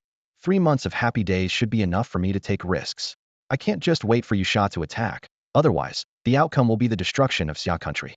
Even if I survive, I'll have to flee to the desolate region. If I stay hidden there, perhaps Xia country would be safer. Dream Supreme sighed, understanding that Meng Nan's thoughts mirrored her own. She knew that if the situation became untenable, the elder would forcibly take Meng Nan back to the tribe, where Yusha would never dare to go. At that moment, Xia Xingran suddenly stood up, walked to the door, and with her back to Meng Nan, said softly, "Wait for me to come back, and this time, don't think of leaving me behind. Otherwise, I won't forgive you for the rest of my life." Before she finished speaking, the door closed with a click. Meng Nan didn't turn around, just smiled bitterly, knowing in his heart that Xia Xingran was going to find Zhao Tuo to strengthen her spirit body again. Dream Supreme watched Xia Xingran's departing figure, seemingly understanding something, and sighed inwardly. These two always remained silent at crucial moments, hesitating to take the final step, yet clearly having a deep connection. Brother Meng Nan, Sister Xingran, you two really are a perfect match, Dream Supreme remarked. Meng Nan smiled bitterly, self-deprecatingly saying, "My debts keep piling up, and she's the biggest creditor of my life. Looks like I'll owe more this time." Dream Supreme asked incredulously, "Brother Meng Nan, after her warning, you still plan to sneak away?" Meng Nan looked up, smiling gently. "I'd rather she live and hate me than never forgive me for the rest of her life.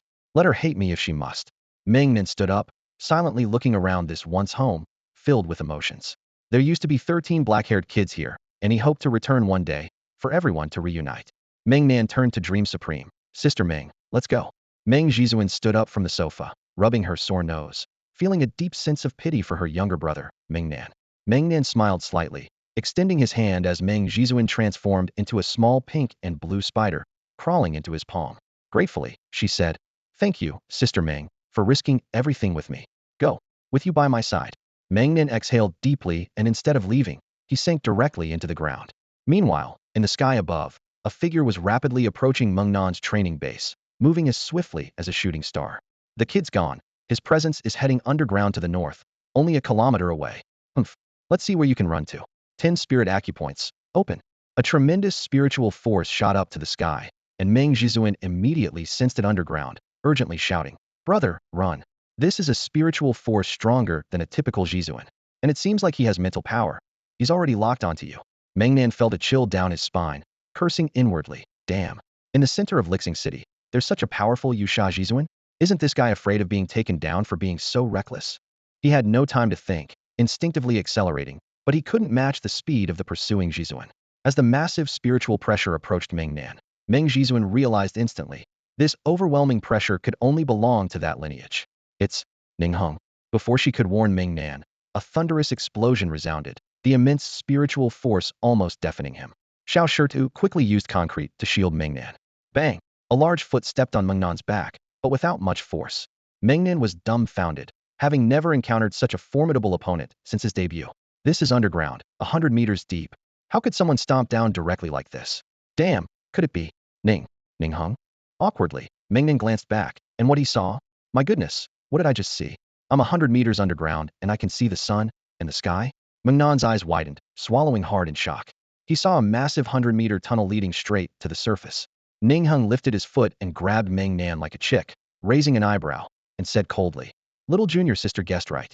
You were planning to sneak away again." Meng Nan felt numb, thinking, "Damn, you guys are a bit of a bully here." "Oh, Ning Hung Jizuan, let's talk this out." At this moment, Ning Zong spoke up, "Haha, you sure run fast. Xingran just left, and you're already on the move. Good thing we got here in time." Meng Nan realized, "Xia Xingran, you really called for backup? Your sect has so many powerhouses. Impressive." "Ahem. Sorry to make a fool of myself in front of the twin Jizuan." Ning Hung chuckled coldly, flying back to the surface with Meng Nan in tow.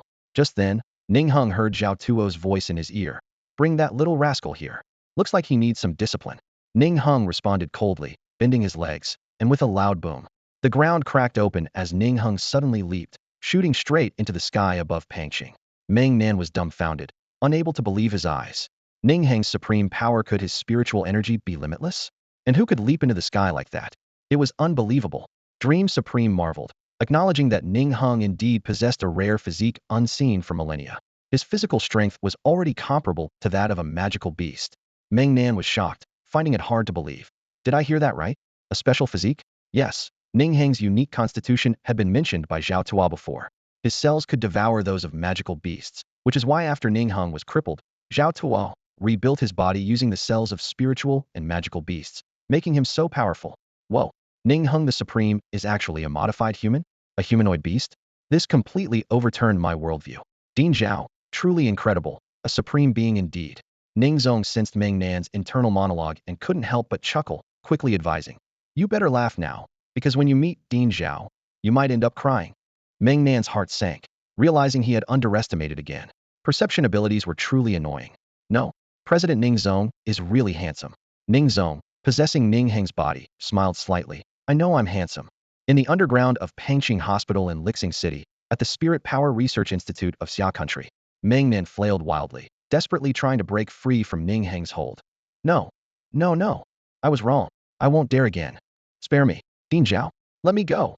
Ning Heng forcibly pressed Meng Nan onto the apparatus, securing his limbs. Zhao Tuo chuckled, pressing a button. A surge of electricity instantly coursed through Meng Nan's body, crackling, crackling, crackling. Meng Nan whimpered in pain as Dream Supreme leapt out of Meng Nan's body, patting his chest, still shaken. "That scared me to death, phew." Dream Supreme looked at Zhao Tuo, nodding. "Ah, carry on, just don't play Meng Nan to death." Zhao Tuo laughed heartily. "Don't worry, he'll survive. Just teaching this kid a lesson. Xing Ran is such a good girl, and this little rascal doesn't know how lucky he is." As he spoke, he increased the electrical current. Crackling, crackling, crackling.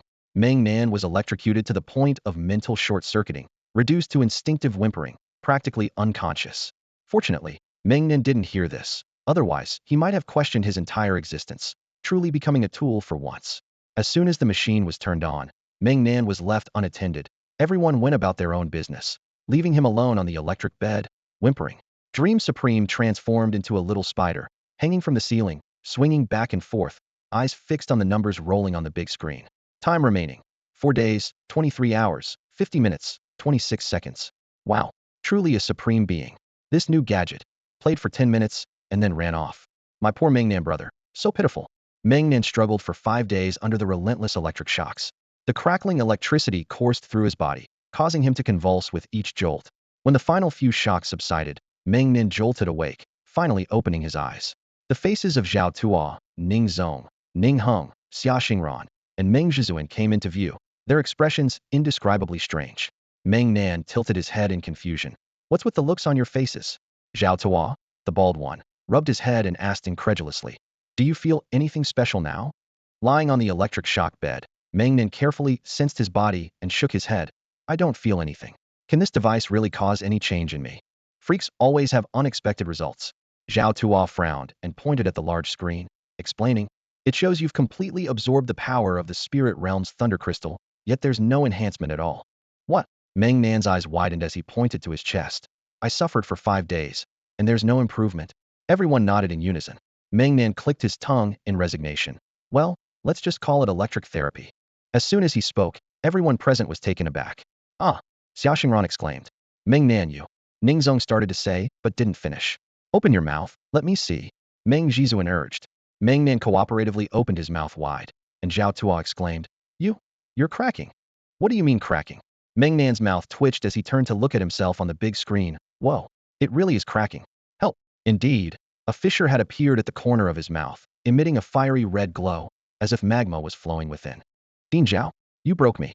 Do something." As Meng Nan's emotions fluctuated, the small stone on his chest suddenly turned a vibrant red. Everyone's pupils contracted, and Zhao Tuo immediately sensed danger. "Ning Heng, get him out of here. Don't destroy the institute." Ning Zong and Ning Heng instantly combined, picking up the glowing Meng Nan and flying out. As they emerged from the hospital in Pangqing, the situation worsened. The crack extended from Meng Nan's mouth to his chest, his face resembling cracked charcoal with boiling magma beneath. "Fire, earth fire," Meng Nan weakly murmured, his voice raspy and barely audible. Fortunately, Ning Zong could sense it and quickly relayed to Ning Heng. "He says he needs earth fire. Where can we find earth fire on Lixing?" Ning Heng thought urgently. At this moment, Zhao Tuo caught up. "Go to the active volcano in the neighboring Pegasus City." No time to waste. Ning Heng decided swiftly. "My brother and I will go ahead, and master, you follow." With that, he furrowed his brow and sped towards Pegasus City. With a thunderous roar, Ning Heng shouted, 14 spirit points, open." As his voice echoed, a massive spiritual pressure caused the air to explode. Holding Meng Nan, he vanished before everyone's eyes. Those who had just caught up with Ning Heng were immediately forced to retreat by the residual spiritual energy he emitted. Meng Zunzan was shocked. Just the aftershock could affect a supreme being's action. Show much spiritual power did Ning Heng have within him? Director Zhao quickly flew to the rooftop of Pangqing Hospital, boarded a flying device, and led everyone through a spatial passage directly to Pegasus City. Pegasus City used to be Ji Kuan's stronghold, but after his escape, almost all his remaining forces were secretly wiped out by the military. Now, all officials in Pegasus City are a makeshift team drawn from across the country. The current director of the Contract Management Bureau is Wu Hanshan from Qinling City, who took charge of Pegasus City in a crisis, while Qinling City is temporarily under the leadership of Huang Tianyi. Wu Hanshan received Zhao Tuo's information immediately and swiftly organized all cadres to head to the largest active volcano in Pegasus City, Shiyuan Mountain. Shiyuan Mountain hasn't erupted in 30 years and is now a permanent tourist attraction in Pegasus City, famous for its hot springs. At this moment, there were still many tourists on Shiyuan Mountain. Suddenly, a dozen official flying devices from Pegasus City surrounded the sky above Shiyuan Mountain. Attention all citizens on Shiyuan Mountain. This volcano may erupt at any moment. Please evacuate immediately. The deafening broadcast echoed throughout Shiyuan Mountain, causing panic as people hurriedly descended the mountain. Wu Hanshan organized a team of newly appointed cadres in Pegasus City to go up the mountain and search for stranded tourists. Regardless of the reason, anyone who refused to leave was forcibly taken down the mountain. The loss of property was a minor issue. Human lives were the priority. If what Zhao Tuo said was true, and should the powerful man go berserk, Shiyuan Mountain might be destroyed. At this moment, Meng Nan was on the brink of going berserk. He understood why he was about to crack fire spirit soil. Little Stone had forced him to consume fire spirit soil underground at the third mine in Pangqing for a full 20 days. The maximum energy source in Zhao Tuo's instrument was the Thunder Crystal, and over the past 5 days, all of its power had been used to activate that fire spirit soil. Therefore, Meng Nan's spiritual power hadn't changed at all. Now, in Ning Heng's arms, Meng Nan was about to burst apart. In his perception, he was on the verge of exploding, and the temperature emanating from his body was rising. Little Stone told him to find earth fire, and Meng Nan understood that once his body's balance was disrupted, it would either be a volcanic eruption or his own explosion. As they neared Shiyuan Mountain, Meng Nan struggled to lift his hand. At that moment, a blood-red spiritual fire suddenly erupted from the cracks in his charcoal-black skin. Sensing this, Ning Zong anticipated the situation and instructed Ning Heng to throw Meng Nan away. Ning Heng frowned, worried that his spiritual power might trigger Meng Nan's cracking body, so he used only his physical strength this time. The veins on his right arm bulged, his muscles swelled, and he hurled Meng Nan with great force. As Meng Nan's body collided with Shiyuan Mountain, thunder met earth fire, and with a loud bang, Meng Nan's body exploded. What the heck? How did I end up exploding? After the explosion, Meng Nan was like molten lava, splattering against the mountain wall of Shiyuan Mountain. The small stone within the lava turned blood-red and let out a furious roar. A woo! The roar of the small stone resonated with the magma veins beneath Shiyuan Mountain, causing the ground throughout Pegasus City to tremble violently. With a series of rumbles, a massive plume of volcanic ash erupted from the summit of Shiyuan Mountain, darkening the sky. At this moment, waves of volcanic ash filled the sky, engulfing the entire city of Phima. The ground trembled, mountains shook, and the disaster was beyond human control. Only those who lived 30 years ago had witnessed such a scene. Urgent evacuation of all residents was ordered, requiring everyone to move at least 10 kilometers away from Shiyuan Mountain. Wu Hanshan, filled with anxiety, was tasked with managing the crisis. He had just arrived in Phima, barely settled in, when the volcano threatened to erupt. He thought to himself, "Oh man, don't let Phima City be destroyed." Hastily, Wu Hanshan mobilized his team to organize the evacuation while Shiyuan Mountain had yet to fully erupt. Meanwhile, Meng Nan's body had transformed into liquid magma, controlled by Little Stone, as he moved towards the volcano's core. Similar to the previous situation with the Golden Earth Spirit, Meng Nan could only think but was unable to move his body. However, unlike the hardening effect of the Golden Earth Spirit, the Fire Earth Spirit turned him into a magma-like form, initially resembling charcoal. Little Stone transformed into a Hellfire Stone Man, immersed in the searing magma, which continuously flowed into his chest.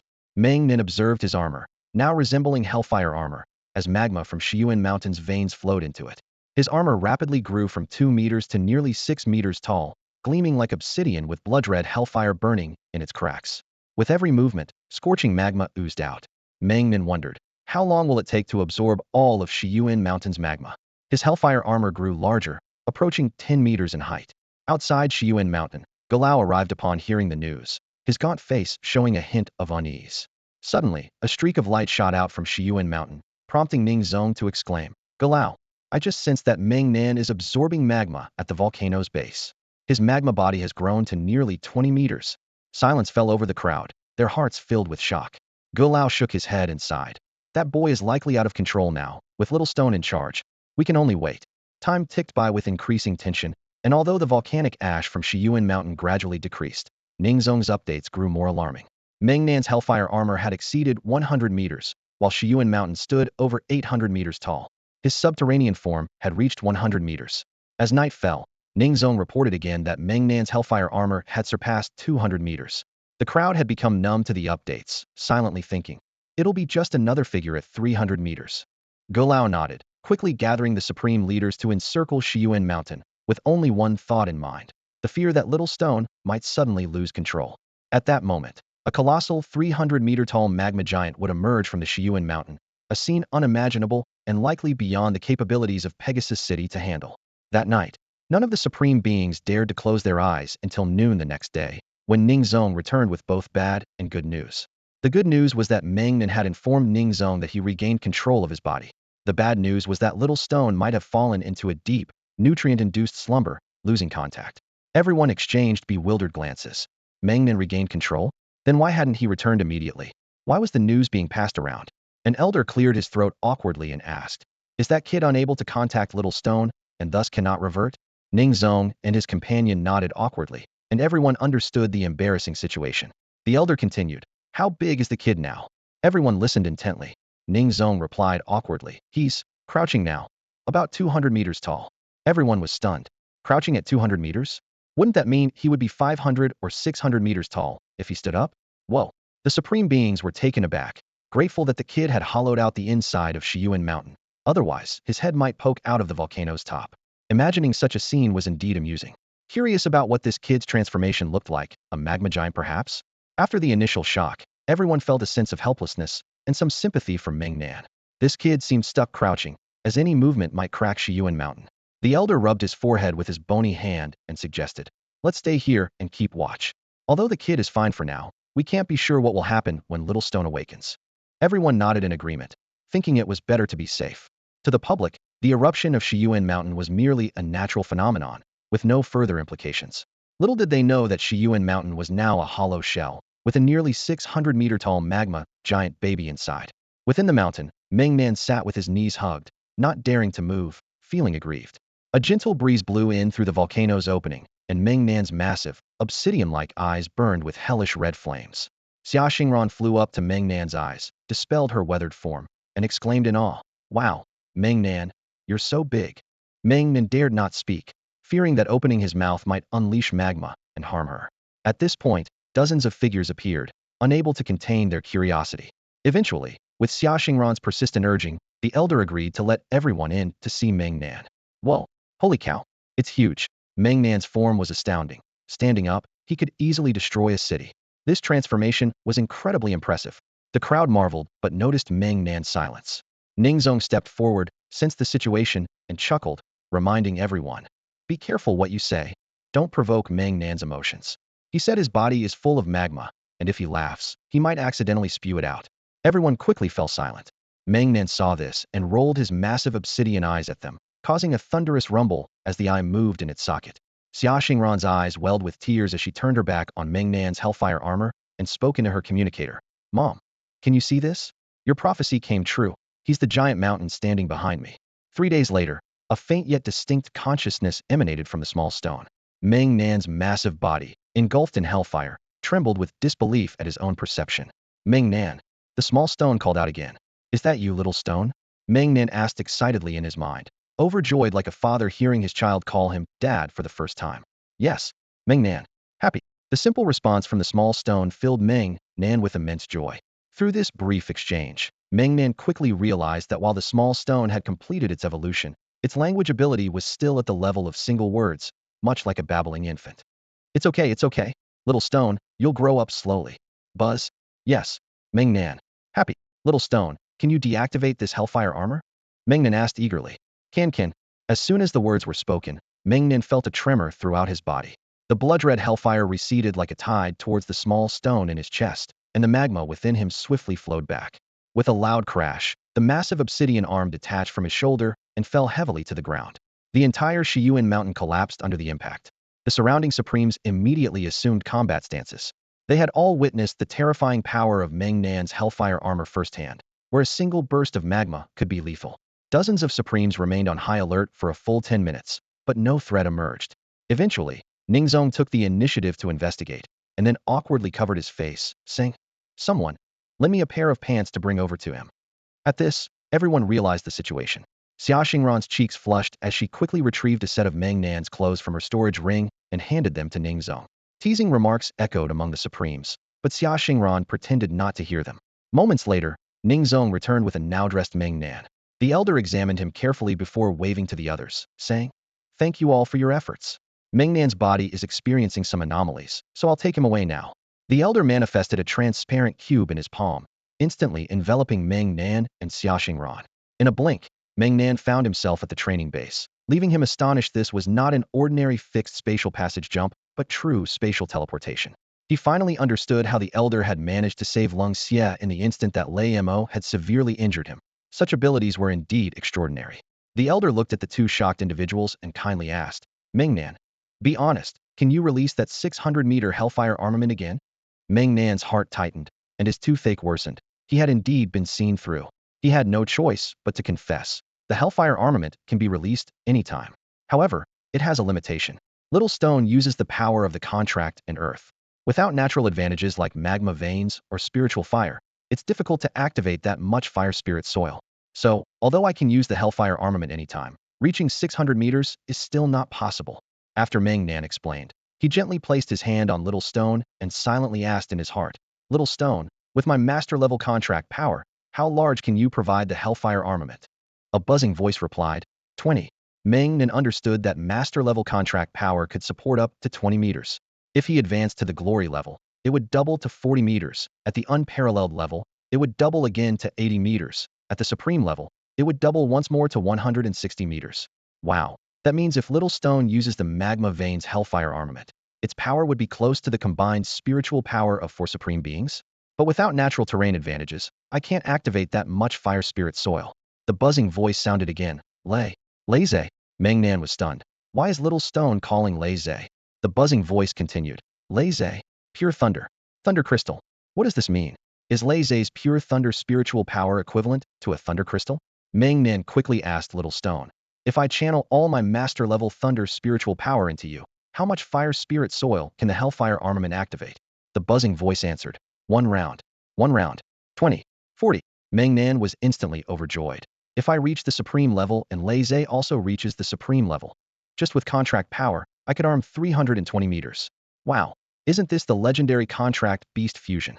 And that nanny-like thunder sound lion beast of his would definitely be more than willing to cooperate. The image of Xia Xingran flashed through his mind, and he thought to himself, wind, fire, earth, metal, thunder. The 3 of us have 5 major natural attack types. Little Stone, besides the gold spirit soil and fire spirit soil you had me consume, what other soils are there? The buzzing voice replied, water, spirit soil, wood, spirit soil, others, unknown. Meng Nan was stunned. Wow, I can control all 5 major natural types on my own, plus 2 rare natural types, wind and thunder, making it 7 types in total. He took a deep breath, trying to calm himself down. Don't get carried away. Wait a minute. That's not right. I have the hellfire armament because I consumed enough fire spirit soil. So why don't I have a gold spirit soil armament? The buzzing voice replied. Not enough. Too little. Meng Nan suddenly understood. When I was at the master level spiritual contract level, Xia Xingran's wind could cover her entire body, while my gold spirit soil could barely cover my big tooth and 2 arms. So, does that mean my concrete armament is actually the gold spirit soil armament? But since there's too little gold spirit soil, Little Stone made me a concrete armament. The buzzing voice responded. Yes, yes. Oh, so that's what it was. The elder and Xia Xingran, seeing Meng Nan in a daze, naturally knew he was communicating with Little Stone and did not interrupt. After a while, Meng Nan came back to his senses and looked at the elder again, saying seriously, the 4-element spirit soil of the spiritual realm. The more, the stronger I become. The elder's eyes instantly lit up with a fiery glow. 4-element spirit soil? Gold, wood, water, fire? Then with Meng Nan's own Little Stone earth element. That's 5 elements. A blood contract capable of using 5 elements. What is this? I've never even heard of it. The elder excitedly patted Meng Nan on the shoulder. Good, good, good. You really opened my eyes, kid. Xiaoxingran was momentarily at a loss for words to describe it. Looking at Meng Nan's blonde hair, she thought to herself, he's obviously an earth element spiritual power. And yet, Meng Nan's little stone can control the other 4 elements? Truly, you are what you eat. The usually composed elder looked at Meng Nan with a hint of disbelief on his face, as if all his years of experience had been in vain. Coming back to his senses, the elder sternly instructed Meng Nan, don't wander around anymore. Stay put in the Xia kingdom and wait for me to return from the spirit realm. Meng Nan nodded and then earnestly requested, Little Stone can only speak now, and I know limited things. If you go to the spirit realm, could you find out more for me? Also, anything related to earth, rare minerals, or metals if it's connected to earth, please bring it back to try. The elder nodded, memorized everything, reminded him once more not to wander, and then vanished. After the elder left, Xiaoxingran also came back to her senses. Looking at Meng Nan with excitement, she could not hide. She quickly grabbed his hand and said eagerly, do you know? Let me show you a photo. She opened a group photo taken inside Shiyuan Mountain, where Xiaoxingran stood on the ground with Meng Nan's hellfire armor in the background, curled up and motionless like a giant mountain. Meng Nan's first reaction to the photo was amazement that teacher Lisa's divination had indeed come true. He clearly remembered that teacher Lisa had said there was a giant shadow behind Xiaoxingran, like a mountain, but not a person, rather the silhouette of a giant mountain. Meng Nan excitedly asked, did you show the photo to teacher Lisa? Xiaoxingran nodded enthusiastically, her eyes full of joy. My mom said it's exactly the same. Meng Nan was also delighted, thinking no wonder teacher Lisa saw a giant mountain instead of a person. It was because he was curled up inside Shiyuan Mountain, merging with it. Wow, teacher Lisa really has this power. Can she see the future? That's incredible. Meng Nan marveled, then thought of another of teacher Lisa's divinations. Could it be true about Uncle Xia's transformation? If the S-level Heartless Goo King evolves further, wouldn't it become an SS-level Phantom Beast? He couldn't help but exclaim. So teacher Lisa is the most amazing one, with a future husband and son-in-law both being SS level. Meng Nan mused, my future mother-in-law is truly remarkable. Hearing this, Xiaoxingran blushed slightly and pinched Meng Nan hard. Stop talking nonsense. It's not like that yet. I haven't agreed. Meng Nan looked puzzled, and Xiaoxingran suddenly brought up an old issue. What did I say before I left?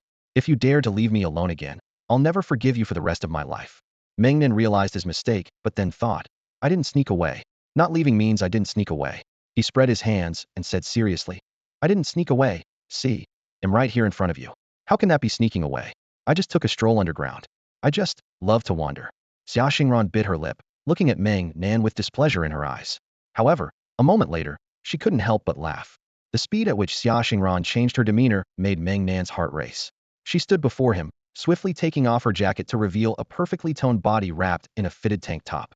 The sudden visual impact left Meng Nan breathless, his heart pounding. Before he could collect himself, Xiaoxingran flashed a mischievous smile and bent down to remove her boots. Meng Nan felt a surge of heat, as if he were being scorched by lava, and blood uncontrollably gushed from his nose. Just as he was about to cover his eyes, the sight before him left him utterly stunned. Xiaoxingran, now in her tank top and shorts, gently pulled off the hair tie from her high ponytail and gracefully spun around in front of him.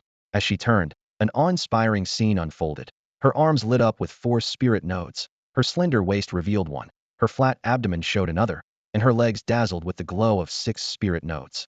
Beneath her fair and delicate skin, a total of 12 spirit nodes shone brilliantly. Meng Nan gasped. He recalled how she had shattered his concrete armor using just 3 spirit nodes. And now, she possessed a full 12. Understanding what she was implying, Meng Nan immediately bowed deeply. Sister Xingran, I am at your mercy. Damn, there's no way to win against this. Meng Nan internally exclaimed. The entire line of the Supreme Abnormal is indeed mutated. I only gained the Hellfire armor after 5 days of electric training. No wonder the elders agreed to the title Supreme Abnormal. It's just too outrageous. Xiaoxingran patted Meng Nan on the shoulder, speaking earnestly. Not bad at all. You've finally come around, little brother. Remember, my apparent strength now is at the honor level, but you know the full potential of my lineage, when fully unleashed. Ha ha ha. Meng Nan nodded repeatedly. Yes, yes, Sister Xingran is absolutely right. Ning Heng's earth-shattering kick had already overturned his understanding, kicking through 100 meters underground. Such power was beyond words. Although Xia Xingran's spirit node strength couldn't match Ning Heng's, it was still far beyond Meng Nan's master-level capabilities. In the face of such overwhelming spirit pressure, any technique seemed feeble. truly exemplifying brute strength overcoming all. Damn it, Meng Nan vowed silently. Now I've become the little brother again, but I swear, one day, I'll make you call me Big Brother. After the laughter subsided, Meng Nan began to seriously contemplate his path to improvement. With 5 elemental affinities metal, wood, water, fire, plus the earth element from Little Stone, such an advancement required waiting for the Elder to return from the spirit realm. His current master-level spirit energy reserves were far from meeting Little Stone's needs. Gaining the Hellfire armor made Meng Nan realize a key point. His spirit strength wasn't the main focus.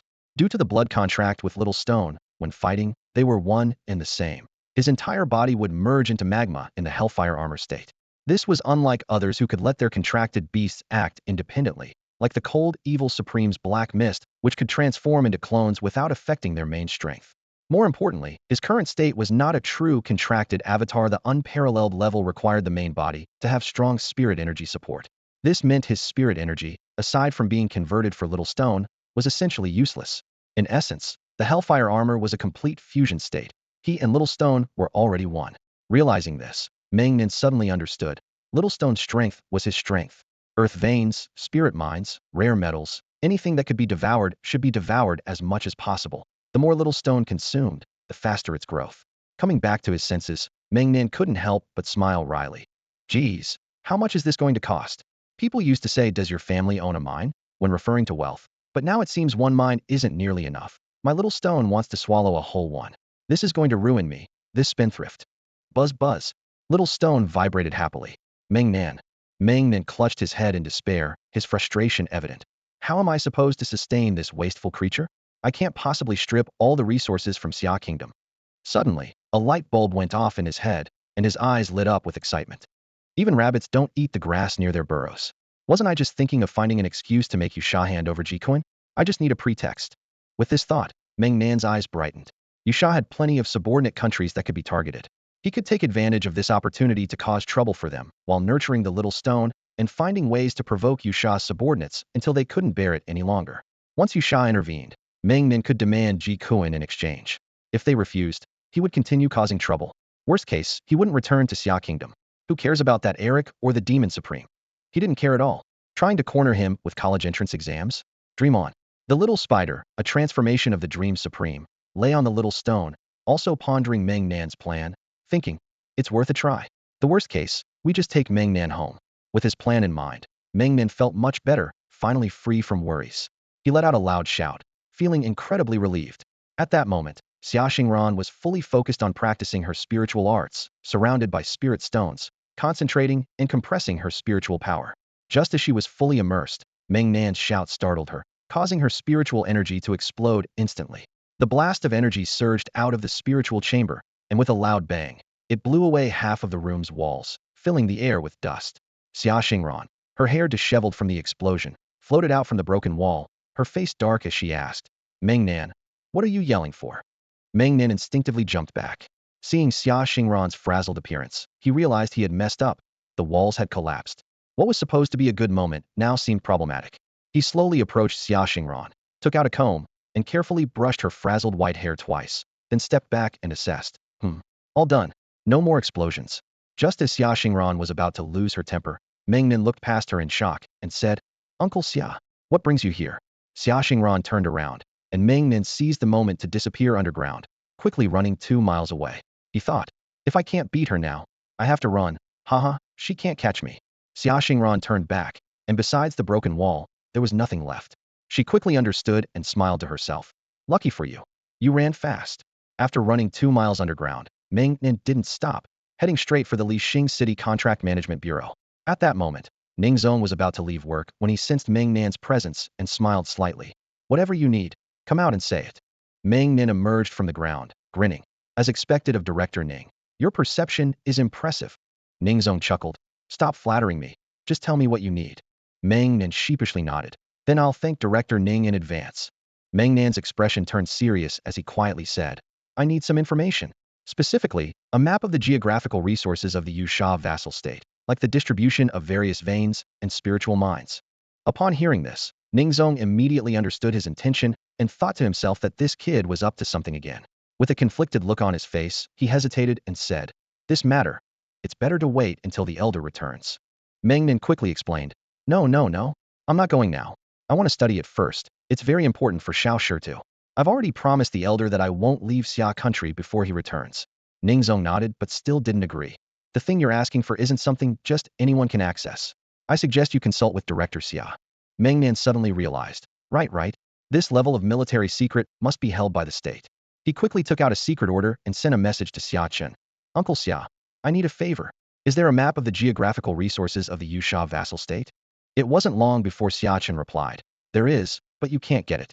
Come find me in Jingping City. Meng Nan understood that such top-secret information must be stored in a military facility and couldn't be casually transmitted. Having gotten the answer he needed, Meng Nan thanked Ningzong and then once again dove underground, heading straight to the place where his fate with Xia Xingran began, the largest shopping mall in Lixing City, the place where Meng Nan made his name, the Might Communicator flagship store. The reason was simple. The latest Might Communicator he had exploded during the Hellfire armed incident, and everything was destroyed except for the golden 5-point star secret order. The sales lady had said that the communicator had an absolute spirit stone frame and wouldn't break unless it was a supreme level attack.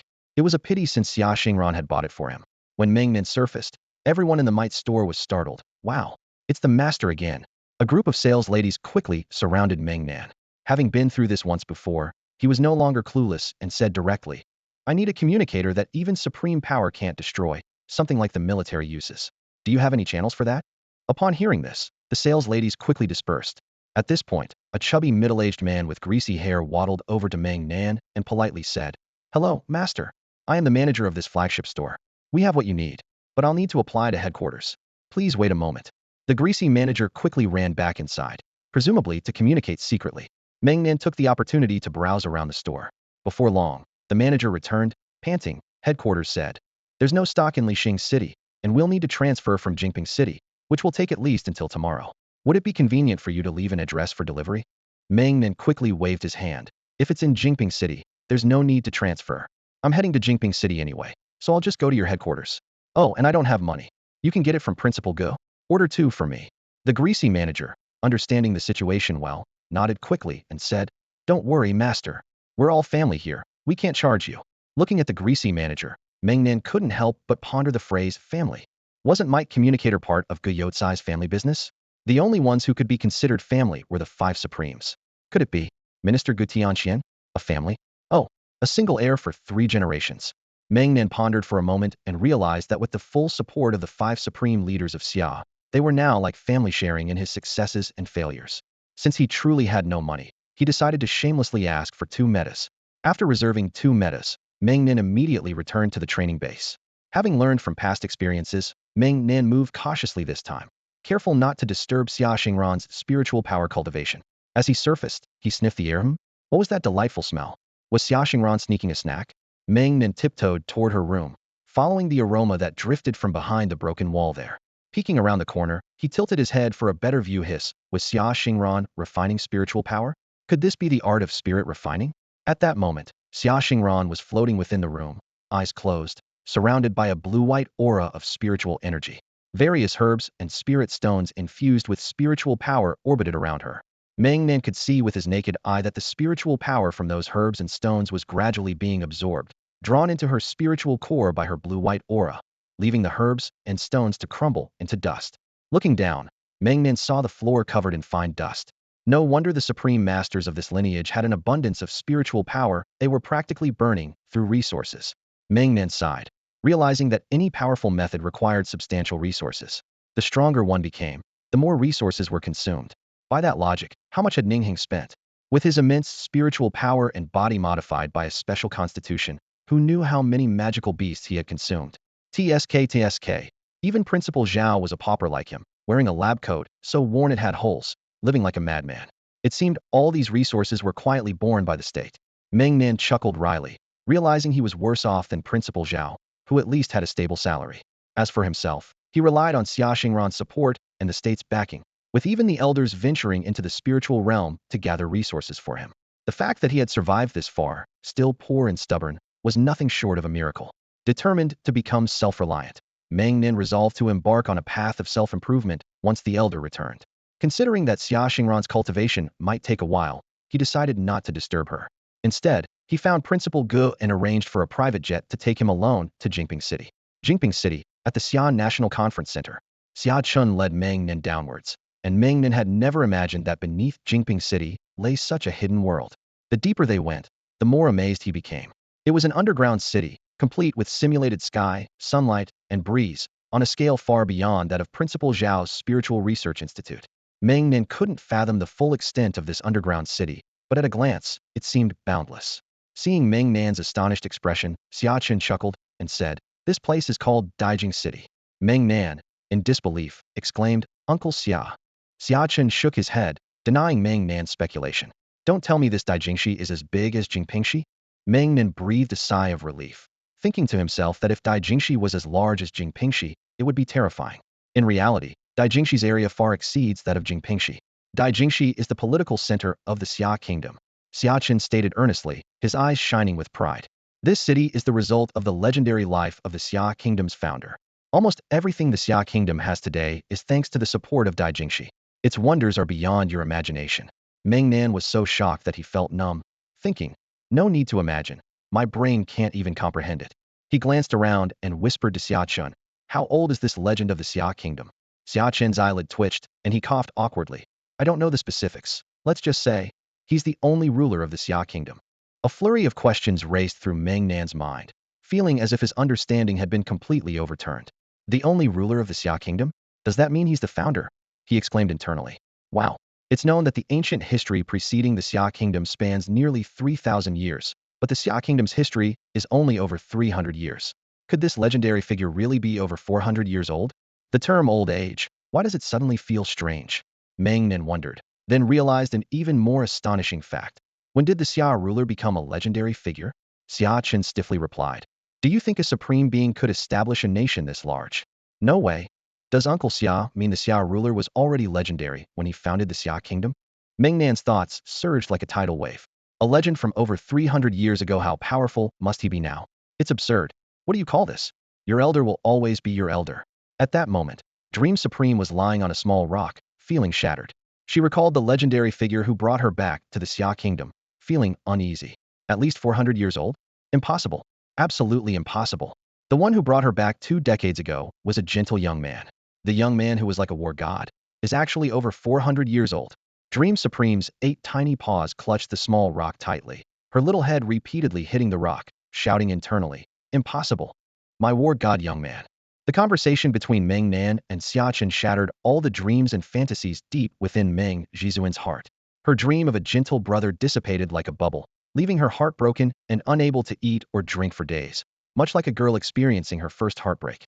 Meanwhile, after obtaining what he desired, Meng Nan bid farewell to Xia Chun and returned to Lixing City with 2 of the latest military-grade communication devices. These devices do not use the traditional 3-network system, but rely on a special network in Daijingshi called the Skynet system. Xia Chun informed him that it could be used everywhere except the central region of the wilderness.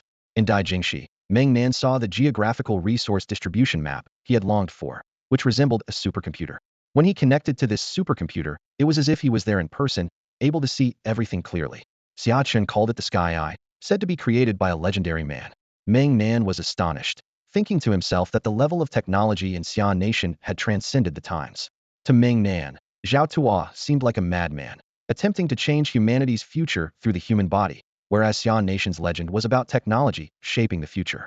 The underground world of Daijingshi had become a microcosm of the future. The legendary man was almost godlike in Meng Nan's eyes. Despite humanity's insignificance, Meng Nan believed that with such passionate individuals, the human race would one day break free from the shackles of the demon and spirit realms. He silently vowed, "As a person of Xi'an Nation, we must strive for strength." When Meng Nan returned to the training base and surfaced, he saw Xia Xingran curled up asleep on the sofa. It was already the early hours of the morning. He gently found a thin blanket and covered her, thinking to himself that she must have been waiting for him. Meng Nan leaned on Xia Xingran's sofa, quietly contemplating everything he had seen through the Sky Eye. He realized that there were abundant geographical resources of gold and fire attributes in the country of Shawa, and the nearest small country without military power would be the easiest target. Next in line was the second closest to Xi'an Nation, the Yusha-affiliated country, the Tail Island Nation. This semi-island nation had surrendered early to Yusha due to its vulnerability to attacks, and had now become a formidable power under Yusha's support. On the surface, Tail Island Nation had 20 supremes, and most importantly, it was filled with demon contract masters. The spirit contract realm was almost equivalent to treason in Tail Island Nation, so their loyalty to Yusha was extremely high, earning them the nickname Loyal Dogs by other countries. The Tail Island Nation had become the most purely subservient puppy among Yusha's affiliated countries, distinct from the recently surrendered Shawa Nation. Xiachen also mentioned that the people of Tail Island Nation had a strong servile nature, were short in stature, indifferent, opportunistic, and very cunning. Masters of water and dark attributes were emerging one after another in Tail Island Nation. Meng Nan once thought the dark attribute was rare, but Xiachen told him that it was actually quite common in the demon realm. Dark-type beings are abundant, with almost 80 of the creatures in the demon realm belonging to this category. However, the light type, which can counter the dark type, is exceedingly rare, with their numbers being pathetically low. This scarcity is one of the reasons why the spiritual realm is suppressed by the demon realm, as there are too few powerful light-type beings. Yet, the top light-type warriors in the spiritual realm are incredibly strong, preventing the demon realm from launching a full-scale attack. Meng Nan leaned back on the sofa, lost in thought. His first planned stop was Shawa, which posed little difficulty, but the second stop, the Tail Island Nation, was proving to be a headache. The semi-island environment wasn't favorable for him, especially since the local specialties were mostly dark-type and water-type creatures, either lurking in shadows or wandering the desolate seas, which was quite frustrating. As Meng Nan pondered, Dream Supreme finally emerged from the shadows of heartbreak, jokingly saying, "So, mighty brother, how do you explain hiding underground?" Meng Nan's train of thought was interrupted, and he felt a twinge of unease. Although reluctant to admit it, he knew that his abilities were somewhat infamous. Nations feared him becoming the Burial Supreme because his talents were particularly outstanding among others. "I am indeed the lowest of the low," Meng Nan thought self-deprecatingly. Dream Supreme was amused by his reaction, and her heartbreak seemed to fade away a bit, thinking to herself, "It seems I should just settle down as a mistress and say goodbye to the war god brother." Through the heavenly eye, Meng Nan saw a massive barrier within Tail Island Nation. Xiachen told him this barrier was a spirit seal array mimicking their anti-magic array, hiding the top secrets of Yusha. Meng Nan thought helplessly, with this barrier in place, how could he raid it? Mighty brother, if this barrier really held Yusha's big secret, Ji Koen would become his bargaining chip. A thought struck him, deciding to use them as leverage. He just needed that chip. If the secret within this barrier is truly top tier, Yusha will definitely hand over Ji Koen, he contemplated. The spirit seal array on the semi-island was giving him a headache, but a clever idea came to him. Why not go underground on the semi-island and sink their tail? The seabed is land too, and as long as his feet are on the ground, who would dare disrespect the little rock? Buzz buzz. Meng Nan. Exactly. Meng Nan made up his mind with a wave of his hand. He resolved internally, then stretched and lazily dozed off on the sofa. The next morning, Meng Nan was jolted awake by a leg lock, thinking to himself, how does Xia Xingran's little foot kick around so much in her sleep? Luckily, due to the blood contract, the little rock could fend off attacks for him, or else he might have slept through it. He imagined that if he really did get taken out, today's headlines would be shocking. Future Burial Supreme, sudden death in sleep. Meng Nan got up to check the time. It was only 5 in the morning, just barely light outside. Thinking that the Tsongming should still be asleep, he opened the latest military-grade communicator and left a message for Lei Zhe. "Lei brother, come over to my place when you have time. I have a big project. Might need your investment." Just as he was about to close the chat window, Lei Zhe replied instantly. "Mighty brother, what big project? Give me some details.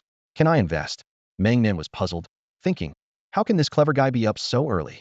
"Lei brother, how can you be up so early?" Meng Nan asked. "Did you forget? I'm a music student.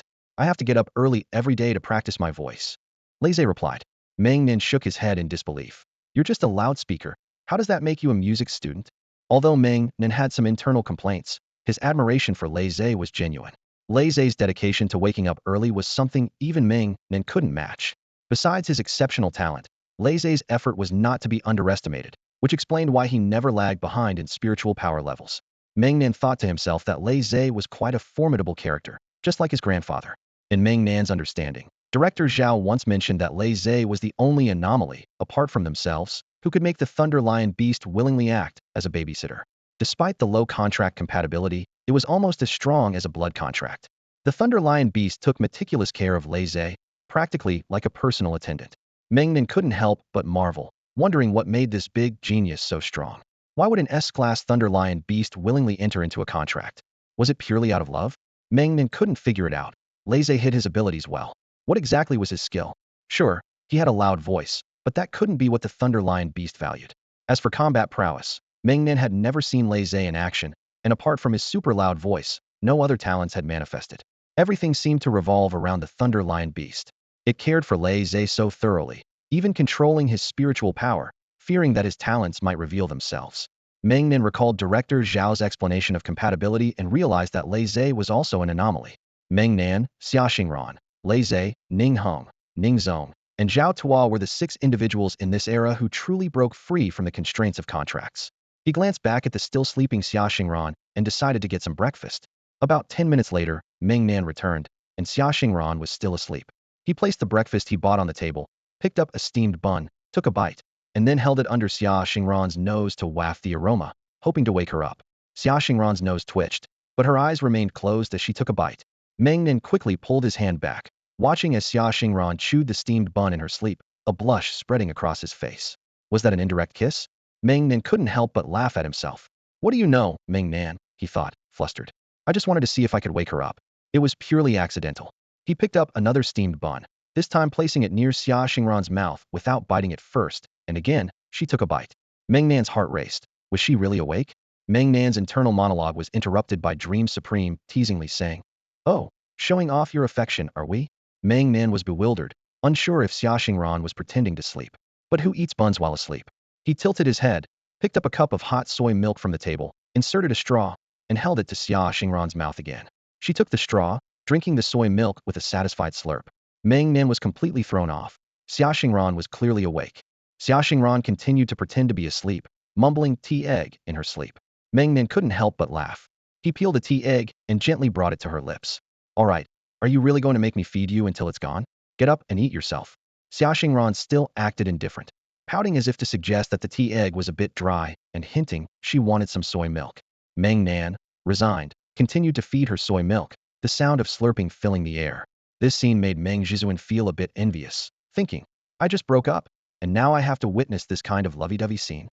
Just then, a small stone transformed a little hand, much like Meng Zhizuan's spider legs, and scooped up some dirt, saying to Meng Zhizuan, "Here for you."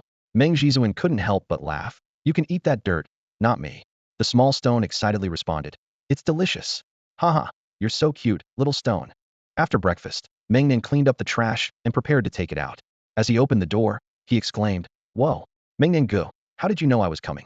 "I was just about to knock." Meng Nan, speechless, raised the trash bag in his hand. "Just taking out the trash, pure coincidence." Lei Zhe took the trash bag, turned, and tossed it into the bin, raising an eyebrow excitedly. "How's the investment you mentioned going?" Meng Nan pulled Lei Zhe into the house, but as soon as Lei Zhe entered, he exclaimed, "Whoa, you guys, she, are you living together? Did I come at a bad time?" Meng Nan covered his ears, looking desperate. "I'm deaf, buzzing. Lei bro, keep it down, you're going to deafen me." Xia Xingran seemed unfazed, walked up to Lei Zhe, and cracked her knuckles. "I've been living here. You got a problem with that?" Lei Zhe, seeing the swirling energy around her fist, shook his head in terror. "Whoa, Xingran goddess, is your energy level at the glory rank? I'm only at master rank. Are you cheating?" Xia Xingran withdrew her energy, smirking. "Humph. If you dare say more nonsense, you know what'll happen." Lei Zhe covered his mouth, nodding frantically, his heart filled with fear. So scary. When did this happen? How did Xingran goddess reach glory rank? Meng Nan clicked his tongue, thinking to himself, this guy is sharp. He saw through it instantly. Lei Zhe widened his eyes, urgently pulling Meng Nan aside, whispering, "Meng Nan Gu, don't tell me. You're at glory rank too?" Meng Nan shook his head casually, with a tone of 3 parts dejection, 7 parts resignation. "I wish. But my abilities won't allow it." Hearing this, Lei Zhe sighed in relief. "Phew. That's a relief. Now tell me, what was that investment you were talking about?" Meng Nan thought about what the small stone mentioned earlier. A 20-meter span, 40 meters? Where am I supposed to find a 40-meter high, secluded place to test? So he asked Lei Zhe, "Do you know any place over 40 meters high and very secluded?" Lei Zhe responded without hesitation, "Yes. My grandpa's training room. It's over 100 meters high." Meng Nan was astonished. "What does your grandpa train for, needing a 100-meter high room? Trying to fly up and touch the sun?" Lei Zhe, surprised, replied, "Didn't you know? My grandpa trains in body techniques, essential for advancing to the supreme level. It's the kind of thing where you zip around like whoosh, whoosh." Meng Nan looked bewildered, and Lei Zhe, seeing he really didn't know, couldn't help but ask, "Didn't Lung Xie Supreme tell you? It's that supreme level technique, where they just disappear like that." Lei Zhe's mention of the disappearing technique instantly enlightened Meng Nan about its profound meaning. He had always been puzzled by how supremes could vanish so easily, and in that moment, he finally understood. Excited, he asked Lei Zhe for more details about the secret of this technique. Lei Zhe patiently explained that to break the barrier of a supreme, one must first tear open space using spiritual power, which requires both powerful spiritual energy and speed. Once the space is torn open, one must travel through the passage at incredible speed before it closes. Lei Zhe's explanation was straightforward, and Meng Nan quickly grasped how spiritual power could penetrate and traverse space. However, he curiously asked what would happen if the spatial passage closed during the crossing. Lei Zhe awkwardly replied, according to his grandmother, it could lead to death or result in limbs being severed by the force of space. Meng Nan was startled, realizing the danger of ascending to a supreme. He couldn't help but recall the new supreme from the Shawa kingdom outside Tianjin City, who died in the most unfortunate way, mocked by Ning Heng and Huang Tianyi. Meng Nan reflected on the irony of a supreme being scorned due to a momentary mistake. He also remembered the elder mentioning Ning Heng, who seemed to lack the power of a pact and couldn't define a supreme. Did this mean Ning Heng couldn't tear open space with spiritual power alone? Meng Nan asked Lei Zhe again if breaking space required the aid of pact power. Lei Zhe looked at him in disbelief, repeatedly asking, "Are you kidding me, Meng Nan? Isn't this common knowledge?" Meng Nan sincerely nodded, admitting his ignorance. He wanted to mention that those around him were abnormal, but held back when he saw Xia Xingran's gaze. Xia Xingran immediately understood his point and explained to Lei Zhe that Meng Nan was referring to her senior brother, who could handle supremes easily but couldn't break open space alone. He needed to merge with his twin for that. Lei Zhe finally understood Meng Nan's confusion. Lei Zhe suddenly had a revelation and finally understood a crucial point. No wonder the elder didn't give Ning Heng a separate supreme title, but had the two brothers share it. He recalled Ning Heng's astonishing display. With a single foot stomp, he created a 100-meter deep crater in the ground. Such brute strength didn't require any spatial abilities. It was pure force overpowering skill. Even Xia Chun needed the mindless Gu King to pave the way for him underground. But Ning Heng could do it with just one stomp. That's the difference in strength. The world of the big shots is beyond our comprehension, Meng Nan sighed. He noticed that whenever Lei Zhe mentioned Ning Heng, he tensed up and started stuttering, clearly showing a deep-seated fear of this formidable figure. Xia Xingran watched as the two fell silent in unison when Ning Heng was mentioned, and couldn't help but laugh. My senior brother is so approachable. Why do you look so scared of him? Approachable? Meng Nan and Lei Zhe exchanged glances, as if hearing something impossible. Are you sure we're talking about the same person? Ning Zong is the one who's truly approachable. Seeing their incredulous expressions, Xia Xingran insisted. My senior brother really is approachable.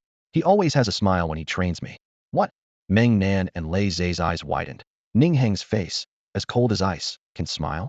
That everyone here is trash expression, with a presence that could kill. And you say he smiles. Lei Zhe was already rolling his eyes, and Meng Nan quickly tried to smooth things over. Yes, indeed. While giving Lei Zhe a knowing look. She's from another world. Let's just agree with her. Lei Zhe nodded in understanding. We can't beat her anyway. Xia Xingran watched their silent exchange and thought helplessly. I'm telling the truth. Why don't they believe me? After the chat, Lei Zhe led the two to his grandfather's training base. What greeted them was a desolate, rundown farm. Meng Nan immediately questioned. Is this the 100-meter high training room you mentioned? Xia Xingran also looked around the overgrown, dilapidated land with confusion. Lei Zhe, however, smiled mysteriously. You look like you've never seen anything like this. Let me show you something amazing today. He stood at the entrance of the rundown farm and opened a communicator. Soon, the roaring voice of Lei family's grandfather, Lei Mo, came through. You brat. What do you want? Lei Zhe quickly moved the communicator away from his ear, rubbed it, and said helplessly. I brought two distinguished guests for a visit. We're outside your training room. Grandpa, could you open the door? As soon as he finished speaking, something astonishing happened. Lei family grandfather Lei Mo simply walked out of the old wooden door, as if by magic. This man, rumored to have been at the pinnacle of martial prowess for years, was waiting to break through to the supreme realm, focusing on honing his spatial traversal skills. Lei Mo, with his hands behind his back and a kind smile, said, truly honored guests. Please, come in, young friends. Meng Nan and Xia Xingran hurriedly bowed. Thank you for having us, Grandpa Lei. Lei Mo waved them off. No need for formalities. Come. Follow me. He then vanished at the courtyard entrance. Meng Nan and Xia Xingran looked at each other, frowning. What was the secret of this old wooden door? How did Grandpa Lei pass through it? These questions left them completely puzzled. Meng Nan stepped forward and reached out to touch the wooden door, but his hand went right through it. He understood. It was an illusion. Everything he saw was fake. It wasn't a wooden door, and the vast farm outside was also an illusion. Meng Nan recalled the Slevel demon beast from the demon realm, which had the ability to alter the surrounding scenery. He moved his arm back and forth, feeling around until he suddenly hit a cold metal frame with a thud. Oh, a door frame. Just as he thought, the Lei family's grandfather, who was the former Minister of Technology Development in the Xia Kingdom, was truly remarkable. A perfect blend of technology and cunning. All credit went to Lei family's grandfather. He had managed to achieve greatness while enjoying a life of luxury, avoiding decades of struggles. The three of them stepped through the courtyard gate, and their vision blurred. When they could see clearly again, Meng Nan was stunned. This was an advanced training base. There were all kinds of instruments, weapons, and strange objects he had never seen before. Lei Mo's training room was incredibly luxurious. Compared to Meng Nan's Grandmaster-level spiritual contract master's training base, it was utterly superior. Just the size of the space was 10 times that of Meng Nan's base, not to mention the futuristic instruments. Meng Nan looked up at the ceiling, which was what he was most concerned about. As Lei Zhe had said, it was indeed over 100 meters high, perfectly concealed and high enough. He glanced around at the floor tiles, not knowing what material they were made of, but they looked extremely durable with a metallic sheen, seemingly a composite alloy tile. Meng Nan asked Lei family's grandfather, Grandpa Lei Mo, can the floor of this training room withstand supreme power?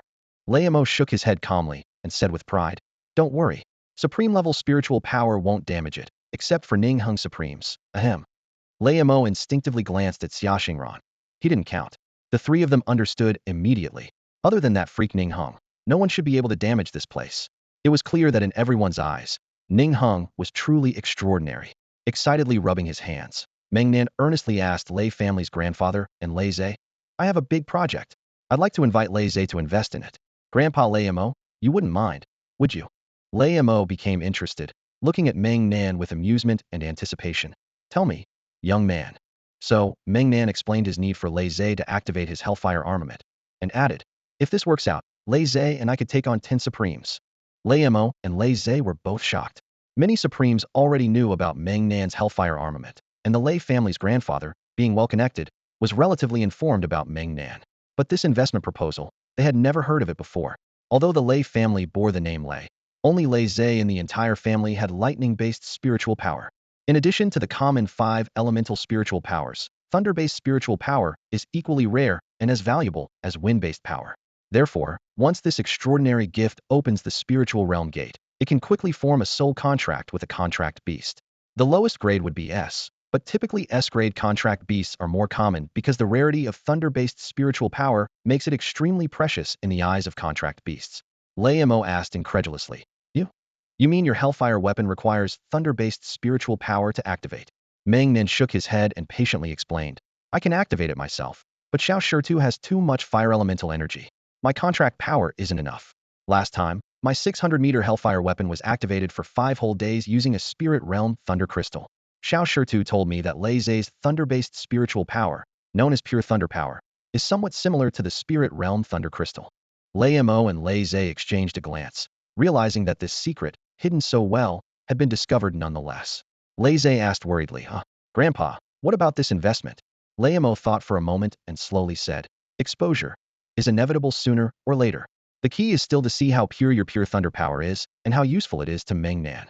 The thunder-based spiritual power contained in Spirit Realm Thunder Crystals is extremely pure and can stimulate the body's capacity to enhance one's own spiritual power's strength and limit.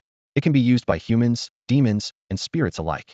However, Lei Zhe's secret is even more frightening. The reason the Thunder Lion God Beast is willing to tirelessly act as a caretaker is solely because the purity of Lei Zhe's pure thunder power far surpasses that of thunder crystals.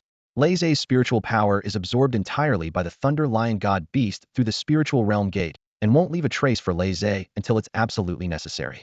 As a result, if Lei Zhe's pure thunder power were to be discovered by others, he would become a walking human amplifier. There are various types of thunder-based spiritual power, not all being pure thunder power. The pure white arcs of the Thunder Demon Supreme, for instance, are extremely destructive and can severely injure cold evil in an instant. But Lei Zhe's spiritual power is as pure as thunder crystals. When Meng Nan and Xia Xingran learned of Lei Zhe's secret, they couldn't help but look at him sympathetically. Could it be that this intelligent young man is also a heartthrob? If someone were to take him away, it would be truly tragic.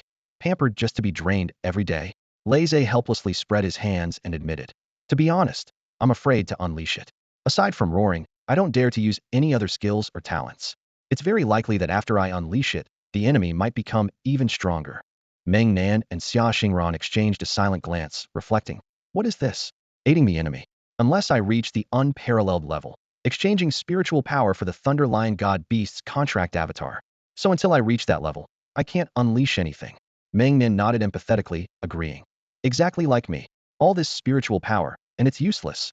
Lei Zhe's spiritual power output being negative is almost like aiding the enemy. Meng Nan put his arm around Lei Zhe's shoulder, lamenting. No wonder we're kindred spirits. We're both in the same boat. Lei Zhe was baffled. Brother Meng, is that even human language? Don't you have any self-awareness? Lei Zhe really didn't understand the futility of Meng Nan's spiritual power, but if he did, he would probably feel a peculiar sense of finding a kindred spirit. Meng Nan patted Lei Zhe's shoulder and sincerely said, Brother Lei, if this investment works out, we could join forces and unleash together. Lei Zhe couldn't help but feel tempted, as the feeling of having trained so hard yet being unable to use his spiritual power was truly frustrating. If he could invest all his spiritual power into Meng Nan, such a massive hellfire weapon would undoubtedly be incredibly powerful. As they say, when thunder meets earth fire, it explodes instantly. Although Lei Zhe was tempted, he didn't dare to immediately agree to Meng Nan's proposal. He glanced back at his grandfather, Lei Mo, silently asking for guidance. Grandpa, can I invest in this project? Lei Mo could see the excitement in his grandson's eyes, but as the head of the Lei family, he had to consider their future. The Lei family had the powerful Qi family as their ally, and Meng Nan was almost like family. However, Meng Nan was extremely risky not just because of his unique status, but also because he had countless enemies, all of them incredibly powerful. Lei Mo was aware of his own son's shortcomings, and knew that Lei Zhe was the most talented and intelligent in the family. Investing in this project would mean joining the biggest venture in Xia, but it also meant his beloved grandson would face uncertain dangers. Meng Nan understood Lei Mo's concerns, knowing how elders cherish their family. He patted Lei Zhe's shoulder and said seriously, This is no small matter. It's a lifelong investment. You should discuss it with your grandfather first. Even if it's a no, that's okay. Before he could finish, Lei Zhe interrupted, looking solemnly at Meng Nan and asked, Brother Meng, tell me the truth. If I invest, what will the future be like? Meng Nan instinctively glanced at Lei Mo, who remained expressionless, seemingly waiting for his response. Meng Nan lifted his chin slightly and replied calmly, It's like courting disaster. If not courting disaster, then it's dancing on the edge of disaster. Lei Mo exhaled, understanding Meng Nan's honesty. He wasn't trying to deceive his grandson or sugarcoat the truth. He was candid about his dire circumstances. If Meng Nan dared to leave Xia, it would indeed be a death wish. Lei Zhe nodded, turned to his grandfather, and asked calmly, Grandpa, if I choose to take this risky path with Brother Meng, would you agree? Lei Mo sighed, knowing that people of similar nature gravitate towards each other. It was no coincidence these three had come together. He opened his mouth, as if to speak, but eventually said with a heavy heart, You're an adult now. I can't stop you, like I did with your father. It's your decision. I built the Lei family with fearlessness. Lei Zhe nodded, understanding his grandfather's intentions. He knew that Lei Mo's biggest regret was being overprotective of his son, leading others to call him a tiger father with a cowardly son. Lei Zhe tapped his chest and earnestly promised Lei Mo, Don't worry, Grandpa. I will become the first supreme of the Lei family. Lei Mo's eyes reddened with pride as he smiled. Good, good. My grandson will surely succeed. He approached, patted Lei Zhe's head, and said proudly, Work hard. But you can only be the second supreme of the Lei family. Meng Nan and Xia Xingran immediately caught on and congratulated Lei Mo. Congratulations, Grandpa Lei, on becoming a supreme. Lei Zhe looked at Lei Mo in disbelief, shaking his head as he asked, Grandpa, what the heck? When did this happen? Before he could finish, Lei Mo gave him a light knock on the head. You little rascal. You need to mind your manners. You shouldn't keep saying what the heck all the time. It makes you sound uneducated. If you ever become a supreme leader, they'll call you Wath Heck Supremed. Meng Nan and Xia Xingran exchanged a knowing smile, internally echoing Lei Mo's words. Wath Heck Supreme. That's something. Lei Zhe suddenly realized. What the heck? That wouldn't do. Wath Heck Supreme. That sounds ridiculous. From that moment, Lei Zhe understood his issue and agreed with his grandfather. I absolutely need to change this. It's not just about titles. It's about the Lei family's reputation. Meng Nan whispered to Xia Xingran. How long do you think Lei can hold out? Xia Xingran held up one finger and shook it. One day. Then she moved her finger side to side and said seriously. I mean, not even a day? Director Lin Lin has been penalizing him for this for 3 years. Lei Zhe, overhearing, immediately retorted. Are you underestimating me? Xia Xingran rolled her eyes and said truthfully. Want me to test you? Lei Zhe was taken aback. You can test this? Bring it on. Xia Xingran smiled slightly, then floated into the air. Her 12 spiritual points lit up, and a huge spiritual pressure bore down on Lei Zhe, almost reaching an unparalleled level. Lei Zhe felt the suffocating pressure and his eyes widened, blurting out, What the heck? Didn't you say you were at the glory level? You lied to me. Xia Xingran immediately withdrew her power, spreading her hands. All right. Test complete. Meng Nan nodded in approval. Lei stood there, stunned, thinking to himself, what the heck? I was caught off guard. Lei sighed, holding his forehead. Meng Nan stepped in to smooth things over. This problem, just be more mindful in the future. We all understand emotions can run high, right? Lei gave him a look of understanding, and Meng Nan, with an arm around his shoulder, continued. Have you decided? If you're in for the investment, let's go for it. Lei confidently declared. Don't worry, I'm in. Meng Nan clapped his hands. Great. He extended his finger towards Lei. Give me some of your pure thunder power, let me feel it. A purple arc of electricity instantly flowed into Meng Nan's body. How does it feel, little stone? Lei responded. Amazing. Twice as much. Wow, that's off the charts. Lei's spiritual power amplified him twice over, proving his prowess as a human amplifier, far surpassing the purity of thunder crystals. Meng Nan, eager and excited, said to Lei, now communicate with your lion beast. Make sure you don't slip up later. When I activate my hellfire armor, you'll be the heart of the hellfire giant, and you can unleash all your pure thunder power. My little stone will take it all in stride. Lei was thrilled when Meng Nan mentioned they could go all out with their power. This was the chance he had been dreaming of. The purpose of his relentless training in spiritual power was to unleash his strength to the fullest. He had been holding back for too long and wanted everyone to know how powerful Lei was. He could be the main force too. Soon, everyone would witness the true might of lightning and fire overload. After communicating with the Thunder Lion Divine Beast, Lei gave Meng Nan an okay gesture. Meng Nan was equally excited, but before starting the test, he asked Lei again. Grandpa Lei, are you sure this floor won't break? I can't afford to pay for damages. Lei waved his hand with a smile, reassuring him. Don't worry. If it breaks, we'll replace it. Just go all out. I want to see how strong you two are together. With Lei's support, Meng Nan handed over all his belongings: shirt, pants, shoes, communicator, and secret orderdo Xiaoxingran, leaving only his white shorts. Xiaoxingran blushed as she looked at Meng Nan, noting how much more muscular he had become since their first meeting. Meng Nan's physique was quite impressive now. After taking his belongings, Xiaoxingran sensibly moved aside. Seeing Xiaoxingran's actions, Lei understood that things might get intense. He cautiously stepped back, remembering how many Supremes had said that Meng Nan's hellfire armor could easily destroy a city. Standing in the center of the arena, Meng Nan took a deep breath, clenched his right fist, and pressed his thumb against the earthy-colored stone on his chest. He converted all his spiritual power into contract power and channeled it into the stone. Little stone, hellfire armor, activate. The stone vibrated violently, its light flickering, and after several flashes, it turned blood red. Boom, boom, boom, boom. As the sound erupted, Meng Nan's skin cracked, his neck twisted, and his entire body began to transform into fiery earth embers, bursting open bit by bit. Scarlet flames spewed from the cracks in Meng Nan's body, and magma seeped from the stone, causing the ground to tremble. The alloy floor tiles, which even supreme power couldn't damage, were lifted off the ground by the stone's vibrations. As Meng Nan's feet touched the ground, the earth's power connected with the stone. His right hand exploded, and the magma that spewed out connected with the ground, instantly forming an obsidian giant hand that grabbed Lei, pulling him inside. The hellfire armor expanded, stopping only at 20 meters Meng Nan's limit of contract power. At this moment, Meng Nan and the hellfire armor became one, creating a cavity in the left chest area for Lei, completely shielding him from the hellfire and magma. Lei, inside the hellfire armor, was like an empty heart. Meng Nan shared the stone's vision with Lei, allowing them to see from the same perspective. The twin-turtle hellfire armor took a few steps back. Boom, boom, boom.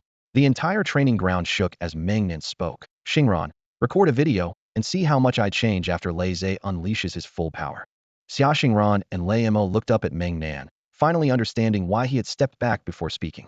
As Meng Nan opened his mouth, magma began to gush out, flooding the training ground instantly and causing the temperature to rise sharply, making their skin feel scorched. The two quickly shielded themselves with spiritual power and retreated another 30 meters. Xia Xingran took out the military-grade communicator Meng Nan had given him and shouted to Meng Nan. All set. You can start any time.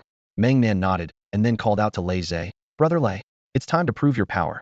Release all the pure thunder energy you've accumulated. Ha ha. At that moment, Lei sat in the pitch-black heart chamber, his hands trembling with excitement. Is today really the day? Damn. I'm so excited, he thought to himself. Should I shout some dramatic slogan? In the dark cave, purple arcs of electricity flashed across Lei's face. Damn, I can't hold back anymore. I've been in the shadows for so long. Today I'm going all out. Lei shouted. Ah. In the dark heart chamber, purple lightning exploded, and Lei stood up, clad in thunder armor, his purple hair standing on end like a thunder god. Behind him appeared the faint silhouette of a lion, the thunder phantom of the thunder lion divine beast. Lei Zhe's face twisted as he roared again. Awesome. Not enough. Keep going. Purple lightning instantly covered the entire Hellfire armor from the heart chamber. The chest of the Hellfire armor faintly echoed with the roar of the thunder lion divine beast. As Meng Nan was struck by Lei Zhe's electricity, he felt the fire spirit soil being widely activated. Little Stone excitedly shouted, Lei Zhe, well done. Meng Nan was astonished by Lei Zhe's immense spiritual power reserve, thinking, it seems the efforts of this genius are truly remarkable. Realizing Lei Zhe's spiritual power could enhance others, Meng Nan wasn't as shocked. After all, Lei Zhe's power could increase the maximum spiritual power others could withstand, and his own endurance surely surpassed that of typical master-level spiritual contractors. The Hellfire armor on Meng Nan's body cracked and expanded as the splattering magma mixed with fire spirit soil, causing his body to grow larger. Lei Zhe continued to channel his power, causing the Hellfire armor to grow from 20 meters to 40, then 80, finally reaching 150 meters, just shy of 3 times its original size. However, Lei Zhe had reached his limit, collapsing weakly in the heart chamber, hands bracing the ground, and said feebly, damn, Meng Nan, that was awesome. I'm wiped out. Need a break.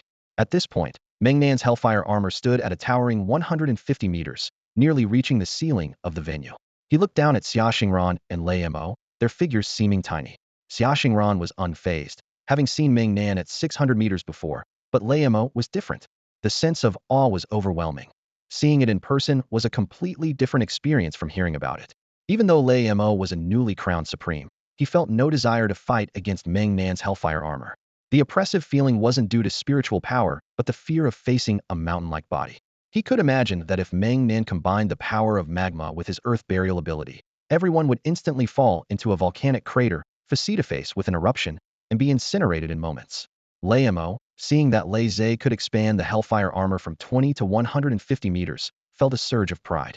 That grandson Lei Zhe, he's strong. His output is impressive. Meng Nan was feeling the surge of power within him and thought to himself, in my current state, I should be able to handle 3 supremes, right? Little Stone, are you ready? He was filled with anticipation, waiting for his strength to recover. Suddenly, a realization dawned on him. Of course, the maximum range of the fire spirit in Little Stone's body is 600 meters. As long as Lei Zhe regains its spiritual power, it can be reactivated. He couldn't help but marvel. My brother Lei is like a walking power enhancer. Little Stone just needs to stand firmly on the ground without worrying about energy consumption, and the Hellfire armament can last for a long time. Once Lei Zhe recovers, we can launch another attack. It's truly invigorating. This Thunder-Fire combination is unbeatable. This project is a huge win. My brother Lei is indeed the best investor. Nice. However, after Meng Nan instructed Little Stone to retract the Hellfire armament, he was suddenly overwhelmed by a wave of fatigue, a mental exhaustion. He felt dazed, as if hearing the voice of Dream Supreme whispering in his ear, sleep. When you wake up, you'll be stronger. With a thunderous roar, as the Hellfire armament extinguished, Meng Nan's massive body turned into a pile of giant rocks, collapsing into the rubble.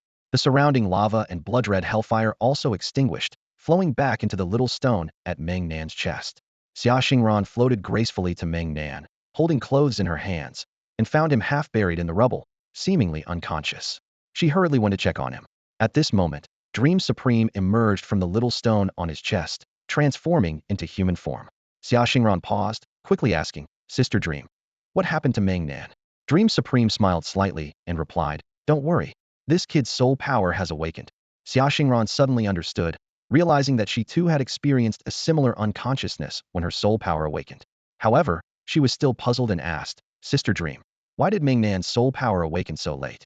Is it because his soul power is too weak? Soul power is innate. It's not something you can acquire through effort. If his soul power were strong enough, it should have manifested earlier. The Dream Supreme, now a small spider, quietly crawled into Xia Xingran's body and whispered, Meng Nan definitely didn't have soul power before. I'm certain. His soul power was granted by Little Stone. Their relationship isn't just a blood bond of life and death. They even share soul power. Xia Xingran's worldview was once again turned upside down. The idea that soul power, which is supposed to be innate and impossible to cultivate, could be shared between Meng Nan and Little Stone was unprecedented. No one had ever been able to develop soul power postnatally. Those with weak soul power have a low probability of awakening, while those with strong soul power awaken early. For those with average talent, the college entrance exam is a free and fair opportunity to connect with the spiritual realm with a high success rate. making it possible for almost anyone to sign a contract.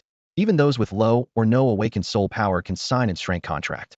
So, the exam is a chance for everyone to soar, but the prerequisite is that the person must have some soul power. Dream Supreme actually told her that Meng Nan didn't have any soul power? Dream Supreme chuckled awkwardly. Xingran, haven't we already discovered enough peculiarities about Meng Nan? He doesn't conform to any of the rules. That's why Little Stone chose him, because Meng Nan himself is an anomaly. Xia Xingran pondered for a moment and somewhat agreed in her heart. Just like her master Zhao Tuo said, anomalies often lead to unexpected outcomes. If Meng Nan were a normal person, even Little Stone might not have taken a liking to him. She recalled the scene when she first awakened her soul power. At that moment, as she fell unconscious, a shimmering gateway appeared in her sea of consciousness. Her lazy little white dragon had flown in through that gateway, talked a lot, and eventually formed an SS-level soul contract with her. Everything seemed so natural. Moreover, with Xia Xingran's extremely rare wind-type spiritual power, she really didn't have many choices. Now, Meng Nan had also connected with the gateway to the spiritual realm, and Xia Xingran couldn't help but be curious. What would it be like for someone with absolutely no soul power to suddenly connect with the spiritual realm's gateway? Meng Nan's soul power aptitude was 0, even worse than the most ordinary passerby. If it weren't for Little Stone, let alone taking the college entrance exam, he probably wouldn't even be able to sense the gateway to the spiritual realm. She chuckled. She was quite looking forward to this fool's first performance. Suddenly, Meng Nan burrowed into the ground from the dirt pile, and his presence vanished instantly. Meng Zhizuan and Xia Xingran didn't pay it any mind, thinking that Little Stone chose to be underground to avoid disturbing Meng Nan, providing a quieter environment. At this moment, Meng Nan was experiencing his first ever connection with the spiritual realm's gateway in his life. Wow, this is amazing. The gateway is huge. He was filled with excitement.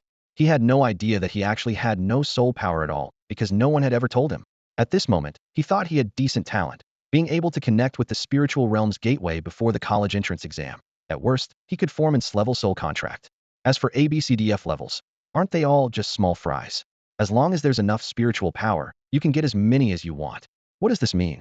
It means his soul power talent is not bad at all. Meng Nan stood by the spiritual realm's gateway, quietly awaiting the revelation. He rubbed his hands together, filled with excitement, wondering what he might receive. Then, a sudden change occurred. Another gateway appeared opposite the spiritual realm's gateway. The demon realm's gateway. Compared to the bright and shiny spiritual realm's gateway, the demon realm's gateway was dark and ominous, like a black hole. Meng Nan was shocked. What the heck? This is too much. I've never heard of our Xia Kingdom being able to form a contract with the demon realm's gateway. Is my talent really this extraordinary? At that moment, both the gateways to the spiritual and demon realms opened simultaneously. Countless spirit and demon clans surged out in an instant. These two clans charged at each other right before him. In no time, the sounds of battle filled the air and chaos reigned. Meng Nan frowned, utterly bewildered. Why are these two clans fighting each other? What am I supposed to do now? Meng Nan was speechless. This is my first time forming a contract. What are you all doing? Aren't you showing me a bit of disrespect? He yelled in his sea of consciousness. Stop it. The armies from both realms halted at once, turning to look. Hiss. Why is this guy standing here? And why is he not wearing any clothes? A minotaur from the demon realm looked at Meng Nan and arrogantly said, Where did this little trash come from? Are you barking? Meng Nan was so angry he trembled. Damn it. Did I just get insulted by a cow? What the heck? Do you think just because you have a cow's head, you can act all high and mighty? Just as Meng Nan was about to take action against it, a little white dragon recognized him. Wow. Brother-in-law, is that you? Meng Nan tilted his head to look. Completely snow white, with wings on its back, and cyan spiritual patterns? An SS-level hurricane god dragon beast? It called me brother-in-law. What the heck? Could it be Xia Xingran's lazy dragon? Meng Nan asked in disbelief. Are you Xingran's? The little white dragon nodded frantically. Yes, yes, yes, that's me. Brother-in-law. My name is Feng Xiaonan. Sister Xingran named me. Uft. Meng Nan was speechless. Xia Xingran, you really went all out. Even naming a dragon after me. Just as Meng Nan was about to ask Feng Xiaonan more questions, the minotaur beast started roaring again. Hey, you little pup. I'm talking to you. Meng Nan was furious, thinking, can you just shut up? Can't you see I'm catching up here? He mistakenly believed he was still in the sea of consciousness, thinking he was communicating with the gate of the contract he had formed, but that wasn't the case. These two gates were actually part of a small battlefield within the larger war between the magic and spirit realms. In the moment Meng Nan awakened his soul power, he was pulled directly onto the battlefield of the spirit realm. Everything was real, and the fact that he was naked was also true. Meng Nan didn't mind. After all, when his hellfire armor activated, he would definitely not have any clothes on. Moreover, In the sea of consciousness, reality should be reflected, so if he was naked in reality, it would be normal to be naked there too. The Minotaur beast was furious as Meng Nan ignored it, stomping its feet in anger. Meng Nan was speechless, thinking, forget it, I'm not going to stoop to this dumb bull's level. However, among so many magical and spirit beasts, he pondered, who should I contract with? So, Meng Nan cleared his throat and shouted, spirits, line up on my left. Demons, stand aside, you're an eyesore. On the battlefield, both the magic and spirit races were stunned. Who is this guy? Wow, he's so impressive. In the eyes of the warriors from both realms, this naked man, with his hands on his hips, confidently directed them left and right, even though his lower half was pixelated. At this moment, Feng Xiaonan flew into the air and shouted, listen to my brother-in-law. We go to the left first. Feng Xiaonan's father was the chieftain of the Hurricane Dragon Beast clan, highly respected in the spirit realm. Seeing this human seemingly siding with the spirit realm and acknowledging him as brother-in-law, the spirit beasts naturally formed a line on the left. Meng Nan nodded with satisfaction, thinking, Feng Xiaonan, you're quite something. However, the Minotaur beast, who had been jumping in anger, couldn't take it anymore and roared, hey, you mongrel, I'm talking to you. Are you deaf? Meng Nan sneered, thinking, this stupid bull is asking for it. In the human realm, no one dares speak to me like this. Am I being too lenient with you? He turned to Little Stone and said, can you bury them all? Buzzing. Bury them. Happy. Meng Nan glanced up at the Minotaur beast, raised an eyebrow, and said, I'll give you one more chance to rethink your words. Think carefully about how you should talk to me. The Minotaur beast roared in rage. Mongrel, I'll chop you up first.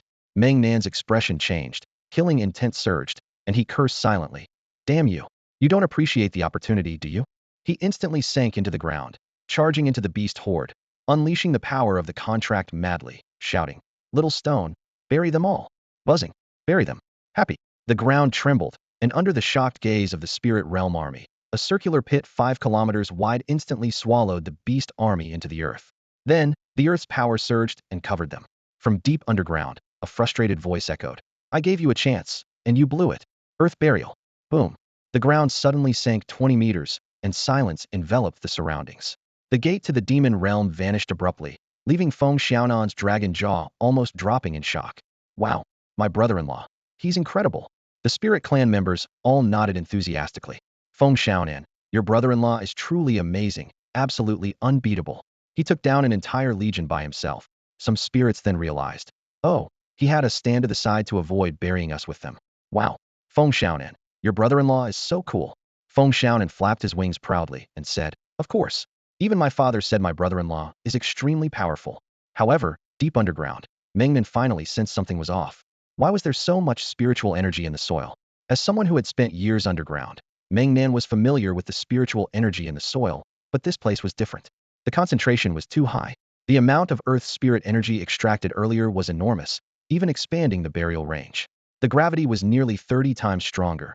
Even a supreme could be crushed by such a burial. Most importantly, why was there soil in his sea of consciousness? Little Stone, where exactly are we? The name of the spirit realm echoed in Meng Nan's ears, sending shivers down his spine.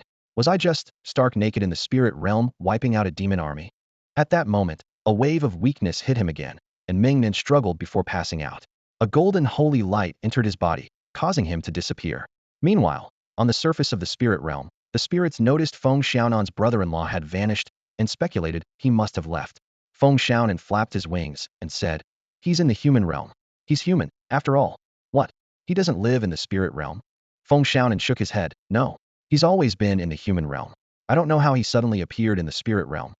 Ah, I get it now, Feng Xiaonan realized. My sister Xingran must have sensed I was in danger and sent my brother-in-law to rescue me. The spirits were envious, thinking how lucky Feng Xiaonan was to have such a powerful brother-in-law and a sister who cared so much for him. Meanwhile, in Lixing City, Xia Country, in the human realm, in the Lei family's practice room, amidst a pile of rubble, there was a thud as Meng Nan's upper body emerged from the ground. Inside Xia Xingran, Dream Supreme was about to return to Meng Nan when it heard a voice from Xia Xingran's sea of consciousness. Wow. Sister Xingran, thank you. You're so kind. Xia Xingran, puzzled, asked, Xiaonan, what's going on? Sister Xingran, did you sense I was in danger?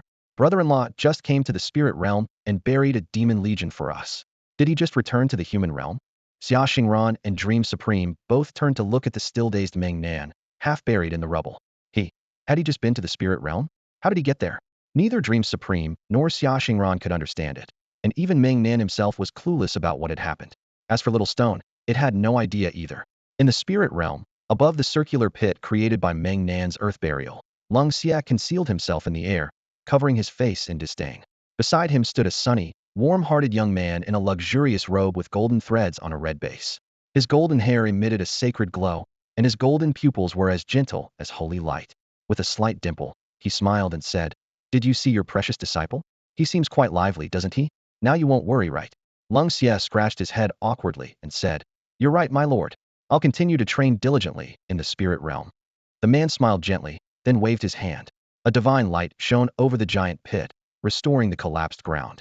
From that golden holy light, a gaunt figure emerged, none other than Elder Go. The elder stepped out of the holy light, bowed respectfully, and slowly said, "Your humble servant greets the ruler of Xia." Both the elder and the ruler of Xia belong to the same generation, and such an ancient form of address is now only seen in TV dramas, symbolizing the mark of an era shared by the two of them. The legendary ruler of Xia smiled faintly, gestured with one hand, and said softly, "No need for such formalities, elder. How's it going? Have you gathered everything that young man needs?" The elder nodded, bowed again, and replied, "Just about enough for him. I must hurry back to Xia, so I'll trouble you to see me off." The legendary ruler of Xia nodded slightly, smiling as he responded, "You've worked hard, elder. With you around, I feel reassured about Xia." A golden holy light flashed, and the elder disappeared. In Lixing City, Xia, at the Lei family estate, Meng Nan, after enduring the trials of the legendary ruler of Xia, had been in a deep sleep for 3 days. Everyone learned the full story from the elder returning from the spiritual realm. It turned out Meng Nan's awakening of spiritual power had astonished the legendary ruler of Xia, who had been keeping an eye on him, and thus brought Meng Nan before him for a thorough examination. Meng Nan happened to see the gates of the spiritual realm and the demon realm, mistakenly thinking he was preparing to form a contract within his own consciousness. When Xia Xingran and Dream Supreme heard about Meng Nan standing stark naked, hands on hips, directing the armies of the spiritual and demon realms, they couldn't help but laugh uproariously. Meng Nan. Truly remarkable. No matter how serious the occasion, something unexpected always happens with Meng Nan. Truly an exceptional one. Upon waking, Meng Nan lay quietly in bed, staring blankly at the ceiling, filled with regret and fear. He had stood naked before the armies of the spiritual and demon realms, an indelible stain on his life. As the future supreme of the earth burial, where was his dignity? The more he thought about it, the more frightened he became, worrying if any spiritual or demonic beasts present had secretly recorded him. If they had, his image as an idol in the hearts of Xia's youth would be ruined. Meanwhile, Xia Xingran had already seen the shared footage from Feng Xiaonan in her consciousness. Although it was censored, it was still embarrassing. Sitting by Meng Nan's bedside, Xia Xingran, seeing his "I'm dead, don't bother contacting me" demeanor, couldn't help but chuckle. "It's nothing. Just a little streaking in the spiritual realm. You're a grown man. It's no big deal." Meng Nan responded helplessly, "You don't understand." Seeing Meng Nan remain motionless like a corpse, Xia Xingran decided to give him a shock treatment. "Then keep playing dead. Anyway, a lot of people have probably seen that video of yours." As soon as she finished speaking, Meng Nan sprang up from the bed like a spring, exclaiming, "Damn it. I knew someone was secretly filming." Xia Xingran reached out, holding Meng Nan's hand, and conveyed the footage to him through spiritual power. Watching his own passionate performance, Meng Nan nearly clawed the bed with his toes in embarrassment. "Phew. At least it's censored." He sighed in relief. "If it's censored, then I'm not afraid." With that, Meng Nan quickly got up, got dressed, and tidied himself up, silently vowing, "I, Meng Nan, have risen again." Xia Xingran chuckled and said to Meng Nan, "I suggest you come up with a solution for this. Invent a pair of shorts that won't get damaged no matter how big you grow." Meng Nan sighed and retorted, "Do you think this is a movie? Such a thing can't exist. With my 600-meter body, it would need to be fireproof, lava-proof, lightning-proof." However, Xia Xingran's suggestion sparked an idea in Meng Nan's mind. While such shorts were impossible, storage-related items did exist. The elder was skilled in spatial powers, and he might be able to help.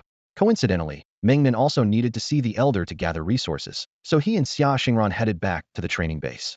Upon receiving the secret signal, the elder quickly appeared at the training base after learning Meng Nan had awakened. Seeing the elder, Meng Nan promptly bowed and said, "I really owe you one this time. You know my situation. I'm broke and have nothing to repay you with. But from now on, I've decided to improve in my own way. Otherwise, with Little Stone's appetite, even if it ate all of the Xia kingdom, it wouldn't be enough." The elder nodded approvingly and said, "Ever since you took up the Xia family's battle flag, we've been family. It's our duty as elders to look after the younger generation, so don't feel bad about it. If your strength can bring stability to the Xia kingdom, then it's all worth it. It's not about owing anything.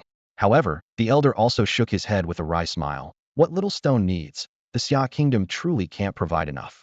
Meng Nan knew he owed the elder a great deal, and having him personally gather resources was indeed a last resort. After all, apart from the elder's profound spatial abilities, no one else could obtain what little stone needed. Recalling Xia Xingran's earlier suggestion, Meng Nan sheepishly asked the elder again, Elder, I have another request. The elder nodded with a smile. Go ahead. Feeling embarrassed, Meng Nan explained the difficulty of not having shorts after transforming. Even the stoic elder couldn't help but laugh. Haha. Such shorts indeed don't exist. But as for the spatial equipment you mentioned, it exists, though I can't guarantee it won't be damaged after you transform. The elder extended his withered hand, and a square metal block appeared out of thin air.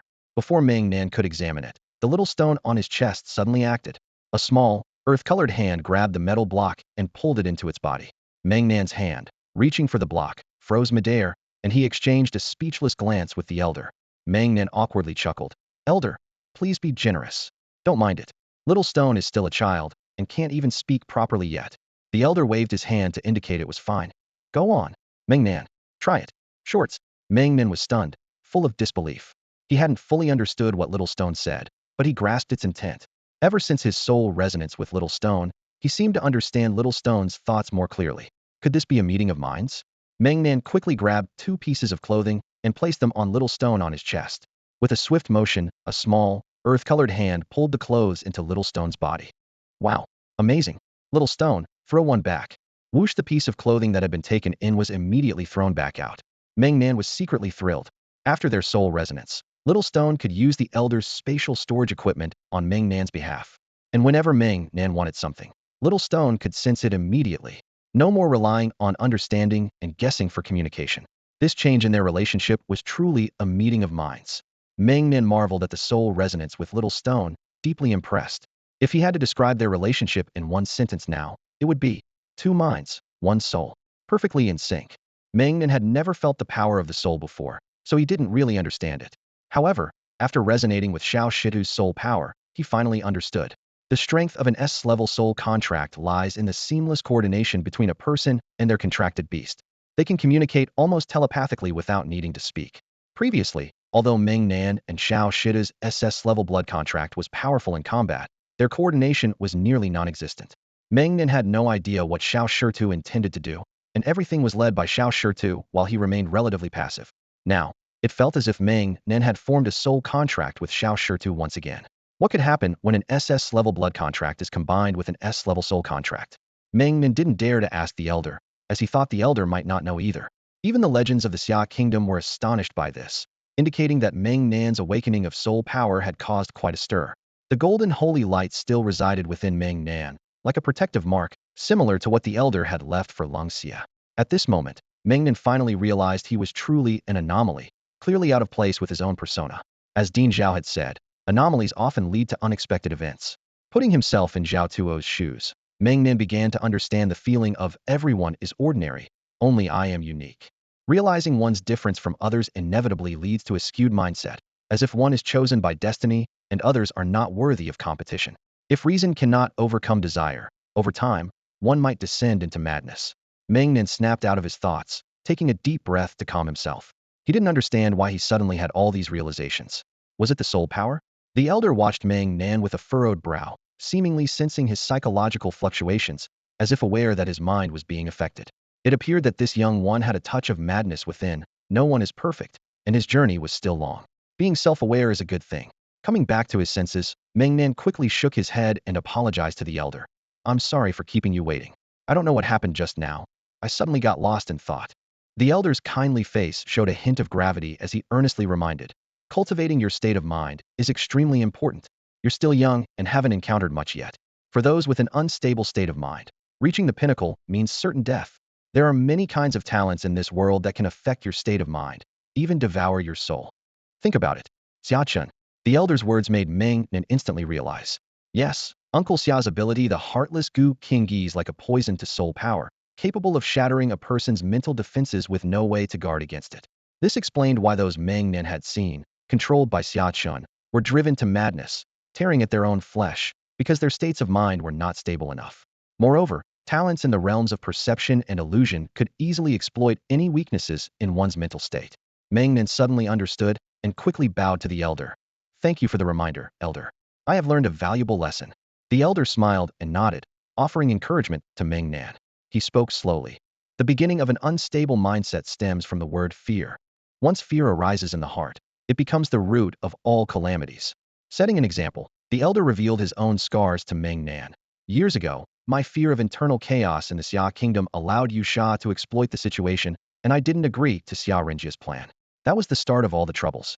If I had decisively eliminated the Ji family father and son over a decade ago, the cold evil incident wouldn't have occurred. Although Xia kingdom ultimately triumphed, and I wasn't technically wrong, my moment of hesitation caused many deaths. Meng Nan bowed his head, deeply moved by the elder's self-reproach. The elder continued, no one is perfect. To become truly strong, one must possess a resilient mindset and the ability to endure. At this point, he glanced at Meng Nan and Xia Xingran, as if there was something they needed to know. Their destinies might one day earn him the admiration of countless people in Xia Kingdom. The elder suddenly sighed. Do you know how Xia Renjia died? This question left Meng Nan and Xia Xingran stunned. Rumor had it that Xia Renjia died in battle outside Tianjin City while covering the retreat of Xia Kingdom's survivors, reportedly killed by 10 top Yusha Supremes working together. Yet the elder's words suggested that Xia Renjia did not die in battle. Tears of recollection glimmered in the elder's eyes. The death of 3 Supremes sounds ordinary, but Xia Renjia's death was not just a sacrifice for his country.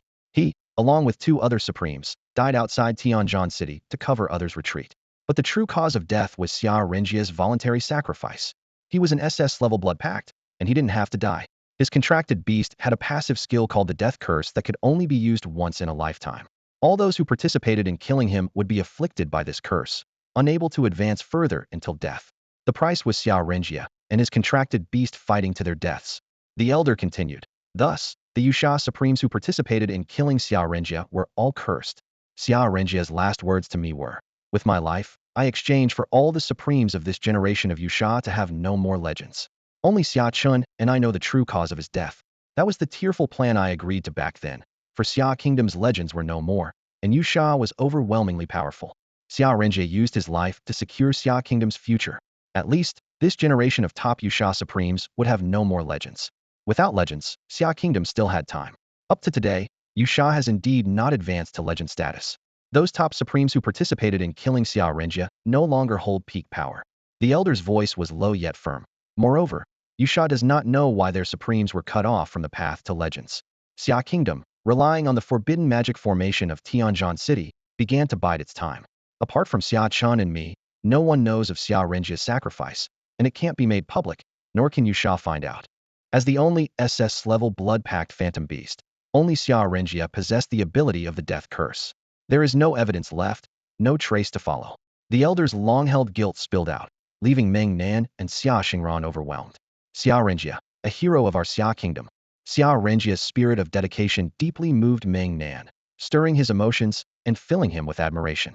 If Lei Zhe had Xia Renjia's skills, Meng Nan would never agree.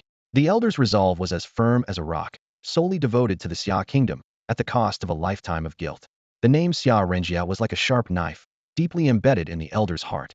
The elder sighed, patted Xia Xingran's shoulder, and softly said, this secret cannot be made public, keep it in your hearts. I hope that one day you can clear his name. He deserves the admiration of millions in the Xia Kingdom. In hindsight, your grandfather's actions were the most correct. I am not as good as him. Your father, Xia Chun, may not say it, but I know he holds some resentment towards me. And I indeed owe your Xia family an apology. Meng Nan looked at Xia Xingran, who appeared calm, yet he knew her heart was in turmoil. He couldn't fully comprehend her feelings, but he understood that the peace they were experiencing was merely an illusion.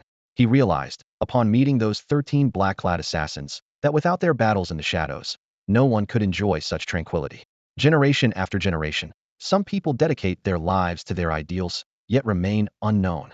Meng Nan sighed, feeling that there was nothing more he could do for these unsung heroes than pay his respects. He thought of his own parents. As the orphan of martyrs, his heart was filled with bitterness.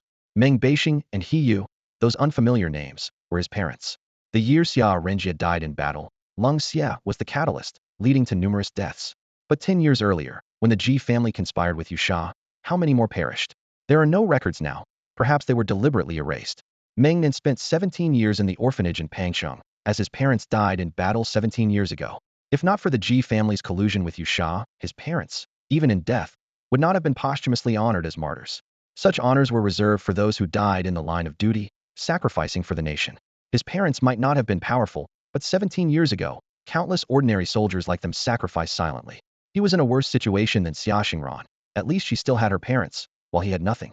Meng Nan gave a cold, indifferent smile, thinking to himself, anyway, the enmity between me and Yusha is unending, nothing but hatred remains. His hatred for the Ji family and Yusha burned like a fierce fire, with anger churning inside him. Clenching his teeth, Meng Nan silently vowed, I must not grow to the level of the Earth Burial Supreme. Otherwise, I will unleash a massacre, swearing to annihilate the Yusha Seven Nations Alliance, leaving no stone unturned. Ji family, no matter where you run, I will ensure you meet your end. At that moment, Xia Xingran also felt a surge of anger within her bloodline, understanding the origin of all this hatred. If the elder had any other way to save the Xia kingdom, he would never have agreed to her grandfather's plan. Her father, Xia Chun, wouldn't stand by and watch her grandfather, Xia Renjia, die in battle. Ultimately, all the hatred stemmed from Yusha, from the demon realm. Meng Nan recounted his experiences in the spiritual realm to Xia Xingran, and she shared with him the current state of the spiritual realm as told by Feng Xiaonan. They both sighed, realizing the overwhelming power of the demon realm. One realm against two, the Yusha Seven Nations Alliance was nothing more than a lackey of the demon realm, and Yusha had numerous subordinate nations as followers, making the demon realm's power truly terrifying. The reason the Xia kingdom's legend could maintain a foothold in the spiritual realm for so long was due to the support of the spiritual realm. Apart from bringing back Dream Supreme that one time, the Xia kingdom's legend almost never left the front lines of the spiritual realm. Now, all the legends of the human realm were in the spiritual realm. Whether Yusha's legends or legends from other countries supporting the spiritual realm, none could extricate themselves. The front lines of the demon and spirit realms were guarded by legends, as the saying goes, soldiers against soldiers, generals against generals. The absence of a single legend on either side could trigger a great war. This shows how correct and decisive Xia Renjia's decision was back then. He directly cut off Yusha's entire generation of supreme legends. Otherwise, the war between the demon and spirit realms might have lasted decades. If all the top veteran supremes of Yusha in the human realm had advanced to legend status, today's human realm would have long been overrun by Yusha. If the human realm fell, these advanced Yusha legends would then attack the spiritual realm, inevitably leading to the destruction of both realms. Xia Renjia, with his power alone, saved not just the Xia kingdom, but the future of both realms. Meng Nan and Xia Xingran exchanged a silent glance, aware of the subtle and complex situation. The current state of the human realm had already changed. That generation of veteran supremes had been abolished by Xia Renjia, but the rise of a new generation of supremes was unpredictable. The Xia kingdom had Lung Xia, and other countries surely had their own prodigies like him. Yusha was not to be underestimated, especially with the emergence of a demon prodigy, supreme, named Eric. Meng Nan learned that the supreme puppet had also been cursed by Xia Renjia. If he couldn't advance to legend status, what was the point of nurturing Eric, another supreme? The term, supreme puppet, made Meng Nan ponder, could the supreme puppet reincarnate by changing bodies? It's not impossible. Lung Xia becoming a supreme at 20 was already rare, but Eric achieving it at 17 was truly unbelievable. Meng Nan recalled how Huang Tianyi and Wu Hanshan had encountered the supreme puppet outside Tianjin City, the puppet supreme who controlled the destruction Aurora Cannon and ultimately self-destructed. If not for Wu Hanshan's intervention, Huang Tianyi might have been lost in a one-for-one exchange. Therefore, Eric must also be a puppet of the supreme puppet. As for whether the supreme puppet could lift Xia Renjia's curse through Eric's body, Meng Nan was uncertain. But given the supreme puppet's bizarre nature, he likely belonged to the same category as perverse supremes like Zhao Tuo, all of whom were extremely abnormal beings. The mere thought of Zhao Tuo and Mo Kuei sent shivers down Meng Nan's spine. These two were far from ordinary humans, and their methods were beyond imagination. Xia Xingran took a deep breath and said slowly, let's take it one step at a time. Let's not even talk about the demon realm. Just dealing with Yusha is already ridiculously tough. Meng Nan nodded in agreement and briefly explained his resource plundering plan to Xia Xingran. To Meng Nan's surprise, Xia Xingran's first reaction was to ask, can I come with you? Meng Nan looked troubled but eventually confessed, I'm an orphan with no ties. I really don't want you to follow me. Xia Xingran wasn't angry. Instead, she questioned, but Lei Zhe isn't an orphan. He's the eldest son of the Lei family, so why did you take him along? Meng Nan was rendered speechless by her question. After a long pause, he finally said, that's different. You're Xia family. But before he could finish, Xia Xingran interrupted, what's wrong with my Xia family? Every one of us stands at the forefront. She clenched her small fist in front of Meng Nan and said with a sly smile, "Do you want to see how powerful I can be if I activate all 12 spirit apertures? I've never tried it before." Meng Nan rolled his eyes in fear. "You supreme weirdos are really something else." Meng Nan understood that he couldn't afford to upset Xia Xingran, mainly because she was the beloved of the supreme weirdos and had learned to rally support. Everyone from her master to her senior brothers was overpowered, leaving no room for argument. In Xia country, aside from the 5 supreme beings, every other supreme who saw Ning Zong and Ning Heng had to respectfully call them Brother Zongeng. Even Huang Tianyi, the most outgoing in Xia country, had to be obedient in their presence. As for Zhao Tuo, he self-proclaimed as the supreme weirdo, and even the cabinet elder didn't object, clearly aware of some insider information. In contrast, Meng Nan's sect was quite the opposite. The cabinet elder was busy with national affairs, the cold and eccentric human realm was offline, the spirit realm was upgrading, and Meng Nan was left all alone. It was truly a miserable situation. In the end, under the threat of Xia Xingran's 12 spirit apertures, Meng Nan reluctantly agreed. "All right, I'll listen to you. I'll take you along, okay?" Xia Xingran smiled sweetly, withdrew her fist, patted Meng Nan's little tuft of yellow hair, and cheerfully said, "Good boy, Meng Nan." Finally, Meng Nan made up his mind. Life and death are destined. Wealth and honor depend on heaven. If they're going to take risks, they'll do it together. The supernova squad assembled. That day, Meng Nan went alone to Daijing City, using the resources brought back from the spirit realm by the cabinet elder to gradually strengthen a small stone and began researching the armament of the gold, wood, water, and fire spirit soils. Meanwhile, Xia Xingran returned to the Xia Country's Spiritual Power Research Institute, where Zhao Tuo initiated the 3rd strengthening of her spirit body. Under Ning Heng's intense training, Xia Xingran opened more spirit apertures. Lei Zhe went to the Xia Country Technology Research Department, where, with the help of his great-grandfather's supreme being, acquired some advanced technology and skills. In Lei Zhe's training, he focused on enhancing pure lightning power, even equipping himself with special weapons and energy supply devices. The 3 members of the Supernova Squad began to prepare intensively, boosting their strength. Just over 2 months before the college entrance exams in Xia, Jingping City released an official announcement stating that this year's exams would be held earlier. All candidates must register by the end of this month. This news thrilled the students of Xia, as it meant they no longer needed to worry about the threat of Yusha during the exams. However, the public was puzzled by the situation of Meng Nan, a special student, and the Xia government offered no explanation. Was it because they didn't want Meng Nan to take the exams, or was his exam also rescheduled to an earlier date? Why did Xia suddenly make such a decision? Amidst the heated discussions, Principal Gu of Lixing City's first high school announced another significant piece of news. Meng Nan, Xia Xingran, and Lei Zhe were allowed to graduate early due to their outstanding performance. This move left the public even more confused, and the official actions were hard to comprehend. What did the early graduation from Lixing First High School signify? Meanwhile, in the dark hall of the Yusha Seven Nations Alliance headquarters, more than 30 shadows sat around a massive conference table. A cold voice from the center spoke, "Ladies and gentlemen, what do you make of Xia's actions?" The shadows began to discuss, suggesting that Xia might be preparing for Meng Nan's escape, while others proposed it could be a baiting strategy. Despite knowing it would provoke Yusha's displeasure, Xia still chose to proceed early, displaying their confidence in Tianjin City's defenses. The members of Yusha analyzed the pros and cons, believing that Xia's bold actions indicated they might have strong backing. Alliances between nations are often difficult to discern, and Yusha was unaware of how many countries Xia might have secretly allied with. If these major countries truly formed an alliance, Yusha would face even greater threats. At that moment, a shadow angrily slammed the table, questioning Imokae. "Have you figured out the reason for our declining levels?" Imokae responded helplessly. "There's nothing to find. If it could be discovered, I would have found it long ago." The top leaders of Yusha glared at him in anger, thinking to themselves, if it weren't for this, they would have destroyed Xia long ago. As the top leaders of Yusha were roaring in anger, the one seated at the head spoke up. "Everyone, calm down. Although we are no longer at the pinnacle of supremacy, we are far from powerless. If necessary, we can resort to overwhelming numbers. The hundreds of Yusha's supreme warriors are not just for show. What we need to discuss now is whether to initiate the battle ahead of schedule. Let's not stray off topic." Though the supreme leaders of Yusha felt discontent, they all understood one thing. The longer they delayed, the weaker they became. At some point, they started losing their powers gradually, so slowly that it was nearly imperceptible. By the time they realized, they were no longer at the peak of their strength. Their first reaction was to suspect poisoning by someone close to them. However, after thorough investigation, they discovered that all 30-odd top leaders had been poisoned. They then shifted their focus to other supreme leaders within Yusha. Whoever could benefit from their downfall must be someone waiting to ascend. Yet, years passed with no leads, only growing dissatisfaction among their ranks. This issue remained a foggy enigma over their heads, unsolvable by any means. No one could have imagined that Xiao Renjia, who died in battle, single-handedly doomed the future of Yusha's top leaders. Now, they had not only lost hope for legendary status, but even their peak combat abilities were gone.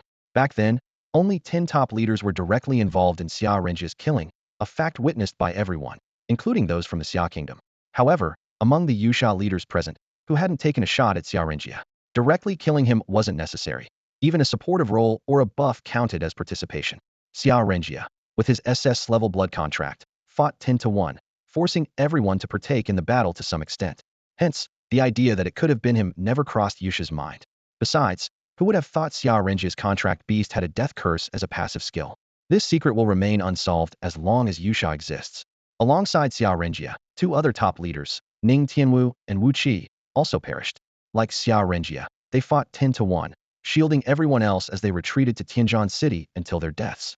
After Ning Tianwu and Wu Qi died, their strongest contract beasts sought out their descendants and formed new contracts. The descendants are now the twin supreme leaders, Ning Zong and Ning Hong. Ning Zong inherited Ning Tianwu's S-level rare divine beast, Tian Kuei. Tian Kuei's abilities go beyond mere perception and prediction. Its greatest strength lies in powerful soul manipulation. Ning Zong's physique is the opposite of Ning Heng's. Ning Zong is frail physically, but possesses extraordinarily strong soul power. When Tian Kuei found Ning Zong, it immediately formed a soul contract with him, second only to a master-servant bond. This allowed Ning Zong to break free from the contract's constraints, and Tian Kuei became both mentor and paternal figure to him, as seen when the devastating light cannon narrowly missed Ning Hung outside Tianzhan City. Ning Zong sensed the impending danger and, using his powerful soul control, forcibly halted Ning Heng's sprinting body. Even though Ning Hung could react quickly, his body couldn't keep up with his mind. Wu Qi's descendant, Wu Han's Han, known as the Supreme of Mountain Shaking, inherited his father's S-level rare divine beast, the Vajra Ape.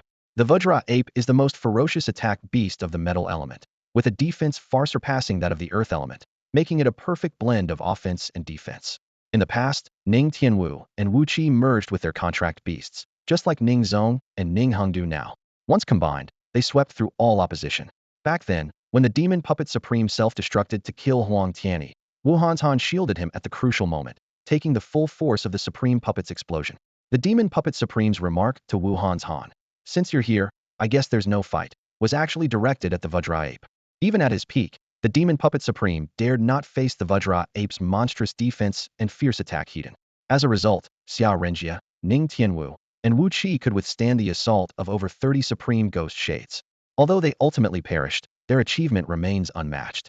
Xiao Renjia, Ning Tianwu, and Wu Qi are hailed as the war gods of the previous generation in the Xia kingdom. In the end, only 3 top supremes of Xia fell, while the ghost shades lost over 30 top supremes. The elder owed not only the Xia family, but also the Ning, Wu, and many other families.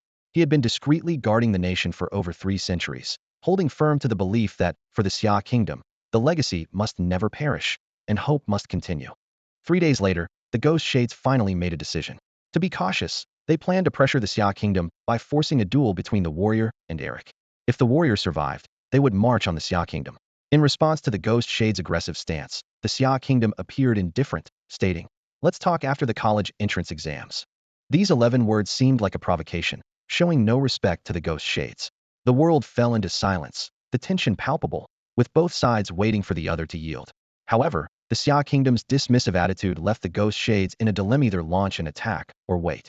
As the Xia kingdom's provocations continued, the ghost shades' concerns grew, ultimately leading them to issue a final ultimatum. The day the Xia kingdom's exams end will be the day of reckoning, and any breach would result in an invasion. In the capital city, Meng Nan read the ghost shades' ultimatum and couldn't help but laugh. "So it's happening at the end of the month? All right, I'd better get ready." He held 2 transparent jars filled with thunder beads formed from condensed purple lightning. The Supreme called these beads pure thunder essence beads, made from the pure thunder power of Lei Zhe. 1 jar represented Lei Zhe being drained once, and 2 jars meant twice. As the saying goes, if recovery is slow, it's best to prepare in advance. This principle was adapted by the Supreme from Zhao Tuo's spirit refining technique, with the jars replacing spirit apertures. The pure thunder essence beads were compressed to the extreme with pure thunder power.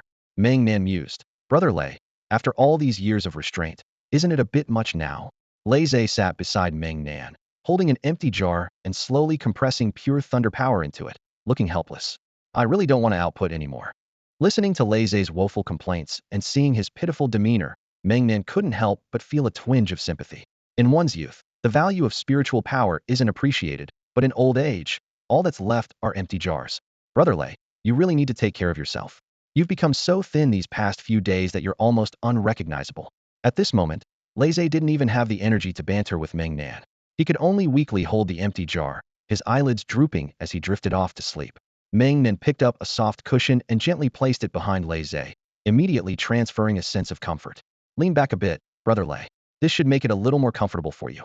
Lei leaned back, instantly feeling the comfort spread through his body. Within 3 seconds, he seemed to switch off, collapsing in place and snoring soundly. Meng Nan couldn't help but chuckle, saying, Brother Lei, I salute you.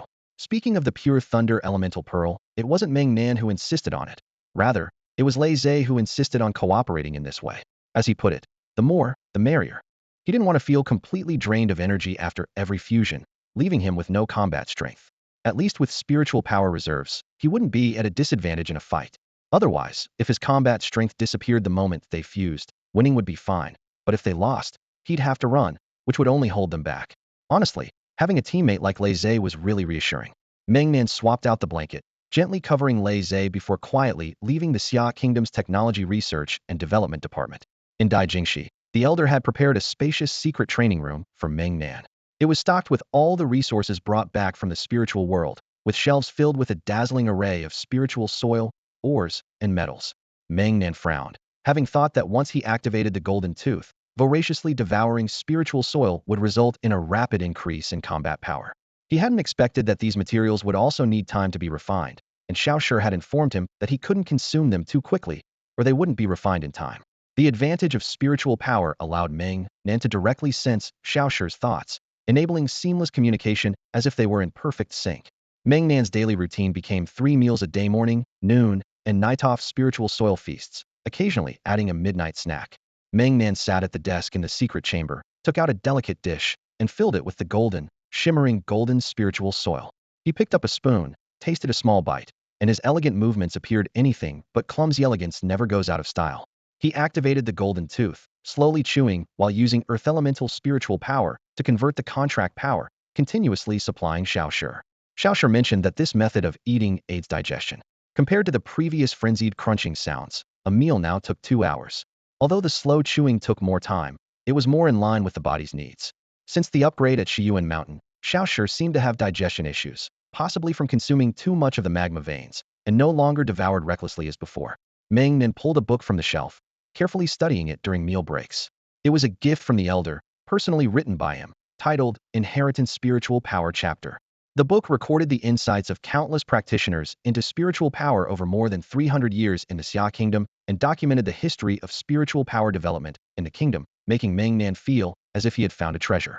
Although this spiritual power chapter was considered an introductory text, it served as his guidebook into the world of spiritual power.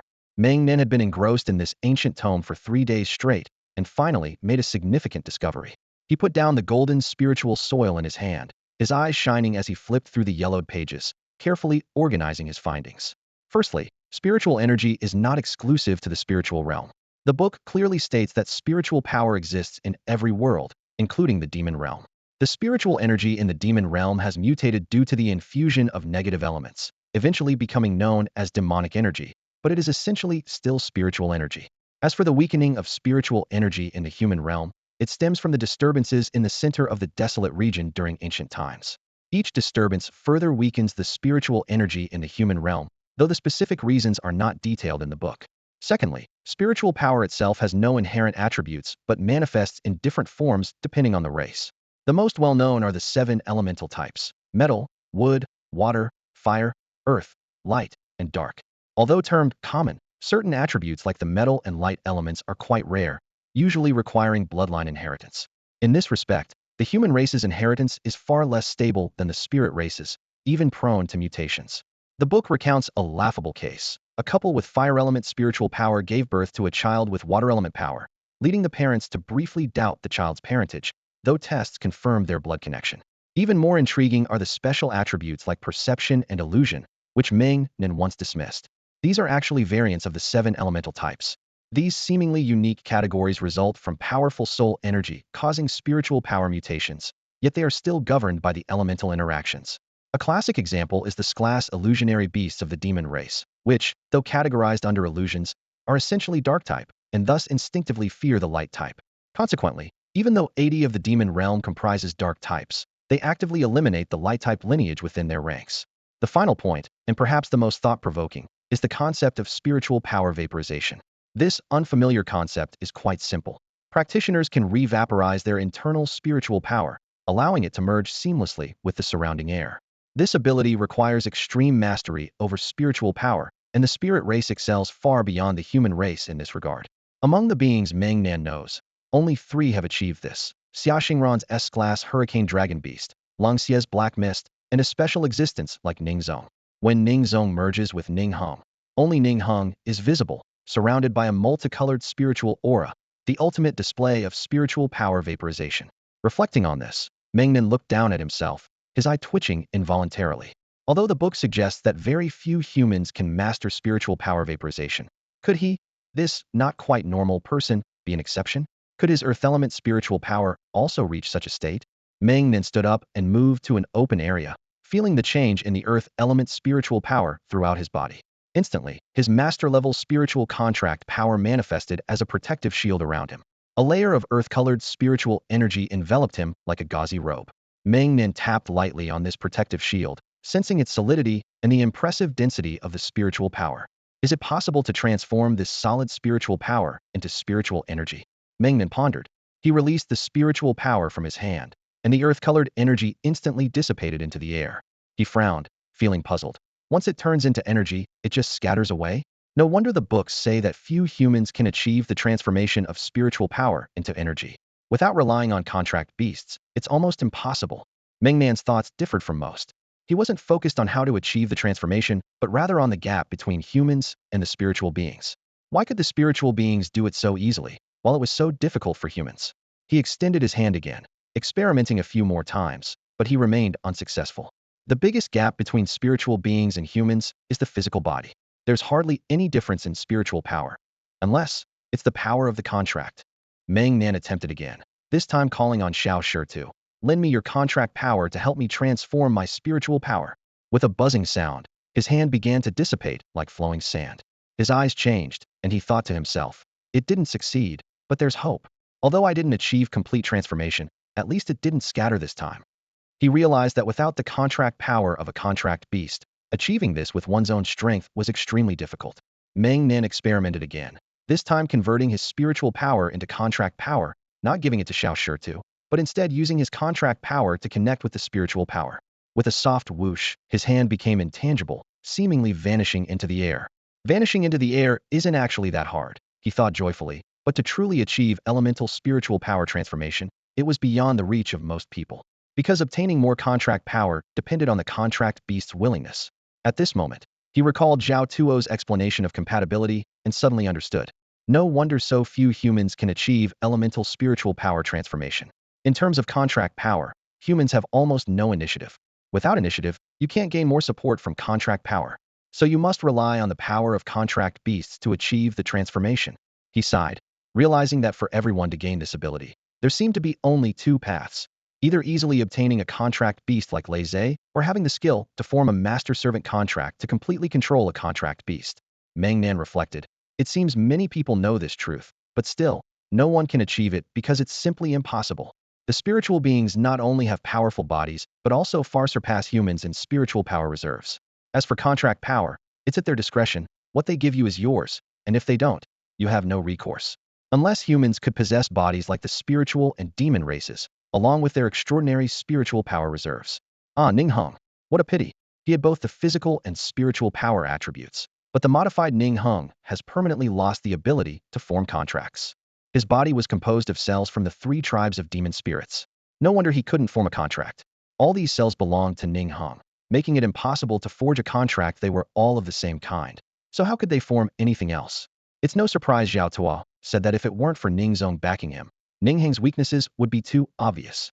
If they were both supreme beings, the difference in spiritual energy vaporization would be stark. The cold evil supreme could eliminate a supreme being with a single strike using his extreme dark spiritual energy vaporization. If you can't vaporize, you're just standing there waiting to be cut down.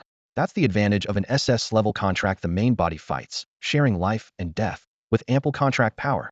Meng Nan understood the principle and stopped worrying. Rely on himself? That's impossible.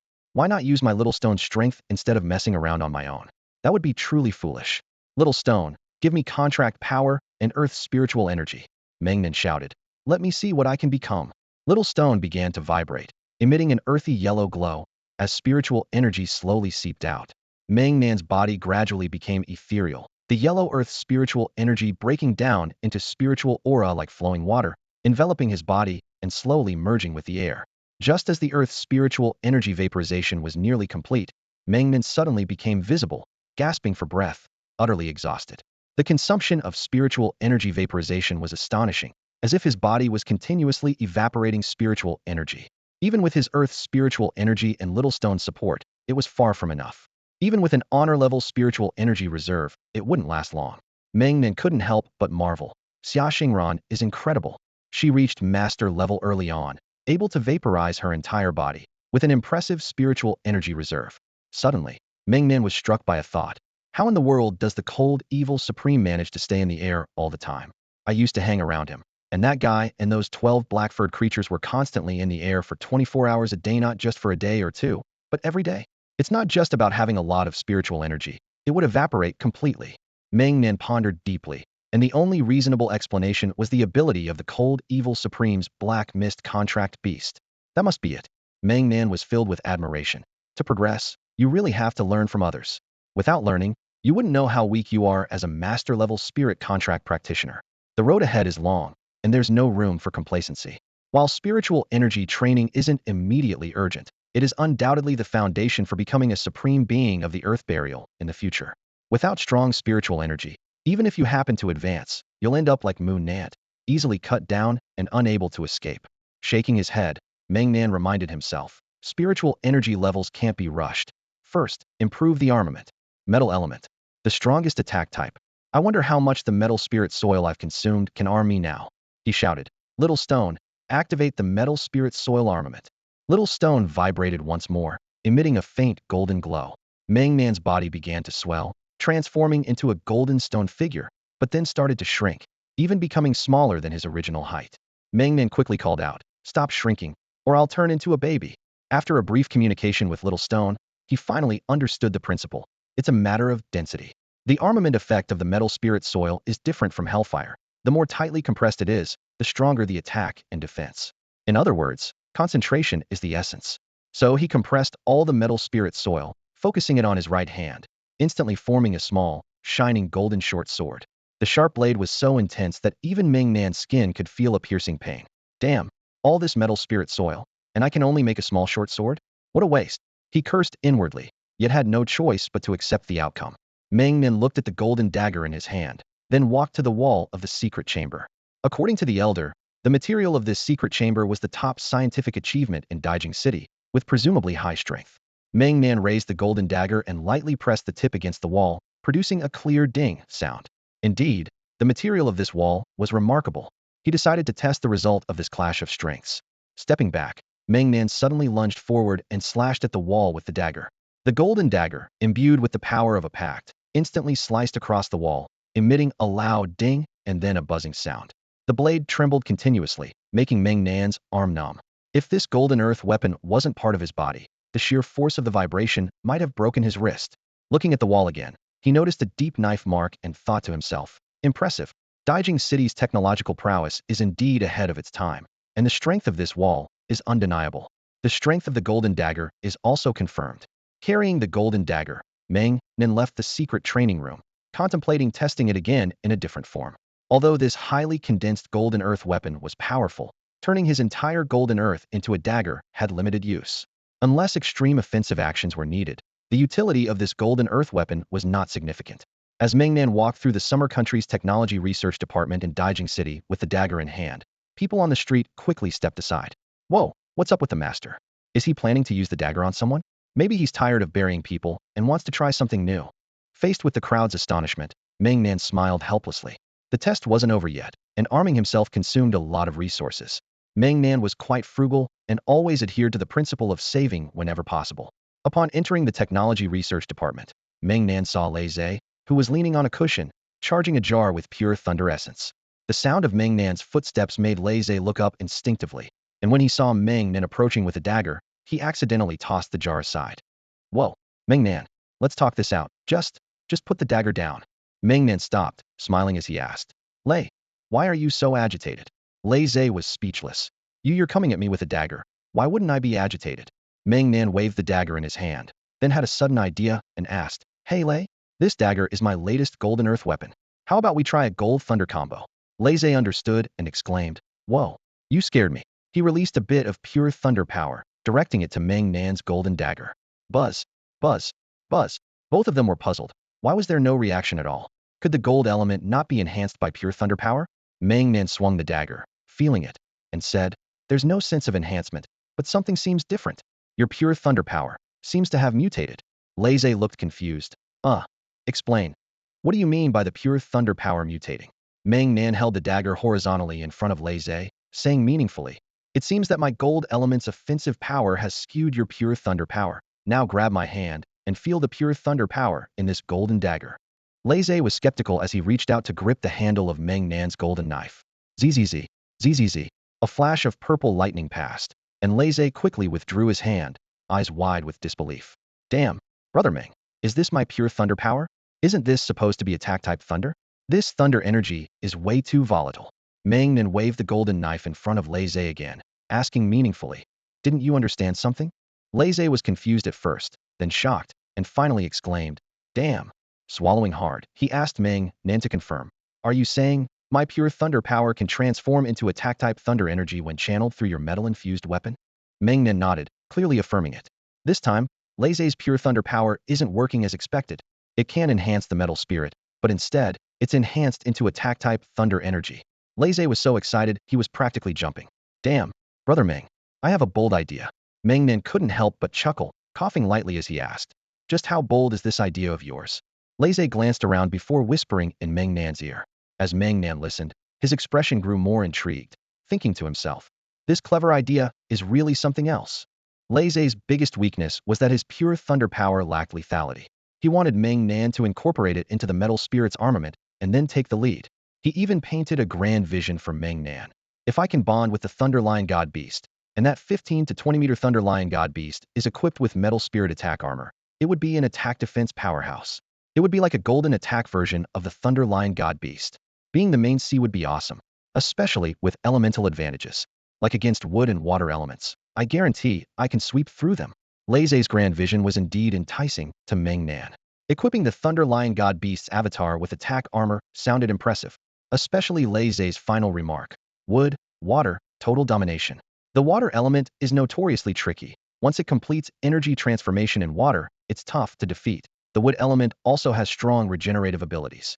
But against the dual attack of metal and thunder, they're truly outmatched. Meng Nan pondered internally. If facing top-tier wood and water element users, given his current abilities, he wouldn't have much of an advantage. At best it would be evenly matched.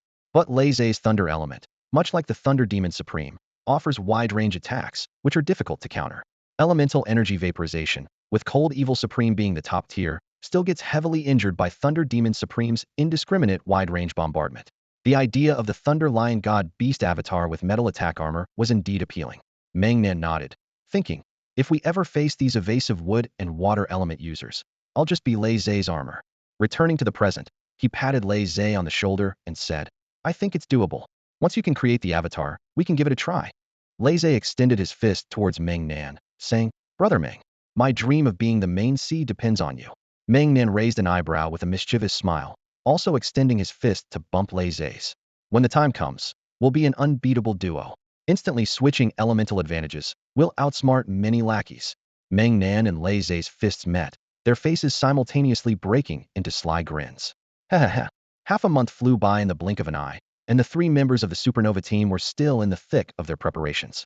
Meanwhile, the national college entrance exams in Xia were being held in stages. On this particular day, Yusha could no longer hold back and launched the long-awaited attack. At the headquarters of the Yusha Seven Nations Alliance, 5 massive battleships took to the skies, each equipped with 10 devastating Aurora cannons. This meant that at least 50 Supreme-level warriors were deployed from Yusha's headquarters alone. At the same time, the subordinate countries under Yusha's command began to stir, and troops from various factions converged on the island nation of Wei. Yusha's deployment was anything but secretive. They openly displayed their forces, a total of 10 battleships and at least 100 Supremes. This number shocked the world, not because it was too many, but because it was precisely double Xia's forces. It was a clear signal. This was a national conflict, not a world war. Yusha's actions aimed to convey two messages to the world: reassurance and intimidation. They were warning other countries not to get involved in Xia's affairs, as this conflict was solely targeted at Xia. If any other country intervened, Yusha might launch a full-scale offensive. The world watched, but chose to remain silent. Wei Island was the closest subordinate nation to Xia, apart from Shawa. Had Xia not preemptively revoked Shawa's military control, Yusha's forces might have already been at the gates of Shawa's Canter City. This showcased Xia's strategic foresight. No one is allowed to sleep soundly on the bed of a reclining tiger. When Meng Nan received the news, his heart pounded furiously. The day had finally arrived. He was so excited that his hands trembled uncontrollably. As soon as Xia's college entrance exams concluded, his bloody vengeance would begin. At that moment, Meng Nan was consumed by a murderous intent, like a bloodthirsty butcher in a frenzy. He took a deep breath, trying to calm himself. Just hold on a bit longer, only a few more days. Just then, the doorbell of the secret chamber suddenly rang. Beep, beep. Meng Nan got up and walked to the chamber door, where the electronic screen revealed that the person outside was none other than Supreme Chiemo. He quickly opened the door and respectfully said, "Minister Chiemo, what brings you here?" Chiemo smiled warmly and said, "I heard from the elder that you've been cooped up in your room for the past half-month, eating dirt. I was worried you might go stir crazy, so I brought you some goodies." Meng Nan's eyes lit up with excitement, and he exclaimed, "Really? That's amazing. Thank you so much, Minister Chiemo." He rubbed his hands together and quickly stepped aside to invite Chiemo into the chamber. Supreme Chiemo walked over to the desk, noticing the books and a delicate bowl filled with golden, shimmering earth. He couldn't help but chuckle. "You've been living quite the cozy life, haven't you?" Meng Nan scratched his head awkwardly and said, "Well, Little Stone's been having some digestive issues lately, so I've been savoring it slowly. Sorry to let you see this. If it were before, I'd have devoured it all with my big, golden teeth." The Supreme nodded and took out a small metal sphere from his pocket, saying mysteriously, "This is a secret weapon I've left for you. It's called the Soul Lure." He continued, "If you ever face an attack that disrupts your soul power, you can use your own soul power to detonate this Soul Lure. Its power is equivalent to a supreme-level self-destruction. As for the price you have to pay, I believe you can handle it." Meng Nan listened with a serious expression, understanding that this object was indeed dangerous, almost akin to mutual destruction. However, with the small stone and the golden earth armor, he believed he could survive if used correctly. He took the Soul Lure and asked the Supreme, "You must have a special reason for giving me this, right?" The Supreme nodded, saying seriously, "That demon child, Supreme Eric, is a dual contractor and has an S-level soul contract, with abilities similar to soul manipulation." Meng Nan seemed to understand, recalling that Lei Zhe had mentioned this at the school cafeteria. Lei Zhe only knew about the dual contract, but was unaware of the specific abilities. It turned out there was a soul-manipulating contract beast, which explained why the Supreme gave him the Soul Lure, clearly to guard against this. Meng Nan looked up and asked the Supreme, "Do you think this Eric, what exactly is his relationship with the puppet Supreme?" The Supreme frowned, answering gravely, "My guess is they're both puppets." Meng Nan felt a chill, incredulously asking, "Does this puppet Supreme switch bodies or directly control others?" The Supreme shook his head, saying, "It's unclear. The puppet has never shown his true face. Every time, it's a puppet that fights, and if it can't win, it self-destructs." Meng Nan grabbed his head with both hands, feeling anxious. "So, if he brings 5 or 6 more Supreme puppets, how do we even fight that?" Seeing Meng Nan's anxiety, the Supreme patted his shoulder reassuringly. "Don't worry, although the puppet is strange, his strength is average. Otherwise, he wouldn't self-destruct his puppets every time. Plus, he's extremely afraid of death.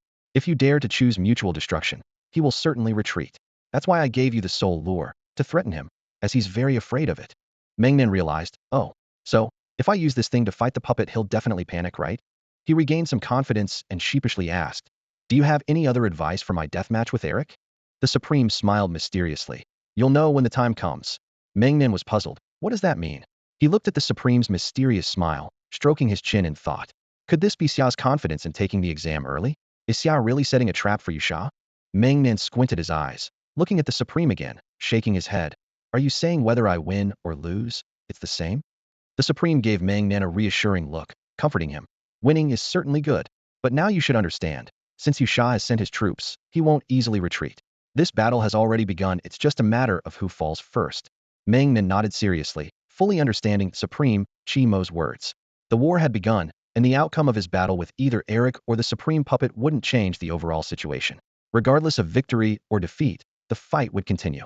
Meng Nan took a deep breath, his eyes alight with a wild gleam, and said resolutely, "Rest assured, I will not let Xian Nation be shamed." Supreme Chi Mo smiled with satisfaction. "Good lad. Get yourself ready, and we'll have a grand time fighting together." Meng Nan's blood boiled with excitement, and he responded loudly, "Yes, a grand fight." 3 days later, Xia Nation announced the official end of the college entrance exam. The situation changed dramatically.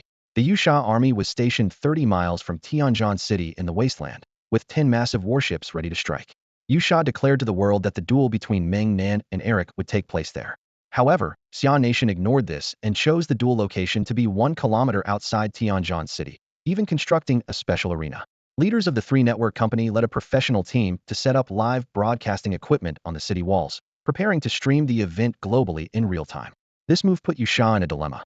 Approaching Tianjin City was akin to courting disaster, but refusing to engage risked ridicule from Xia Nation. After intense discussions, Yusha decided to advance towards Tianjin City, stationing their forces 5 kilometers away in the air. For safety, all Yusha Supremes and warriors were forbidden from leaving the warships, allowing only Eric to fight. At this moment, Tianjin City was teeming with people, with almost all of Xia Nation's top forces gathered. They understood that once Meng Nan and Eric clashed, it would signal the full outbreak of war. Huang Tianyi, acting director of Qinling City, stood on the city wall with a massive Xia Nation flag, loudly declaring, "Brothers, as the leader of Tianjin City, I demand that our brothers from Qinling City be at the forefront. Anyone who disrespects me disrespects Qinling City." Suddenly, a cold laugh came from the back of the crowd. "What face do you have?" Just as Huang Tianyi was about to react, the crowd parted to reveal a bald man in a shabby white coat swaggering forward, followed by experts from Lixing City like Ning Zong and Ning Hong. "Whoa, it's the perverted Supreme." Huang Tianyi's expression changed instantly, and he grinned obsequiously. "Master Zhao, please don't laugh at me." Zhao Tuo shook his head with disdain. "Your shamelessness doesn't take after your father." Huang Tianyi scratched his head and laughed. "My father is all about saving face, suffering for it. How exhausting." "Master Zhao, is there anything you need from us?" Huang Tianyi patted his chest and confidently assured, "Boss, just give the order, and I promise it'll be done perfectly." His eyes glowed with fervent admiration. Zhao Tuo, a man whose age was a mystery, appeared to be just over 40, yet those who knew his identity were terrified into silence. His notorious title of Supreme Freak acted as an invisible barrier, preventing any mention of his name lightly. Zhao Tuo casually waved his hand, his voice eerily calm. "What orders could I have? Just follow your instructions. I'm here merely to gather some materials, so proceed as you wish." A collective gasp echoed among those present, their scalps tingling. Gathering materials? The chilling undertone of those words was unsettling. Was he collecting corpses or capturing live subjects for experiments? The Supreme Freak's tastes were consistently terrifying. Suddenly, a deafening roar erupted from the rear of Tianjin City. The 5 major legions of the Xia Kingdom, leading a massive fleet of warships, aligned across the sky like a gigantic comb. The display was awe-inspiring and intimidating. Abruptly, a figure shot out like an arrow from the flagship, Protector. With a thunderous boom, Meng Nan landed steadily on the arena outside Tianjin City. The ground trembled, as if paying homage to the formidable warrior. As Meng Nan stood firm, the small stones beneath his feet miraculously resonated with the power of the earth. A slight smile appeared on his lips as he thought, "Chiemo, the Supreme truly has some tricks up his sleeve. This arena must contain a mix of spiritual earth, especially fire spiritual earth. The aura is unmistakably familiar." Surveying the surroundings, Meng Nan estimated the arena to be at least 200 meters wide. He contemplated, "If I activate the Hellfire armor and incorporate this arena, it might expand by another 100 or 200 meters." At this moment, with the timing, location, and people on their side, the Xia Kingdom held the upper hand. It remained to be seen if the Yusha dared to respond. Meanwhile, the live broadcast signal over Tianjin City was active, and the world focused on these 2 impending opponents. Eric's true identity had been exposed, and the public understood this was a blatant conspiracy. The notion of a 17-year-old Supreme was laughable. Moreover, his rescuer was the infamous Puppet Supreme. This battle was essentially a showdown between Meng Nan and the Puppet Supreme. Meng Nan, a freak who couldn't be measured by conventional spiritual power levels, was viewed by the world as a terrifying entity. Although this battle had arrived over 2 months earlier than anticipated, people worldwide had been eagerly awaiting this moment. Standing on the arena, Meng Nan glanced around, but saw no sign of his opponent. He shouted loudly at the distant Yusha warship. Puppet old man, come down and play. This provocation brought a global silence. The crowd was shocked. Was Meng Nan really this arrogant right from the start? Daring to call the puppet supreme an old man? That was the top supreme of Yusha, rumored to be a legendary figure. However, what the world didn't know was that Meng Nan was well aware of the truth. The so-called legendary step was exaggerated. He was likely just an intermediate supreme now, cursed by Xia Renjia. He wasn't even a peak supreme anymore. Besides relying on the bizarre puppet self-destruct skill, he was nothing but a coward. Meng Nan genuinely doubted the puppet supreme would dare show up in person. According to Chi Mo the Supreme, the puppet supreme had never appeared in person before, and this time was likely no exception. Those who played with puppets usually had weak bodies, requiring strong spiritual power to control them. Unless, this puppet supreme had given up and intended to go down with Meng Nan. Nevertheless, Meng Nan remained highly vigilant against this veteran supreme. His arrogance was well-founded, but he would never underestimate his opponent. In reality, the real Meng Nan was hidden 100 meters underground beneath the arena, controlling the fake version on the stage to continue taunting, "Puppet old man, are you incapable? If you really can't, just go back." Through the live broadcast from Xia country, people around the world could see and hear everything clearly. This muscular man was blatantly provoking. He was betting that the supreme of the puppet demon wouldn't dare to show up. Meanwhile, on the side of Yusha, there was complete silence. No matter how much the man taunted, the supreme of the puppet demon remained absent. Meng Nan stood on the stage, his voice hoarse from shouting. Damn, this old turtle really knows how to hold back. He understood that the puppet demon was probably using spiritual power to hide in the air. Letting this drag on wasn't a solution. He needed to give the puppet demon a chance to strike, to show a flaw. So, Meng Nan used the power of the earth to create a clay figure on the stage, with the words, "Old Puppet Demon," written on it. The crowd could already guess what the muscular man intended. He was trying to completely infuriate Yusha. Smack, smack, smack, smack. Meng Nan was outrageously cocky, striking the clay figure back and forth. Then he delivered a series of kicks to the figure's groin, making a loud noise. Fortunately, the clay figure was well made and remained unscathed. This scene left everyone speechless. You couldn't blame the man. He had waited long enough, and the supreme of the puppet demon still hadn't shown any sign of appearing, which was indeed a bit much. The man had every right to vent his frustration. After kicking for a while, Meng Nan noticed there was still no response from Yusha. He turned to the crowd in Tianjin City and shouted, I've done my best. This old puppet demon is too cowardly." At that moment, a fierce and violent spiritual power suddenly appeared behind Meng Nan. The onlookers felt their scalps tingle, unable to warn Meng Nan in time. Damn, the renowned supreme of the puppet demon from Yusha was actually launching a sneak attack? What a disgrace. The supreme of the puppet demon had manifested using Eric's body. Kid, being too arrogant is not a good thing. Whether it's despicable or not doesn't matter, as long as you're dead. The supreme of the puppet demon knew that Meng Nan's small stones could fight in their true form and were immune to most physical weapon damage. Previous attempts to assassinate Meng Nan with a knife had failed. So, the supreme of the puppet demon immediately used his contract incarnation, intending to melt Meng Nan directly, showing extreme ruthlessness. Eric instantly released his contract incarnation, engulfing Meng Nan in a massive fireball. Meanwhile, underground, Meng Nan was secretly laughing, thinking, "This is indeed an idiot. Since you haven't noticed, I'll keep playing along." He shouted from within the fireball. Despicable and shameless. The world watched, hearing the pitiful cries from the broadcast, holding their breath. It was too tragic. The man was still just a kid. The supreme of the puppet demon from Yusha had disgraced the title of supreme. Damn, a supreme resorting to a sneak attack on a master-level spiritual contract practitioner. Disgraceful. The immense fireball intensified its pressure, beginning to spin rapidly, compressing Meng Nan's space bit by bit. Meng Nan realized. Eric's SS-level blood contract was with a flame demon, all show with no real dominance from the contract beast. It felt like a cheap imitation. So this was a puppet? Moreover, the spiritual power within Eric wasn't at the supreme level. Maybe the real power was reserved for self-destruction. Meng Nan chuckled, unimpressed. The self-destruction test by the puppet made Meng Nan smirk inwardly. Such a lowly tactic only exposed the fact that the opponent knew nothing about him. Since both sides were using puppets, it was time to see who was stronger. Meng Nan instantly activated his combat armor, covering his entire body with golden earthen material, compressing his form into that of a golden infant. Holding a small golden knife, he fearlessly slashed at the fiery sphere. With a swoosh, the spiritual barrier of the fireball was easily breached. The golden infant appeared on the platform, mocking as he waved his little knife. "Is that all? You're too weak. You think this puppet can kill me? Ridiculous." The audience was dumbfounded and started whispering among themselves. Who is this golden infant? Could it be that strong man? This is beyond belief. Eric withdrew his flame demon avatar, incredulously asking, how is this possible? How can my fire element demon power not restrain your metal element? The golden infant scoffed. Didn't you go to school? Look closely, this is concrete, not pure gold. Who told you I was a metal element? Laughter erupted from the audience in Tianjin City. Huang Tianyi shouted excitedly. That's so satisfying. Well done, strong man.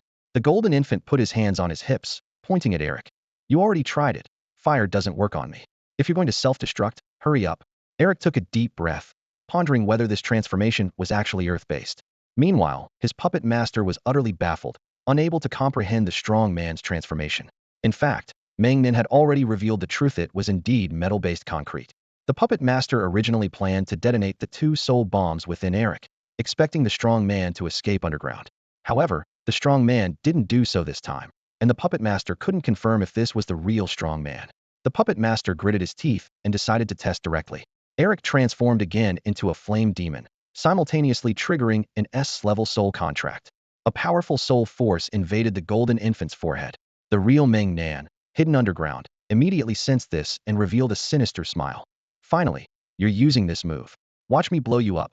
The golden infant quickly retreated underground, causing the ground to collapse, dragging the platform into endless darkness. The puppet master, hidden in the air, was overjoyed, believing he had locked onto Meng Nan's position. This kid is indeed hiding underground. I've been waiting for this move for so long. Watch me blow you up. The puppet master thought triumphantly, unaware that this was exactly what Meng Nan had hoped for. The moment the supreme demon puppet locked onto Meng Nan with his soul power, the flame demon, incarnated by Eric, immediately sensed the location deep underground and charged forward. He unleashed his supreme power, tearing through space and appearing right in front of Meng Nan. With a crooked neck, Eric roared, "You little brat. Die." 2 soul-guided bombs detonated instantly, with a massive shockwave erupting from deep underground. Even the people in Tianjin City could feel the intense tremors from below. The power of this self-detonation was likely enough to kill several Supremes. The Supreme Demon Puppet had truly made a costly move. Everyone held their breath, clearly realizing that Eric had found Meng Nan underground and chose to self-destruct. Would Meng Nan die? The world awaited the outcome. 5 minutes passed. The Supreme Demon Puppet, hidden in the air, finally breathed a sigh of relief, secretly rejoicing. That little brat is finally dead. Because the location he locked with his soul power showed that Meng Nan's soul power had dissipated. The long-repressed Supreme Demon Puppet shouted to the sky, "Ha ha, you little brat. You thought you could be arrogant. Your soul power has been blasted apart by me." The world held its breath. Had Meng Nan really died just like that? Some countries secretly allied with Xia were at a loss. Had Meng Nan truly been blown to bits by the Supreme Demon Puppet? Meanwhile, back in Tianjin City, all eyes were on Ning Zong, the person with the strongest soul power present. Facing their expectant gazes, Ning Zong chuckled. Meng Nan's soul power has indeed dissipated.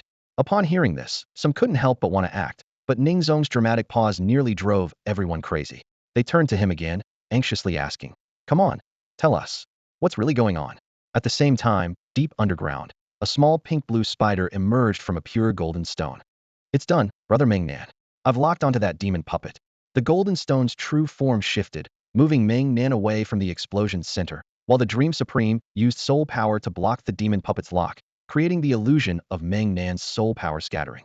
Meng Nan instantly activated his Hellfire armament, transforming into a giant obsidian hand that burst from the ground, punching towards the air where the Dream Supreme was locked.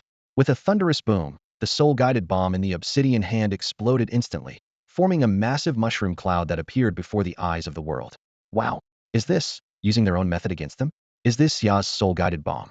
The onlookers were amazed, realizing that even with Meng Nan's current strength, killing a Supreme was still quite difficult, hence the use of the soul-guided bomb. But now, were these bombs so worthless? Weren't they supposed to be used to blow up battleships? These two had been blasting away for ages without killing each other. What a waste. Meng Nan, hidden underground, quickly reverted to his original form. The energy expenditure was too great, and he dared not maintain it for long. In this Hellfire armament, to conserve his contract power, Meng Nan only used the obsidian giant hand, without any flames or lava. He thought to himself that this soul guidance bomb might not be enough to kill the Supreme Puppet Master, because, in Meng Nan's subconscious, the Supreme Puppet Master was like him, a master of surviving by any means. Who knew how many substitute puppets he might have? Meng Nan hurriedly took out the jar containing the pure Thunder Essence Pearl, ready to activate it at any moment. The Supreme Puppet Master could manipulate spatial powers, and if he decided to flee or go down with Meng Nan, both were possible. If the Puppet Master wasn't dead, Then he would have to fight with all his might.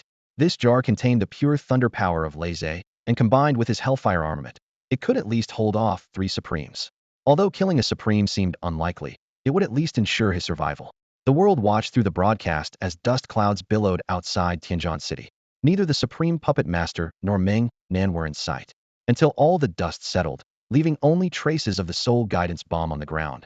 There was nothing else. Then, the voice of the Supreme Puppet Master echoed in the air. Heh, well done, kid. Even with soul power tracking, you managed to escape. Meng Nan was shocked. Damn it. He really didn't die? That old schemer of a puppet master indeed had substitute puppets. Everyone was speechless at these words. An old-school Supreme of the Ghostly Shade faction and a master-level spirit contractor fought all this time, and it was just puppets fighting substitutes. The soul guidance bomb that exploded for ages killed no one. How do you even explain that? Up to now, neither of their true bodies had appeared, truly the pinnacle of survival tactics. At this moment, Meng Nan sent another substitute to the surface, hands in pockets, arrogantly taunting the air. Old puppet master. Keep going. The minister gave me over a dozen soul guidance bombs. Let's see if you have more puppets, or I have more bombs. Don't you dare run away. I haven't bombed enough yet. We agreed on a fight to the end. Anyway, I have unlimited spiritual power underground. Let's see how long you can last. Meng Nan's words were shameless, playing the rogue card, claiming to have over a dozen soul guidance bombs. This was a global broadcast, and dignitaries from all over the world felt their scalps tingle. This guy was like a persistent adhesive, impossible to shake off.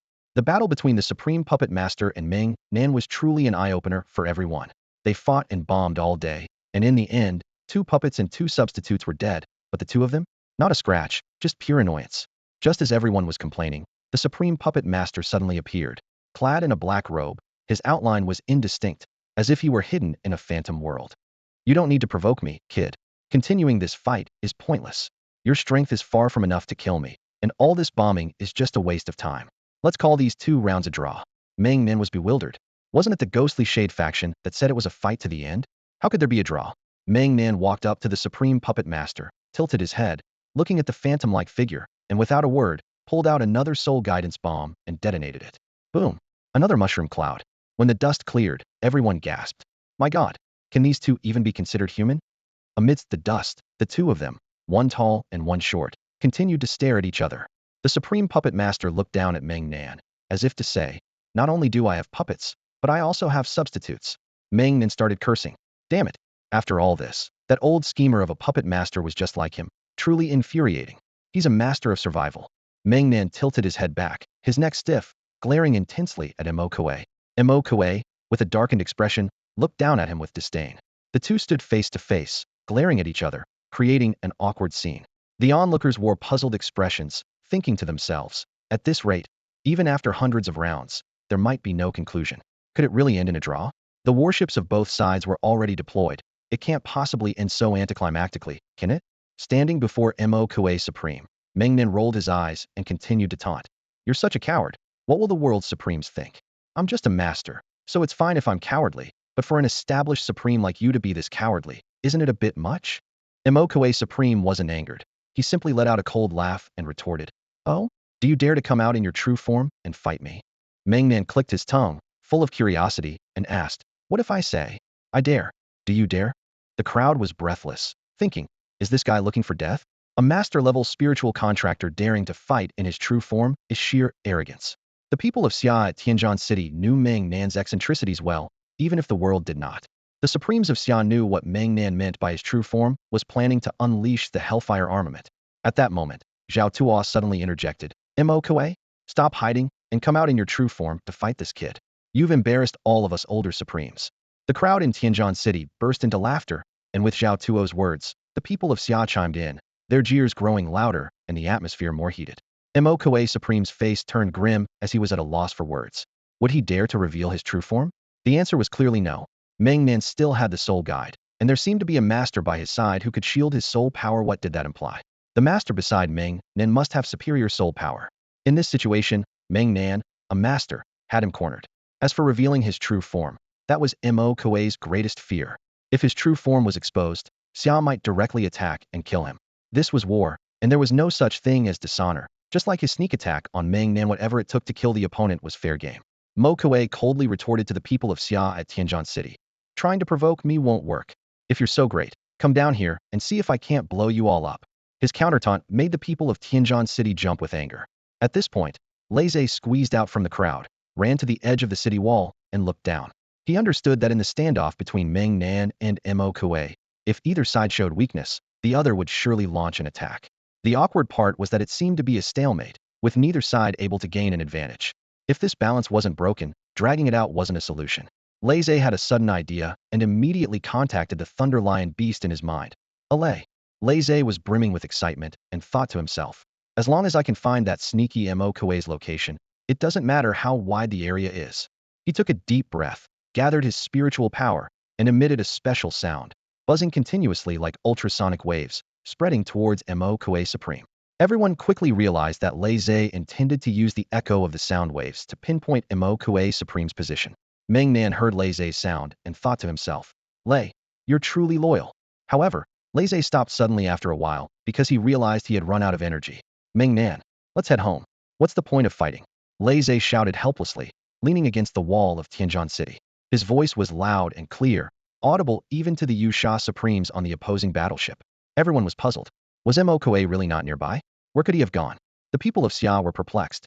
Lei's Thunder Sound Lion Beast was top tier in sound manipulation, and his sound waves covered a radius of 3 kilometers without any echo, which was indeed shocking.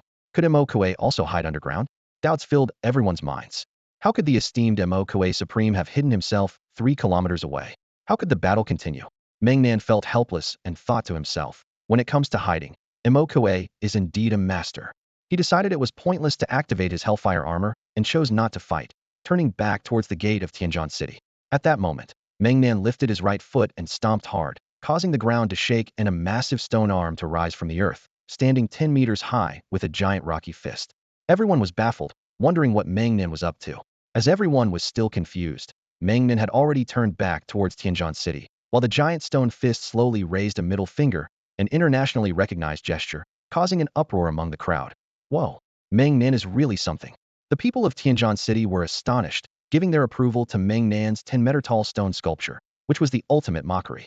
Meanwhile, the Yusha Supremes across the way were furious, feeling humiliated that Mo Kuei had failed in his sneak attack and was exposed by Meng Nan, hiding 3 kilometers away. What are you waiting for? Just blow up Tianjin City. The young Yusha Supremes were exasperated. Despite Yusha's immense power, they were repeatedly mocked by Xia, leaving them to wonder what the veteran top-tier Supremes were afraid of. In the Yusha battleship, many top Supremes remained silent, not out of indecision, but waiting patiently for an opportunity.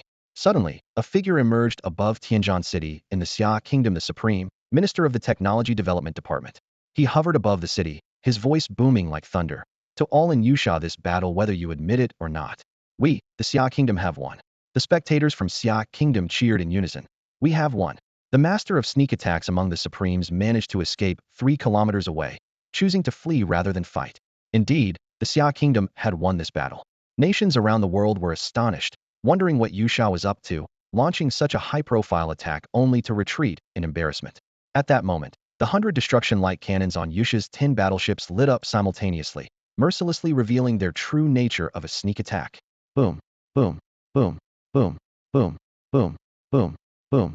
This was equivalent to a full-force strike from 100 Supremes, as the destruction light cannons instantly targeted Tianjin City.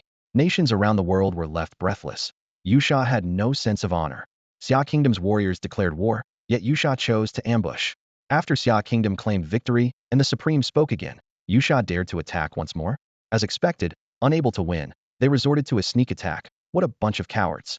The speed of the destruction light was incredibly fast, and before the people atop Tianjin City could react, they were met with deafening explosions, one after another, while other nations condemned them. Yusha's tactic was deadly and effective. The 10 battleships advanced swiftly, pressing into Tianjin City's airspace, giving Xia Kingdom no time to breathe.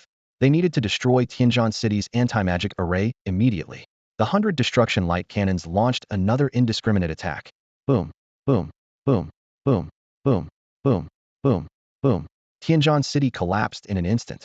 Meanwhile, 3 kilometers away from Tianjin City, the Supreme of the Magic Puppet sensed something was wrong when the city was razed to the ground. Tianjin City wasn't that fragile, and Xia Kingdom had a top-tier space expert. Why didn't he intervene? Wait. The Magic Puppet's soul power probed Tianjin City. Where did Xia Kingdom's 5 battleships go? Where were the people? Simultaneously, all the Supremes on Yusha's 10 battleships suddenly panicked. Tianjin City was destroyed, but where were its people? They had all disappeared. Yusha's headquarters quickly issued an order. Hurry, retreat from Tianjin City area at full speed. The massive battleships in the sky began a full retreat, but it was too late. The anti-magic array activated, and as the anti-magic barrier rose, Xia Kingdom's 5 gigantic battleships had somehow already blocked Yusha's escape route. Without firing a single shot, they rammed directly into Yusha's fleet. Boom. The continuous massive explosions were deafening, and enormous mushroom clouds blossomed over Tianjin City. The immense shockwave completely destroyed the already collapsed Tianjin City. Communication signals from nations around the world vanished due to the explosion. People stared at the blackened screens, their scalps tingling. Xia Kingdom was truly ruthless.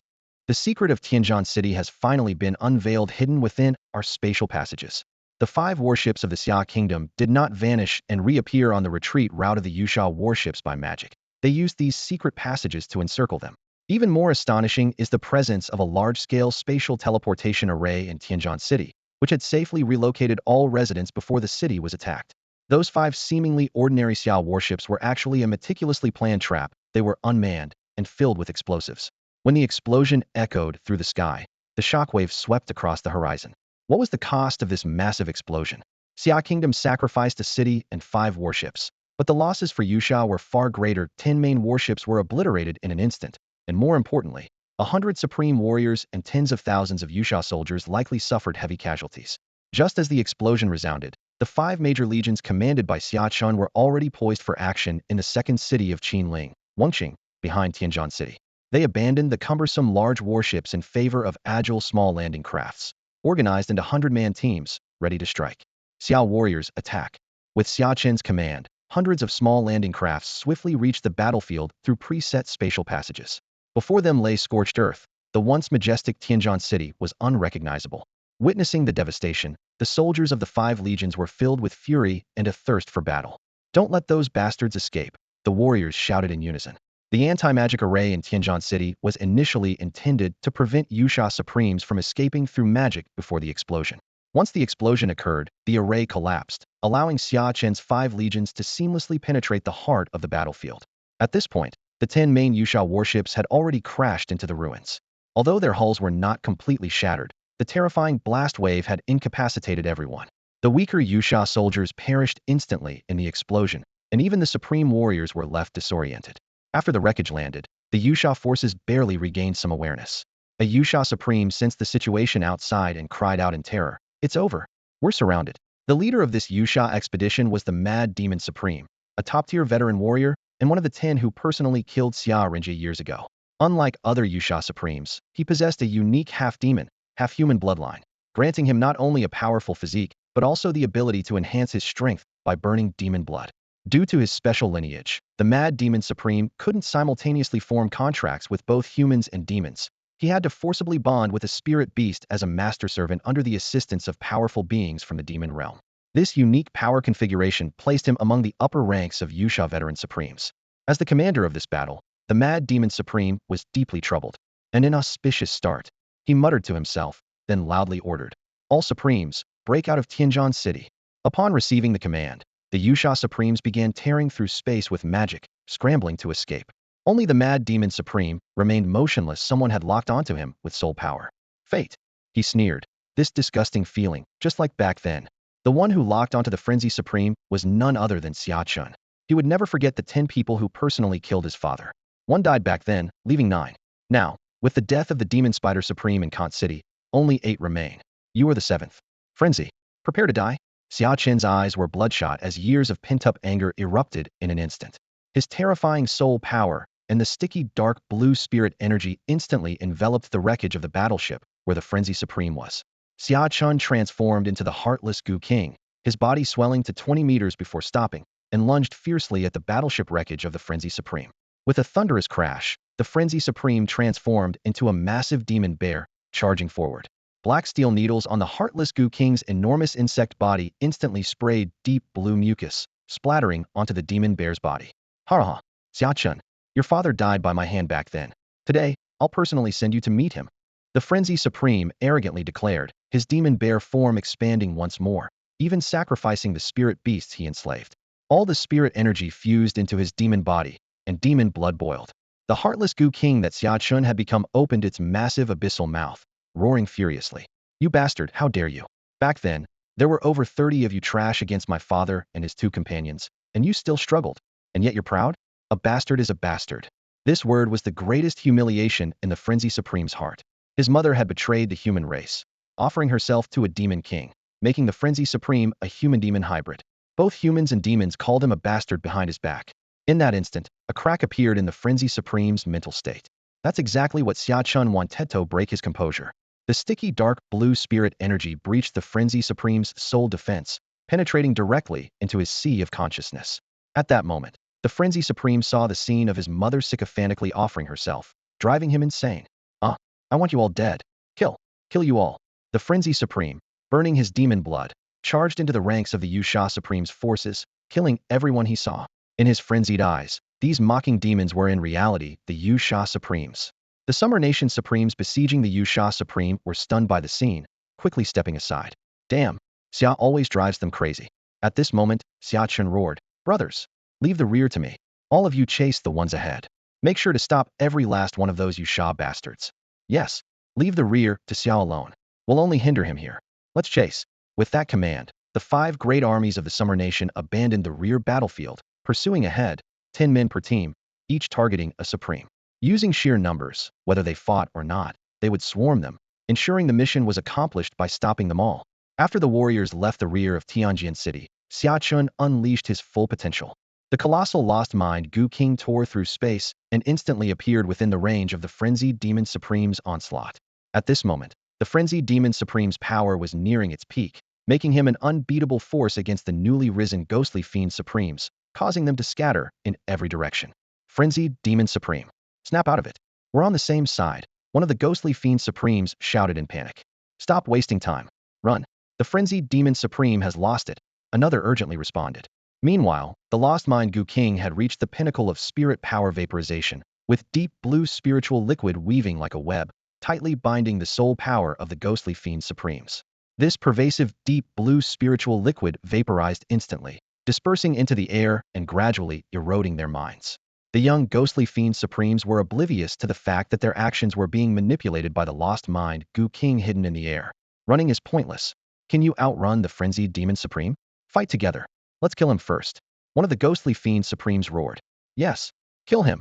They all echoed, turning to launch an attack on the frenzied Demon Supreme. Those who had fled the furthest, just about to escape the bounds of Tianjin City, suddenly found a large group of Xia Kingdom Supremes blocking their path where the city gates once stood.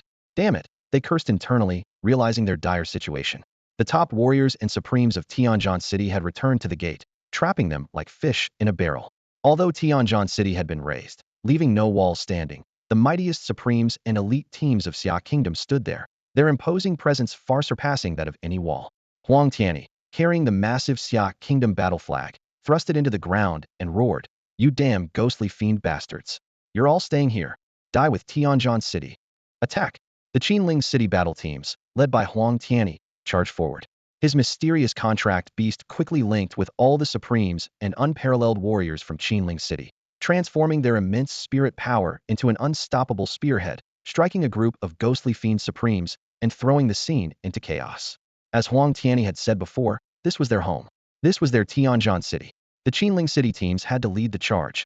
No one dared to disrespect them. At this time, Meng Nan, with Lei Zhe and Xia Xingran, retreated into the underground caverns. They couldn't participate in the chaotic battle above, where nearly 200 Supremes clashed, and one misstep could mean death.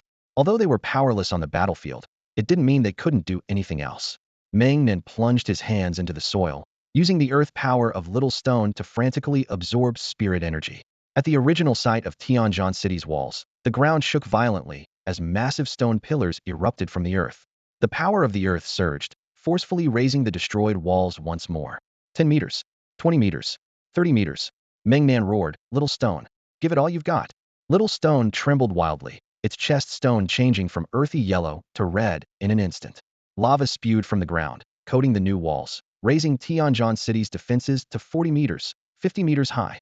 Now, the walls were covered in obsidian, with searing lava flowing, resembling a hellish barrier. The Xia Kingdom warriors, seeing the 50-meter-high walls stand once more, felt a surge of indescribable emotion. That's the new gateway of our Xia Kingdom. Brothers, attack! The warriors and supreme beings of the Xia kingdom were filled with a murderous intent. Despite the fact that the Yusha had the advantage in numbers, their disadvantages were equally apparent. Among the more than 100 Yusha supremes, only Kuang Imo could be considered top tier, and there was not a single peak supreme among them. In contrast, although the Xia kingdom had fewer supremes, they possessed more top-tier combat strength. In the chaotic battle, casualties were heavy. Ge Lao concealed himself in the void, eyes closed, using his ability to shift through space to desperately minimize the casualties among the Xia kingdom's supremes. Whenever a Xia supreme was severely injured or on the verge of being killed, Ge Lao would swiftly relocate them, instantly dividing the battlefield and creating spatial displacements. Behind Tianjin City, Xia Chun transformed into the heartless Gu King, manipulating a dozen Yusha supremes to besiege Kuang Imo. Xia Chun, hidden in the air, continuously channeled spiritual power. Kuang Mo's strength was truly worthy of a top-tier supreme. His formidable combat power was no exaggeration. Xia Chun knew that Kuang Imo had been cursed by his father, yet even after his realm had fallen, he could still exert top-tier strength. Kuang Imo was indeed powerful. If not for his obvious mental weakness and insufficient soul power, Xia Chun would have struggled to deal with him. However, in less than 3 minutes, the dozen Yusha supremes besieging Kuang Imo began to show signs of being overwhelmed. Xia Chun made a ruthless decision to infiltrate all his soul power into the consciousness seas of those Yusha supremes. The beguiling voice of the heartless Gu King echoed in their minds. Unwilling to be killed by Kuang Imo like this. Unwilling. Kill him, kill him. Even if I die, I'll take him down with me. One Yusha supreme, whose soul power was the weakest, heard the beguiling voice, and his fear vanished in an instant. His demonic power surged skyward, eyes glaring with blood-red fury, his breath fluctuating as he roared to the heavens. Kuang Imo, you filthy half-breed. Even if I die, I'll take you down with me. You mongrel. Die. His overwhelming demonic aura burst forth, compressed in an instant, and flew directly at Kuang Imo. Kuang Imo retaliated with a punch, roaring angrily. Die. I'll kill every last one of you. Let's see who dares. Call me a mongrel. With a thunderous explosion, the demonic power reverberated, and that Yusha Supreme self-destructed. With his self-destruction, the mental states of the other Yusha Supremes wavered. The heartless Gu King seized this moment of vulnerability, invading their consciousness sees once more, the beguiling voice echoing again. Kill. Even if you die, take him with you. How can you let a mongrel kill you? Are you willing? Being killed by a mongrel? You're all worthless. Not even as good as a mongrel. In an instant, the Yusha Supreme's expressions twisted in rage, their bodies involuntarily flying towards Kuang Imo. Mongrel, you think you can kill me? Brothers, let's self-destruct together. Blow this mongrel to pieces. A dozen Yusha Supremes, their demonic aura surging, instantly encircled him. Die, mongrel. The illegitimate child thinks he can overturn the world. Blow him up. Boom, boom, boom, boom, boom, boom. The overwhelming explosion shattered the air, severely injuring Xia Chun, who was hidden within. Fortunately, the transformation of the bewilderment Gu King absorbed most of the explosion's power. Otherwise, the self-destruction of over a dozen Yusha Supremes would have been fatal for Xia Chun. Lying in a pool of blood, he looked towards the smoke-filled crater. The intense vibrations left his ears ringing, and he felt signs of internal organ damage. Using the remnants of his spiritual power, he probed the crater and found that the mad demon was still alive. Struggling to his feet from the blood, he slowly approached the crater. Though the mad demon supreme survived, he was left with only half his body. Freed from the Gu King's control, the mad demon regained consciousness. His broken form was in ruins, his face mostly destroyed, and only one arm supported his body. In a hoarse voice, he spoke, Impressive, kid cough. I didn't expect you, once merely at the pinnacle of Wushuang, to become so formidable. Cough, cough, like father, like son. Dragging his wounded body, Xia Chun walked up to the mad demon, a cold smile on his lips.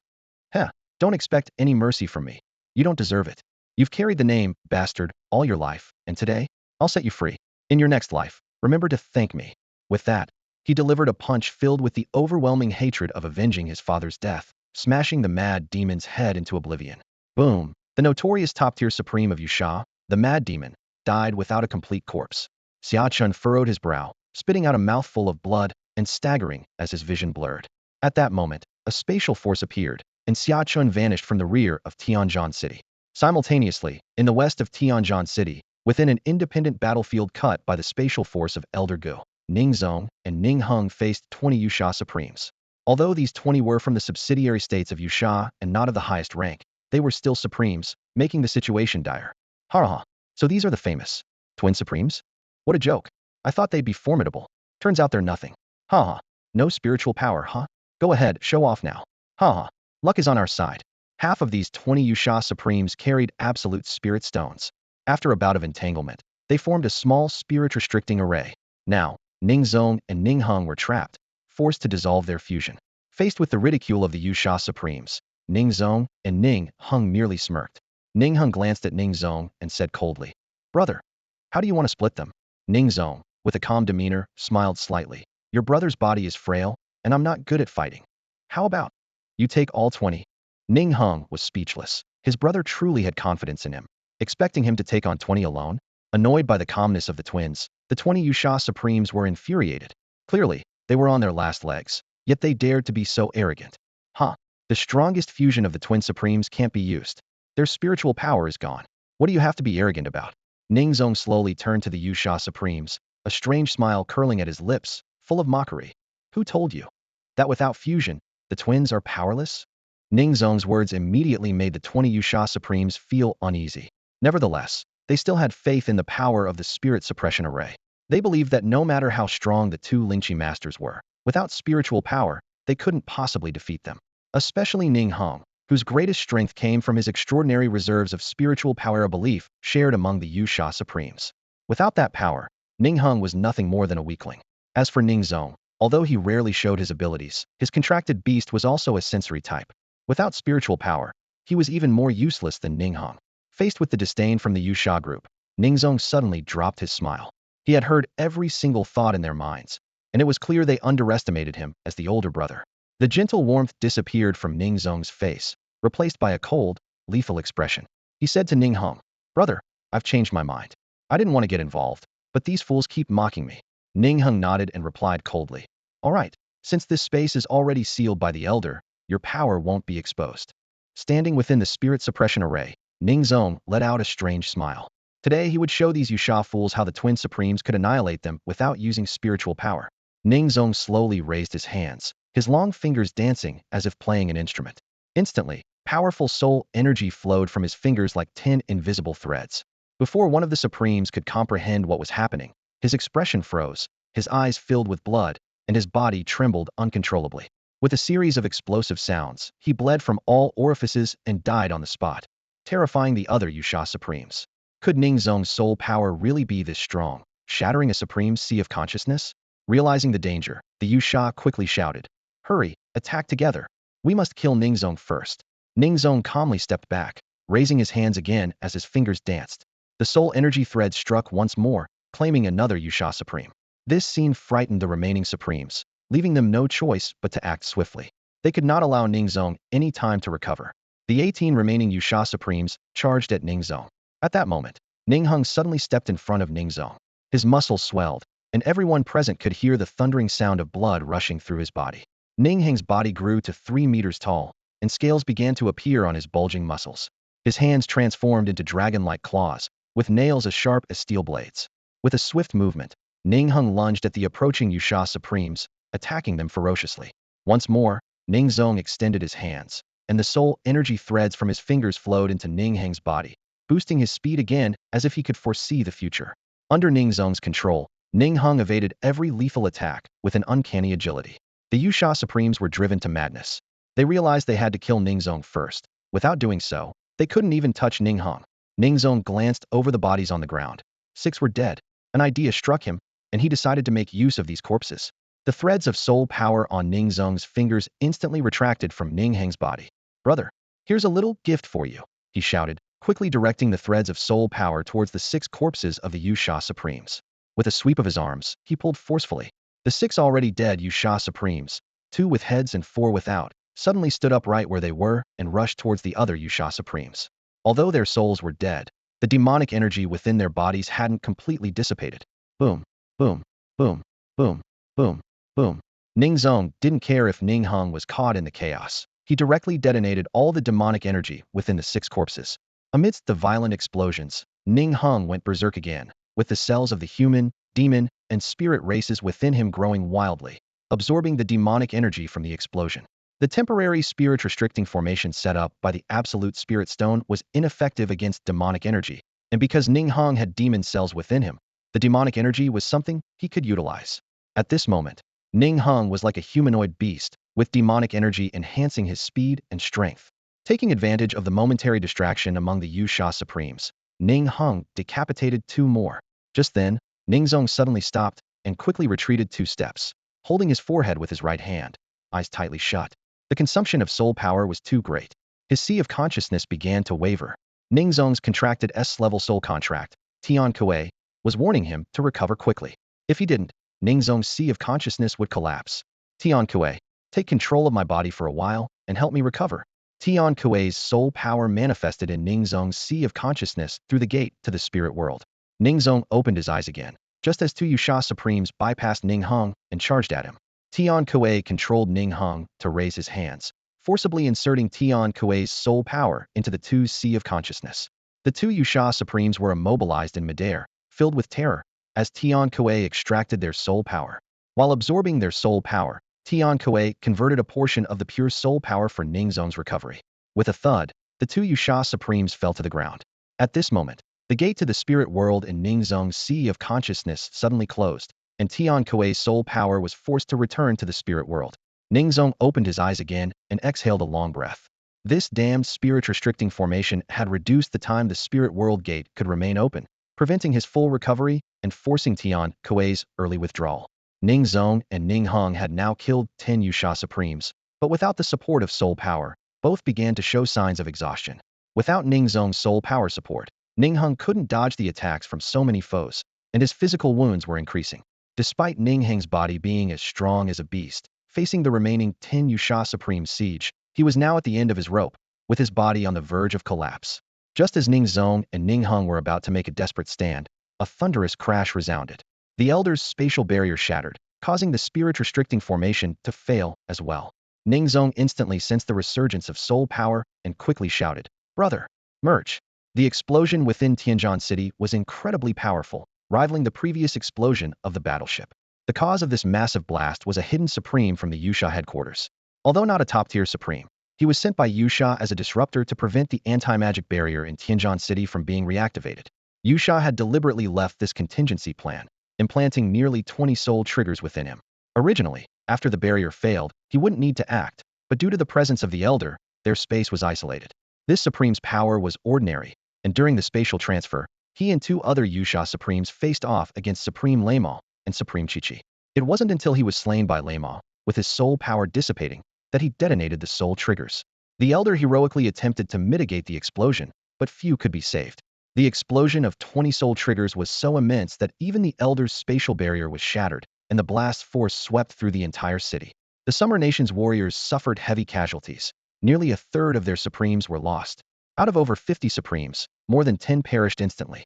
Ning Zong and Ning Hung happened to be away from the explosion's center, and the Elder's spatial barrier absorbed much of the impact, sparing them and 10 other Yusha Supremes from significant harm. Ning Zong and Ning Hung were filled with fury how many people from Summer Nation had died in this explosion. After regaining their spiritual power, Ning Zong instantly fused, and Ning Hang's physical form returned to its original state, with 16 spiritual apertures lighting up on his body. Ning Hung roared, "Yusha scum, die!" A surge of spiritual power rippled out, and the immense spiritual pressure dominated the area. The remaining 10 Yusha Supremes had no ability to resist under such overwhelming spiritual pressure. With a powerful step, Ning Zong and Ning Hang's strike pierced the ground for 100 meters. The 10 Yusha Supremes were crushed instantly by the overwhelming force of a single step.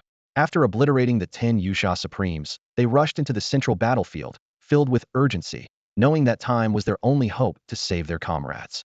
At that moment, in the center of Tianjin City, a massive crater 3 kilometers in diameter lay barren, with only the dissipating golden phantom of the Vajra ape beast and nothing else in sight.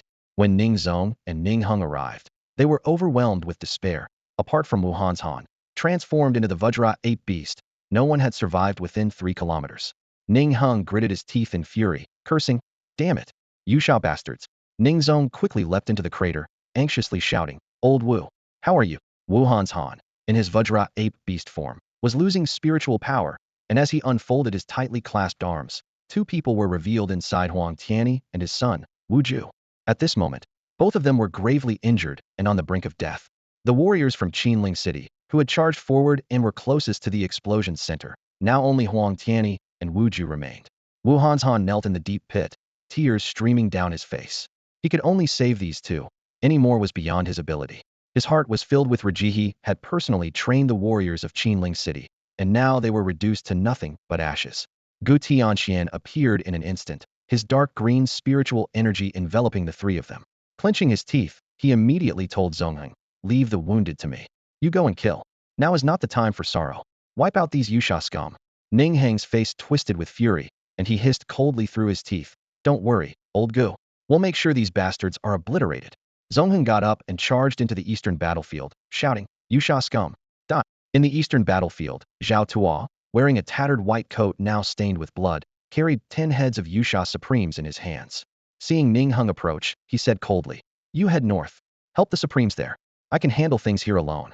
Ning Heng nodded and swiftly flew to the northern battlefield.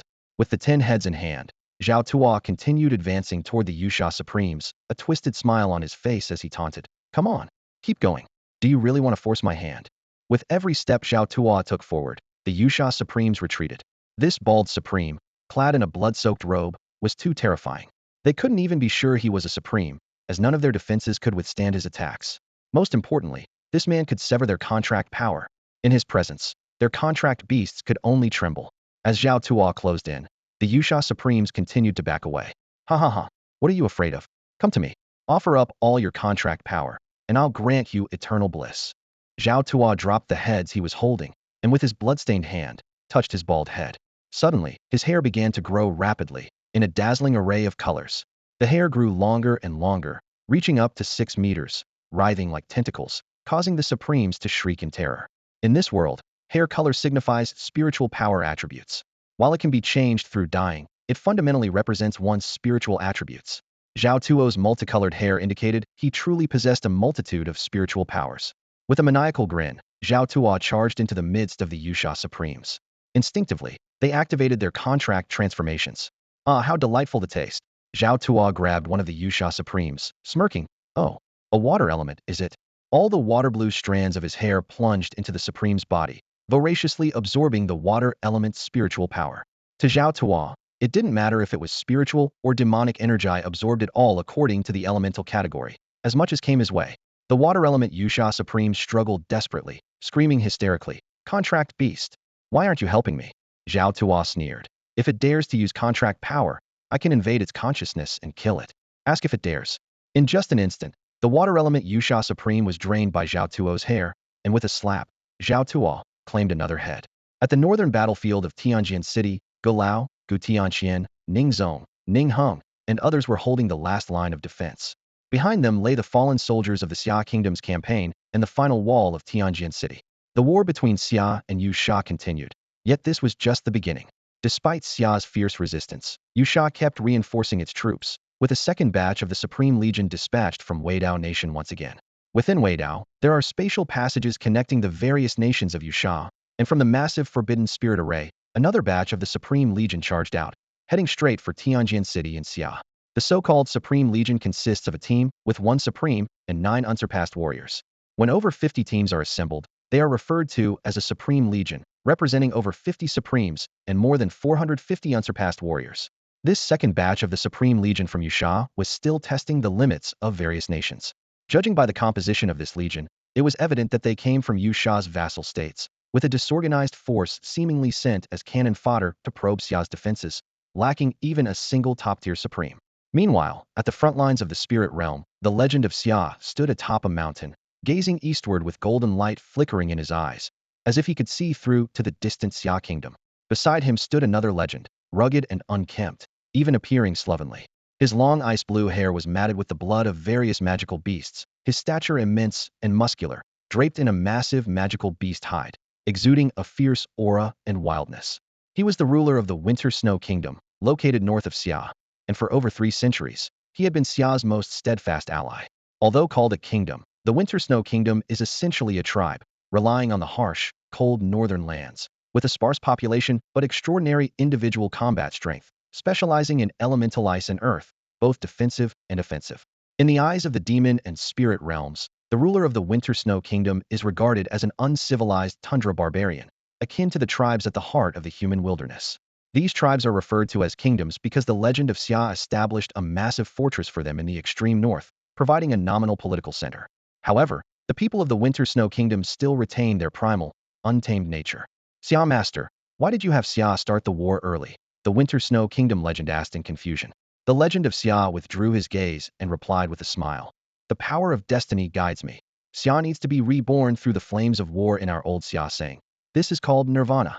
The Winter Snow Kingdom legend looked puzzled, scratching his head in bewilderment, and after failing to understand, he let it go.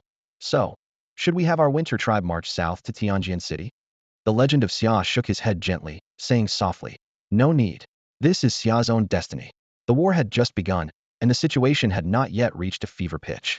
The legendary warrior of Xia Kingdom raised his hand, releasing a golden holy light that shot directly at the demon army's position. With a thunderous explosion, the entire demon legion vanished under the holy light's purification. Angrily, the demon legend shouted from afar, Xia Kingdom legend. How dare you attack ordinary soldiers when you're a renowned legend? The Xia Kingdom legend hovered in the air, his gold thread red robe billowing. He coldly replied, it is not I who lack honor. Are you not aware of what your Yusha has done in Xia Kingdom? This is merely reciprocation. You like sneak attacks, do you? Let's see who can stop me. His golden eyes glinted with a fierce killing intent. The warriors of Xia Kingdom did not die in vain. In an instant, the Xia Kingdom legend transformed into a streak of golden light, charging alone into the demon army's ranks with incredible speed. In the blink of an eye, wherever the holy light passed, the demon army was obliterated. The golden light wreaked havoc, targeting those below the legendary rank. Chaos erupted at the demon army's front lines, as many demon legends rushed to block him. Meanwhile, the spirit race and other human legends remained silent, fully understanding the reason behind the Xia Kingdom legend slaughter. Despite appearances of heavy losses among the supreme ranks, the Yusha Seven-Nation Alliance's strength remained largely intact. The front lines were primarily manned by the supreme ranks of Yusha's subordinate nations, with only one Mad Supreme and a few lesser Supremes lost. The Xia Kingdom Legends massacre was intended as a threat to relieve the pressure on Xia Kingdom in the war. In contrast, the Winter Snow Kingdom legend remained composed, pulling out a massive demon beast leg and eating it raw while watching the battle, as if it were a movie. He laughed heartily. Well done. That's what you get for Yusha's dishonorable sneak attacks on Xia Kingdom.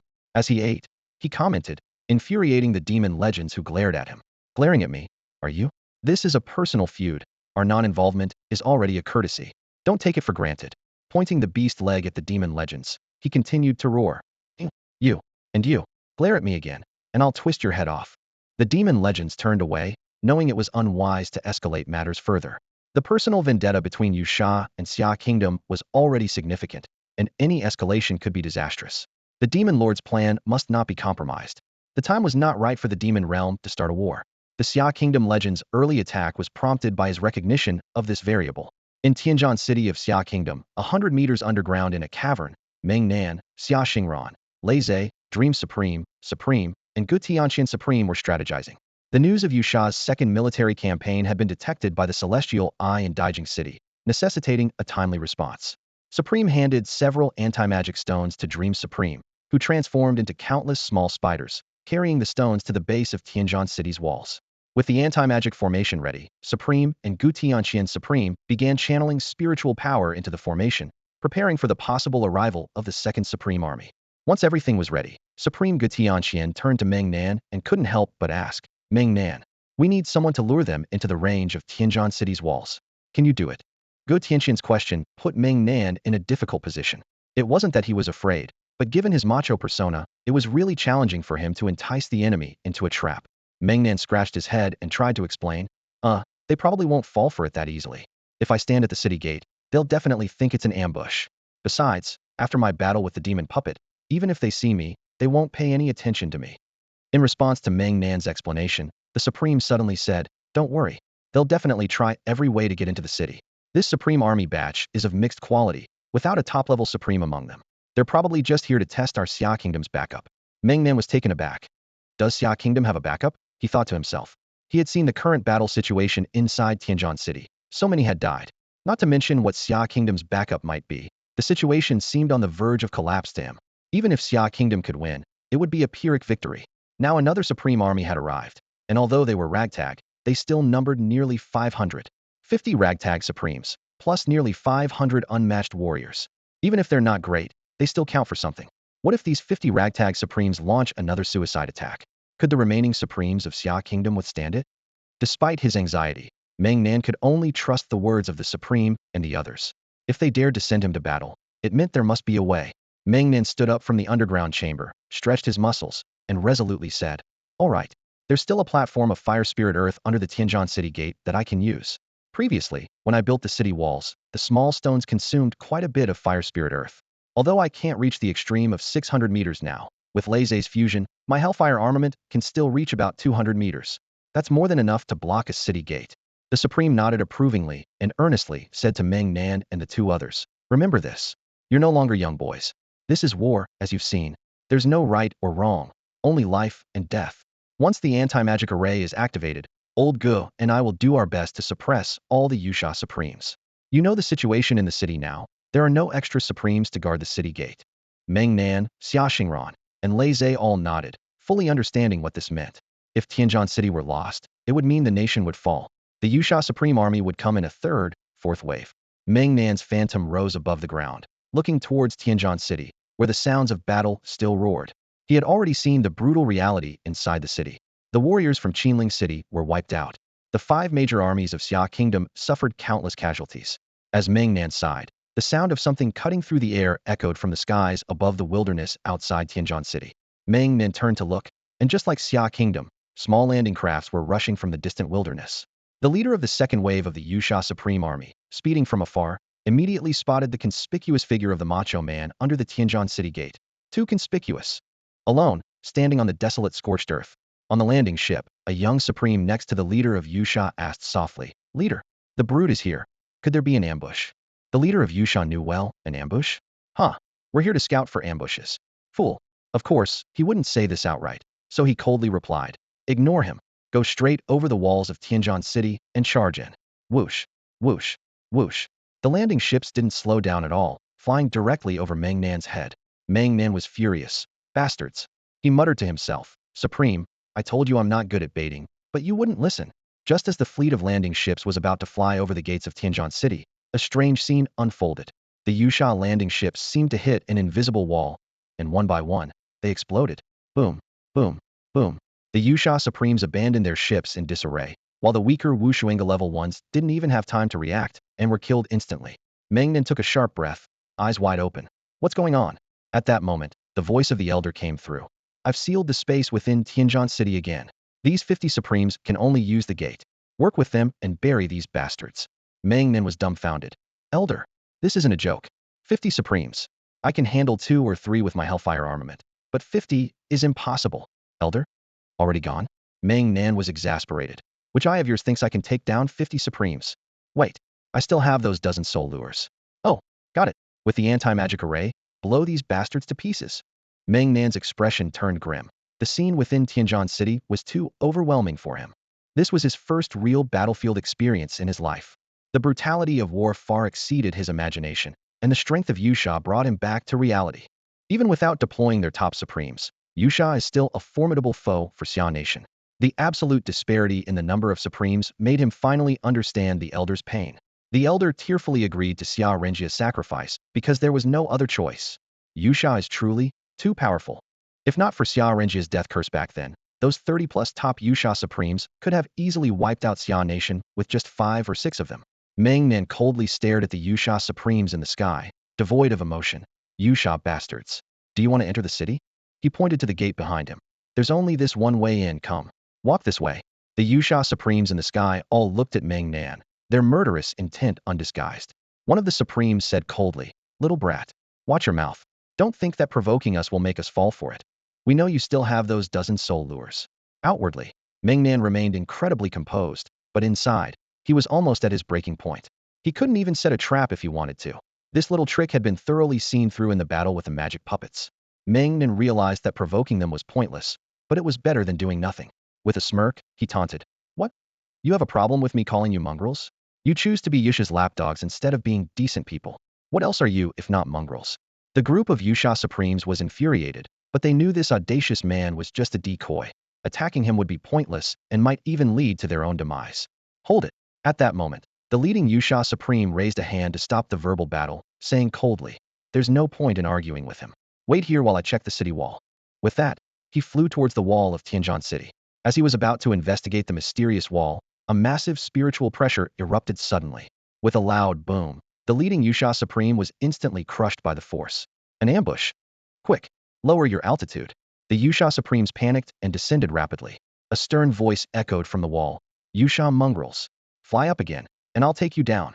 Meng Nan breathed a sigh of relief, silently admiring. Luckily, there's a Supreme on the wall. Brother Zongheng is truly imposing. Watching the ragtag group of Yusha Supremes, Meng Nan contemplated how to trap and kill them. At that moment, they were too afraid to fly high or descend low, hovering just a few dozen meters above the ground, likely within the range of the anti-magic array. He schemed silently, ready to take action. With a sinister grin, Meng Nan chuckled. Hearing his laughter, the Yusha Supremes frowned, thinking, is this brat losing it? As Meng Nan's grin widened, the sound of skin cracking filled the air, sending chills down their spines. Was this man a human or a monster? Meng Nan's skin had turned to an obsidian-like state, with cracks becoming more pronounced as magma seeped through. Sensing danger, the Yusha Supremes hurriedly tore through space, trying to escape. They dared not risk the unknown. You mongrels, let me show you a big surprise. Suddenly, a barrier rose within 3 kilometers of Tianjin City's wall. Oh no, the anti-magic array. The Yusha Supremes were thrown into chaos. This was their greatest fear. As fate would have it, their fears had materialized. They cried out, no, impossible. Tianjin City was already leveled. How can there still be an anti-magic array? Sorcery! Sorcery! The group of Yusha Supremes felt utterly defeated, unable to use their magic powers at all. In the underground cavern, Dream Supreme controlled a swarm of small spiders to return to her body. She turned to Ngu Tianxian, saying, I must go protect my brother now. I'll leave the anti-magic formation to you two. Ngu Tianxian focused intently on controlling the formation, their expression serious, not daring to be careless. The temporary anti-magic formation lacked enough spiritual stones, and even with their combined spiritual power, suppressing 50 Supremes was still a daunting task. The two elders nodded slightly to Dream Supreme, advising, be quick. We can't hold on for long. Dream Supreme nodded, then transformed into a tiny pink-blue spider and darted into Lei Zhe's body. Lei Zhe was startled, jumping up in fright, his mind in turmoil. Who's speaking to me? Is it Dream Supreme's voice? Meanwhile, on the surface, Meng Nan was completely unleashed. Facing a group of Yusha Supremes like lambs to the slaughter, he spewed magma from his mouth, roaring, Inferno armor. Activate. The ground shook as a massive arena arose from the crater, and Meng Nan transformed into a 20-meter Inferno giant, smashing the arena to pieces and consuming it with his enormous stone mouth. Crunch, crunch, crunch. The Inferno giant stomped, forcing Lei Zhe up from the depths below. A massive hand grabbed Lei Zhe, placing him into the giant's chest. Dream Supreme swiftly exited Lei Zhe, entering a small stone in Meng Nan's chest. Inside the stone chamber of the heart, Lei Zhe knelt, trembling, and quickly pulled out a jar, channeling the pure thunder power from the thunder essence pearl back into his body. He couldn't help but shout, ah, refreshing. ZZZ, ZZZ, ZZZ. Lei Zhe stood up, supercharged and ready to go. Macho brother, are you ready? I'm back in action. Inside the heart chamber, Meng Nan's soul voice responded. It's enough. The rest will be a long battle. Keep steady. Roger that. Outside, the Yusha Supremes witnessed the transformation of Meng Nan into this colossal form. Over 200 meters tall, the Inferno Giant was Meng Nan's SS-class blood contract beast? Was this the true form in battle? It seemed unbelievable. Whose contract beast looked like this and could transform, switching from metal to fire attributes. At this moment, outside Tianjin City, not only were there Yusha Supremes, but also Supremes from around the world. Due to the communication blackout in Tianjin City, various countries had dispatched spies to get first-hand information the moment the city was destroyed. They observed Meng Nan's transformation into the Inferno Giant with their own eyes. The ground shook, and Meng Nan roared. Meanwhile, the 14 Yusha Supremes, cut off from their magic, fled frantically. Without magic, facing such a gigantic monster, only a fool wouldn't run. Suddenly, the ground beneath each Yusha Supreme cracked open, and 14 magma pillars erupted instantly. Meng Nan commanded Xiaoshidu to unleash the full power of the magma veins, directly confronting the supreme beings with overwhelming force. Outside Tianjin City, magma erupted in all directions, the heat so intense that the air itself began to distort. Meng Nan's massive form sank into the magma, roaring once more as if the earth itself mourned his presence. The ground upheaved, magma churned, engulfing all the Yusha Supremes, burying them beneath the surface. With a thunderous explosion, the last dozen soul-guiding bombs, previously planted by Meng Nan's doppelganger, detonated instantaneously, causing the entire Tianjin city to tremble. After the explosion, Meng Nan's body emerged from the massive magma crater, and a hush fell over Tianjin city. Everyone witnessed a giant flaming stone figure rising outside the city walls, its colossal stature dwarfing the 50-meter-high walls, which seemed to reach only the giant's knees. At that moment, a Yusha Supreme suddenly materialized from thin air, heading straight for the small stone on Meng Nan's chest. Meng Nan was startled, wondering how this Yusha Supreme could be unaffected by the anti-magic array. The approaching Yusha Supreme was ecstatic, believing that slaying Meng Nan here might secure him a place in the Seven Nations Alliance, or even attract the attention of a major figure in the demon realm. This was an unseen-a-lifetime opportunity. With Meng Nan's true form revealed and his soul-guiding bombs depleted, the Yusha Supreme envisioned Meng Nan's demise and laughed maniacally. Huh, didn't expect this, did you? I'm a spirit contract master. You've used up all your soul-guiding bombs. Now you can die. Meng Nan cursed his carelessness, surprised that a spirit contract master had infiltrated the Yusha forces. Just as he was about to raise his hand to defend himself, a powerful air vortex immobilized him. Xia Xingran's voice echoed through the air. Third reinforcement. Let me see if I can take down this rogue supreme. 14 spirit points. Open. A massive blue-white pillar of spiritual energy shot skyward, displaying unparalleled peak combat power. Meng Nan and Lei Zhe were stunned. When did this happen? Lei Zhe was only at the glory level. So how was Xia Xingran already at the unmatched peak? You lousy teammates. Meng Nan muttered, cursing internally. When did Lei Zhe reach the glory level? Was he the only one still at the master level? The eye of the hurricane's range shrank, and its pull intensified, causing the Yusha Supreme to panic. As a supreme being, he couldn't comprehend being restrained by someone at the unmatched peak. A flash of blue-white light streaked by so quickly that the Yusha Supreme had no time to react before being sent flying over 100 meters, crashing headfirst into the bubbling magma with a glug sound. Hidden in the wind, Xia Xingran awkwardly remarked, couldn't finish him off. A bit embarrassing. Meanwhile, Meng Nan, the 1200-metal infernal giant, held his head in his hands, magma spurting from his massive obsidian skull, unable to comprehend the situation. After Xia Xingran's third spirit body enhancement, she astonishingly surged to the peak of the unrivaled level. Meng Nan, in disbelief, asked, how is this possible? How is the strength specifically divided?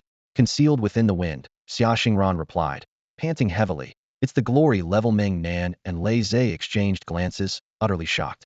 Xia Xingran's voice came again through the wind. Don't you understand?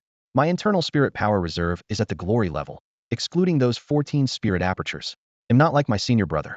My spirit body remains at the glory level. It's just that I have an additional reserve from the 14 spirit apertures. Does that make sense now? Meng Nan and Lei Zhe suddenly understood, nodding numbly. So it's like having 14 extra power banks? In the heart chamber, Lei Zhe stared at the empty container in his hand, lost in thought. Meng Nan clicked his tongue, magma oozing everywhere, thinking to himself, turns out the joke is on me. They were supposed to work hard together, but it turned out each of them was hiding their true strength. Both members of the supernova team were at the glory level, while he, the captain, was merely a master. Meng Nan felt utterly dejected, with frustration but nowhere to vent it. At that moment, Meng Nan's roar echoed through the heart chamber. Lei Zhe, when did you reach the glory level? We've been together for half a month. How did I not know? Lei Zhe chuckled awkwardly. Just a few days ago, I've been charging the container for over half a month, and as I charged, I leveled up. You just happened to go to the bathroom. Meng Nan shook his head helplessly. Is that even humanly possible? I just went to the bathroom, and you leveled up? Meng Nan, unable to quell his anger, decided to find a punching bag. He moved his massive hellfire body to a large pit 100 meters away. The pit was full of bubbling magma, and Meng Nan pulled out the unconscious rogue supreme, who had been knocked out by Xia Xingran. Though the person was unconscious, his protective spirit power was still passively guarding him. Meng Nan took a deep breath, silently chanting, do unto others as you would not have them do unto you. You are not even considered human anymore. A lackey of the demon clan perish. Boom, boom, boom. The enormous obsidian fist, engulfed in hellfire, pounded the ground relentlessly. No one knew how many punches it took before the rogue supreme's protective spirit power was completely dissipated, allowing Meng Nan to achieve his aim. He stood up, nodding slightly as if in silent mourning. I couldn't let you die quickly. My fault. Rest in peace. Be a good person in your next life. Don't be a lackey of the nether fiend. As the ground trembled, the body fell into an endless abyss. The ground closed, and Meng Nan looked up at the spies outside Tianjin City, signaling them to move aside. The gesture startled the spies, making them retreat in haste. Due to the distance, they were unaware that the Nether Fiend Supreme was not truly dead. From their perspective, they saw only a brute pulling the Supreme's body from the magma, then desecrating it, mourning afterward, and finally burying it after he was satisfied. The spies relayed the information back. The information on the brute is incorrect, too brutal, and incredibly twisted. Meng Nan returned to the gates of Tianjin City, his massive body sitting down and conveniently blocking the entrance. The people inside the city could just see the back of his head, resembling flames, leaning against the city wall, giving them an indescribable sense of security. Although Meng Nan's power had not yet peaked, his mountain-like presence inexplicably reassured the people of the Xia Kingdom. Under Meng Nan's fiery form, his doppelganger quietly sneaked in and found Ngu Tianqian. They were extremely weak, collapsed in the underground chamber, surrounded by the remnants of spirit stones. Meng Nan immediately noticed their overexertion. He hurried forward to ask, "Are you both all right?" Ngu Tianqian trembled slightly, signaling Meng Nan to wait. Meng Nan quickly had Little Stone take out a pile of spirit stones and crush them in front of their eyes, allowing the pure spiritual energy to disperse into the chamber. Moments later, Ngu Tianqian helped each other to stand. With a furrowed brow, weakly said, "This almost cost us our lives." Seeing this, Meng Nan quickly took out another pile of spirit stones and handed them over. "Please don't speak, just focus on recovering." At this point, Gu Tianqian, supporting, said with effort, "Kid, hold on for a while. Yusha might retreat." Meng Nan's doppelganger was stunned, puzzled by the idea that Yusha might retreat. He couldn't understand why, as it was the perfect time to attack. The Yusha Seven Nations Alliance had only sent one top-level Supreme, and all the losses were from the subsidiary country's cannon fodder. Yusha still had hundreds of Supremes not deployed. Now that Tianjin City was destroyed, if Yusha sent another 20 or 30 warships, wouldn't they be unstoppable? Why retreat? Seeing Meng Nan's confusion, Gu Tianqian wanted to explain but couldn't speak plainly. He couldn't say that the Xia Kingdom's ruler had specifically attacked the demon world's supremes in the spiritual realm to save the Xia Kingdom from crisis. The ruler had gone on a rampage, targeting the weak, causing the demon army commander to order Yusha to cease attacking the Xia Kingdom. Gu Tianqian couldn't help but cough lightly and said tactfully, "Our Xia Kingdom's legend is exerting pressure in the spiritual realm." Oh, Meng Nan suddenly understood, realizing that the Xia Kingdom's ruler had somehow pressured the demon race in the spiritual realm. He looked at Ngu Tianqian, nodding as if he understood. "All right, you two rest first, I'll continue to keep watch." Leaning against the wall of Tianjin City, Meng Nan gazed out at the desolate fields beyond, gaining a deeper understanding of the battle between the Xia Kingdom and Yusha. In this era of contracts, the deciding factor wasn't technology or numbers, but the most legendary figures. The only one who can truly stop Yusha from attacking the Xia Kingdom is the ruler of the spiritual realm, the most powerful legend. The night had grown deep, and the sounds of battle within Tianjin City gradually faded away. Meng Nan, in the form of a hellfire giant, sat quietly at the city gate, knowing that the war within the city had ended. Just then, the voice of the elder reached his ears. "Ah, come in, all of you." Meng Nan shivered, thinking to himself, the Xia Kingdom's ruler really did it. As he let go of his tension, a wave of fear washed over him, and he pondered, should I enter the city? What will the scene inside Tianjin City be like now? The battle he witnessed earlier had already claimed many lives. Meng Nan dared not ask who had died. Perhaps there were people he knew, or maybe just unfamiliar faces. Death always accompanies war, and the cost of this battle was truly immense. At least half of the Xia Kingdom's achievements over the past decade had been lost. Yet, some things must eventually be faced. Meng Nan dispelled his hellfire armor, changed his clothes, and silently walked into the city. At this moment, the bodies lay quietly on the cold ground within Tianjin City, and as Meng Nan and the others approached, tears welled up in their eyes. Among them were people he recognized, and some familiar faces whose names he couldn't recall, but he remembered their presence. With tears in his eyes, Meng Nan accidentally caught sight of Chi, Supreme, crouched beside an elderly man, gently cradling him in his arms. Meng Nan was shocked and quickly turned away, his hands trembling as he clutched Lei Zhe beside him. Following Meng Nan's gaze, Lei Zhe was stunned, his lips quivering. Grandpa. Lei Zhe stumbled and crawled to Lei Mo's side, collapsing to his knees, wailing, "Grandpa." The heart-wrenching cries echoed through the heavens. Grandfather Lei Mo of the Lei family, a newly ascended supreme, had fallen in battle.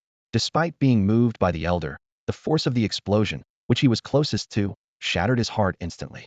Meng Nan and Xia Xingran, with reddened eyes, bowed their heads in sorrow. Just over half a month ago, they were still visiting Grandfather Lei, and now, the Supreme, with tears in his eyes, pulled Lei Zhe into his embrace and softly said, "Your grandfather was a hero. Though he was a newly ascended Supreme, he managed to kill 3 Supreme-level enemies. Your grandfather was truly remarkable." The Supreme approached Lei Mo, unable to hold back his tears. Meng Nan covered his face, sobbing silently, while Xia Xingran was inconsolable. The oppressive atmosphere was such that even the elder closed his eyes in grief. He had witnessed this scene countless times over the past 300 years. Every war brought about such moments. He wished no one had to die, but he couldn't prevent it. In the massive crater at the center of the battlefield in Tianjin City, Wu Hanshan, Huang Tianyi, and Wu Ju knelt in the pit, their faces streaked with tears. Wu Hanshan was filled with remorse, acknowledging his selfishness. He could only save two people, choosing Huang Tianyi and his son, leaving the brothers of Qinling City behind. This was a torment from his conscience. Huang Tianyi and Wu Ju wished they had been the ones to die, preferring death over enduring such pain. In the spirit realm, the legend of Xiagua sat atop a mountain with his eyes closed. He had seen everything happening in Xiagua and sighed inwardly. I hope that after enduring this hardship, Xiagua can be reborn and awakened. The time I can buy for you is running out. The legend of Xiagua opened his eyes again, a flash of holy light disappearing from his gaze. The variables still existed, as long as Xiagua had a chance. The next morning, Yusha announced a ceasefire to the world. Meanwhile, the Xia kingdom released a sorrowful obituary, declaring that in this war, 23 of its supreme warriors and over 7,300 Wushuang warriors had perished.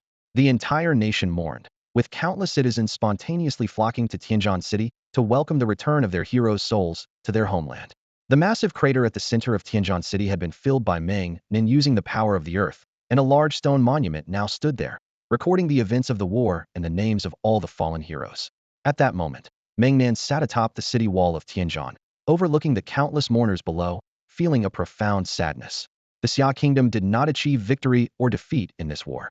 He could sense the anger, helplessness, and regret in the hearts of countless Xia citizens. In this era, no country could stand alone against Yusha. Meng Nan learned from the elder that even the legendary figures of Xia in the spiritual realm could only achieve so much. They had bought some time for Xia, but he understood that it was merely a delay. When the true showdown arrived, the human world would be plunged into chaos, with Yusha showing no restraint.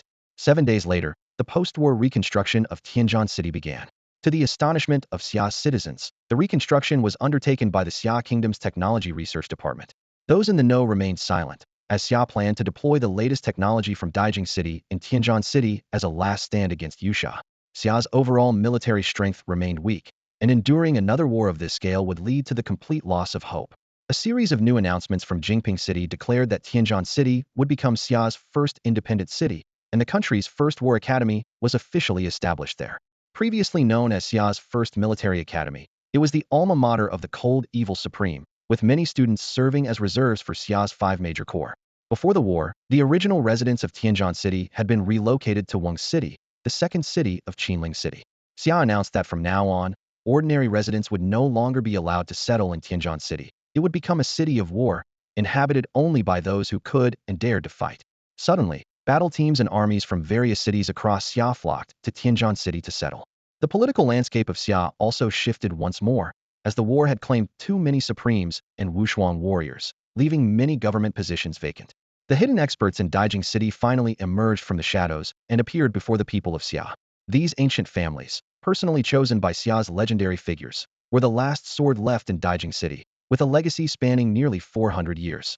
Thus, the ancient martial families resurfaced, and long-vanished surnames returned to Xia.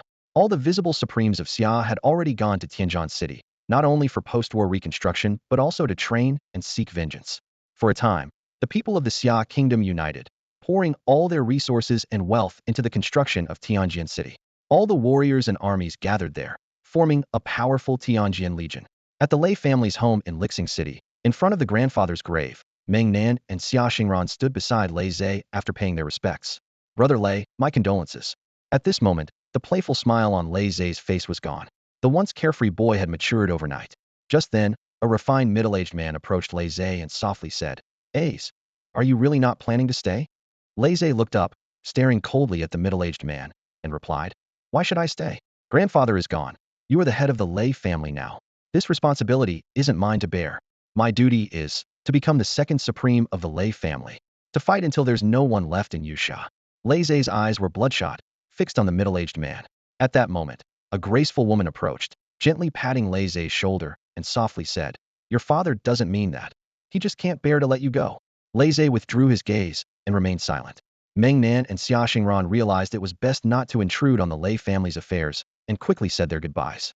As Meng Nan and Xia Xingran were about to leave the Lei family estate, a flash of lightning blocked their path. Meng Nan's eyelid twitched, and he turned to see Lei Zhe's parents standing in the courtyard, looking at him wistfully. Meng Nan sighed and said, Brother Lei, I suggest you stay with them for now. Xia Xingran also nodded gently, signaling Lei Zhe not to act rashly. However, Lei Zhe's eyes flashed with purple lightning, and he resolutely said, There's no need. Meng Nan felt a tightness in his chest, realizing he couldn't take Lei Zhe away in front of his family under such circumstances. Lei Zhe was like a powder keg about to explode, with anger simmering inside him. Seeing Lei Zhe on the verge of losing control, Meng Nan took a deep breath and said, All right, since you're not thinking clearly, then I'll help you clear your mind. With a flash of gold in his eyes, the ground suddenly cracked open, and he grabbed Lei Zhe, dragging him deep into the earth. The ground sealed up, the tremors continued, and the sound of thunder echoed from below. Xia Xingran hovered in the air, looking on helplessly, hoping Meng Nan could help Lei Zhe calm down underground. An hour later, Meng Nan emerged with a bruised Lei Zhe, walking over to his parents and apologetically said, Uncle Aunt, Lei Zhe needs some rest. I think he's vented enough. Let's talk when he's calmer. Lei Zhe's father nodded gently, speaking with elegance. Thank you. I'm glad Ace has friends like you. With his grandfather gone, we're not strong enough to look after him. Please take care of Ace from now on. With that, Lei Zhe's father took his mother's hand and bowed slightly. Meng Nan quickly stepped aside, waving his hands in embarrassment. Uncle, Aunt, please don't. As he was about to explain, Lei Zhe's father continued. This bow is on behalf of his grandfather, don't worry about it. Meng Nan finally understood why people said Lei Zhe's grandfather was a tiger with a dog for a son. Lei Zhe's father was truly refined to the extreme, not cowardly, just by nature. Meng Nan hurriedly bowed. Uncle, Aunt, rest assured, since I promised Lei family grandfather, I won't go back on my word. Lei Zhe's father smiled slightly. Thank you. After leaving the Lei family, Xia Xingran curiously asked Meng Nan, What did you promise Grandpa Lei? Meng Nan paused and, after a moment of silence, said with a somber expression, Grandpa Lei privately told me that the Lei family must not end without descendants. Understanding what he meant, Xia Xingran didn't press further. Meng Nan sighed, gazed at the sky, and remarked, Well, we'll have to find Lei Zhe a wife somehow, preferably one who can have 10 or 8 kids. That would surely make Grandpa Lei's spirit in heaven very pleased. Xia Xingran's eyelids twitched as she thought to herself, Is that really what Grandpa Lei meant? She coughed and couldn't help but ask, Meng Nan, did you misunderstand? Meng Nan shook his head and said earnestly, Grandpa Lei knows very well what it means for Lei Zhe to join us on this journey. Life and death are up to fate. So Grandpa Lei privately asked me, and he really meant it. He also said Lei Zhe is so talented, it shouldn't be wasted. He needs to have more kids. Xia Xingran was silent for a moment, a bit embarrassed, and asked, If Lei Zhe is with us, can he even find a wife? Meng Nan paused at her words, pondering their future life of mischief, and clicked his tongue. If it really doesn't work out, I'll have the elder arrange a marriage for him. After all, he's of age. Once he's done with that, right? Xia Xingran pulled Meng Nan's ear and laughed. That's not finding a wife for Lei Zhe. That's breeding him. Meng Nan helplessly explained. That's exactly what Grandpa Lei meant. It wasn't my idea. Xia Xingran was stunned, thinking, it seems like something Grandpa Lei would indeed do. Meng Nan rubbed his ear and recalled the tone Lei Mo used when speaking to him, feeling a sense of awe. That's why they say, Grandpa Lei is a tough guy. He looked up at the sky and muttered, Old man, rest assured, I will carry out your wishes. Xia Xingran pouted, momentarily speechless, silently hoping. Lei Zhe, I hope he can soon overcome his grief. At that moment, Meng Nan's communicator suddenly rang. He looked down and saw it was a call from Uncle Xia. Beep. Call connected. Xia Chen, where are you? Came Uncle Xia's voice. Meng Nan replied, Uncle Xia, I just left the Lei family, went to pay respects to Grandpa Lei. Xia Chen paused and said, Well, when you have time, come to Tianjin City. I have a task for you. Meng Nan immediately responded, Sure, Uncle Xia. I'll bring Xingran over right away. Beep, beep. After the call ended, Meng Nan and Xia Xingran exchanged a glance and sighed. Let's go. Tianjin City is being rebuilt, and they're short on people. Uncle Xia must be overwhelmed now. Xia Xingran nodded. Yes, let's head out. In Qinling City's Tianjin City, the place was bustling with people.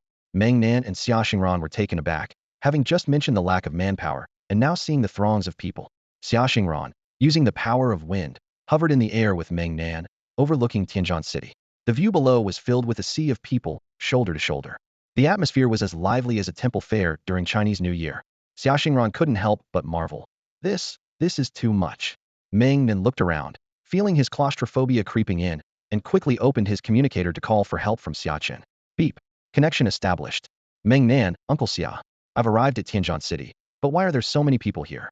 Meng Nan asked anxiously. Xia Chen replied, I called you here because of this. Come to the city wall and find me. I'll explain more.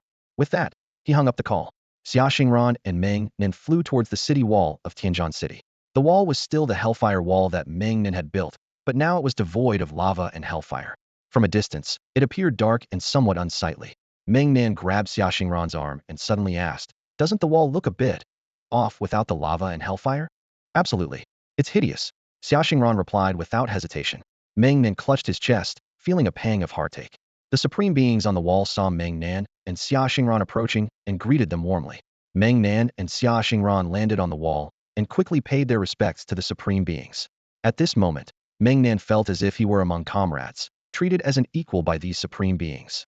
This subtle change made Xia Xingran look at Xia Chun in confusion, but Xia Chun just smiled slightly and said to Meng Nan, "You finally made it. Come on."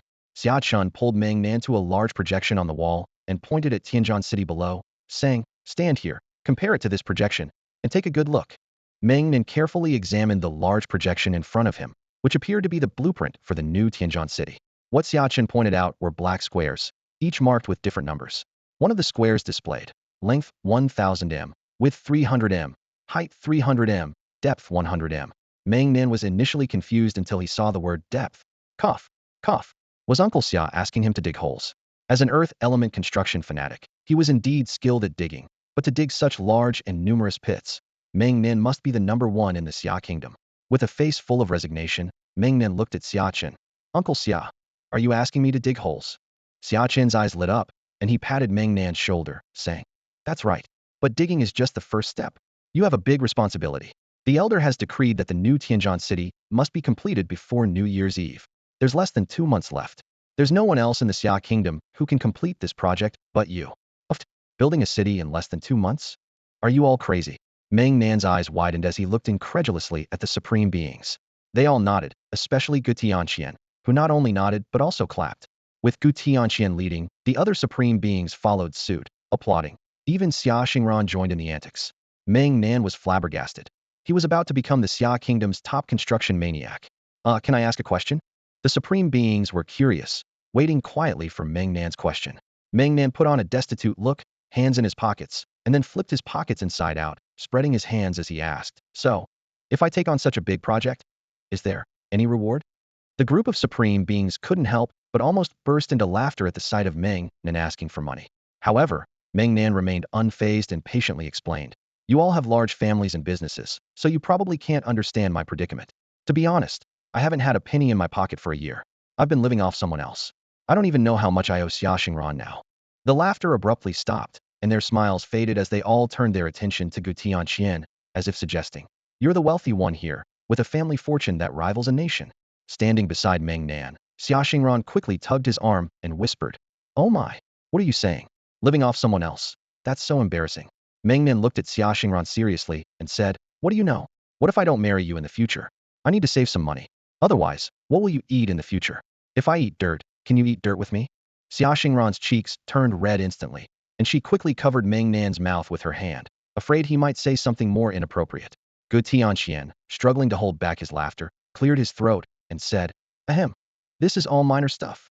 Don't worry. You'll get every penny of your wages. After all, this project is indeed big, and we really couldn't do it without you as the contractor. It's only right." Seeing Gu Tianqian speak up, Meng Nan immediately shifted the topic. "Thank you for your support, Mr. Gu. I don't need too much money. Contributing to the country's development is my duty. But about my future marriage, I'll be counting on you." The supreme beings suddenly realized, "Oh, so this guy isn't just asking for money. He's been planning this all along."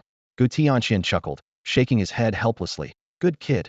You've had your eyes on me from the start. Don't worry. I'll take care of your future marriage arrangements." Meng Nan quickly pulled the blushing Xia Xingran and said, "With Mr. G's guarantee, we're definitely set." "Huh?" Xia Chen approached, placing a hand on Meng Nan's shoulder with a displeased look. "You kid, such a big matter. And you didn't even discuss it with me, your future father-in-law?" Meng Nan, unabashed in front of the supreme beings, awkwardly replied, "I needed to secure Mr. Gu, the patron first. Otherwise, being this broke, how could I dare propose to Uncle Xia?" Everyone chuckled, thinking the kid was finally catching on. Xia Chun, feeling embarrassed, looked at Gu Tianqian and said, "Mr. Gu, please forgive him. This kid, he's just inexperienced." But Gu Tianqian, now looking displeased, pointed at Xia Chun and said, "Don't pretend with me. You're benefiting too. If you don't make outrageous demands later, I'll be grateful." Meng Nan suddenly realized, glancing at Xia Chen. Is that how it works? Indirectly asking for favors? Amidst the laughter and conversation, they reviewed the plan in detail once more. Meng Nan took Xia Xingran to the spot marked on the blueprint, carefully comparing it, then turned to Xia Xingran and said, Xingran, there's less than 2 months left. I need to hurry and start digging. Xia Xingran smiled softly, tying up a strand of loose hair, her eyes sparkling with determination. I've reached the peak of my spiritual strength. Unless I break through to the unparalleled level, further strengthening is pointless. I need to stabilize my current state. Besides, the workload here seems immense, so I'll stay and keep you company. Meng Nan gazed into Xia Xingran's beautiful eyes, feeling a mix of emotions, but responded with a smile. All right.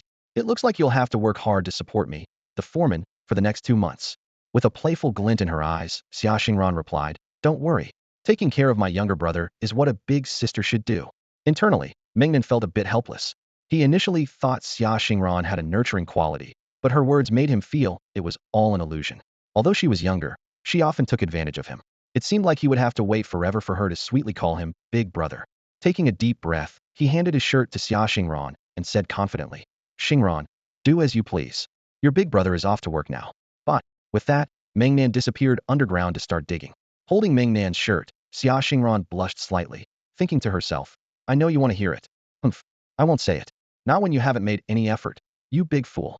Underground, Meng Nan shared his soul power with Little Stone, instructing, dig according to these dimensions and throw the excess soil outside. The foundation needs to be 100 meters deep.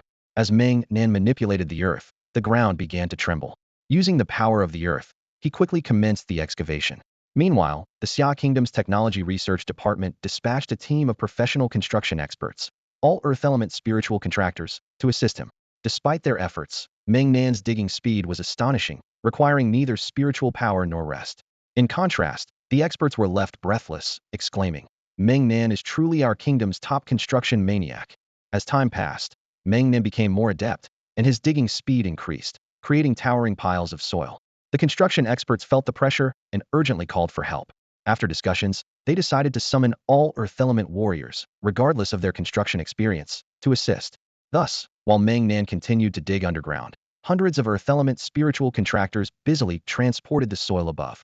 The excavated soil needed to be mixed with other metals for the foundation. The construction of Tianjin City was being carried out to the highest standard, akin to that of Daijing City, far surpassing the typical steel and concrete structures of ordinary residences, combining advanced technology with skilled craftsmanship. Hundreds of Earth Element spirit contractors worked tirelessly until dusk, so exhausted they could barely straighten their backs. However, within Tianjin City, 3 small mountains had already been piled up, leaving everyone in despair as they lamented how their processing speed couldn't keep up.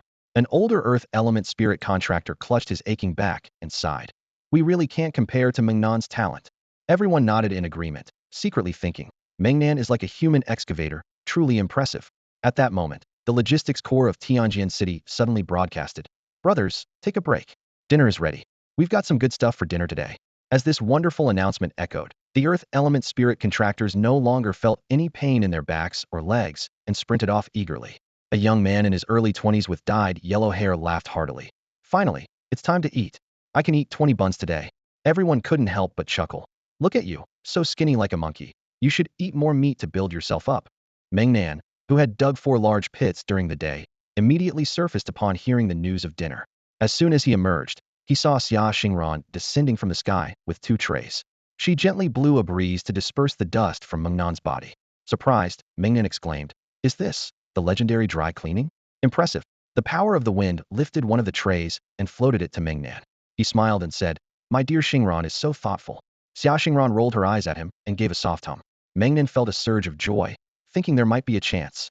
After taking the tray, Meng Nan stomped his right foot, and a stone table and 2 stone stools immediately rose from the ground.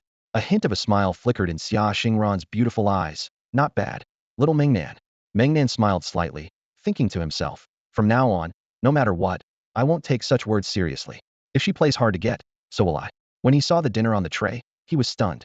How could the dinner from Tianjin City's logistics core be like this? Meng Nan picked up a piece of barely cooked roast meat, dripping with dark blood, and asked Xia Xingran, Why is this meat black? Xia Xingran frowned and pursed her lips. They said it's beast meat.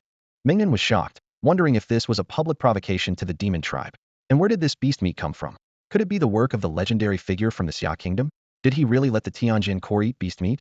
He looked at the tray again, grabbed a piece of wild vegetable, and stuffed it into his mouth, immediately feeling a strong surge of spiritual energy.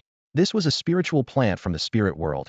He'd eaten it before, as it was among the resources brought back by the elders. Then, he picked up a bottle of drink, took a closer look, and exclaimed, "Wow, produced by the Xia Kingdom's Spiritual Energy Research Institute. This drink isn't the enhancement potion you mentioned before, is it?" Xia Xingran shook her head. It shouldn't be. Meng Nan understood his master's concerns. He realized that if such technology became widespread, the Xia Kingdom could face the danger of annihilation. Meng Nan had heard Xia Xingran mention that the ingredients for the enhancement potion came from spiritual and demonic beasts. To produce it on a large scale, hundreds or thousands of these beasts would have to be slaughtered, unless they could be domesticated. Zhao Tuo was doing just that. He stared at the plate in front of him, deep in thought. This meal seemed ordinary but was laden with extremely sensitive implications, signaling a real confrontation with the demon race. Although the flesh of demonic beasts could enhance the human body, no country in the human realm had dared to openly consume demon meat until now, with Xia Kingdom being the first. At this moment, everyone in Tianjin City silently gazed at the demonic beast meat on their plates, aware of the significance of this roasted meat. Many turned to look at the massive stone monument at the center of the city, filled with a sense of grief and anger. Someone shouted in fury, "Brothers, eat. Once we get used to it, we'll go hunt some demonic beasts ourselves." As they ate the meat, they shared their thoughts and feelings. Meng Nan was also chewing on the demonic beast meat. It was chewy, and as they said, not only rich in spiritual energy, but also possessing powerful blood energy. He had eaten wild beasts raw before, finding the taste of demonic beast meat superior, though its blood energy was slightly less potent. At this moment, he noticed that Xia Xingran hadn't touched the meat on her plate. This meat is quite tasty. Why aren't you eating? Do you think it's undercooked, too bloody?" Meng Nan asked. Xia Xingran smiled slightly and took out a bottle filled with black liquid from her storage bracelet. "Want to try this?" Meng Nan took the bottle, examined it closely, and asked, "What's this?" Xia Xingran also took out a bottle, tilted her head back, and drank it in one go, licking the black liquid from the corner of her mouth with a smile. It's concentrated demonic blood. Startled, Meng Nan almost dropped the bottle. A wave of nausea surged up his throat. Concentrated demonic blood? You actually. Xia Xingran pursed her lips slightly and smiled. "It's specially made by my master, chocolate flavored. It's quite good." Meng Nan was shocked. Chocolate flavored concentrated demonic blood? Is this the exclusive indulgence of the perverse supreme lineage? How can I be outdone by Sister Xingran? He steeled himself, unscrewed the cap, closed his eyes, and drank it down in one go. He was about to say that it indeed tasted like chocolate when his eyes widened in surprise. Whoa, the after effects are intense. The powerful blood energy surged from his throat to his abdomen, and he immediately jumped up on the spot. His skin began to feel hot, with a faint burning sensation, as if his blood was boiling. Something's happening. Meng Nan quickly covered his crotch, thinking, this feeling, why does it feel like? Xia Xingran sat on a stone bench, quietly watching Meng Nan with a smirk. Meng Nan, however, didn't have the time to pay attention to her, as he felt hot and strained all over, especially in a certain area. He needed to release some tension. Clutching his pants, Meng Nan quickly disappeared into the ground, silently exclaiming, "Damn, I can't take this anymore." The ground shook, and earth and stones flew out of the large pit. Xia Xingran covered her mouth with a smile, thinking to herself, "Dad, don't worry, he's got only this much potential." At that moment, Xiachen appeared, covering his face with his hand. He had intended to use this opportunity to test if Meng Nan was normal, as Meng Nan had never made any moves on Xia Xingran, leading Xiachen to suspect there might be something wrong with him. However, it turned out that Meng Nan was normal below, but something seemed off above. Xia Xingran blushed and asked, "Dad, what exactly are you expecting?"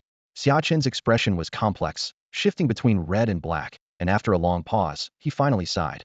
"Meng Nan, this kid has something on his mind." With that, he shook his head and disappeared again.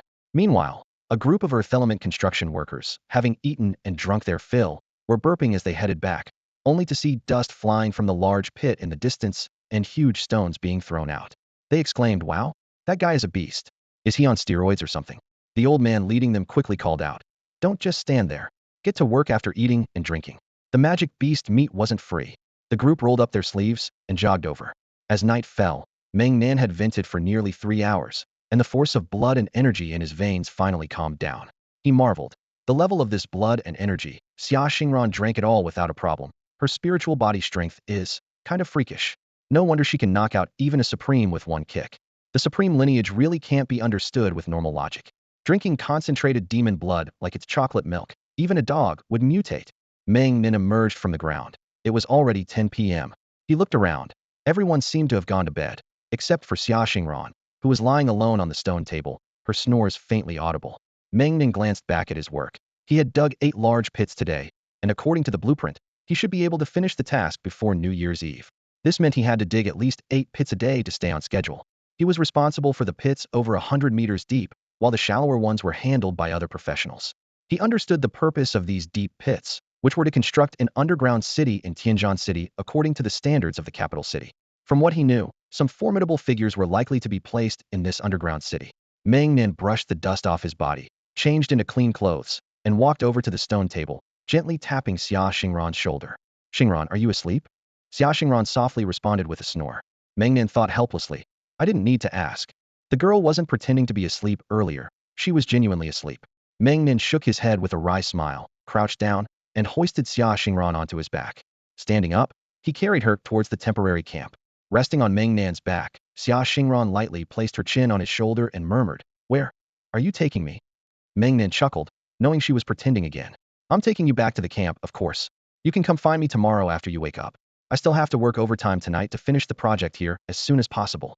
Xia Xingran wrapped her arms around Meng Nan's neck and whispered playfully in his ear, "Why are you in such a hurry?" Meng Nan paused, took a deep breath, and replied, "You might not believe me, but when Xiao Shirtu and I first set foot in the wilderness, we felt a connection. I just want to finish the project here as soon as possible so I can explore further."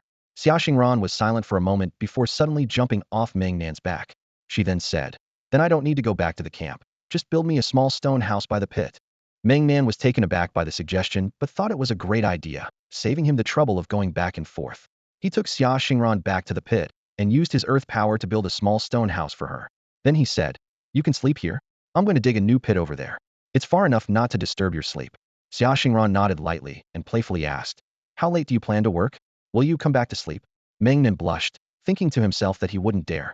They hadn't even kissed yet, and this was the Tianjin Corps camp, with Xia Xingran's father around too. It would be asking for trouble to sneak into bed. He awkwardly scratched his head and coughed. "We'll talk about it later." Xia Xingran seemed to have anticipated his response and kicked Meng Nan out of the stone house with a laugh. The stone door closed with a thud, and her giggles echoed.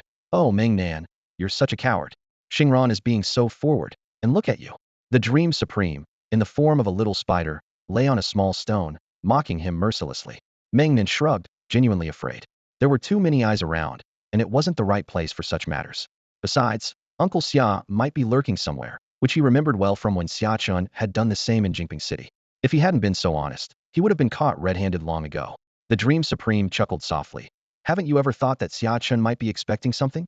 Meng Nan remained silent, feeling a bit resistant. The Dream Supreme seemed to sense his feelings and said gently, "My dear Meng Nan, you've grown up." The Dream Supreme, in the form of a little spider, emerged from Meng Nan's body and transformed into a human shape. Meng Nan lowered his gaze and apologized. "I'm sorry for making you sad, Dream Sister." The Dream Supreme gave a bitter smile, embracing Meng Nan tenderly and saying, "It's my fault for neglecting your feelings all this time. No one wants another person to hear their innermost thoughts at any moment. My dear Meng Nan, you've grown up. It's my fault. I won't sense your feelings anymore." Meng Nan sighed and gently said to Dream Supreme, "Thank you for your understanding, Sister Meng." Dream Supreme released him and softly ruffled his yellow hair, smiling. "No need to be so polite. You've already called me Sister Meng, so it's only right for me to take care of my little brother. Go ahead, I'll be watching over you from up here." Without saying more, Meng Nan turned and descended into the ground, continuing his digging. His feelings for Dream Supreme were akin to deep familial bonds, a resonance that couldn't be faked. Even the solitary little stone had a fondness for Dream Supreme, which spoke volumes about the purity of her heart. Standing outside the deep pit, Dream Supreme gazed at the starry sky and suddenly smiled. "Xingran, you've mastered the technique of transforming spiritual energy into vapor quite well, though it's not perfect yet." Xia Xingran appeared, sticking out her tongue a bit sheepishly. "Sorry for letting you see that, Sister Meng." The two stood side by side outside the pit in silence for a while until Xia Xingran couldn't hold back any longer. "Sister Meng, is there something on Meng Nan's mind?" Dream Supreme smiled slightly and replied, "He's just grown up and gotten wiser." Xia Xingran had also noticed that ever since the war in the Xia Kingdom, Meng Nan seemed to have changed. Although it wasn't obvious on the surface, he appeared to be better at hiding his emotions. Dream Supreme looked at the stars and murmured softly, "Actually, Brother Meng Nan, he doesn't belong here." Xia Xingran was shocked, immediately recalling the feelings Meng Nan had mentioned to her before, and hurriedly asked, "Then, can you tell me, Sister Meng?" Dream Supreme sighed, shaking her head. "I can't. I share the same resonance with him. But I can give you a hint. His future, the Xia kingdom, is too small, and you are the only one in his heart." Xia Xingran lowered her head. Although she didn't understand the resonance Dream Supreme mentioned, she grasped the last two sentences. Dream Supreme was hinting that Meng Nan's ambitions were not limited to dominating the Xia kingdom, and she might face a choice at a certain point in the future. After pondering for a moment, Xia Xingran looked up and gave Dream Supreme a gentle smile. "Does that mean you'll always be with us, Sister Meng?" Dream Supreme thought to herself, "Clever sister, not only made a choice, but also guessed my intentions." Looking at the starry sky, she felt a twinge of homesickness and sighed. "I'm actually not from the Xia kingdom. I come from the center of the wild domain." Xia Xingran was incredulous. The center of the wild domain? That terrifying place that the human, demon, and spirit tribes all fear? Sister Meng actually comes from such a terrifying place. Realizing this topic might touch on the world's secrets, she didn't press further and instead shifted the conversation back to Meng Nan. "So Sister Meng, do you think Meng Nan's change is directed at someone?" Dream Supreme turned to look at Xia Xingran, feeling moved. "Xingran, your questions always hit the mark. I used to think Meng Nan was like a stone, clueless about matters of the heart. But today I realized, in his heart, there is something he cares about. I can tell you directly. The reason he hesitates to express his feelings to you is because of Xia Chun." This time, Xia Xingran didn't show any shock. Instead, she appeared unusually calm, as if she had anticipated everything. Meng Zhizuan was surprised by her reaction, thinking, "It seems that Xingran is really smart, unlike my sister, who has been kept in the dark all along." Xia Xingran recalled her first encounter with Meng Nan, a rather rustic boy with yellow hair, whose hands were covered in calluses and whose eyes revealed a shy hesitation.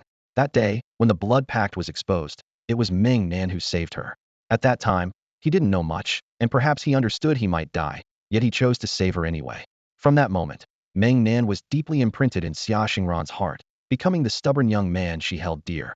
It was because of her calling him Meng Nan that the whole world came to know him, making him the focus of attention in Xia, whether benevolent or malicious. And the root of it all was because of her. Xia Xingran snapped back to reality and sincerely said to Meng Zhizuan, "Thank you, Sister Meng, for telling me this. My father didn't want me to get involved in this struggle. It was my own insistence. By sending me to my master, he implicitly acknowledged Meng Nan's existence. But my father has his own difficulties. He represents the military power of Xia and often can't act as he pleases. As long as he is in power, Meng Nan can only." Meng Zhizuan nodded in understanding and took Xia Xingran's small hand, saying, "Give Meng Nan some time.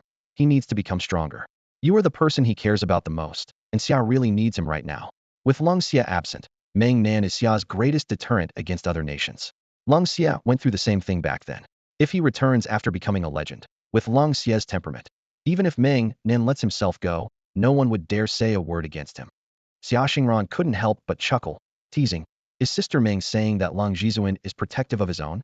Meng Zhizuan held her small hand and continued, "Not many people in Xia know the true nature of Lung Xia.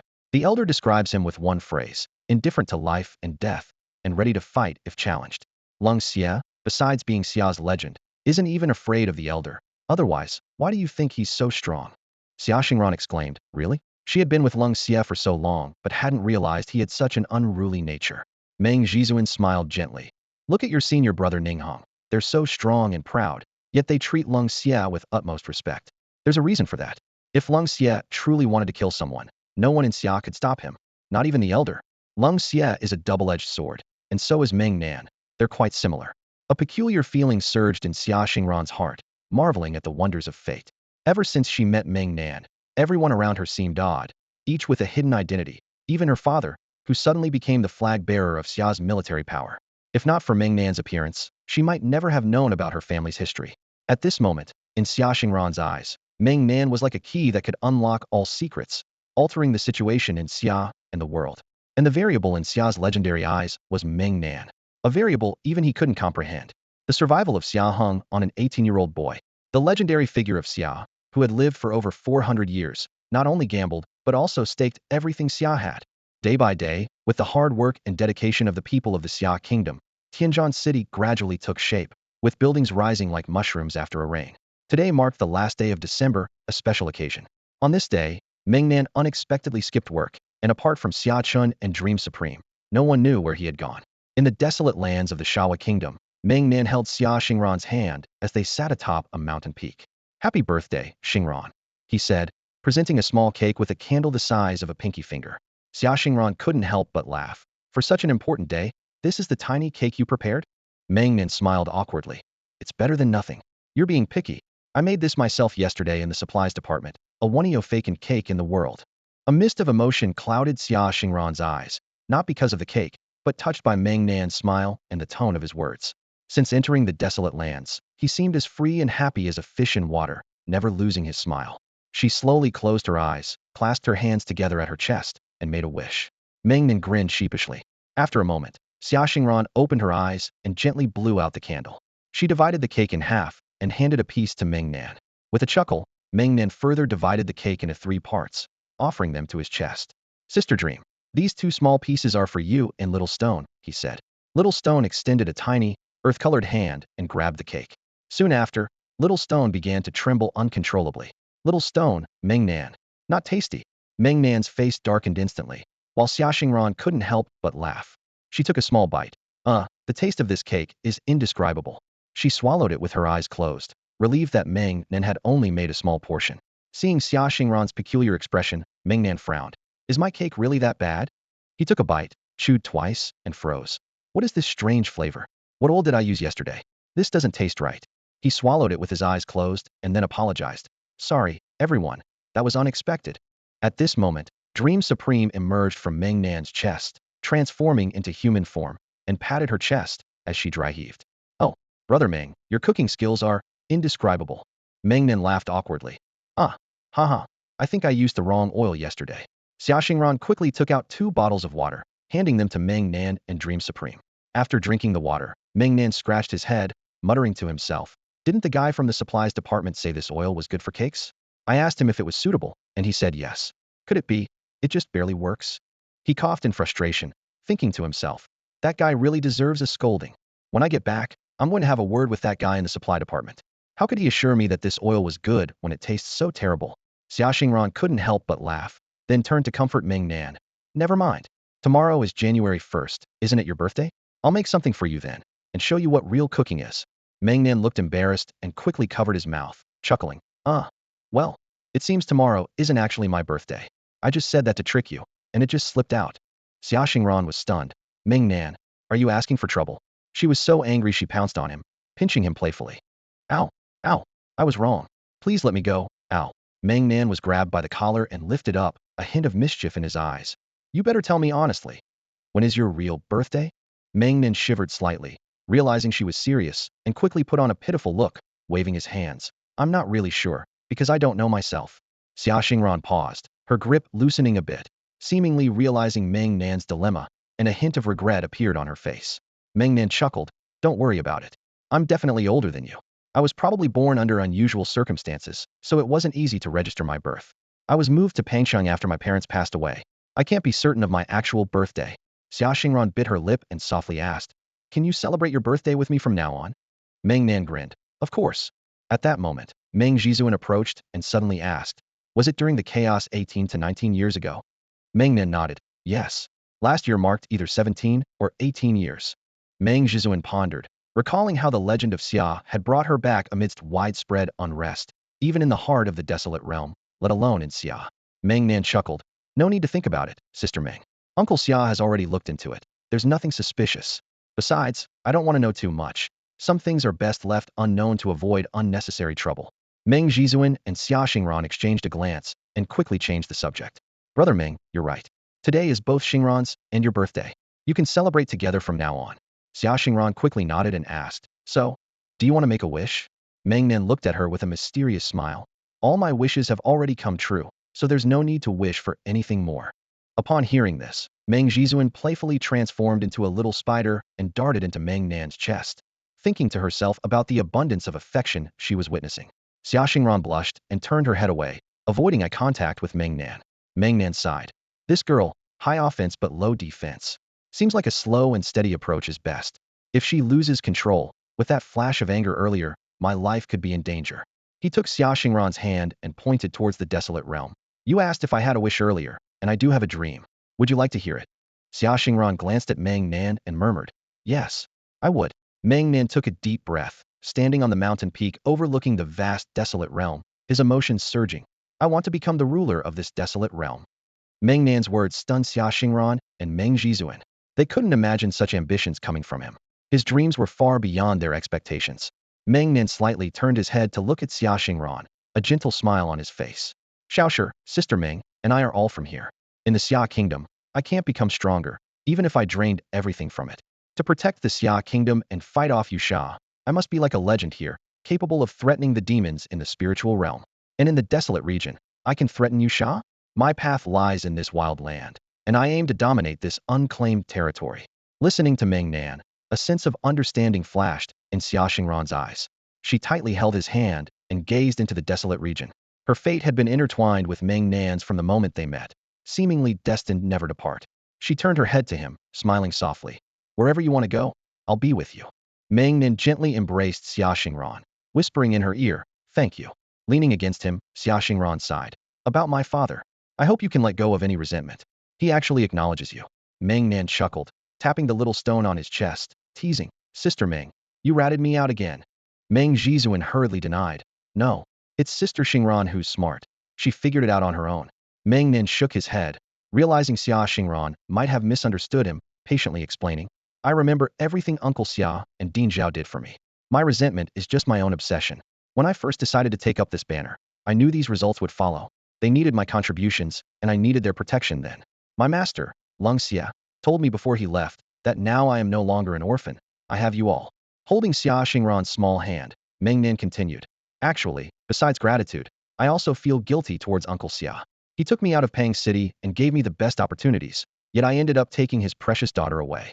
As for teacher Lisa, being her student, I also took my class advisor's daughter. I admit I'm guilty. Even rabbits don't eat the grass around their burrow. To say they don't mind is impossible. So I've always wanted to wait until I'm truly strong to give you a promise, to show them the utmost respect. That's my real concern. It has nothing to do with national duty or Uncle Xia's status. Xia Xingran couldn't help but laugh, pinching Meng Nan's cheek with her slender fingers, asking, so when will you feel strong enough? Meng Nan playfully smiled. When I can pin the king of lost soul worms to the ground. Xia Xingran widened her beautiful eyes in surprise. Are you thinking of rebelling against your father-in-law? Meng Nan quickly waved his hands in explanation.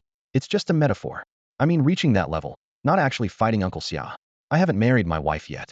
How could I dare fight my father-in-law? Xia Xingran huffed, raising an eyebrow. So you mean after marrying, you'd dare to fight him? Meng Nan shook his head helplessly, thinking to himself, this is so nitpicky. I misspoke. I apologize. Once I marry you, I'll treat Uncle Xia as my own father and take care of him. Xia Xingran's heart trembled. Meng Nan's bold words in the wilderness made her realize that he was truly letting himself go, revealing his true self. A pang of bittersweet emotion arose in her heart, mixed with helplessness. She wrapped her arms around Meng Nan's neck, gently kissed his cheek, and then nestled into his embrace, whispering softly, you need to get stronger quickly, okay? Meng Nan shivered all over. This was exactly the feeling he had been longing for, like an electric shock. You kissed too fast. I didn't even have time to react. Why don't you try again? Xia Xingran blushed, hooked her arms around Meng Nan's neck again, and playfully punched his abdomen, saying, KO. Do you want to try again or not? Meng Nan pouted, thinking it best to quit while he's ahead, and replied, let's pretend I didn't say anything. The two embraced, enjoying their rare alone time atop the great mountains of the wilderness, their affection growing deeper. The next day, Meng Nan and Xia Xingran returned to Tianjin City. Xia Chen stood on the city wall, gazing into the distance like a stone longing for his daughter. Upon seeing Meng Nan, Xia Chen quickly waved, and Meng Nan understood that this was his future father-in-law checking up on him, possibly even demanding a report on the battle. He climbed the city wall and calmly faced Xia Chen. In Xia Chen's eyes, Meng Nan now seemed to have a nascent presence, becoming more and more like Lung Xia. You've grown up. You better take good care of my precious daughter in the future. Otherwise, I won't forgive you, boy. Xia Chen patted Meng Nan's shoulder, his tone filled with paternal concern. Meng Nan felt relieved. No matter how strong Uncle Xia was, he was still a father who couldn't help but worry about his daughter. He replied earnestly, Uncle Xia, I'm not a child anymore. The fact that I can ask Elder Gu for a guarantee proves how much I value Xingran. I'll spend my life repaying her for everything she's done for me, and I won't let her suffer any grievances. Uncle Xia, I can't thank you enough for sending her to Master Zhao to become her apprentice, thus fulfilling our wishes. Xia Chen's eyes reddened, momentarily at a loss for words. Thinking back to a year ago, Meng Nan was just a young lad, and perhaps he had underestimated him then. Xia Chun took a deep breath, gripped Meng Nan's shoulder, and said solemnly, "All right, remember what you've said. You want to be my son-in-law. You also want to be the blade of Xia country." Meng Nan stood tall and responded firmly, "I am a disciple of Lung Xia Supreme, a successor of the elder's lineage, and I will do everything for Xia country." Xia Chun nodded with satisfaction. "Good lad. You have a fierce spirit." He turned to gaze beyond Tianjin City, silent for a long time. Meng Nan watched Xia Chun's back and asked, puzzled, "Uncle Xia, is there anything else you'd like to tell me?" Xia Chun did not turn around, and a trace of soul power quietly entered Meng Nan's bro. It was Xia Chun's soul power. "Your promise to Xingran. Don't let me down as her father. The Elder and Dream Supreme have left you a way out. If Xia country is destroyed, take my daughter and leave. Once you have the strength, then avenge us." Meng Nan looked at Xia Chen's back, his eyes filled with a murderous intent, and a slight smile tugged at his lips. "Rest assured, Uncle Xia, I'm not someone who waits for death. Before the war with the demon realm, I will overturn this wilderness. Not a single subsidiary state of the dark fiends will escape." Meng Nan revealed his long-hidden fangs, causing Xia Chun to be taken aback. He thought to himself, this guy is really ruthless. Meng Nan spoke again. "Uncle Xia, today is January 1st, and there's 1 month until New Year's Eve. I've been working tirelessly, and now my project is almost complete. The remaining time is mine. I'm going to the wildlands to seize resources, starting with Shawa. From the resource distribution map I saw in Daijing City, I won't let any of these Yusha vassal states go." Xia Chun turned to Meng Nan, gritting his teeth. "Good. These Yusha scum deserve to be killed." Meng Nan bowed. "Take care, Uncle Xia. I depart tomorrow." With that, he left without hesitation. When Meng Nan reached the giant hero monument at the center of Tianjin City, he paused. This monument was his creation, with every hero's name carved by his own hands. He carefully read through them, finally stopping at the name Lei Mo Grandfather Lei. "I will fulfill my promise to you. Starting tomorrow, I'm taking your grandson on a dangerous journey. That's what I told you back then, and you agreed. Now I'm making good on that promise. Please don't hold it against me." Meng Nan nodded, then opened his communicator to send a message to Lei Zhe. "Meet at Tianjin City early tomorrow." He exhaled deeply and headed back to the camp. Just then, the crackling sound of lightning erupted behind him. Meng Nan smiled. "When did you arrive, Brother Lei?" Lei Zhe emerged from the crowd, his purple hair dancing in the wind. Meng Nan couldn't help but comment. "Haven't cut your hair in 2 months? But this long hair looks even more stylish. I came to Tianjin City a week after you left the Lei family. But since you've been digging day and night, I've been training on my own." Meng Nan stepped forward and hugged Lei Zhe. "Did you hear what I just told your grandfather?" Lei Zhe chuckled. "I heard it, but I'm not sure if my grandfather did." "Don't worry. The old man definitely heard it. Come on, let's prepare at the camp. Since you're here, we'll leave after dinner tonight. Your brother Meng Nan will take you on a wild ride." Lei Zhe chuckled, but his eyes revealed a murderous intent. Meng Nan patted Lei Zhe's shoulder. "Don't worry, Brother Lei. I'll make sure you get your fill of fighting." Meng Nan walked to a small stone house and knocked on the door. "Xingran, I'm back. Look who's here." The stone door creaked open slightly, and Xia Xingran peeked out. "Oh wow, the loudmouth." Lei Zhe clicked his tongue. "Goddess Xingran, why are you acting so sneaky?" Xia Xingran chuckled and opened the door, winking at Meng Nan. "Meng Nan, you might have a chance to fulfill your promise to Grandfather Lei." Meng Nan and Lei Zhe exchanged puzzled glances. Once inside the wooden house, Meng Nan exclaimed, "Oh, I get it." Lei Zhe also exclaimed, "Oh, there's a girl." In the small stone house, Meng Nan was seated in a spot where Xia Xingran had set up for him. Before him stood a young woman with dark green hair, exuding an elegant and traditional charm. The moment Meng Nan entered, she rose and greeted him with a clear voice. "I am Duanmu Yao Yao." "Greetings, Captain Meng Nan." Meng Nan was taken aback. The surname Duanmu reminded him of the ancient martial families of Daijing City, much like Lei Zhe, leaving him astonished. The legends of ancient martial families are widespread in Xia country, descendants of the former ruler's warriors. Meng Nan immediately returned the greeting and introduced Lei Zhe beside him to Duanmu Yao Yao. "Hello, Miss Duanmu. This is Lei Zhe." Xia Xingran covered her mouth, stifling a laugh, while Lei Zhe stood there awkwardly. Meng Nan, seeing this, playfully pressed Lei Zhe's head. "Hello, Miss Duanmu. His name is Lei Zhe." Even Duanmu Yao Yao couldn't help but laugh softly, lightening the atmosphere.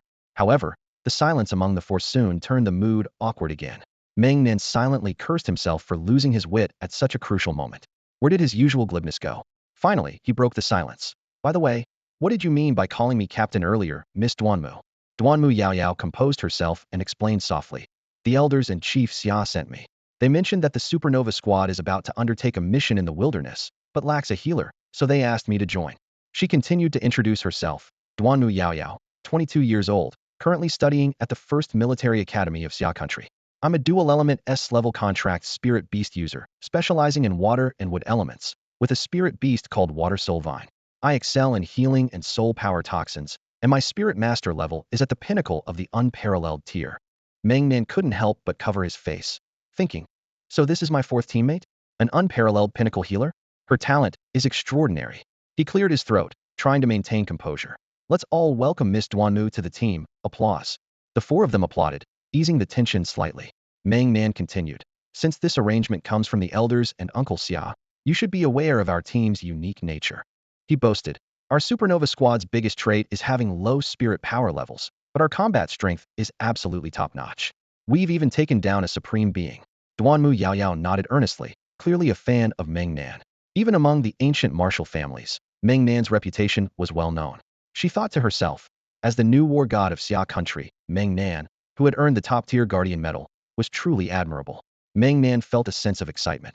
With such a teammate, future battles would be even more thrilling. Meng Nan noticed Duanmu Yaoyao's admiring gaze and instinctively glanced at Lei Zhe, thinking to himself, why isn't this guy getting the hint? So, Meng Nan gave Lei Zhe a playful kick and laughed. Brother Lei, why don't you chat with Miss Duanmu? Xingran, come with me for a moment, I need to talk to you. Xia Xingran smirked, and, as she passed Lei Zhe, gave him an encouraging thumbs up, leaving Lei Zhe confused. What are those two up to?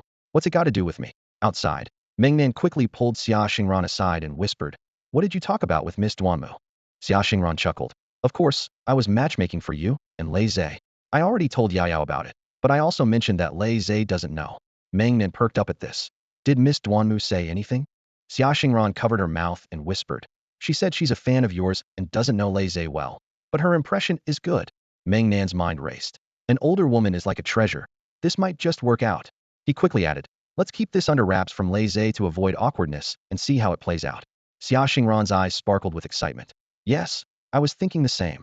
Meng Nan nodded and took her to prepare intelligence and supplies, since it was their first time going to the Shawa Kingdom, and they needed to be well prepared. He approached Supreme and quietly asked, do you know what's going on in the Shawa Kingdom right now? Supreme glanced around and whispered, follow me. Under Supreme's guidance, Meng Nan entered a secret underground chamber. Supreme activated a holographic projection and pointed to the images, saying, look here. After the Shawa military lost power, Yusha secretly took control of the kingdom. According to information from our contact, Old Gu, at least 6 Yusha Supremes are covertly establishing new military power. Their subordinate troops are all sent by Yusha and are at least of the Wushuang level. Meng Nan was taken aback. It seems Yusha isn't giving up. The Shawa kingdom is too close to our Xia kingdom. They want another go. Supreme shook his head. It's unlikely to be their top Supremes. After all, Yusha's top Supremes aren't fools. If we discovered them, they'd act immediately. Those underlings are likely just lackeys from Yusha's vassal states. Meng Nan understood and subtly asked, did the elders or Uncle Xia say anything? Like, wipe them all out? Supreme chuckled. You rascal, focus on getting what's within reach first. As for those underlings, do as you please.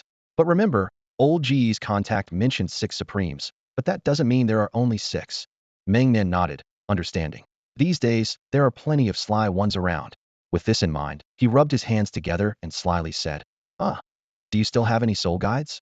Give me a box. After I steal the minerals, I'll blow them all up. An old man over 200 years old made Meng Nan roll his eyes helplessly. Ahem. Soul guide isn't something trivial. We both know how much the Summer Kingdom struggled after that last great battle. Rebuilding Tianzhan City nearly bankrupted us. If it weren't for Old Gus secretly supporting us, construction would have halted long ago. Meng Nan finally understood why Gu Tianqian was the 4th-generation guardian of the Summer Kingdom. This is the true meaning of financial protection for the nation. Since the Summer Kingdom is so short on cash, I'll have to bring some back from the Shawa Kingdom to support us. Ahem. Elder Qi, I have a project. What does the Summer Kingdom need from Shawa? Give me a list, and I'll bring it back. Then perhaps you could give me some soul guide. How about it? The Supreme couldn't help but call Meng Nan a crafty one. Ahem. The Supreme pulled out a map of the Shawa Kingdom and circled several specially marked locations. Shawa had been thoroughly cleaned out by Xia Chun, but those circled places were newly established by Yusha. They must have enough resources, or else their plan to re-establish military power would be a pipe dream. You might want to check it out. I'll privately sponsor you with 6 soul guides. The Supreme closed his eyes and silently handed over 6 soul guides, reminding Meng Nan that these were his personal contribution. Don't go spreading it around. Meng Nan quickly pocketed them, nodding vigorously, saying, what do you mean your sponsorship? These 6 soul guides are clearly what I snuck out from the Shawa military warehouse. Nothing to do with you. The Supreme almost couldn't hold back his laughter and waved Meng Nan out. This kid is getting more and more carefree. After securing the 6 soul guides, Meng Nan happily left the secret chamber, feeling quite pleased with himself. By dinner time, in front of Xia Xingran's small stone house, Meng Nan crafted a square stone table and 4 small stone stools. The placement of these stone stools was quite deliberate, not north to south, but east to west, paired for couples. And these stools were actually raised from the ground by Meng Nan. Can't even be moved. Meng Nan and Xia Xingran, with mutual understanding, carried their trays and sat on the east side. Very naturally, they both looked towards Lei Zhe, signaling him to sit down. Don't waste the opportunity. Lei Zhe rolled his eyes. Even he understood what these two were up to. Holding his tray in one hand, he gave a thumbs up with the other. You guys, truly my beloved family and brothers. Meanwhile, Duanmu Yaoyao sat gracefully on the stone stool, looked at Xia Xingran opposite her, and smiled softly. After Lei Zhe sat down, Meng Nan raised his cup, cleared his throat, and said, "First, let's welcome Duanmu Yaoyao. With her unparalleled peak strength, she's elevated our overall strength as supernovas. Cheers." The 4 of them clinked glasses with the spiritual energy supplement developed by Zhao Tua.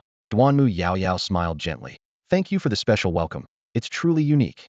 Meng Nan and Xia Xingran exchanged a glance and immediately focused on eating. Lei Zhe was still holding his cup, waiting for more from Meng Nan. Huh, what the heck? You two are unbelievable. Lei Zhe was left awkwardly holding his cup and could only clink it with Duanmu Yaoyao, saying, "Never mind them. Lei Zhe, welcome Sister Yaoyao's joining." Huh. Hearing Lei Zhe's address for Duanmu Yaoyao, Meng Nan and Xia Xingran both looked up at Lei Zhe. How did this smart guy suddenly become clueless? Isn't it supposed to be friends first, then siblings, and eventually become little darlings? How could he start by calling her sister? Meng Nan and Xia Xingran were puzzled by Lei Zhe's direct address of Duanmu Yaoyao as Yaoyao Jia. Duanmu Yaoyao smiled slightly, gently clinked glasses with Lei Zhe, and said softly, "Thank you, A's Didi." Lei Zhe raised his chin proudly, glancing at Meng Nan and Xia Xingran, as if to say, being a younger brother gets you a lot of love from your elder sister. Even if this event led nowhere, they wouldn't feel awkward, you get it? Meng Nan stood frozen, his neck stiffly turning towards Xia Xingran, thinking to himself, "Is this why you insisted on being an elder sister?" Xia Xingran chewed on spiritual herbs, her chubby cheeks puffed up, and she snorted coldly, mumbling, "If you want me to reward you again, be obedient, understand?" With that, she extended her slender, fair fingers, gently mimicking a grasp in front of Meng Nan. Boom, boom, boom, boom, boom. An intense vortex of wind power suddenly appeared, and the compressed air exploded instantly. Meng Nan coughed twice, puzzled. What reward? I'm not someone who bows down for rewards. Yet, in his heart, he thought, Sister Xingran is right. Next time, please double the reward. The crowd couldn't help but chuckle. On the surface, Duanmu Yaoyao smiled, but inside she was deeply shocked. Xia Xingran's vortex attack was clearly an adaptation of the S-level Hurricane Dragon Beast's inherent Eye of the Storm. She could immediately tell that this level of force could harm a supreme being. As a peerless peak herself, being hit might result in her being directly torn apart. Duanmu Yaoyao reflected inwardly. No wonder the elder had advised her to keep a low profile and speak less, doing whatever Meng Nan instructed. As a member of an ancient martial family, she was a descendant of the legendary personal guards of Xia Kingdom, having helped establish the kingdom with the ruler. This family background naturally bestowed a sense of pride and superiority beyond that of ordinary people.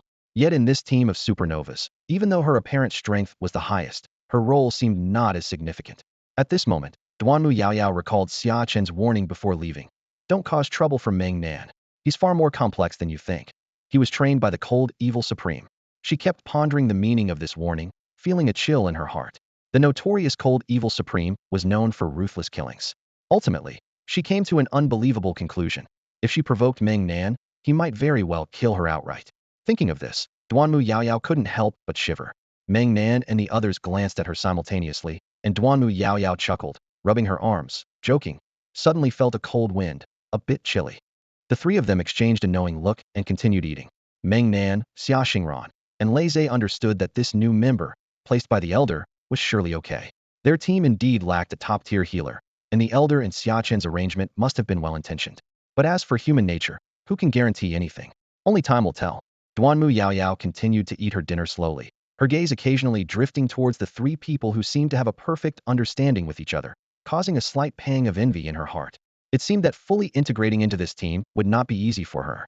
Though her dual-element talent made her a prized gem in the ancient martial arts family, in this team, she needed to prove not just her strength, but her loyalty as well. And the focus of that loyalty Duanmu Yaoyao instinctively glanced up at Meng Nan. At that moment, Meng Nan was drinking a spirit replenishment drink and happened to meet Duanmu Yaoyao's gaze, giving her a harmless smile.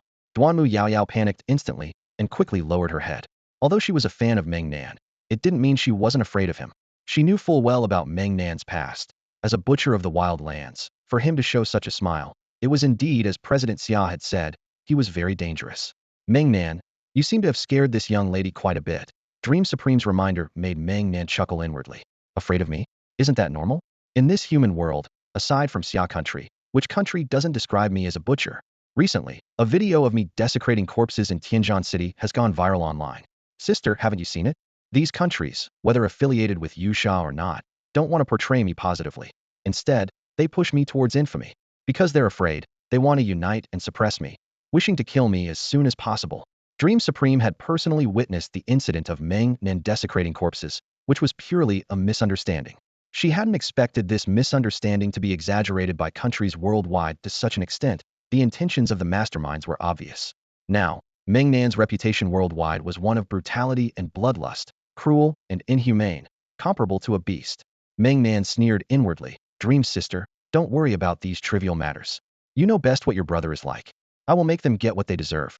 After dinner, Meng Nan clapped his hands and excitedly said, today is a day worth commemorating. Our supernova team has gained a new member. Come on, let's take a picture.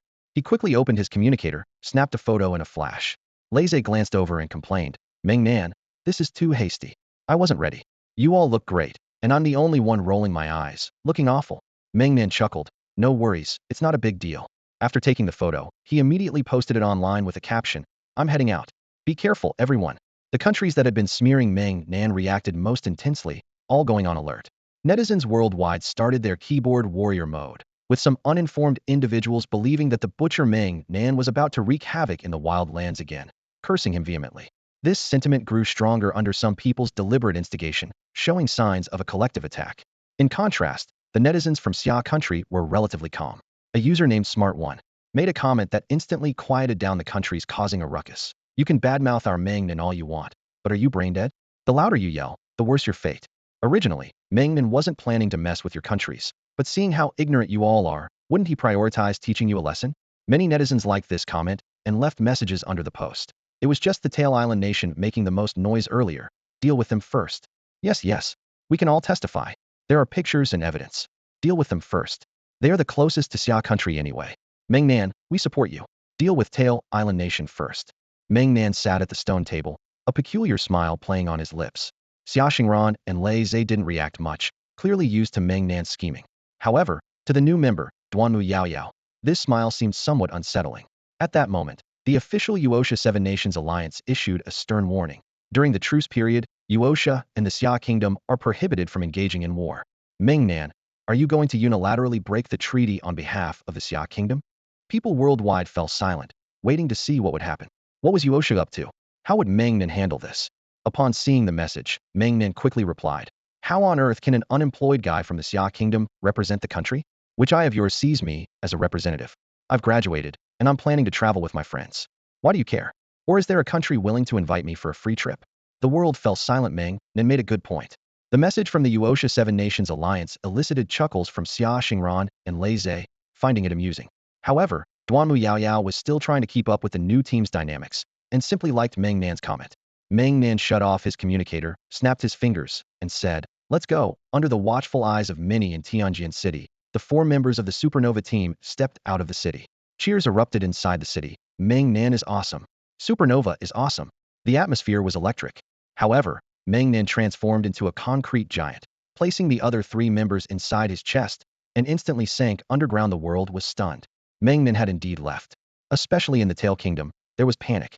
In the last battle, the Tail Kingdom had made significant contributions to Yuosha's efforts, with all their forces deploying through their spatial channels. The destruction of Tianjin City in the Xia Kingdom was largely due to them. Now, alarms blared throughout the Tail Kingdom, immediately entering a state of high alert.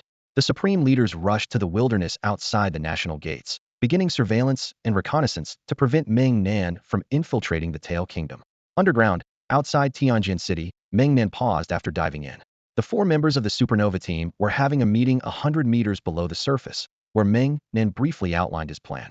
To prevent leaks, he deliberately kept it vague and confiscated everyone's communication devices. As a new team member, Duanmu Yaoyao understood her position well and unconditionally followed all of Meng Nan's instructions. She realized that although Meng Nan seemed to treat everyone equally, his focus was solely on her.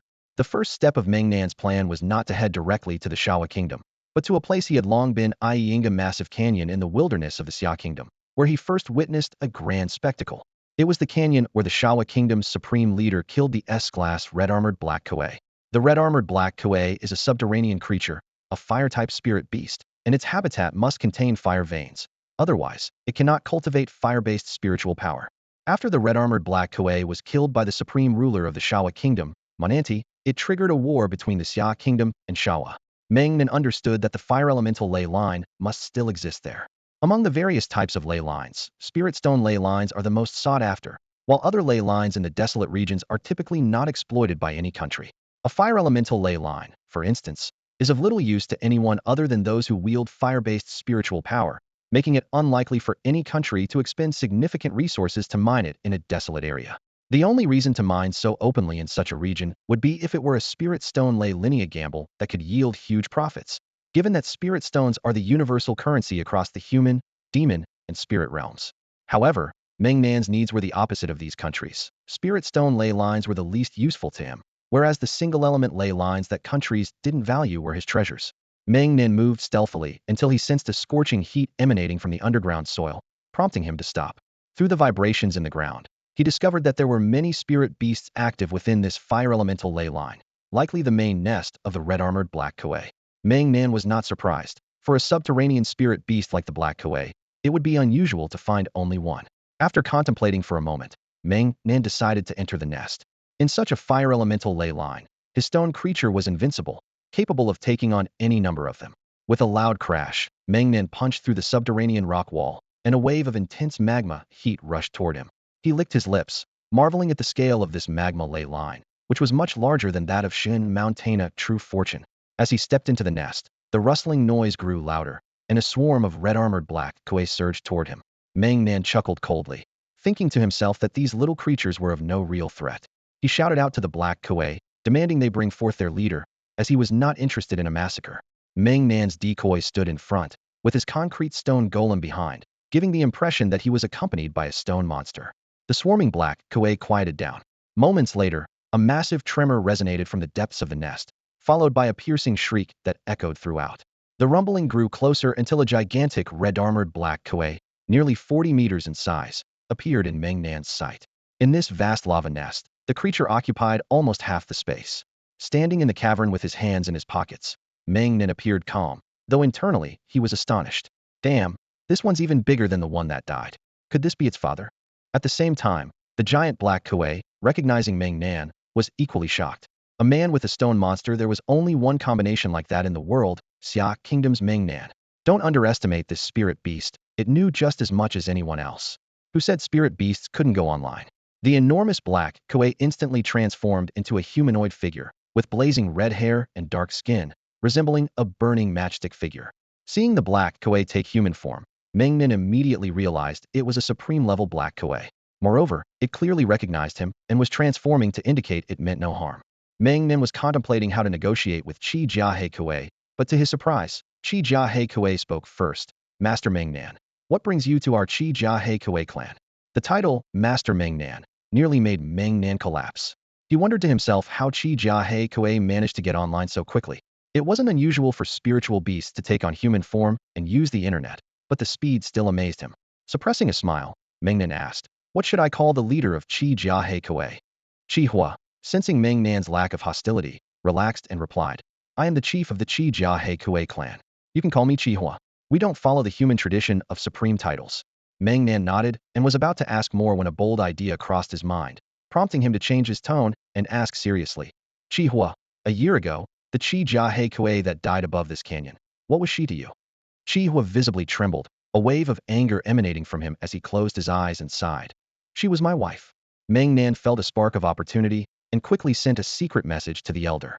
With a cold smile, Meng Nan said, your wife died at the hands of Munant, the supreme of Shawa, which is as good as dying by Yusha's hand. Do you want revenge? Though Qi Hua didn't understand Meng Nan's intentions, The thought of revenge stirred him. If I could invade Shawa like you, I would have slaughtered them all by now. Meng Nan nodded. And just then, the elder's reply came. Go ahead. Meng Nan, thrilled inside, suppressed his excitement and let a murderous intent show on his face, coldly saying, I am giving you a choice. Either follow me, or I will annihilate your entire clan. You know my preferences. Underground. No one is my match. Meng Nan's swift change in demeanor left Chi Hua unable to react. His words were like a heavy hammer, stunning Chi Hua into submission. Chi Hua struggled internally, but ultimately, he turned to look at his clan, bowed his head, and submitted. As a member of a subterranean species, he knew resistance was futile against Meng Nan. Seeing Chi Hua submit, Meng Nan sneered. You will be grateful for your choice. Now, from a subordinate contract with me, limited to 10 years. If I am still alive after 10 years, your Chi Jia He Kuei clan will prosper. Chi Hua was taken aback by Meng Nan's proposal for a subordinate contract and thought to himself, is he building his own army? With his strength, how powerful will he be if he survives 10 years? Chi Hua couldn't imagine. Without hesitation, Chi Hua's soul energy emerged, and he formed the subordinate contract. In Meng Nan's consciousness, Chi Hua's S-level soul contract appeared immediately. Once the subordinate contract was complete, Chi Hua transformed into human form, knelt on one knee, and respectfully said, Subordinate Chi Hua greets the Lord. The Chi Jia He Kuei clan members behind him also prostrated themselves in submission. Meng Nan stepped forward, helped Chi Hua up, and with a chuckle said, Excellent. Your Chi Jia He Kuei clan will be the first unit of my Earth Burial Legion. It will bear your name, Chi Hua, as its code name. As my first general, I have a gift for you and a promise. With that, Meng Nan took out the small spatial cube given by the elder and activated it, revealing a spatial passage through which the elder appeared. The elder reached out and summoned a massive 30-meter-long Chi Jia He Kuei corpse. Chi Hua was moved to tears, clutching the huge body and weeping. The elder gave Meng Nan a meaningful look and sighed. Meng Nan, your abilities have surpassed my expectations. Meng Nan bowed respectfully. This is all thanks to your strong support, elder. I can't just wait for Yusha to destroy the Xia kingdom. To save it, we must learn from our Xia legends and keep them in check. But this means more pressure on you, elder. The elder nodded in satisfaction, waved his hand, and said, Our initial plan was to have you leave the Xia kingdom if it faced destruction, hoping that as long as you survived, the Xia might still have a chance. Who would have thought you'd come up with this? Perhaps this is the variable the ruler spoke of. But keep this a secret. Unless absolutely necessary, do not deploy your Earth Burial Legion. Otherwise, our Xia might fall even faster. This is a high-stakes gamble. Meng Nan nodded gravely. Rest assured, elder. As long as Yusha doesn't engage in battle, I will continue to gather strength. The elder nodded again, his withered hand squeezing Meng Nan's shoulder firmly before turning to disappear. Meng Nan exhaled deeply, thinking to himself, the upper levels are settled. Now it's time for the lower ones. He approached Chi Hua and said firmly, I've given you my gift, now here's my promise. I'll open a tunnel for you leading deep into the Shawa kingdom. How you choose to fight or vent your anger is up to you. Chi Hua, eyes red, knelt on one knee again. Subordinate Chi Hua, thanks the Lord for your great kindness. Meng Nan chuckled. Since you call it a great kindness, then quickly repay it by inviting all the underground clans you know, whether they are spiritual or demonic, as long as you find them reliable. As for how to persuade them, I trust you understand. Keep it brief and confidential. Chi Hua stood up, bowed, and accepted the task. I will handle it immediately. After Chi Hua left, the entire nest was vacated by the Chi Jia He Kuei, leaving a vast space for Meng Nan. His bold idea was to form an Earth Burial Legion. All underground clans, whether spiritual or demonic, would be recruited under his command through a subordinate contract. Unlike other contracts, this one had a time limit and didn't require Meng Nan to expend soul power. As long as they were willing to join, he would accept them all. For other beast, aquatic, or avian clans, Meng Nan had no option since they wouldn't heed him. But for the underground ones, he was unbeatable. No matter how fast they dug, could they be faster than Meng Nan? An earth burial could bury an entire clan. When the time came, he could tear open the ground, and this legion could crawl up from beneath. What nation could withstand such devastation? With such a force, he could even raid the Yusha Seven Nations Alliance headquarters. At that moment, Meng Nan felt incredibly fortunate that Xia Chen had sent him to dig in Tianjin City. Had he not spent a month digging tirelessly, he wouldn't have realized this potential. If the tunnels were well constructed, no nation could resist. Dominating the wilderness would no longer be a dream. However, the Chi Jia He Kuei only had Chi Hua as a supreme, and he might only bring back 2 or 3 more supremes. Such limited power was barely enough to serve as cannon fodder. The road ahead was long and arduous. After Chi Hua left, Meng Nan sat alone in Chi Jia He Kuei's lair, deep in thought. Behind him, the 3 people inside the stone monster were utterly speechless with shock. The idea of forming a burial army was something no ordinary person would even conceive of, let alone achieve. Only Meng Nan could accomplish such a feat, and he had indeed thought of it. Laze exclaimed, "Wow? I thought nothing would ever shock me enough to say wow again in my life." Duanmu Yao Yao praised, "The captain is incredible." With just a word, he forced the supreme of the spirit clan to form a subordinate contract. Xia Xingran smiled sweetly, her eyes full of admiration. Her man was striving for his dreams. Their exclamations snapped Meng Nan back to reality, and he spoke in a low voice from within the stone monster's chest. "This must remain absolutely confidential. If it leaks out, the Xia kingdom will be in grave danger." The three understood the gravity of the situation and solemnly vowed to keep the secret. They had heard every word of Meng Nan's conversation with the elder, and they knew that if the secret of the burial army were exposed, the consequences would be disastrous, and Yusha would stop at nothing to destroy the Xia kingdom first. After making their vows, the three fell silent, though their eyes were filled with fervor. They looked at Meng Nan's back as if they could see a glimpse of the future, a leader who could command the armies of the demonic spirits across the desolate realms. Meng Zunzan lay on a small stone, filled with complex emotions, thinking it was a pity to miss out on such an excellent younger brother. But since he already had a wife, she resigned herself to being the third wheel. An hour later, Chi-Hua returned to the lair with four supremes. Meng Nan opened his eyes and scanned the newcomers, seeing three from the spirit clan and one from the demon clan. Chi-Hua approached him, knelt on one knee, and earnestly said, "Lord, these four have a good relationship with our clan and are trustworthy. However, I must remind you, Lord, that in the desolate realm, many of the cave clan are in league with Yusha. You must be cautious and not recruit them lightly. Even with the constraints of a subordinate contract, there may be hidden death warriors among these clans." Meng Nan appreciated Chi-Hua's loyalty and sincerity, feeling that his gift had not been in vain. With the intention of winning hearts, he nodded and said, "Thank you for the reminder. You may rise. In the future, a nod of acknowledgement will suffice. We are in a subordinate relationship, not master and servant, so there's no need for you to kneel. Also, you don't need to prove anything to me. Your soul contract is in my consciousness, and I can clearly feel your sincerity. Thank you, Lord. Returning my deceased wife to me and giving me the opportunity for revenge is something the Chi Jia He Kue clan will forever be grateful for." Chi-Hua stood up and introduced the four supremes to Meng Nan. They were an S-level giant rock spider, an S-level burrowing spirit mouse, an S-level gold-devouring goo worm, and an S-level corpse-eating demon. Upon entering the cave and seeing Meng Nan for the first time, the four supremes felt an immediate chill. Chi-Hua had assured them that a great figure wanted to discuss matters with them, and they trusted Chi-Hua not to deceive them. Yet they hadn't expected that this figure would be Meng Nan. The formidable warrior is a complete counter to the Dungeon clan, possessing the power to annihilate entire tribes with ease. Even if some can escape, they can't hide, especially underground. Who could possibly outrun him? This leaves them with no desire to resist Meng Nan at all. When the four supremes heard about the contract between Chi-Hua and the formidable warrior, they saw no reason to resist. With such an invincible leader in the underground, how could they not be tempted? Even if they couldn't have the meat, drinking the soup would suffice. The four supremes exchanged glances, understanding that as long as they didn't betray their lord under the contract, they wouldn't face death, and it was only for 10 years. Compared to being wiped out by the formidable warrior, what was there to hesitate about? In the desolate domain, life and death are determined by fate, and wealth by providence. So, the four of them nodded in agreement and immediately formed a subordinate contract with a 10-year term. "Greetings to the Lord." The four supremes bowed their heads in unison, and four soul contracts appeared instantly in Meng Nan's consciousness. Meng Nan raised an eyebrow, a trace of doubt crossing his mind. What exactly are these supremes thinking? I haven't even started negotiations yet. He had been worried that talks with these four supremes might fall apart, but their willingness to cooperate left him speechless, swallowing back all the words he had prepared. Upon reflection, since they were so eager to form the contract, they must have significant needs. Meng Nan scanned the four of them again, feigning a stern demeanor as he began to paint a promising picture. "You all know my reputation.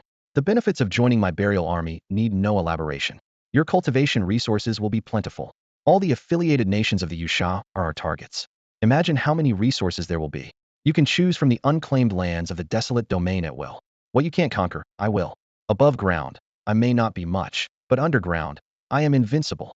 Upon hearing this, Chi-Hua felt numb. The Lord's ambition was immense. This was a plan to dominate the unclaimed lands of the desolate domain.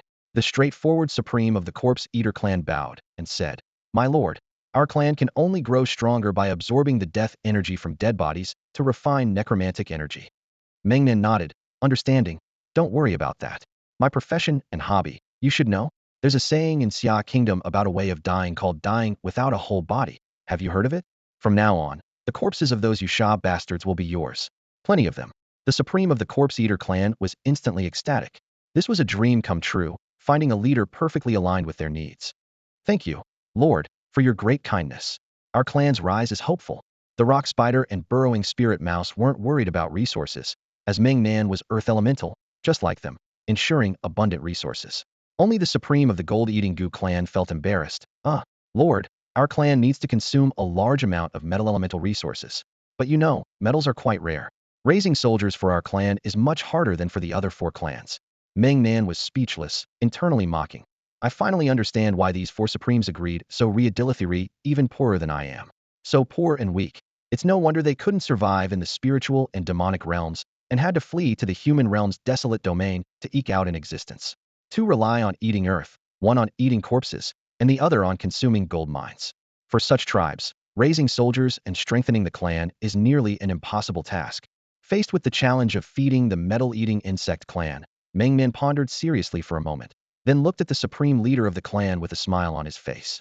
Metal resources may be scarce, but they are not difficult for me to obtain. It all depends on whether you can convince me of your worth. I can provide the resources, but you must prove your value. Meng Nan stood up and slowly approached the supreme leader of the metal-eating insect clan, suddenly brandishing a golden short blade. The sharpness of the blade startled the leader, who stammered. Is this gold spirit soil? The purity and density, they're incredibly high. Such top-tier resources are probably impossible to find in the human world. Meng Nan smirked, knowing the strength of the gold spirit soil was something even the supreme leader could not withstand. Go ahead, give it a try. The supreme leader of the metal-eating insect clan was thrilled and immediately reverted to its original form, transforming into a palm-sized golden beetle, and bit into the golden blade in Meng Nan's hand. The sound echoed in the cave, causing Meng Nan's ears to ring. Retrieving the blade, he saw 2 deep bite marks on it, and couldn't help but be amazed. This metal-eating insect is impressive. Even the walls of Daijing City can't withstand the golden blade, yet it managed to leave bite marks. That's incredible. If it can bite through the walls of Daijing City, wouldn't it be a breeze? Truly living up to its reputation, taking it to rob a vault would be a piece of cake. Those alloy vault doors would be no match for it. Meng Nan stroked his chin, contemplating. 2 who eat dirt like me, 1 who eats magma, 1 who eats corpses, 1 who eats gold mines. Feeding them isn't difficult. The key is how to utilize their racial advantages. An S-grade earth-burrowing spirit mouse, a tunneling expert, the ultimate engineer, and S-grade giant rock spider, could it be used as a tank? We're all about ambushes, so that might not be useful. An S-grade red armored black kawaii, perfect for slaughter. An S-grade metal-eating insect, an assault team specialist for breaking through barriers, also capable of leading attacks. And S-grade corpse eater, besides consuming corpses, does it have any combat capability? Meng Nan snapped back to reality, turning his gaze to the giant rock spider and corpse eater, frowning as he said, You too. How about a talent show? The giant rock spider and corpse eater exchanged glances, thinking to themselves, the Lord is underestimating us. But then again, according to the Lord's plan, they all need to execute ambushes, and without showcasing their talents, they might not receive the corresponding resources. The leader of the giant rock spider clan spoke first. Perhaps the Lord is not familiar with our clan. Our greatest advantages are our massive size and incredible defense. Moreover, despite our size, we are quite fast. If we serve as a vanguard in a surprise attack, we can create widespread chaos in the shortest amount of time. Meng Nan stroked his chin, considering as he asked, You mean massive size, fast speed? Can you explain with some data? The way you said it is not very clear to me. The leader of the giant rock spider clan thought for a moment before saying, Without even mentioning me, just an ordinary, unparalleled warrior from our clan is generally around 20 meters tall. Sprinting at full speed, it could cover a kilometer in about 10 seconds. Meng Nan was shocked, his eyes wide open. A creature of unparalleled class, 20 meters in size, moving at such an astonishing speed? 100 meters per second? Images quickly flashed through Meng Nan's mind. With legs as long as a spider's, of course, it's fast. A 20-meter body, covering 20 meters in a single stride, 5 steps per second, and being of the earth element, it's incredibly resilient. If it ever emerged from the ground and charged at a city, launching a frenzied assault, within just 2 minutes, a 10-kilometer radius might be completely devastated before anyone could react. However, Meng Nan still had doubts. Though he understood the spider's speed, he wondered how such thin legs could withstand impacts. Curiously, he asked, Can you transform into a giant rock spider about 10 meters in size, so I can see? The leader of the giant rock spiders didn't hesitate and immediately reverted to its original form. Meng Nan was stunned. Can this be called a spider? It's clearly a stone fortress. The body of the giant rock spider was flat and round, and only when it stood up did Meng Nan realize, wow, the world is indeed full of wonders. The giant rock spider was covered in gray-white rock, with 8 legs that were flat, thick, and wide. When standing, they resembled 8 heavy rectangular stone shields, and when crouched, they transformed into a giant rock fortress. Meng Nan breathed a sigh of relief. This was no ordinary tank, but a heavily armored warrior capable of rapid assaults. He smiled slightly, satisfied, and said, "The giant rock spiders are indeed formidable. As you said, the future charge missions of the Earth Burial Corps will be entrusted to you. Create the greatest chaos in the shortest time. With your strong defenses, you can withstand the first wave of enemy fire, and then retreat underground." The leader of the giant rock spiders was overjoyed, proving their worth and ensuring future resources. However, their greatest weakness was their limited ability to directly kill. So to compete for more resources, they often resorted to blatant robbery in the wastelands, adopting a grab-and-run strategy, escaping as long as they weren't killed. If one spider couldn't grab enough, the whole clan would join in, taking whatever they could, since they could take a beating. This behavior led to a terrible reputation in the wastelands, like a rock in a cesspool, both foul and tough. Wherever valuable resources appeared, they would charge en masse, snatch and scatter, causing widespread disdain. Learning of the giant rock spider's notorious exploits, Meng Nan couldn't help but glance at the tunneling spirit mice, feeling uneasy. The giant rock spiders were outright robbers, while the tunneling spirit mice were professional thieves, working in the shadows, with gold-eating insects, assassins, red-armored black quails, city burners. Finally, he looked at the corpse eaters, who left no traces. Wow, it was like a honest stop service. Truly, birds of a feather flock together. No wonder they got along so well with the red-armored black quails. None of them were up to any good. Meng Nan thought to himself that once the Earth Burial Corps was exposed to the public, their reputation would be disastrous. When the Earth Burial Corps sets out, nothing would be left standing. Meng Nan sighed. Leading a legion like this, he'll never be seen as a hero in his lifetime. He touched the remnants of his conscience, thinking to himself, all for the sake of the Xia Kingdom. Who can blame the Xia Kingdom for being poor? The war this year had almost stripped them bare, and now they relied entirely on the wealth of Elder Go. Meng Nan pondered the composition of the Burial Legion, reflecting, how hard is it to form such a perfect legion? Surely everyone understands. These kinds of dubious talents are hard to find even if you try. It's fate. He muttered to himself, considering, this shouldn't disgrace my master, right? Then he thought of Lung Xie and his assassination squad, feeling a pang of bitterness. My master doesn't seem to be any better than me. In the eyes of the world, we're just a bunch of lowlifes who only know how to ambush. Ahem. As long as our hearts are directed towards the light, it's fine.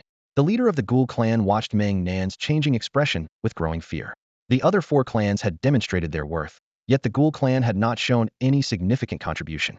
The leader was terrified that Meng Nan might abandon them, which would spell disaster for their clan.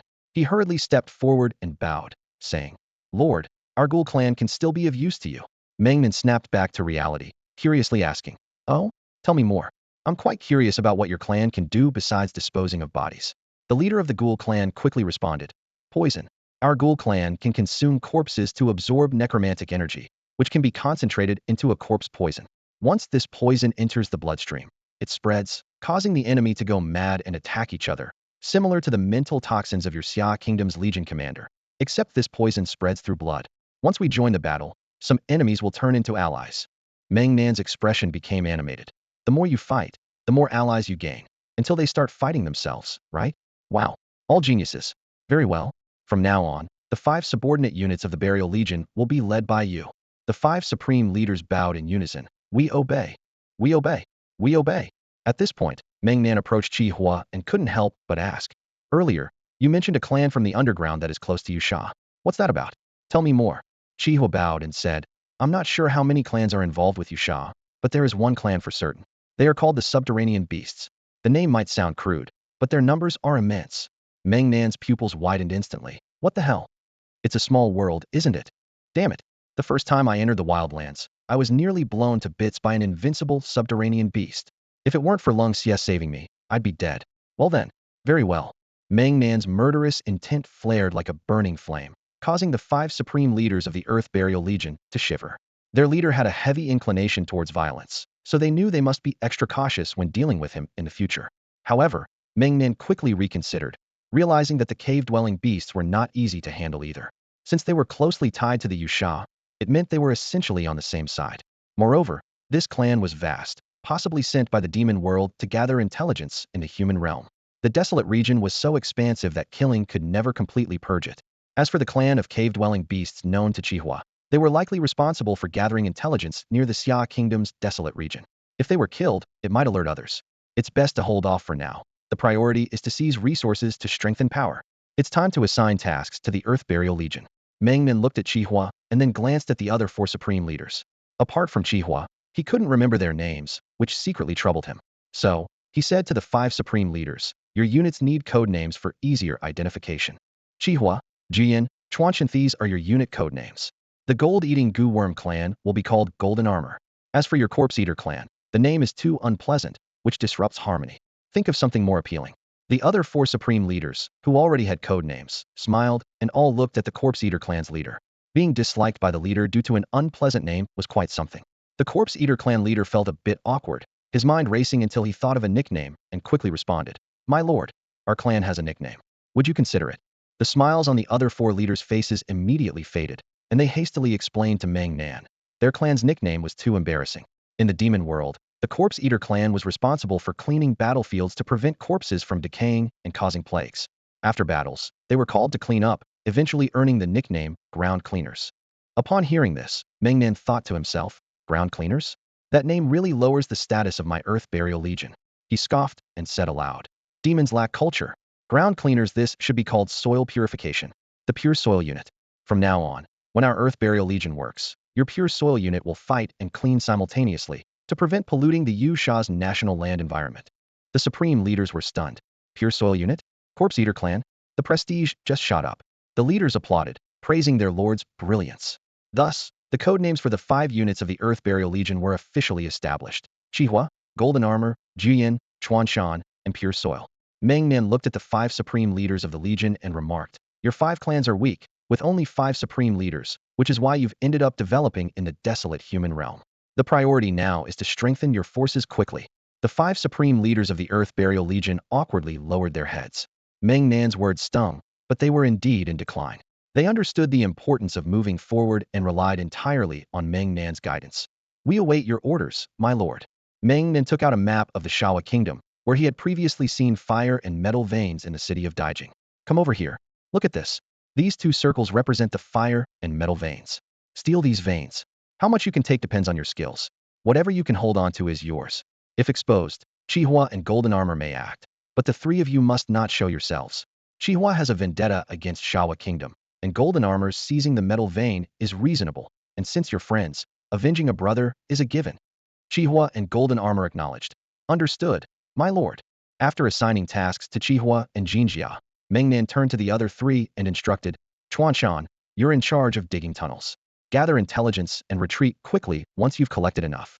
As for Jiyan and Jingtian, your 2 clans will not participate in this operation.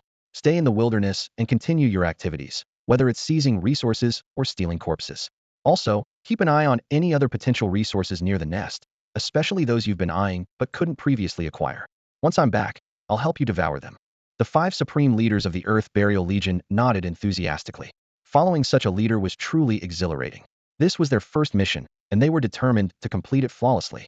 They were amazed by Meng Nan's generosity, especially his statement, take as much as you can with your skills, which earned their admiration. A true boss doesn't take a cut. The boss provides intelligence and plans, but the resources are all theirs, making it hard not to be excited. Meeting adjourned. The 5 supreme leaders vanished, quickly gathering their clans to prepare for action. Meanwhile, Meng Nan swiftly burrowed underground, heading toward the nation of Shawa. He needed to scout the Yusha resource point given to him by the supreme leader, hoping for a great discovery. At the same time, the scouts of the Earth Burial Legion, the Chuanshan Ling Mouse clan, were on the move. The Chuanshan troops dug tunnels underground. Though their combat strength was average, their numbers were vast, and their underground marching speed was incredibly fast. In just 3 days, they reached a fire elemental ley line. A palm-sized, earth-colored mouse pushed aside a stone, revealing its cunning eyes. Squeak, squeak. The Chuanshan supreme leader appeared, transforming into a small earth-gray mouse, and quickly ran towards the depths of the ley line. Shortly after, it emerged from a small hole with a fire elemental spirit stone in its mouth, returning to the underground cave outside the wilderness of Shawa. Brother Chihua, check the quality of this fire elemental spirit stone. Chihua crushed it and absorbed it entirely. It's average. It has quite a few impurities and lacks purity. Chuanshan felt slightly disappointed but remained excited, saying, "This ley line is a bit far from the central area given by the leader, so it's just a small mine. The further in, the higher the purity should be. I suggest we devour this small mine first. We've always been poor, so we need to cherish it." Chihua nodded in agreement, acknowledging Chuanshan's point. Such an opportunity was previously unimaginable. Relying solely on the Qi Jia He Kuei clan to steal ley lines within Shawa was practically suicidal.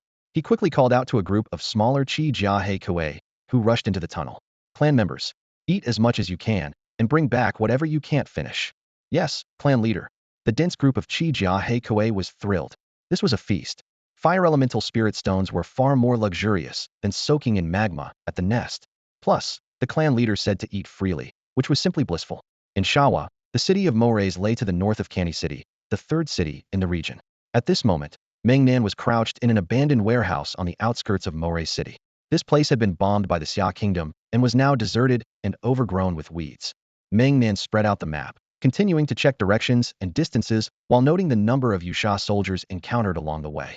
At that moment, a gentle breeze brushed his face, and Xia Xingran gracefully emerged from the wind, her delicate hand softly touching Meng Nan's cheek. Meng Nan took her small hand, asking with concern, "You've worked hard. How's the situation at the stronghold in Moser City?" Xia Xingran chuckled and replied, "As you advised, I didn't get too close, just observed from above. I watched over that resource point for 2 days, and there are at least 3,000 Yusha troops. And, just as the Supreme had said, there's a constant flow of supplies being transported into the stronghold." Meng Nan frowned, thinking to himself, "This stronghold looks small on the surface, yet it can hide 3,000 men. Could it be an underground city? Just this one point would require at least 3 Supremes to oversee it. It seems the total number of Yusha Supremes hidden within the borders of Shawa must be at least a dozen. Yusha truly has no intention of giving up, seemingly planning to strike swiftly due to Shawa's proximity to Xia. If Xia were to engage in open warfare, the Supremes within Shawa might directly invade Xia's heartland. These Yusha bastards never do anything decent. Meng Nan realized that the situation within Shawa was far more severe than the Supreme had indicated. And this was just one stronghold. He hadn't even investigated the others yet. What a hassle. Moreover, this godforsaken place seemed to be under some kind of communication blackout by Yusha, rendering even secret orders unusable. The level of interference was so high that information couldn't be relayed back. Meng Nan couldn't help but think of his Dizong Legion, feeling anxious about the lack of an intelligence unit. If a battle ensued without signals, information couldn't be conveyed. The future battlefield would certainly be farther from Xia, and he worried that if the Dizong Legion went on a mission, they might return to find their home gone, with nowhere to cry. The importance of an intelligence unit couldn't be overstated. Currently, only the pangolin spirit mice could double as an intelligence unit, but they couldn't guarantee the security of the information. If they encountered subterranean beasts, it would be a joke, with the intelligence directly delivered to the enemy, reaching Yusha headquarters immediately. Meng Nan sighed, realizing that this intelligence couldn't be sent, and decided to focus on gathering information first. If there were too many Yusha Supremes, he would have to retreat back to Xia. At that moment, a voice echoed in Meng Nan's mind. "Lord, we've successfully stolen 2 small fire element spirit mines, but going deeper poses a risk of exposure. There are many Yusha troops above the earth veins." Chihua's voice sparked an idea in Meng Nan's mind. Soul contract. By forming a soul contract with a supreme-level spirit beast or monster in Xia, he could transmit intelligence. Moreover, it had to be a master-servant contract, with life and death in his control, to prevent false information.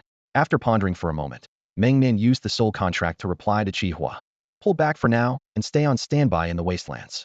Have the pangolin scout around that gold element spirit mine again. There are far more Yusha troops within Shawa than my intelligence suggested, so be cautious. Now is not the time to be exposed." Chihua responded, "Understood." Meng Nan spread the map again to make notes, with Chihua's information indicating a large presence of Yusha troops near the fire element earth veins, suggesting the Supreme's intelligence was flawed. Besides the marked resource points, Yusha must have other military bases. Meng Nan felt increasingly uneasy about the situation in Shawa, finding it unbelievable that so many Yusha troops could appear so suddenly, so close to Xia. That's all for today. Thank you so much for watching. I hope you guys enjoyed. If you wish to have another part of this recap, please give us at least 1,000 likes. Please don't forget to comment and subscribe to our channel for more content like this. Until next time.